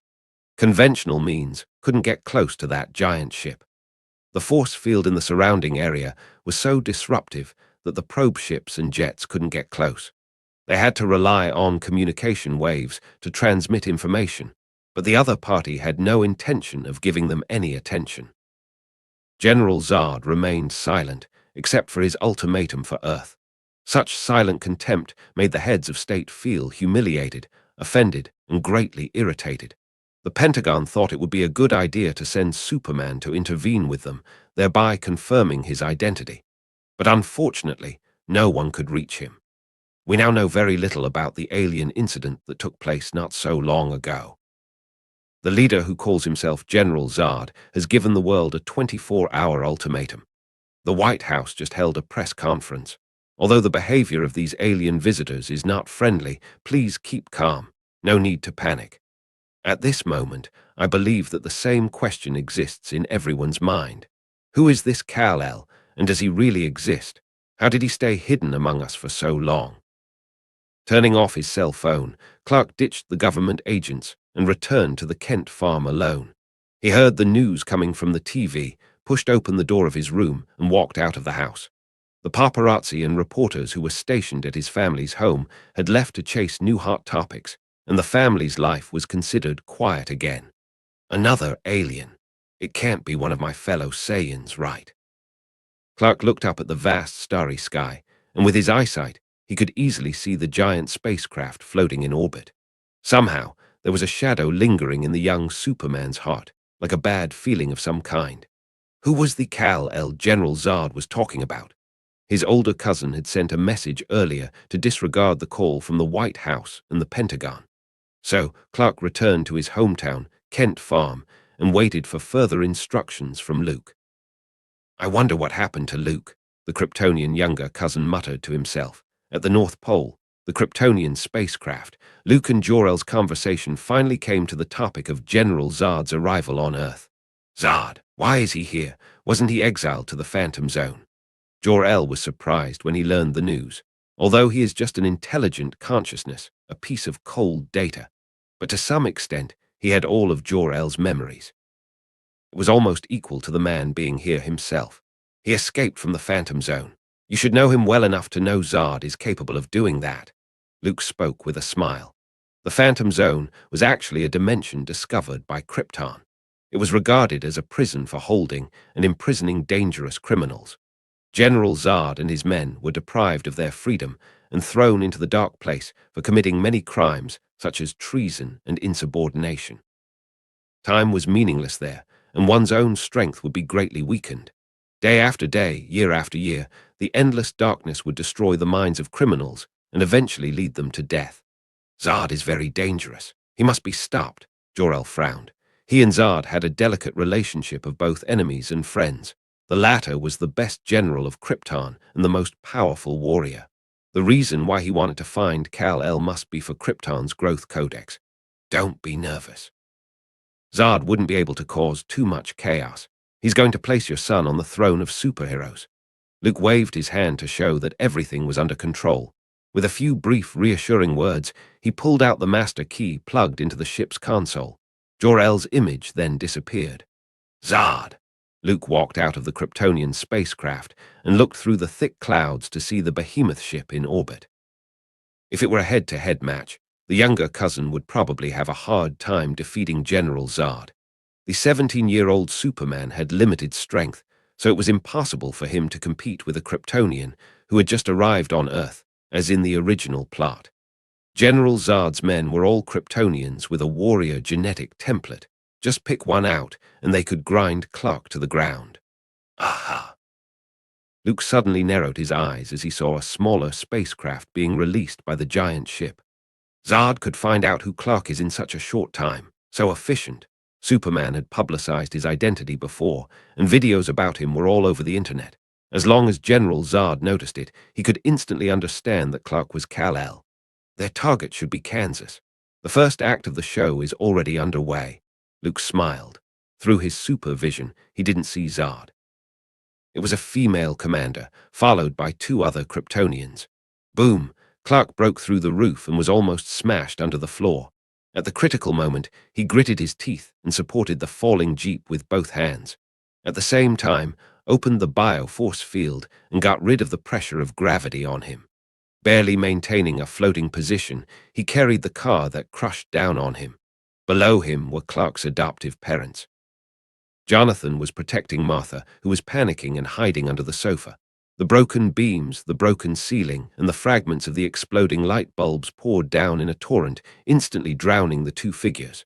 "Mom and Dad, are you all right?" Clark steadied his stance and pushed his shoulder, lifting the jeep straight out. Bang! There was another muffled sound.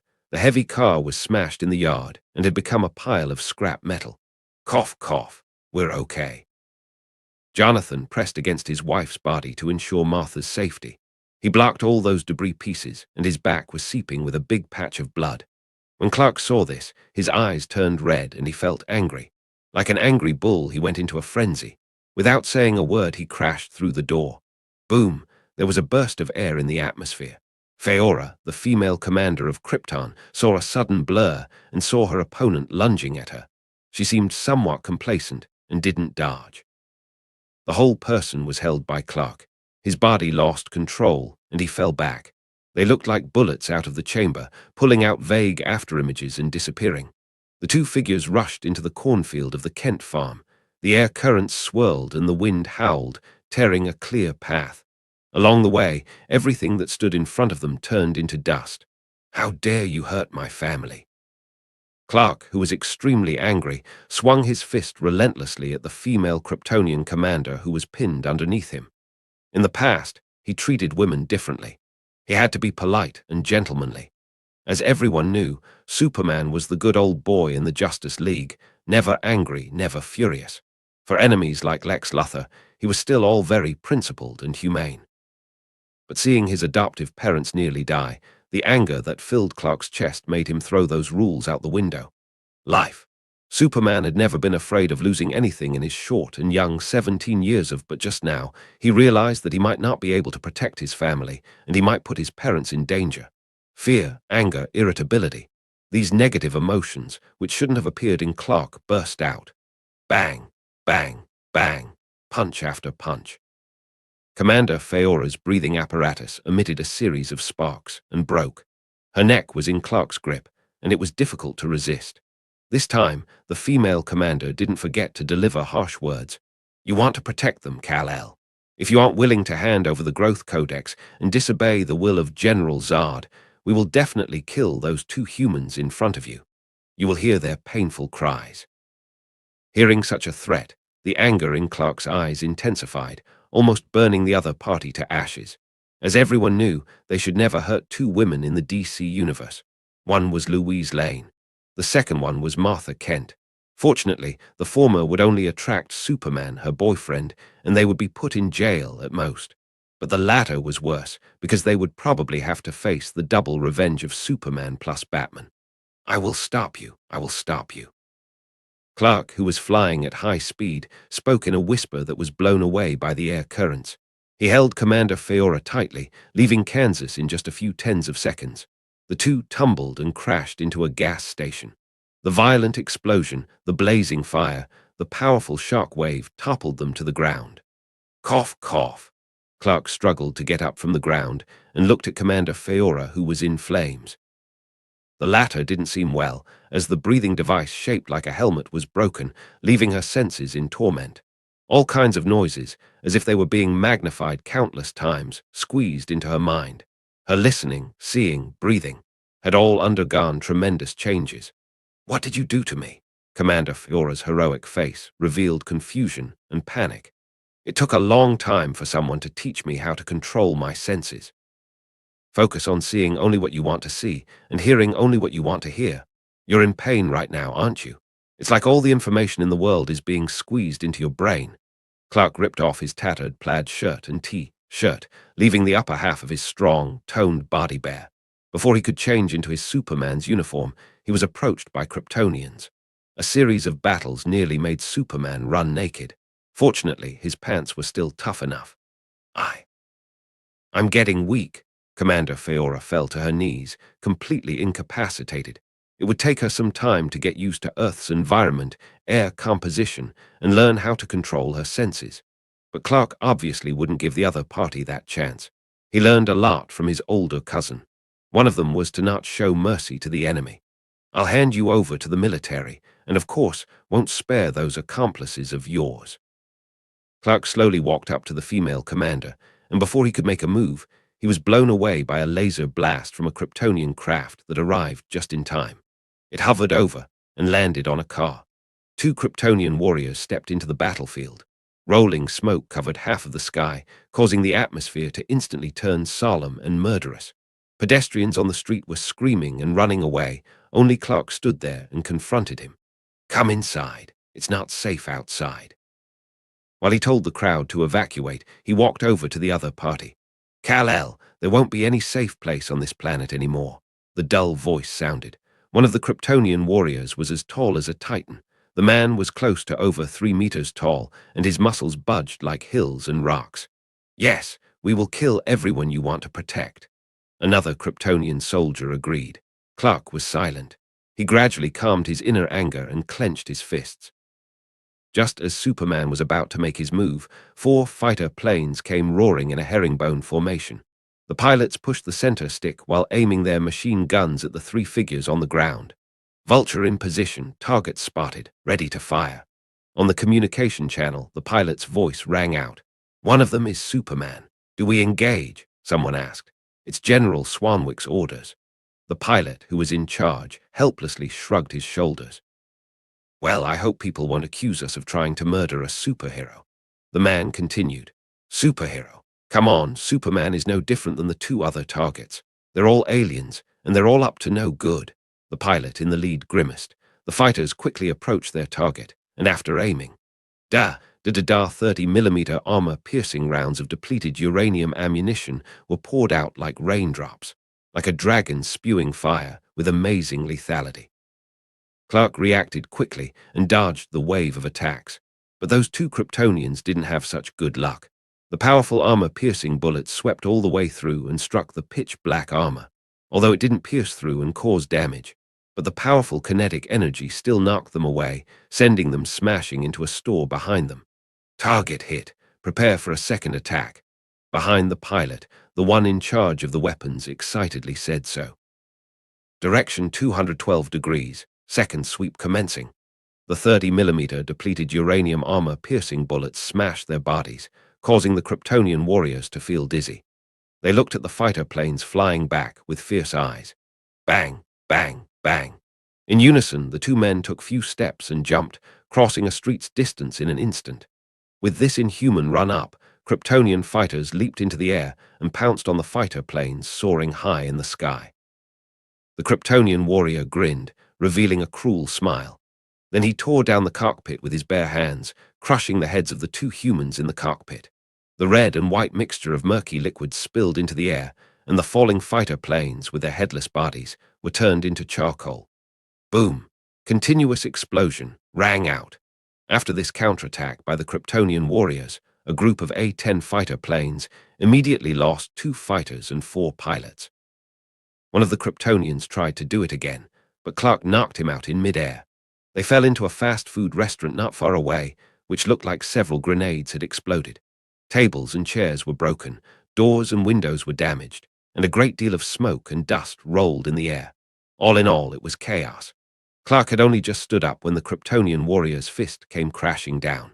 But Superman was no longer the same self with 0 dodging and fighting ability. He didn't panic, crossed his arms and blocked the powerful punch. And then he sent his knee up and smashed the opponent's abdomen. That armor that could withstand 30mm depleted uranium armor-piercing ammunition immediately cracked. Compared to Luke, This guy is far worse. Clark raised such an idea and took advantage of the situation. His mind echoed with his older cousin's teachings, and my fist struck out. It was extremely fast, with an explosive sound, like sonic booms, hitting the Kryptonian warrior who bent down and fell. The terrifying force penetrated through the thick armor outside and exploded inside the opponent's body. Poof! A mouthful of blood was spat out. The Kryptonian warrior, strong enough to match Clark, stared at him with wide eyes and a contorted, painful face. After barely standing for a second or two, he collapsed with a crash and couldn't get up. What is this? The Kryptonian warrior couldn't believe it. He could see that Clark didn't have any genetic template. How could he easily beat me? Martial arts, one-inch punch, Clark replied. It was a traditional martial art. Even at point blank, he himself didn't get hurt, having taken care of the female commander and a Kryptonian warrior. He just had to beat the last one, and his parents would be safe for now. Zai zai. Zai zai zai, the noisy sound of electricity suddenly came out of a TV that was still intact in the fast food restaurant. The channel that was broadcasting the news blurred. Clark Kent, I have your parents. If you want to save them, stop resisting. General Zod's image appeared on TV. This was his second threat. Dad, Mom. Those scumbags. Clark couldn't help but clench his fists. He was so focused on fighting that he forgot to protect his parents who were still at the Kent farm. He never thought General Zod would be so shameless as to start kidnapping people. What should I do? What should I do? Confused thoughts suddenly occupied his brain. Clark, who won the battle, was at a loss. Should I yield to General Zod and give up resistance? Or find another way to save my parents? I need to ask Luke for help. Clark first thought of Luke, who had disappeared for many days. But before he could contact the other party, the dark red cloak suddenly rolled over his sight. Older cousin is here. It looks like you're having some trouble, Clark. Luke spoke with a smile. He carried an unconscious female Kryptonian commander. He glanced at the collapsed Kryptonian warrior and thought, my younger cousin's inch punch wasn't bad at all. Zod kidnapped my parents. Seeing Luke, Clark couldn't help but rejoice, and quickly said so. In his view, his older cousin must have a way to rescue his parents. I already know. Your parents are already on Zod's ship. Luke threw the unconscious Kryptonian female commander to the ground. He glanced at the scene of a battle that looked as if a violent explosion had occurred. He couldn't help but wonder if Superman's fights would look like a demolition site every time. How much money does the Wayne Group have to support the Justice League's various expenses? Then what should I do? Destroy Zod's ship and kill them all? Clark frowned. Defeating the Kryptonian soldiers alone made him feel confident. Things were different now, and I am no longer the farm boy who couldn't even fight. Zod is more powerful than they were, Luke reminded him. He didn't want to see his younger cousin get defeated and lose all his confidence in an instant. General Zod's overall quality was definitely better than Superman's right now. In the original story, the reason why he lost to Clark, it was more because he hadn't had the chance to absorb the yellow sun's radiation and improve his power. Plus, there are no weapons with enough lethality to deal a fatal blow to Superman. That's what got his neck snapped.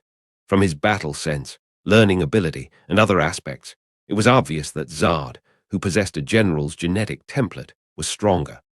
Clark had been on Earth for so long that he learned to control his senses, fly at high speeds, and had heat vision.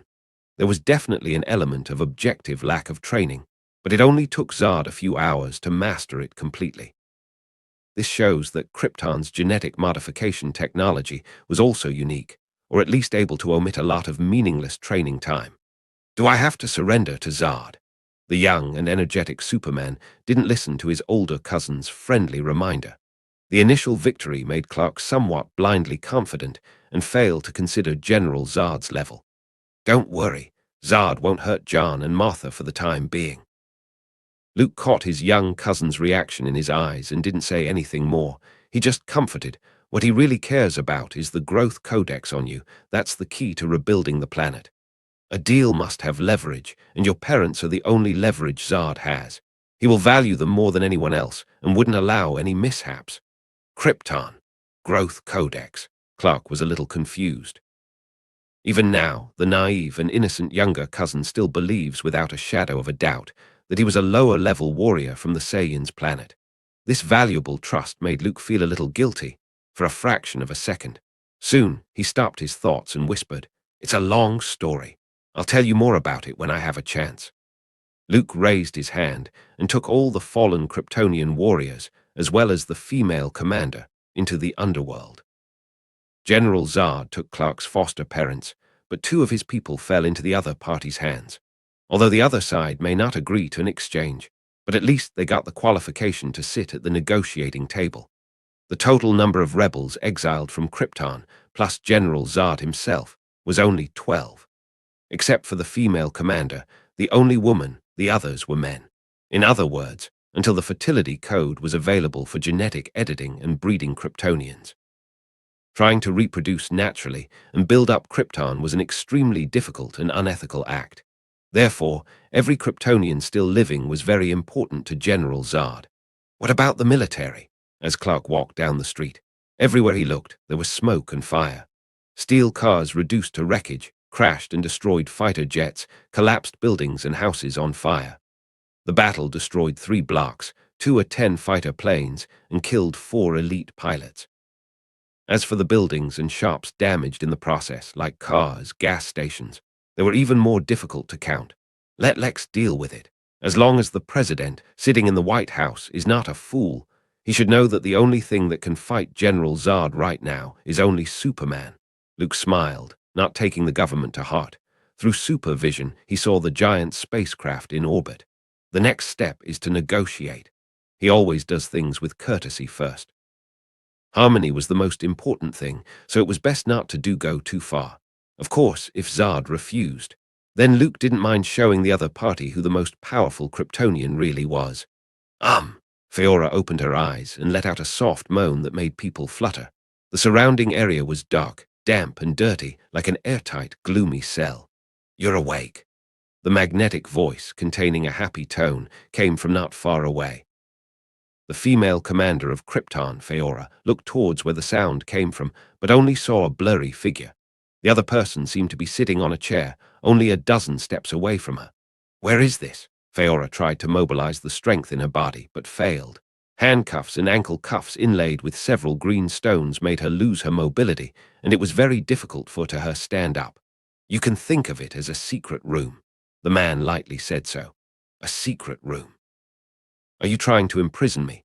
Interrogate me. Don't waste your breath. Kryptonian warriors will never betray their leaders. We are completely loyal to our home planet, to General Zod." Feora lightly grunted and coldly said so. The warrior genetic template had a setting similar to a doctrine, absolute loyalty to Krypton and superior officers. "Madam Commander, you seem scared," the man said with a smile. "Are you trying to convince me or yourself? What are you afraid of? Are you worried that I will abuse you with cruel means?" Feora's forcibly composed expression turned slightly pale, but didn't show any obvious emotion. The valiant eyebrows twitched, and her eyes were cold as she looked at the man in the darkness. "Fear.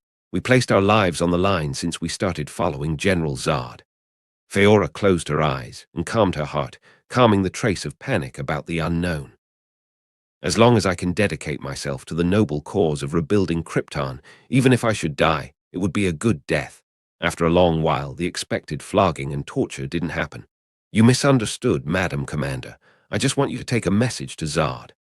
After a long silence, the man broke the oppressive silence and whispered, "He is determined to obtain Krypton's growth codex, and I must help Clark get his parents back. We can negotiate. Of course, if General Zod doesn't want to, we can use another, more rude way of talking. Does Krypton have a tradition of dueling, Madam Commander?" Feora froze for a moment. She had expected to be captured in defeat and would surely be inhumanely tortured. Unexpectedly, the other party's attitude was this good. Without even a word of threat, he was ready to let her go. "The weak-looking Earthlings are a peace-loving race. Why should I listen to your orders?" Despite the gradual acceptance of men's demands, psychologically, Feora still maintained the arrogant attitude of a Kryptonian warrior. "Of course, you will listen to me, Madam Commander." The man slowly rose to his feet as he stepped out of the darkness and looked down at the female Kryptonian commander. "Because it's in your bones. It's genetically coded and programmed into you." Feora was deeply puzzled. Then she felt an involuntary sense of respect in her heart and a shocked expression in her eyes. "Are you?" Kryptonian too? She asked in a trembling voice. Of course I am Kryptonian. Luke smirked as he reached up and hooked Feora's chin, smiling with satisfaction at the look of panic and defeat on her face. But Madam Commander, I'm afraid that's not what you're wondering. Feora's brain seemed confused. She didn't understand why this strange man wasn't only Kryptonian, but he also had the general gene template, the natural awe, the innate psychological sense of obedience. Could make Feora feel this way. He could only be a Kryptonian general who was above the warrior template and in the leadership class. While Luke was having a conversation with the Kryptonian commander Feora back in Metropolis, Clark had an argument with his agent Lex. Uncle said Zard can't hurt your parents. He was just making verbal threats. Lex rubbed his temples and tried to persuade him. Who can guarantee that he won't do it? Clark paced back and forth, showing anxiety. He didn't have a girlfriend yet, so for Superman, the most important thing on Earth was his adoptive parents. At the thought of them falling into General Zard's hands and most likely being mistreated or beaten, Clark simply found it agitating and unsettling. You should trust Uncle's judgment. Lex grimaced. He had a whole lot on his hands, too, about that amazing battle a few hours ago.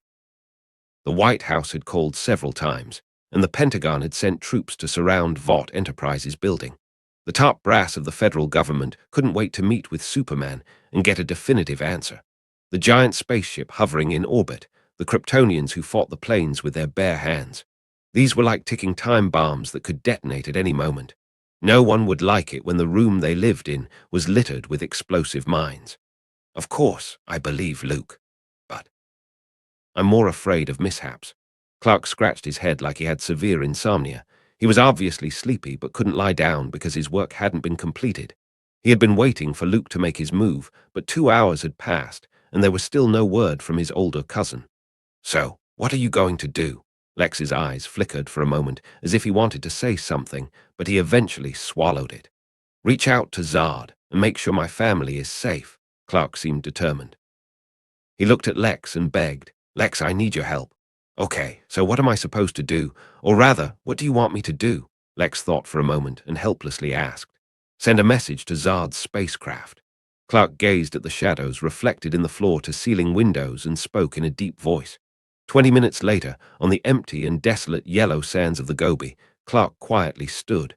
The message sent by Lex was soon answered by General Zard. The latter demanded that Clark come aboard and have a face-to-face conversation. It sounded dangerous, and it wasn't a wise decision to go into a tiger's den all by himself. But Superman, who had defeated Kryptonian warriors, didn't think twice about agreeing to it. He was still a 17-year-old boy, far from mature and calm. In the distant sky, a flying machine flew low overhead at great speed, kicking up a storm of sand and dust. Clark narrowed his eyes as the flying object landed. It looked like a beetle. The whole body was black, with a biomimetic structure. The elegance of the design implied a savage style that was completely different from Earth's civilization. The hatch opened, the hovering ladder was lowered, and 2 Kryptonian warriors in black armor emerged from it. One of them, revealing his face, spoke, Kal-El, Jax-Ur, greetings on behalf of General Zard. Are you alone? Clark nodded. His older cousin was interrogating the 2 Kryptonian captives, while Lex wouldn't be of any use. He thought that he could solve the problem alone. Jax-Ur didn't say anything. He took a deep look at Clark, and then led him into the flying machine. He didn't ask about Commander Feora, who had been captured alive, or the whereabouts of the other Kryptonian warriors. The Growth Codex was the most important thing, and the others could be put aside for now. All the Kryptonians loyal to General Zard were once part of the inner circle of those who followed the other party in his coup and led the resistance in its attempt to overthrow Krypton's corrupt rule. After their failure, they were exiled together to the Phantom Zone, where they spent endless hours in darkness. It wasn't until the destruction of Krypton that they were liberated. When they awoke from their hibernation chamber, all they saw was the remains of Krypton's destruction. An icy meteorite belt was floating in the void, and their home was gone.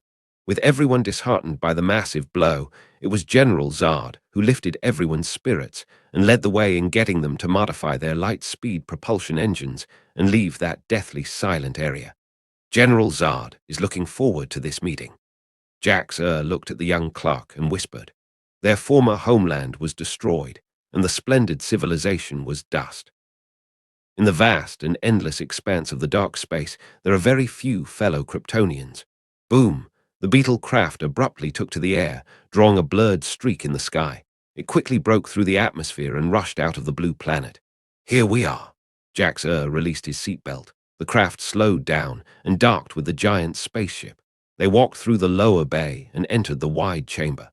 Clark followed Jax's footsteps to the empty bridge. The strong back in black armor stood alone on the semicircular observation deck. Below them, there was a huge celestial body with beautiful vitality. "This is General Zod, our leader," Jax the Thinker said with a tone of respect. "So powerful." Clark looked at the other man and thought so. General Zod exuded a terrifying aura, like an active volcano in silence, giving rise to palpitations. "What are you going to talk about? Threatening me with my family or surrounding me?" To use such a trick as kidnapping is really a despicable move. Pulling back his distractions, Clark asked in a cold voice. "How dare you? How dare you disrespect the general?" The Kryptonian warriors surrounding the perimeter were furious and shouted their rebuke in unison. In their minds, General Zod was a great leader who led them to rebuild their homeland, and no one was allowed to disrespect him. "Jax, let us excuse Cal's rudeness. He isn't familiar with Kryptonian etiquette yet." General Zod stopped everyone's angry rebuke and spoke in a deep and powerful voice. "We have welcomed in a new compatriot, which is worth celebrating. Don't engage in useless quarrels." Clark's face looked expressionless, but his supervision was sweeping the ship. It seemed to be severely restricted, unable to penetrate the cabin walls. "Aye." Clark was about to say something when an extremely strong feeling of discomfort suddenly came over him. The sounds around him were louder and garbled as if a mass of sharp noise was irritating his eardrums. His eyesight gradually blurred, and the light deflated into a hazy landscape. A feeling of weakness overcame his body. "I'm a little queasy." Clark struggled to speak as if he had been drained of his strength. As if facing the radiation of kryptonite, his body swayed. He stood unsteadily and fell violently to the ground. As he watched the son of his late friend fall to his knees before him, with the slightest hint of blood still dripping from his lips, Zod's mouth could not help but sarcastically smile. "You have spent a long time adapting to the environment on Earth, and now you're unable to accept your home planet's environment. Cal, the only way to get rid of this pain is to rely on your own will and strength. No one can help you." Clark could no longer hear Zod's voice. The strange, unfamiliar atmosphere was nearly suffocating him. The weakness came in torrents like a tidal wave, and Superman collapsed onto the cold metal floor. His groggy senses slowly sank into darkness. When Clark opened his eyes again, he found himself on a farm in Kansas. This was the place where he grew up. Everything was so familiar. "Hello, Cal. Maybe you prefer me to call you Clark." The sound of Zod's voice startled the bewildered Clark. He slowly stood up and looked around. He was sure that this was the farm in Kansas, the warm home in his memories. "I was the military leader of Krypton, and your father was the chief scientist of our planet. He was a very good man with an extraordinary vision. The only thing we agreed on was the imminent destruction of Krypton. I, at the time, tried to stop this from happening and preserve the flame of Kryptonian civilization, but was rewarded with my banishment to the Phantom Zone, a dead place in the universe, with my men." Zod faced the son of his late friend as if he was seeing Jor-El again. The man who tried to protect Krypton like him. It's just that in the end, they each chose different paths. "The destruction of Krypton set me free. We were supposed to drift in the wreckage of the planet until we died, but we weren't willing to do that," Zod lamented. He and his men had fallen into despair. However, the guards looked after Krypton and gave them a chance to survive. "How did you find Earth?" Clark asked with a frown. He couldn't understand how Zod's group had come to Earth, across the vastness of the universe, with no clear coordinates or location. Finding this blue planet was like looking for a needle in a haystack. "We modified the thrusters of the vessel to travel at the speed of light. It's a similar modification that your father made to get you to Earth. The tool that once imprisoned us ended up saving us.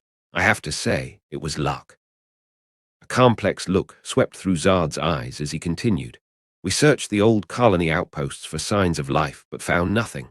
They had been abandoned after losing contact with Krypton. We took all available resources, armor, weapons, and the world engine. It took 33 years, until a distress signal was detected not long ago. You brought us here, Cal. General Zod gazed at Clark with eager eyes, like a traveler in a dark night seeing the light of a lamp. Now you have the power to save our race. All unborn children on Krypton, with their genetic makeup written in a citizen archive, that is the Growth Codex. Your father stole it and hid it on you. Clark was a little confused. He didn't know his true identity at all. Then he subconsciously asked, why did my father steal the Growth Codex? Because in that way, Krypton can be reborn on Earth. A flash of frenzy rose in Zod's eyes as he waved his hand, and a behemoth fell from the sky. With 3 huge metal brackets, it stood on Earth, and a dazzling beam of energy spewed out from its center. The ground violently shook, creating a huge cloud of smoke and dust, destroying Clark's familiar farmhouse. Superman, who witnessed the scene, seemed to understand what was going on. Tell me, Cal, where is the Growth Codex? Zod asked in a stern voice, in the middle of a scene that seemed like an apocalypse. If Krypton is reborn, what will happen to Earth? Clark asked. The birth of civilization has always been on top of ruins. Even your father understood this. Zod's voice seemed cold. He was Kryptonian. Naturally, he wouldn't care if Earth was destroyed. For General Zod, rebuilding his home was the only reason for hope in his life, and no one could stop him from moving forward. No, Zod, I won't help you. Clark shook his head and refused. He saw the devastation around him. If Krypton were indeed reborn, the price paid would inevitably be all life on Earth. Then who will you help?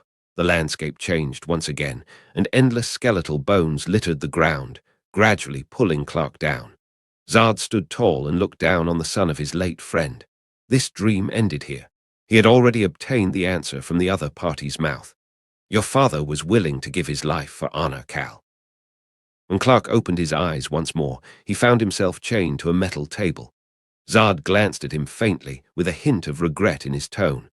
I said, my name is Kakarot, and I don't know you at all, Clark corrected. He wasn't a Kryptonian. No matter who you are, hand over the Growth Codex. Otherwise, you will pay the price. Zod coldly said so. By his genetic template, he was programmed to protect Krypton from the day he was born. Everything else could be sacrificed for the sake of this great goal. Giving Clark a deep look, Zod turned around and left. He knew exactly what an affectionate character like Cal cared about most. So there was no concern that the other party wouldn't comply. When he got the Growth Codex, he would be able to take the first step toward rebuilding his home. Krypton would be reborn on this blue planet. Zod slowly made his way to the empty observation deck, his heart filled with a vision of the future. Did he agree to cooperate?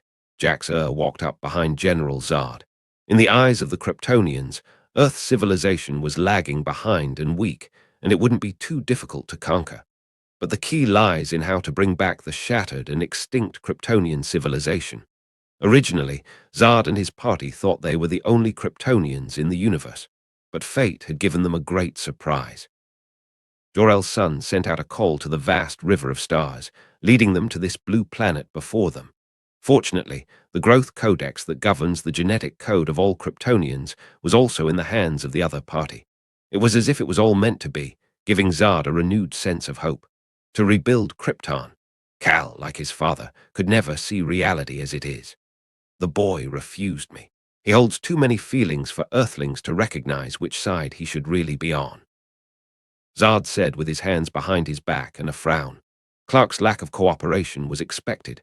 For the young son of an old friend, he was very tolerant and chose to give the other party a little more time to consider it seriously.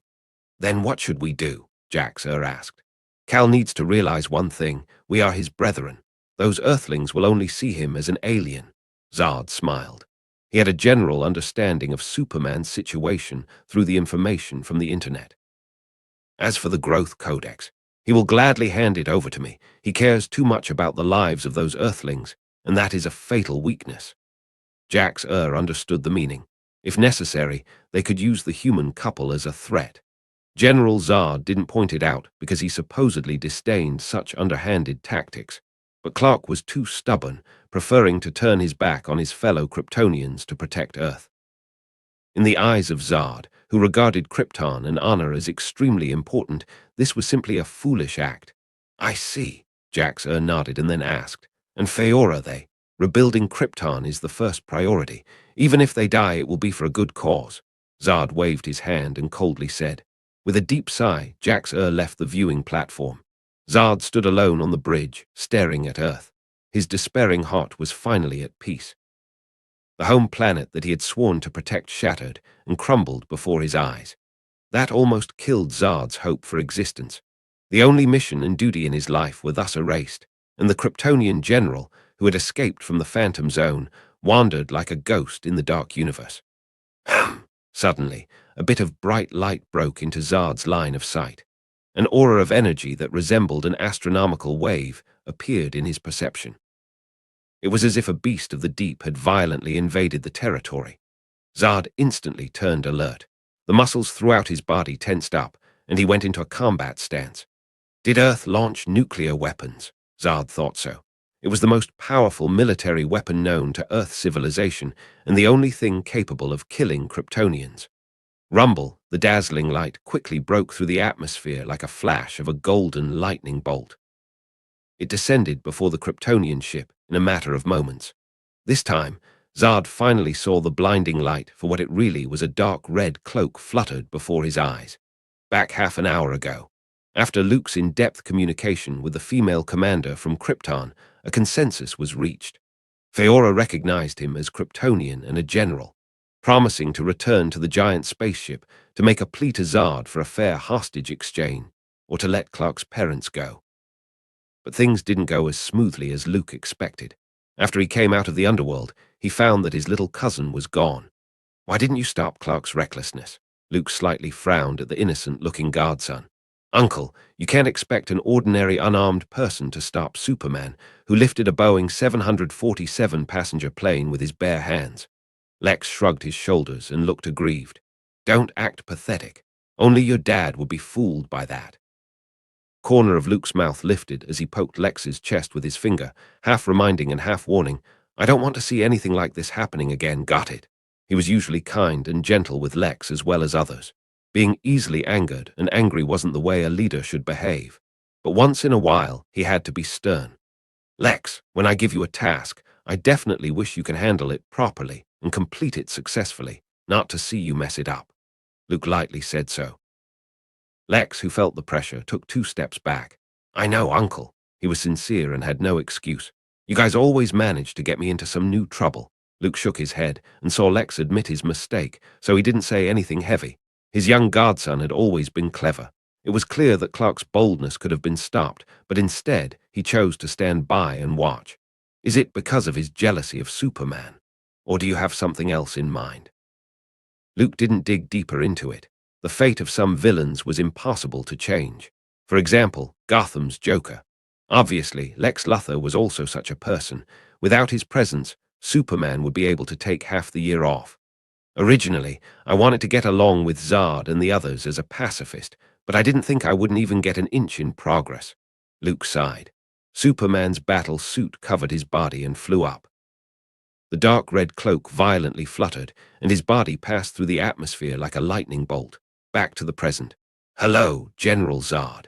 The magnetic voice that contained a smile rang in Zard's mind. The young man greeted him through the overlooking platform. You're a Kryptonian.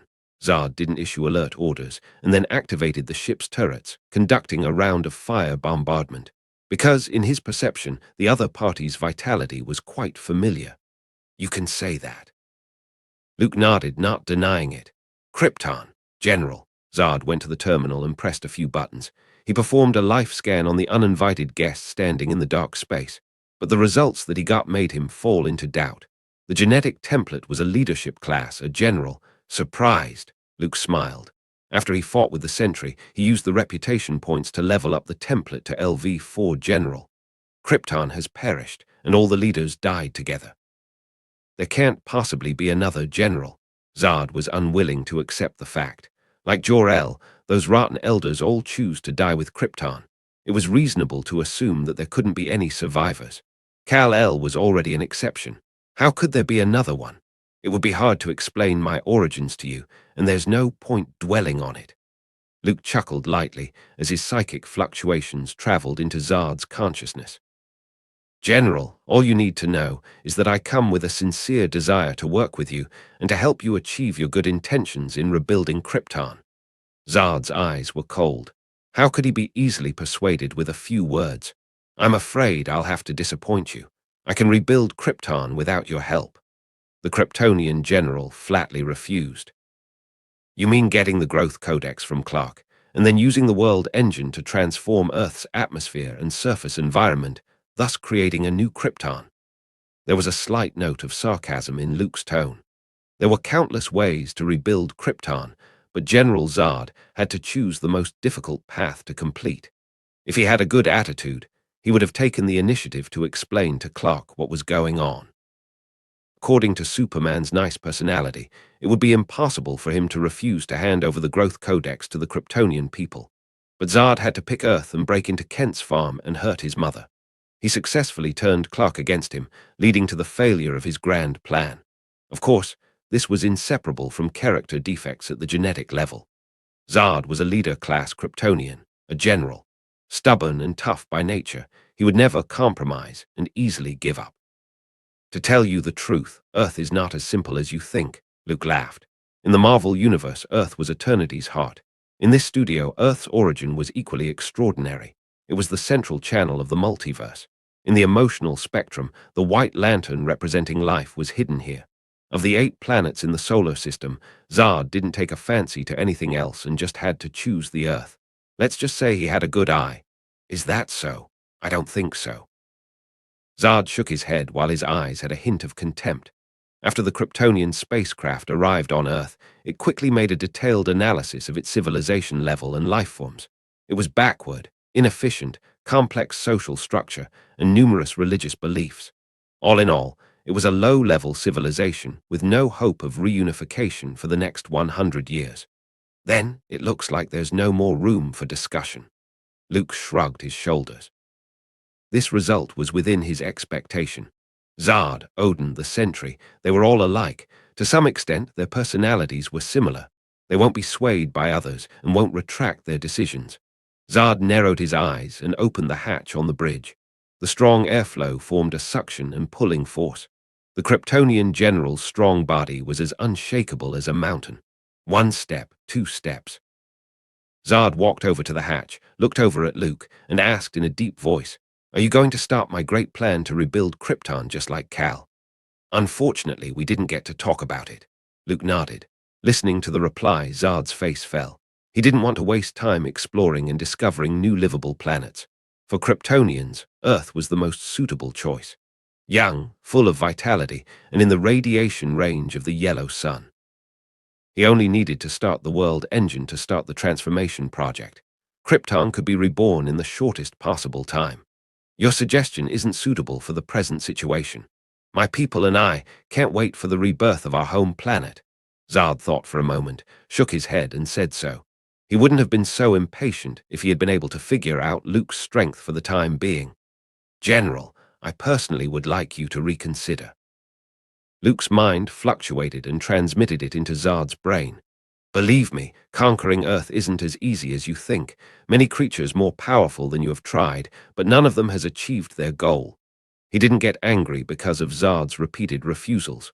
Most of the time, Superman's older cousin had a good temper. That's because they weren't strong enough.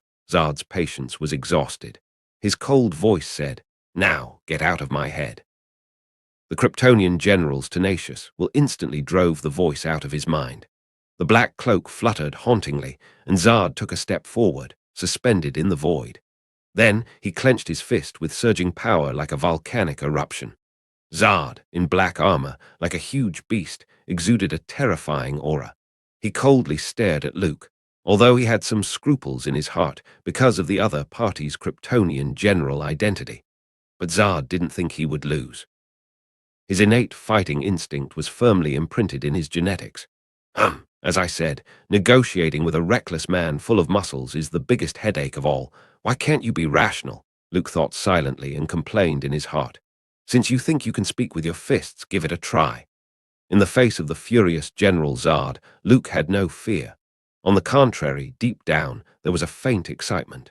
This was an instinctive desire for a strong opponent. In the dark and cold, boundless universe, two strong and powerful figures stood above Earth. A supreme showdown between Kryptonian generals was about to take place. NORAD Joint Command. General Swanwick stared at the images transmitted by satellite on the big screen with a shocked look in his eyes, although the image was slightly blurred and delayed. However, everyone in the command room could clearly see that there were two figures standing in outer space without any breathing devices. The harsh environment and extremely dangerous vacuum of space didn't have any influence on them. General Swanwick clenched his fist. In the face of such inhuman existence, could he really rely on the army and human-made weapons to deal with? His heart surged with worry. When the gap between the two sides' strengths was so great, then it would mean an oncoming war. Because lions don't live in harmony with sheep. Send a message to the White House. Forget it, I'll personally go and tell the president myself. This is a crisis for America. No, the entire human race. The general walked out of the command room with a gloomy expression. After he left, the images on the big screen changed. The two figures facing each other abruptly moved, at a speed beyond imagination, as if two long-stored steel cannons were colliding violently. Boom, boom, boom, boom. Despite the vacuum environment of space, no sound was transmitted. But everyone who witnessed the scene seemed to feel the vibrations of the collisions in their eardrums. That invisible sense of power was directly and vividly displayed in front of them through the images transmitted by satellite. God, it's terrifying. An American soldier in the operations room couldn't help exclaiming. General Zod, in his black armor, was like a tireless, ferocious beast, rapidly attacking, again and again, launching ferocious, continuous attacks. His fist seemed like it was even harder than alloy. Combined with the unparalleled strong explosive power in his body, it was enough to punch through everything in the world, even the military's exoskeleton armor. I'm afraid it won't last a second under this monster's attacks. They moved so fast that the screen could only show residual images, requiring several slow playbacks, frame by frame, freezing each frame to see each move. They could only rely on imagination to understand what kind of fierce collision was taking place between the two figures. Bang! The screen shook violently, and a large number of snowflake darts flashed. It turns out that the aftershock of the battle between the two sides had jammed the satellite, and the burly man in black armor was sent flying with a punch. He crashed into the artificial satellite floating in orbit, and the violent explosion ignited a bright fire. The images came to an abrupt end. No one knew how the battle would end, but just from the fight, it demonstrated the terrifying and destructive power the two non-human monsters had. It was enough to make people palpitate with fear. What are we going to do about such monsters? Everyone in the command room had the same question arising in their hearts. Outer space. The terrible battle continued. General Zod, who was knocked away by a punch, had a face full of anger and aggressiveness. He held the man-made satellite that exploded into a mass of scrap metal in both hands. The surging power violently erupted, throwing huge metal objects weighing dozens of tons directly at his opponent. Bang! The huge sound waves were swallowed up by silence. Luke's expression didn't change. As if ripping apart a piece of paper, he tore open the strong and huge artificial satellite. The infinite power in Superman's body erupted and propelled his body, rushing toward General Zod. General, sir, you're not as strong as I thought. Luke's taunt reached Zod's mind, instantly stirring up his opponent's anger. A violent, killing intent came out of the Kryptonian general's eyes. It was like a raging and violent tide of fury, causing people to develop fear involuntarily. Luke smiled. He moved like a shadow to dodge Zod's hand, trying to slap down on him. The Kryptonian general's combat skills were truly well honed, and he had a beastly instinct. No wonder he could defeat Superman in the original timeline. If he wasn't relying on his prolonged life on Earth and his adaptability to the environment, no one really knew who would win in the end. Zod stepped into the void. His fists swung, and like a cannon exploding, the invisible ripple of sound waves vibrated out. Luke's hands blocked in front of his chest, withstanding the amazing force. His body was still involuntarily forced back. Zod grinned with a cruel smile. Successive high-intensity collisions brought him back to the old days. The blood gradually boiled in his body like a roaring volcano. Zard leapt up like a hunter who seized the moment. The armor-covered arm was raised high, like a sharp sword cutting down. I'm not one of those opponents you've encountered in the past. Luke was calm, while fiery energy erupted from his body.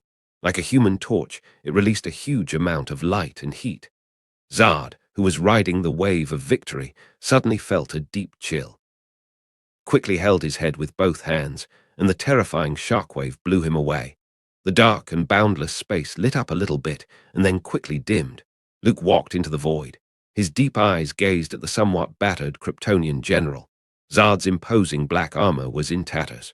The fluttering cloak was also half destroyed. Luke's sudden attack just now obviously caused him a little bit of pain. Why continue this meaningless battle? General, I came with a sincere intention to cooperate. Moreover, I've proven to you that I have enough strength and qualification to talk on an equal footing. Hearing Luke's voice, Zard pondered for a moment. The violent and fierce light in his eyes gradually dissipated, and the mountainous, murderous intent disappeared. The Kryptonian general wasn't a mindless, reckless man. He was a competent military leader. In fact, he had a strong overall view and the ability to think calmly. Luke had powerful strength, and if he must be his enemy, then, whether it was Zard or the followers around him, they would have to pay a great price. Weighing the pros and cons, the Kryptonian general glanced at Luke and went back inside the ship in silence. The latter followed closely behind and stepped into the bridge. Two enemies, who had a fierce battle just now, suddenly sat back at the negotiating table in a matter of moments. General, are you? Zard got back to the ship and got on the bridge. Jax the thinker, was the first to approach, somewhat alarmed. He and the rest of the Kryptonian warriors had a panoramic view of the previous battle. In the confrontation between the two sides, each punch and kick emanated a terrifying aura. It was simply chilling. Especially at the end, even powerful fighters like General Zard had fallen. They could imagine how terrifying the uninvited guest was. It's fine, it's settled. Zard waved his hand. He and Luke reached a consensus. As the latter said, there was no point in fighting with force. Looking at the other party's relaxed expression, it was clear that he hadn't taken out his full strength. If it took a long time, no one knew who the winner would be. Besides, Luke was alone. He had the Kryptonian spacecraft and his own people. If they really wanted to be enemies, it would do more harm than good. General, why did you let him in? Jax caught a glimpse of Luke following him. With a wary look on his face, he almost activated the highest alert inside the ship. Be nice, my friend. Luke strutted forward with a smile on his face. After a heated and tense discussion, the general and I came to an agreement and decided to sit down calmly and talk for a while. Jax didn't believe it at all. He had never seen General Zard calmly negotiate with others. If he encountered any problem, he would just smash it away with his fists. Only when he encountered a situation that he couldn't beat would he regain his rational thinking. This was how the Kryptonian warriors do things. The main highlight was one word: impulsive. Isn't that right, General? Luke glanced past the other man to the silent Kryptonian general. Jax, everyone, step down. He is Kryptonian, one of our people. Zard hesitated for a long while, then dismissed the men around him. He considered it clearly. Luke's strength wasn't inferior to his own, at least it seemed so on the surface. He was Kryptonian, and they both were in the leader class. There was no need to fight for Earth and other issues that could cause a lose-lose situation. You said that you could help us rebuild Krypton before. What do you have to offer? After taking a few deep breaths. For the greater good, for the sake of their home planet, Zard chose to compromise and gave in. His tone of voice was slightly less hard and softened. Looking for a livable life planet, not a problem. Luke snapped his fingers, looking confident. He was thinking about how to bring Zard and his Kryptonian warriors into the Marvel Universe. With this kind of fighters, what crazy Titan, what Adam Warlock, what the three empires of the galaxy, they would all have to stand aside. As for rebuilding Krypton, as long as Zard no longer insisted on destroying Earth, Superman would certainly be willing to cooperate. Clark's ears were always soft, just like his heart. In the end, the reason for the interracial fight was communication problems. One was stubborn and tough, and the other would never back down. It would be weird if they didn't fight. It looks like you already have a suitable destination. Zard frowned. Although he thought that a guy of unknown origin like Luke was untrustworthy, But if the other party could really rebuild Krypton, reaching cooperation wasn't impossible, or even greater compromises. Everything for the big picture. This was Zard's idea. General, those who know me know one thing very well. It's that I would never use lies to achieve my goals. Luke raised an eyebrow. The corners of his lips curled up in a subtle curve. His eyes were very clear, revealing a force of determination that people couldn't help but want to believe. Then, I will give up the conquest on Earth as long as Cal hands over the Growth Codex. After a fierce battle, realizing that his situation wasn't great, Zard finally let go. When he couldn't achieve his goal with his fists, sitting down and negotiating was the only way out. Clark will agree. He's actually a nice guy. You're just using the wrong method. Luke pulled out a contract from God knows where, with intricate patterns and odd writing, and handed it to Zard. Let's talk about the price. Rebuilding Krypton and getting Clark to hand over the Growth Codex are all fine, and in return you will accept employment from me. Zard frowned and looked puzzled. Employment? What does that mean? Here is an absolutely fair, no-frills contract. Sign it, and you and the rest of your Kryptonian brethren will have to work for me, for a period of time. In the meantime, you need to follow my instructions and complete tasks from me. Luke's eyes twinkled, trying to look sincere. If Mephisto, the old devil of hell, were here right now, he would definitely be able to recognize that the words in the contract were just a ruse. Where the magical effect really was hidden in the surrounding pattern, which was almost difficult to see clearly. Even if he could see it clearly, a layman without extensive experience and knowledge of magic wouldn't be able to figure out the meaning. This was the usual routine of the devil from hell. That was why people in the magic community were very careful and cautious when signing contracts. Dr. Strange had lived on the streets for a period of time without any money, so he wrote the best-selling book, 1,000 Points for Attention to Distinguish the Devil's Contract. For a period of time, how long is that? Zard didn't agree so easily, with a glint of caution in his eyes. 30 years, Luke tentatively asked. That's too long. We still have a lot of things to do. Zard decisively shook his head. He was bent on devoting all his limited time to the great cause of building Krypton. How could he work for Luke for 30 years for nothing? 15 years, Luke asked again. 10 years. This is my bottom line. Zard narrowed his eyes. After thinking about it, he answered. He preferred a straightforward style of negotiation without so many twists and turns. 10 years, then. Luke pretended to feel aggrieved about it. Then he shrugged his shoulders and helplessly agreed. In the end, he also made a point of emphasizing, I, for one, value the spirit of the contract, General. This contract will be notarized by some conceptual being, and if there's a breach, a huge penalty will be imposed. Do you understand? Zard took the contract Luke handed him without changing his expression and coldly said, As long as you get Cal to hand over the Growth Codex, my men and I don't mind being mercenaries for a while. Very well. As expected of a general, you go straight to the point. Luke clapped his hands in appreciation. In Superman's cell, the metal door was pushed open. Clark, confined to an operating table, heard the movement and opened his heavy eyelids. There was a blazing white light overhead which made him dizzy. Clark. The familiar voice jolted him awake, and Superman struggled to see the person approaching. Is this my older cousin's voice? The lights dimmed for a moment and seemed to be moved away. Luke smiled and softly asked, Are you surprised? Surprised, right? Superman froze for a moment and then felt surprised. Cousin, why are you here? Luke curled his lips and softly said, You're a prisoner. If I didn't come to rescue you, Zard's men would have sliced you up. Clark couldn't help but feel ashamed when he heard that. It was his recklessness and impulsiveness that led to this. I talked with Zard, and he decided to abandon his plan to make Earth the new Krypton. Luke casually ripped off the shackles that imprisoned Superman. The atmosphere inside the ship didn't have any effect on him. Zard, how could he agree? Clark subconsciously asked. From previous contacts, it was clear to him that the Kryptonian general was a stubborn and extremely difficult guy to communicate with. I explained with love and reason and made Zard aware of his mistakes. He not only gave up his crazy idea, but also decided to work for me. For a lifetime, to redeem his sins. Luke seriously replied. There was no time limit in that contract. Besides, as long as he signed his name, General Zard's soul belonged to Luke's underworld. He was now reborn as a worker. Don't expect to have an easy time after death. Work. A lifetime. Clark, who recovered his ability to move, had a look of surprise in his eyes. To be honest, he didn't quite believe it. General Zod could repent completely and work for his older cousin to repent for his sins.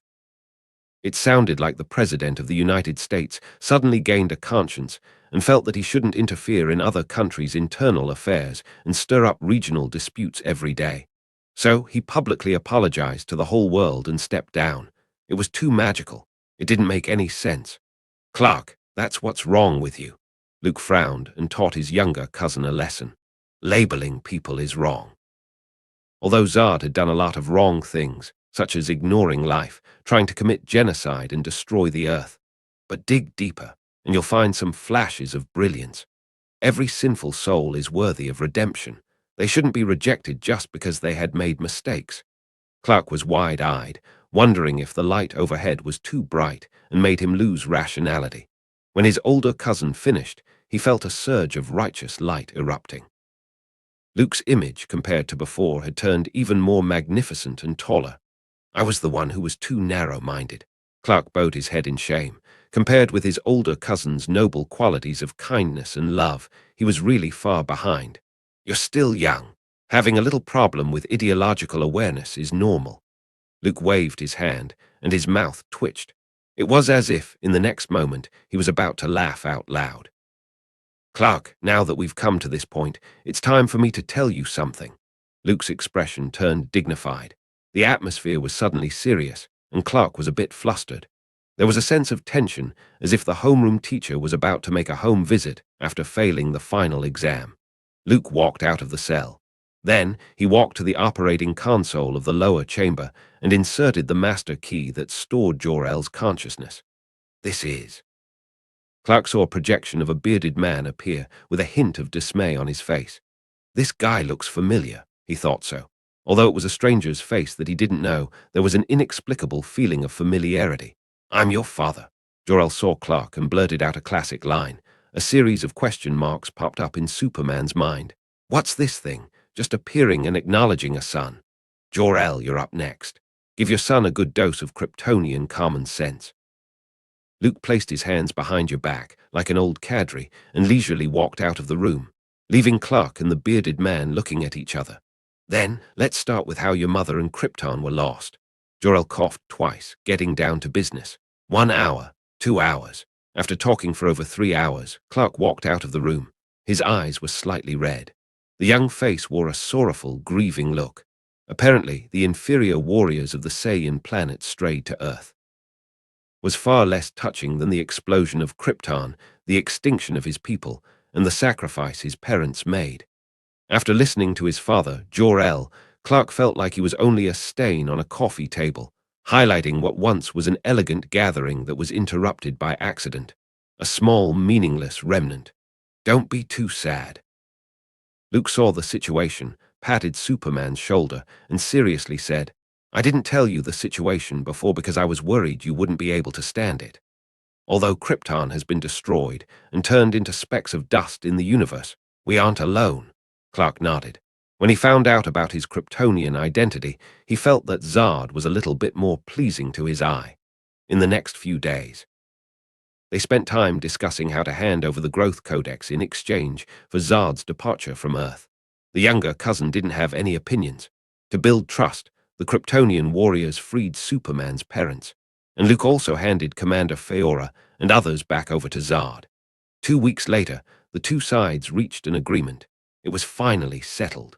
Clark underwent surgery to remove the Growth Codex from his cells by a Kryptonian medical officer.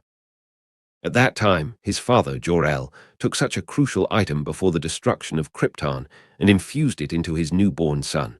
Cal, I'm sorry about your father's incident. After getting what he wanted, Zod privately met Clark again. Superman's father, Jor-El, died at his hands. They were both enemies and friends. They shared the same vision and perceived the harbinger of Krypton's destruction.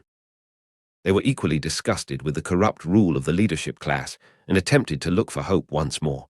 However, they were on different paths. Zod wanted to overthrow the leader class and restart the exploration plan for Krypton's outposts. Jor-El felt that Krypton was hopeless. With the maturation of gene editing technology, people were firmly restricted. From the moment of birth, each Kryptonian's future was sealed. Designer, architect, soldier, scientist. Their occupations had been set. The same was true of personality and marriage. The intent of the Kryptonians was to weed out the inferior, less than stellar genes and make the race perfect. However, it ignored the fact that diversity was wiped out. It would only lose all its potential and gradually degenerate into mediocrity and extinction. "It's impossible for me to forgive you in place of my father," Clark replied after a long silence. He wasn't the kind of person who would carry his hatred in his heart and sink deep into pain and suffering every day. "Cal, we're always alone in this universe." Zod turned his back and looked at the softly glowing blue planet. "They will not accept you. Any kind of creature would either worship or be wary and fearful of a being above them." Clark bit his lower lip, keeping silent. "Uncle, are you leaving Metropolis?" Lex looked over at the young man sitting in his office chair. Not long ago, Luke transferred all his property to him and Clark. Then he told them a lot of things, like he was about to travel far away and wasn't going to return. To be precise, it's a trip out of town. Luke was holding a dozen of signed soul contracts in his hand. Zod and his men were now his employees. In this time and space, the various stories about superheroes hadn't started to play out yet. Luke didn't think it was meaningful to stay any longer, so he might as well pack up the Kryptonians and return to the Marvel Universe. "Then, when will you come back?" Lex was a little reluctant. He still had good feelings for his godfather. At least Luke cared more about him than his father. "It's impossible to say." Luke collected the soul contracts and gave Lex a deep look. He wondered if, in the future, his godson would still be Superman's greatest arch-enemy. He also wondered whether Gotham's Batman, because of Zod's invasion, would notice Clark and write a name down in his little notebook. "Maybe it won't be long before we meet again, and hopefully, by then, you'll still remember what I said." Luke slowly left the seat and walked to the floor-to-ceiling window. "I will. I can save the world if I have to, Uncle." Lex earnestly said so. "Clark is not the only one who can become a superhero, although I don't have his so powerful strength." Luke smiled. According to the outcome of every major event, Lex Luthor has indeed saved the multiverse several times. "Say goodbye to Clark for me." He didn't make a point of saying goodbye to his younger cousin. That parting atmosphere served no purpose other than to add more sadness. "I will." Lex turned to get 2 glasses from the liquor cabinet, but by the time he turned back, Luke's figure had disappeared. Uncle Luke always does this, suddenly appearing and disappearing as if omniscient and full of mystery, leaving without even saying goodbye. Lex smiled bitterly and silently poured himself a glass of wine. Now he was the boss of Vought Enterprise, or the agent of Metropolis's Son of Tomorrow. It's time to find something interesting to do. Lex took a sip of his wine. His eyes deeply looked towards the distance.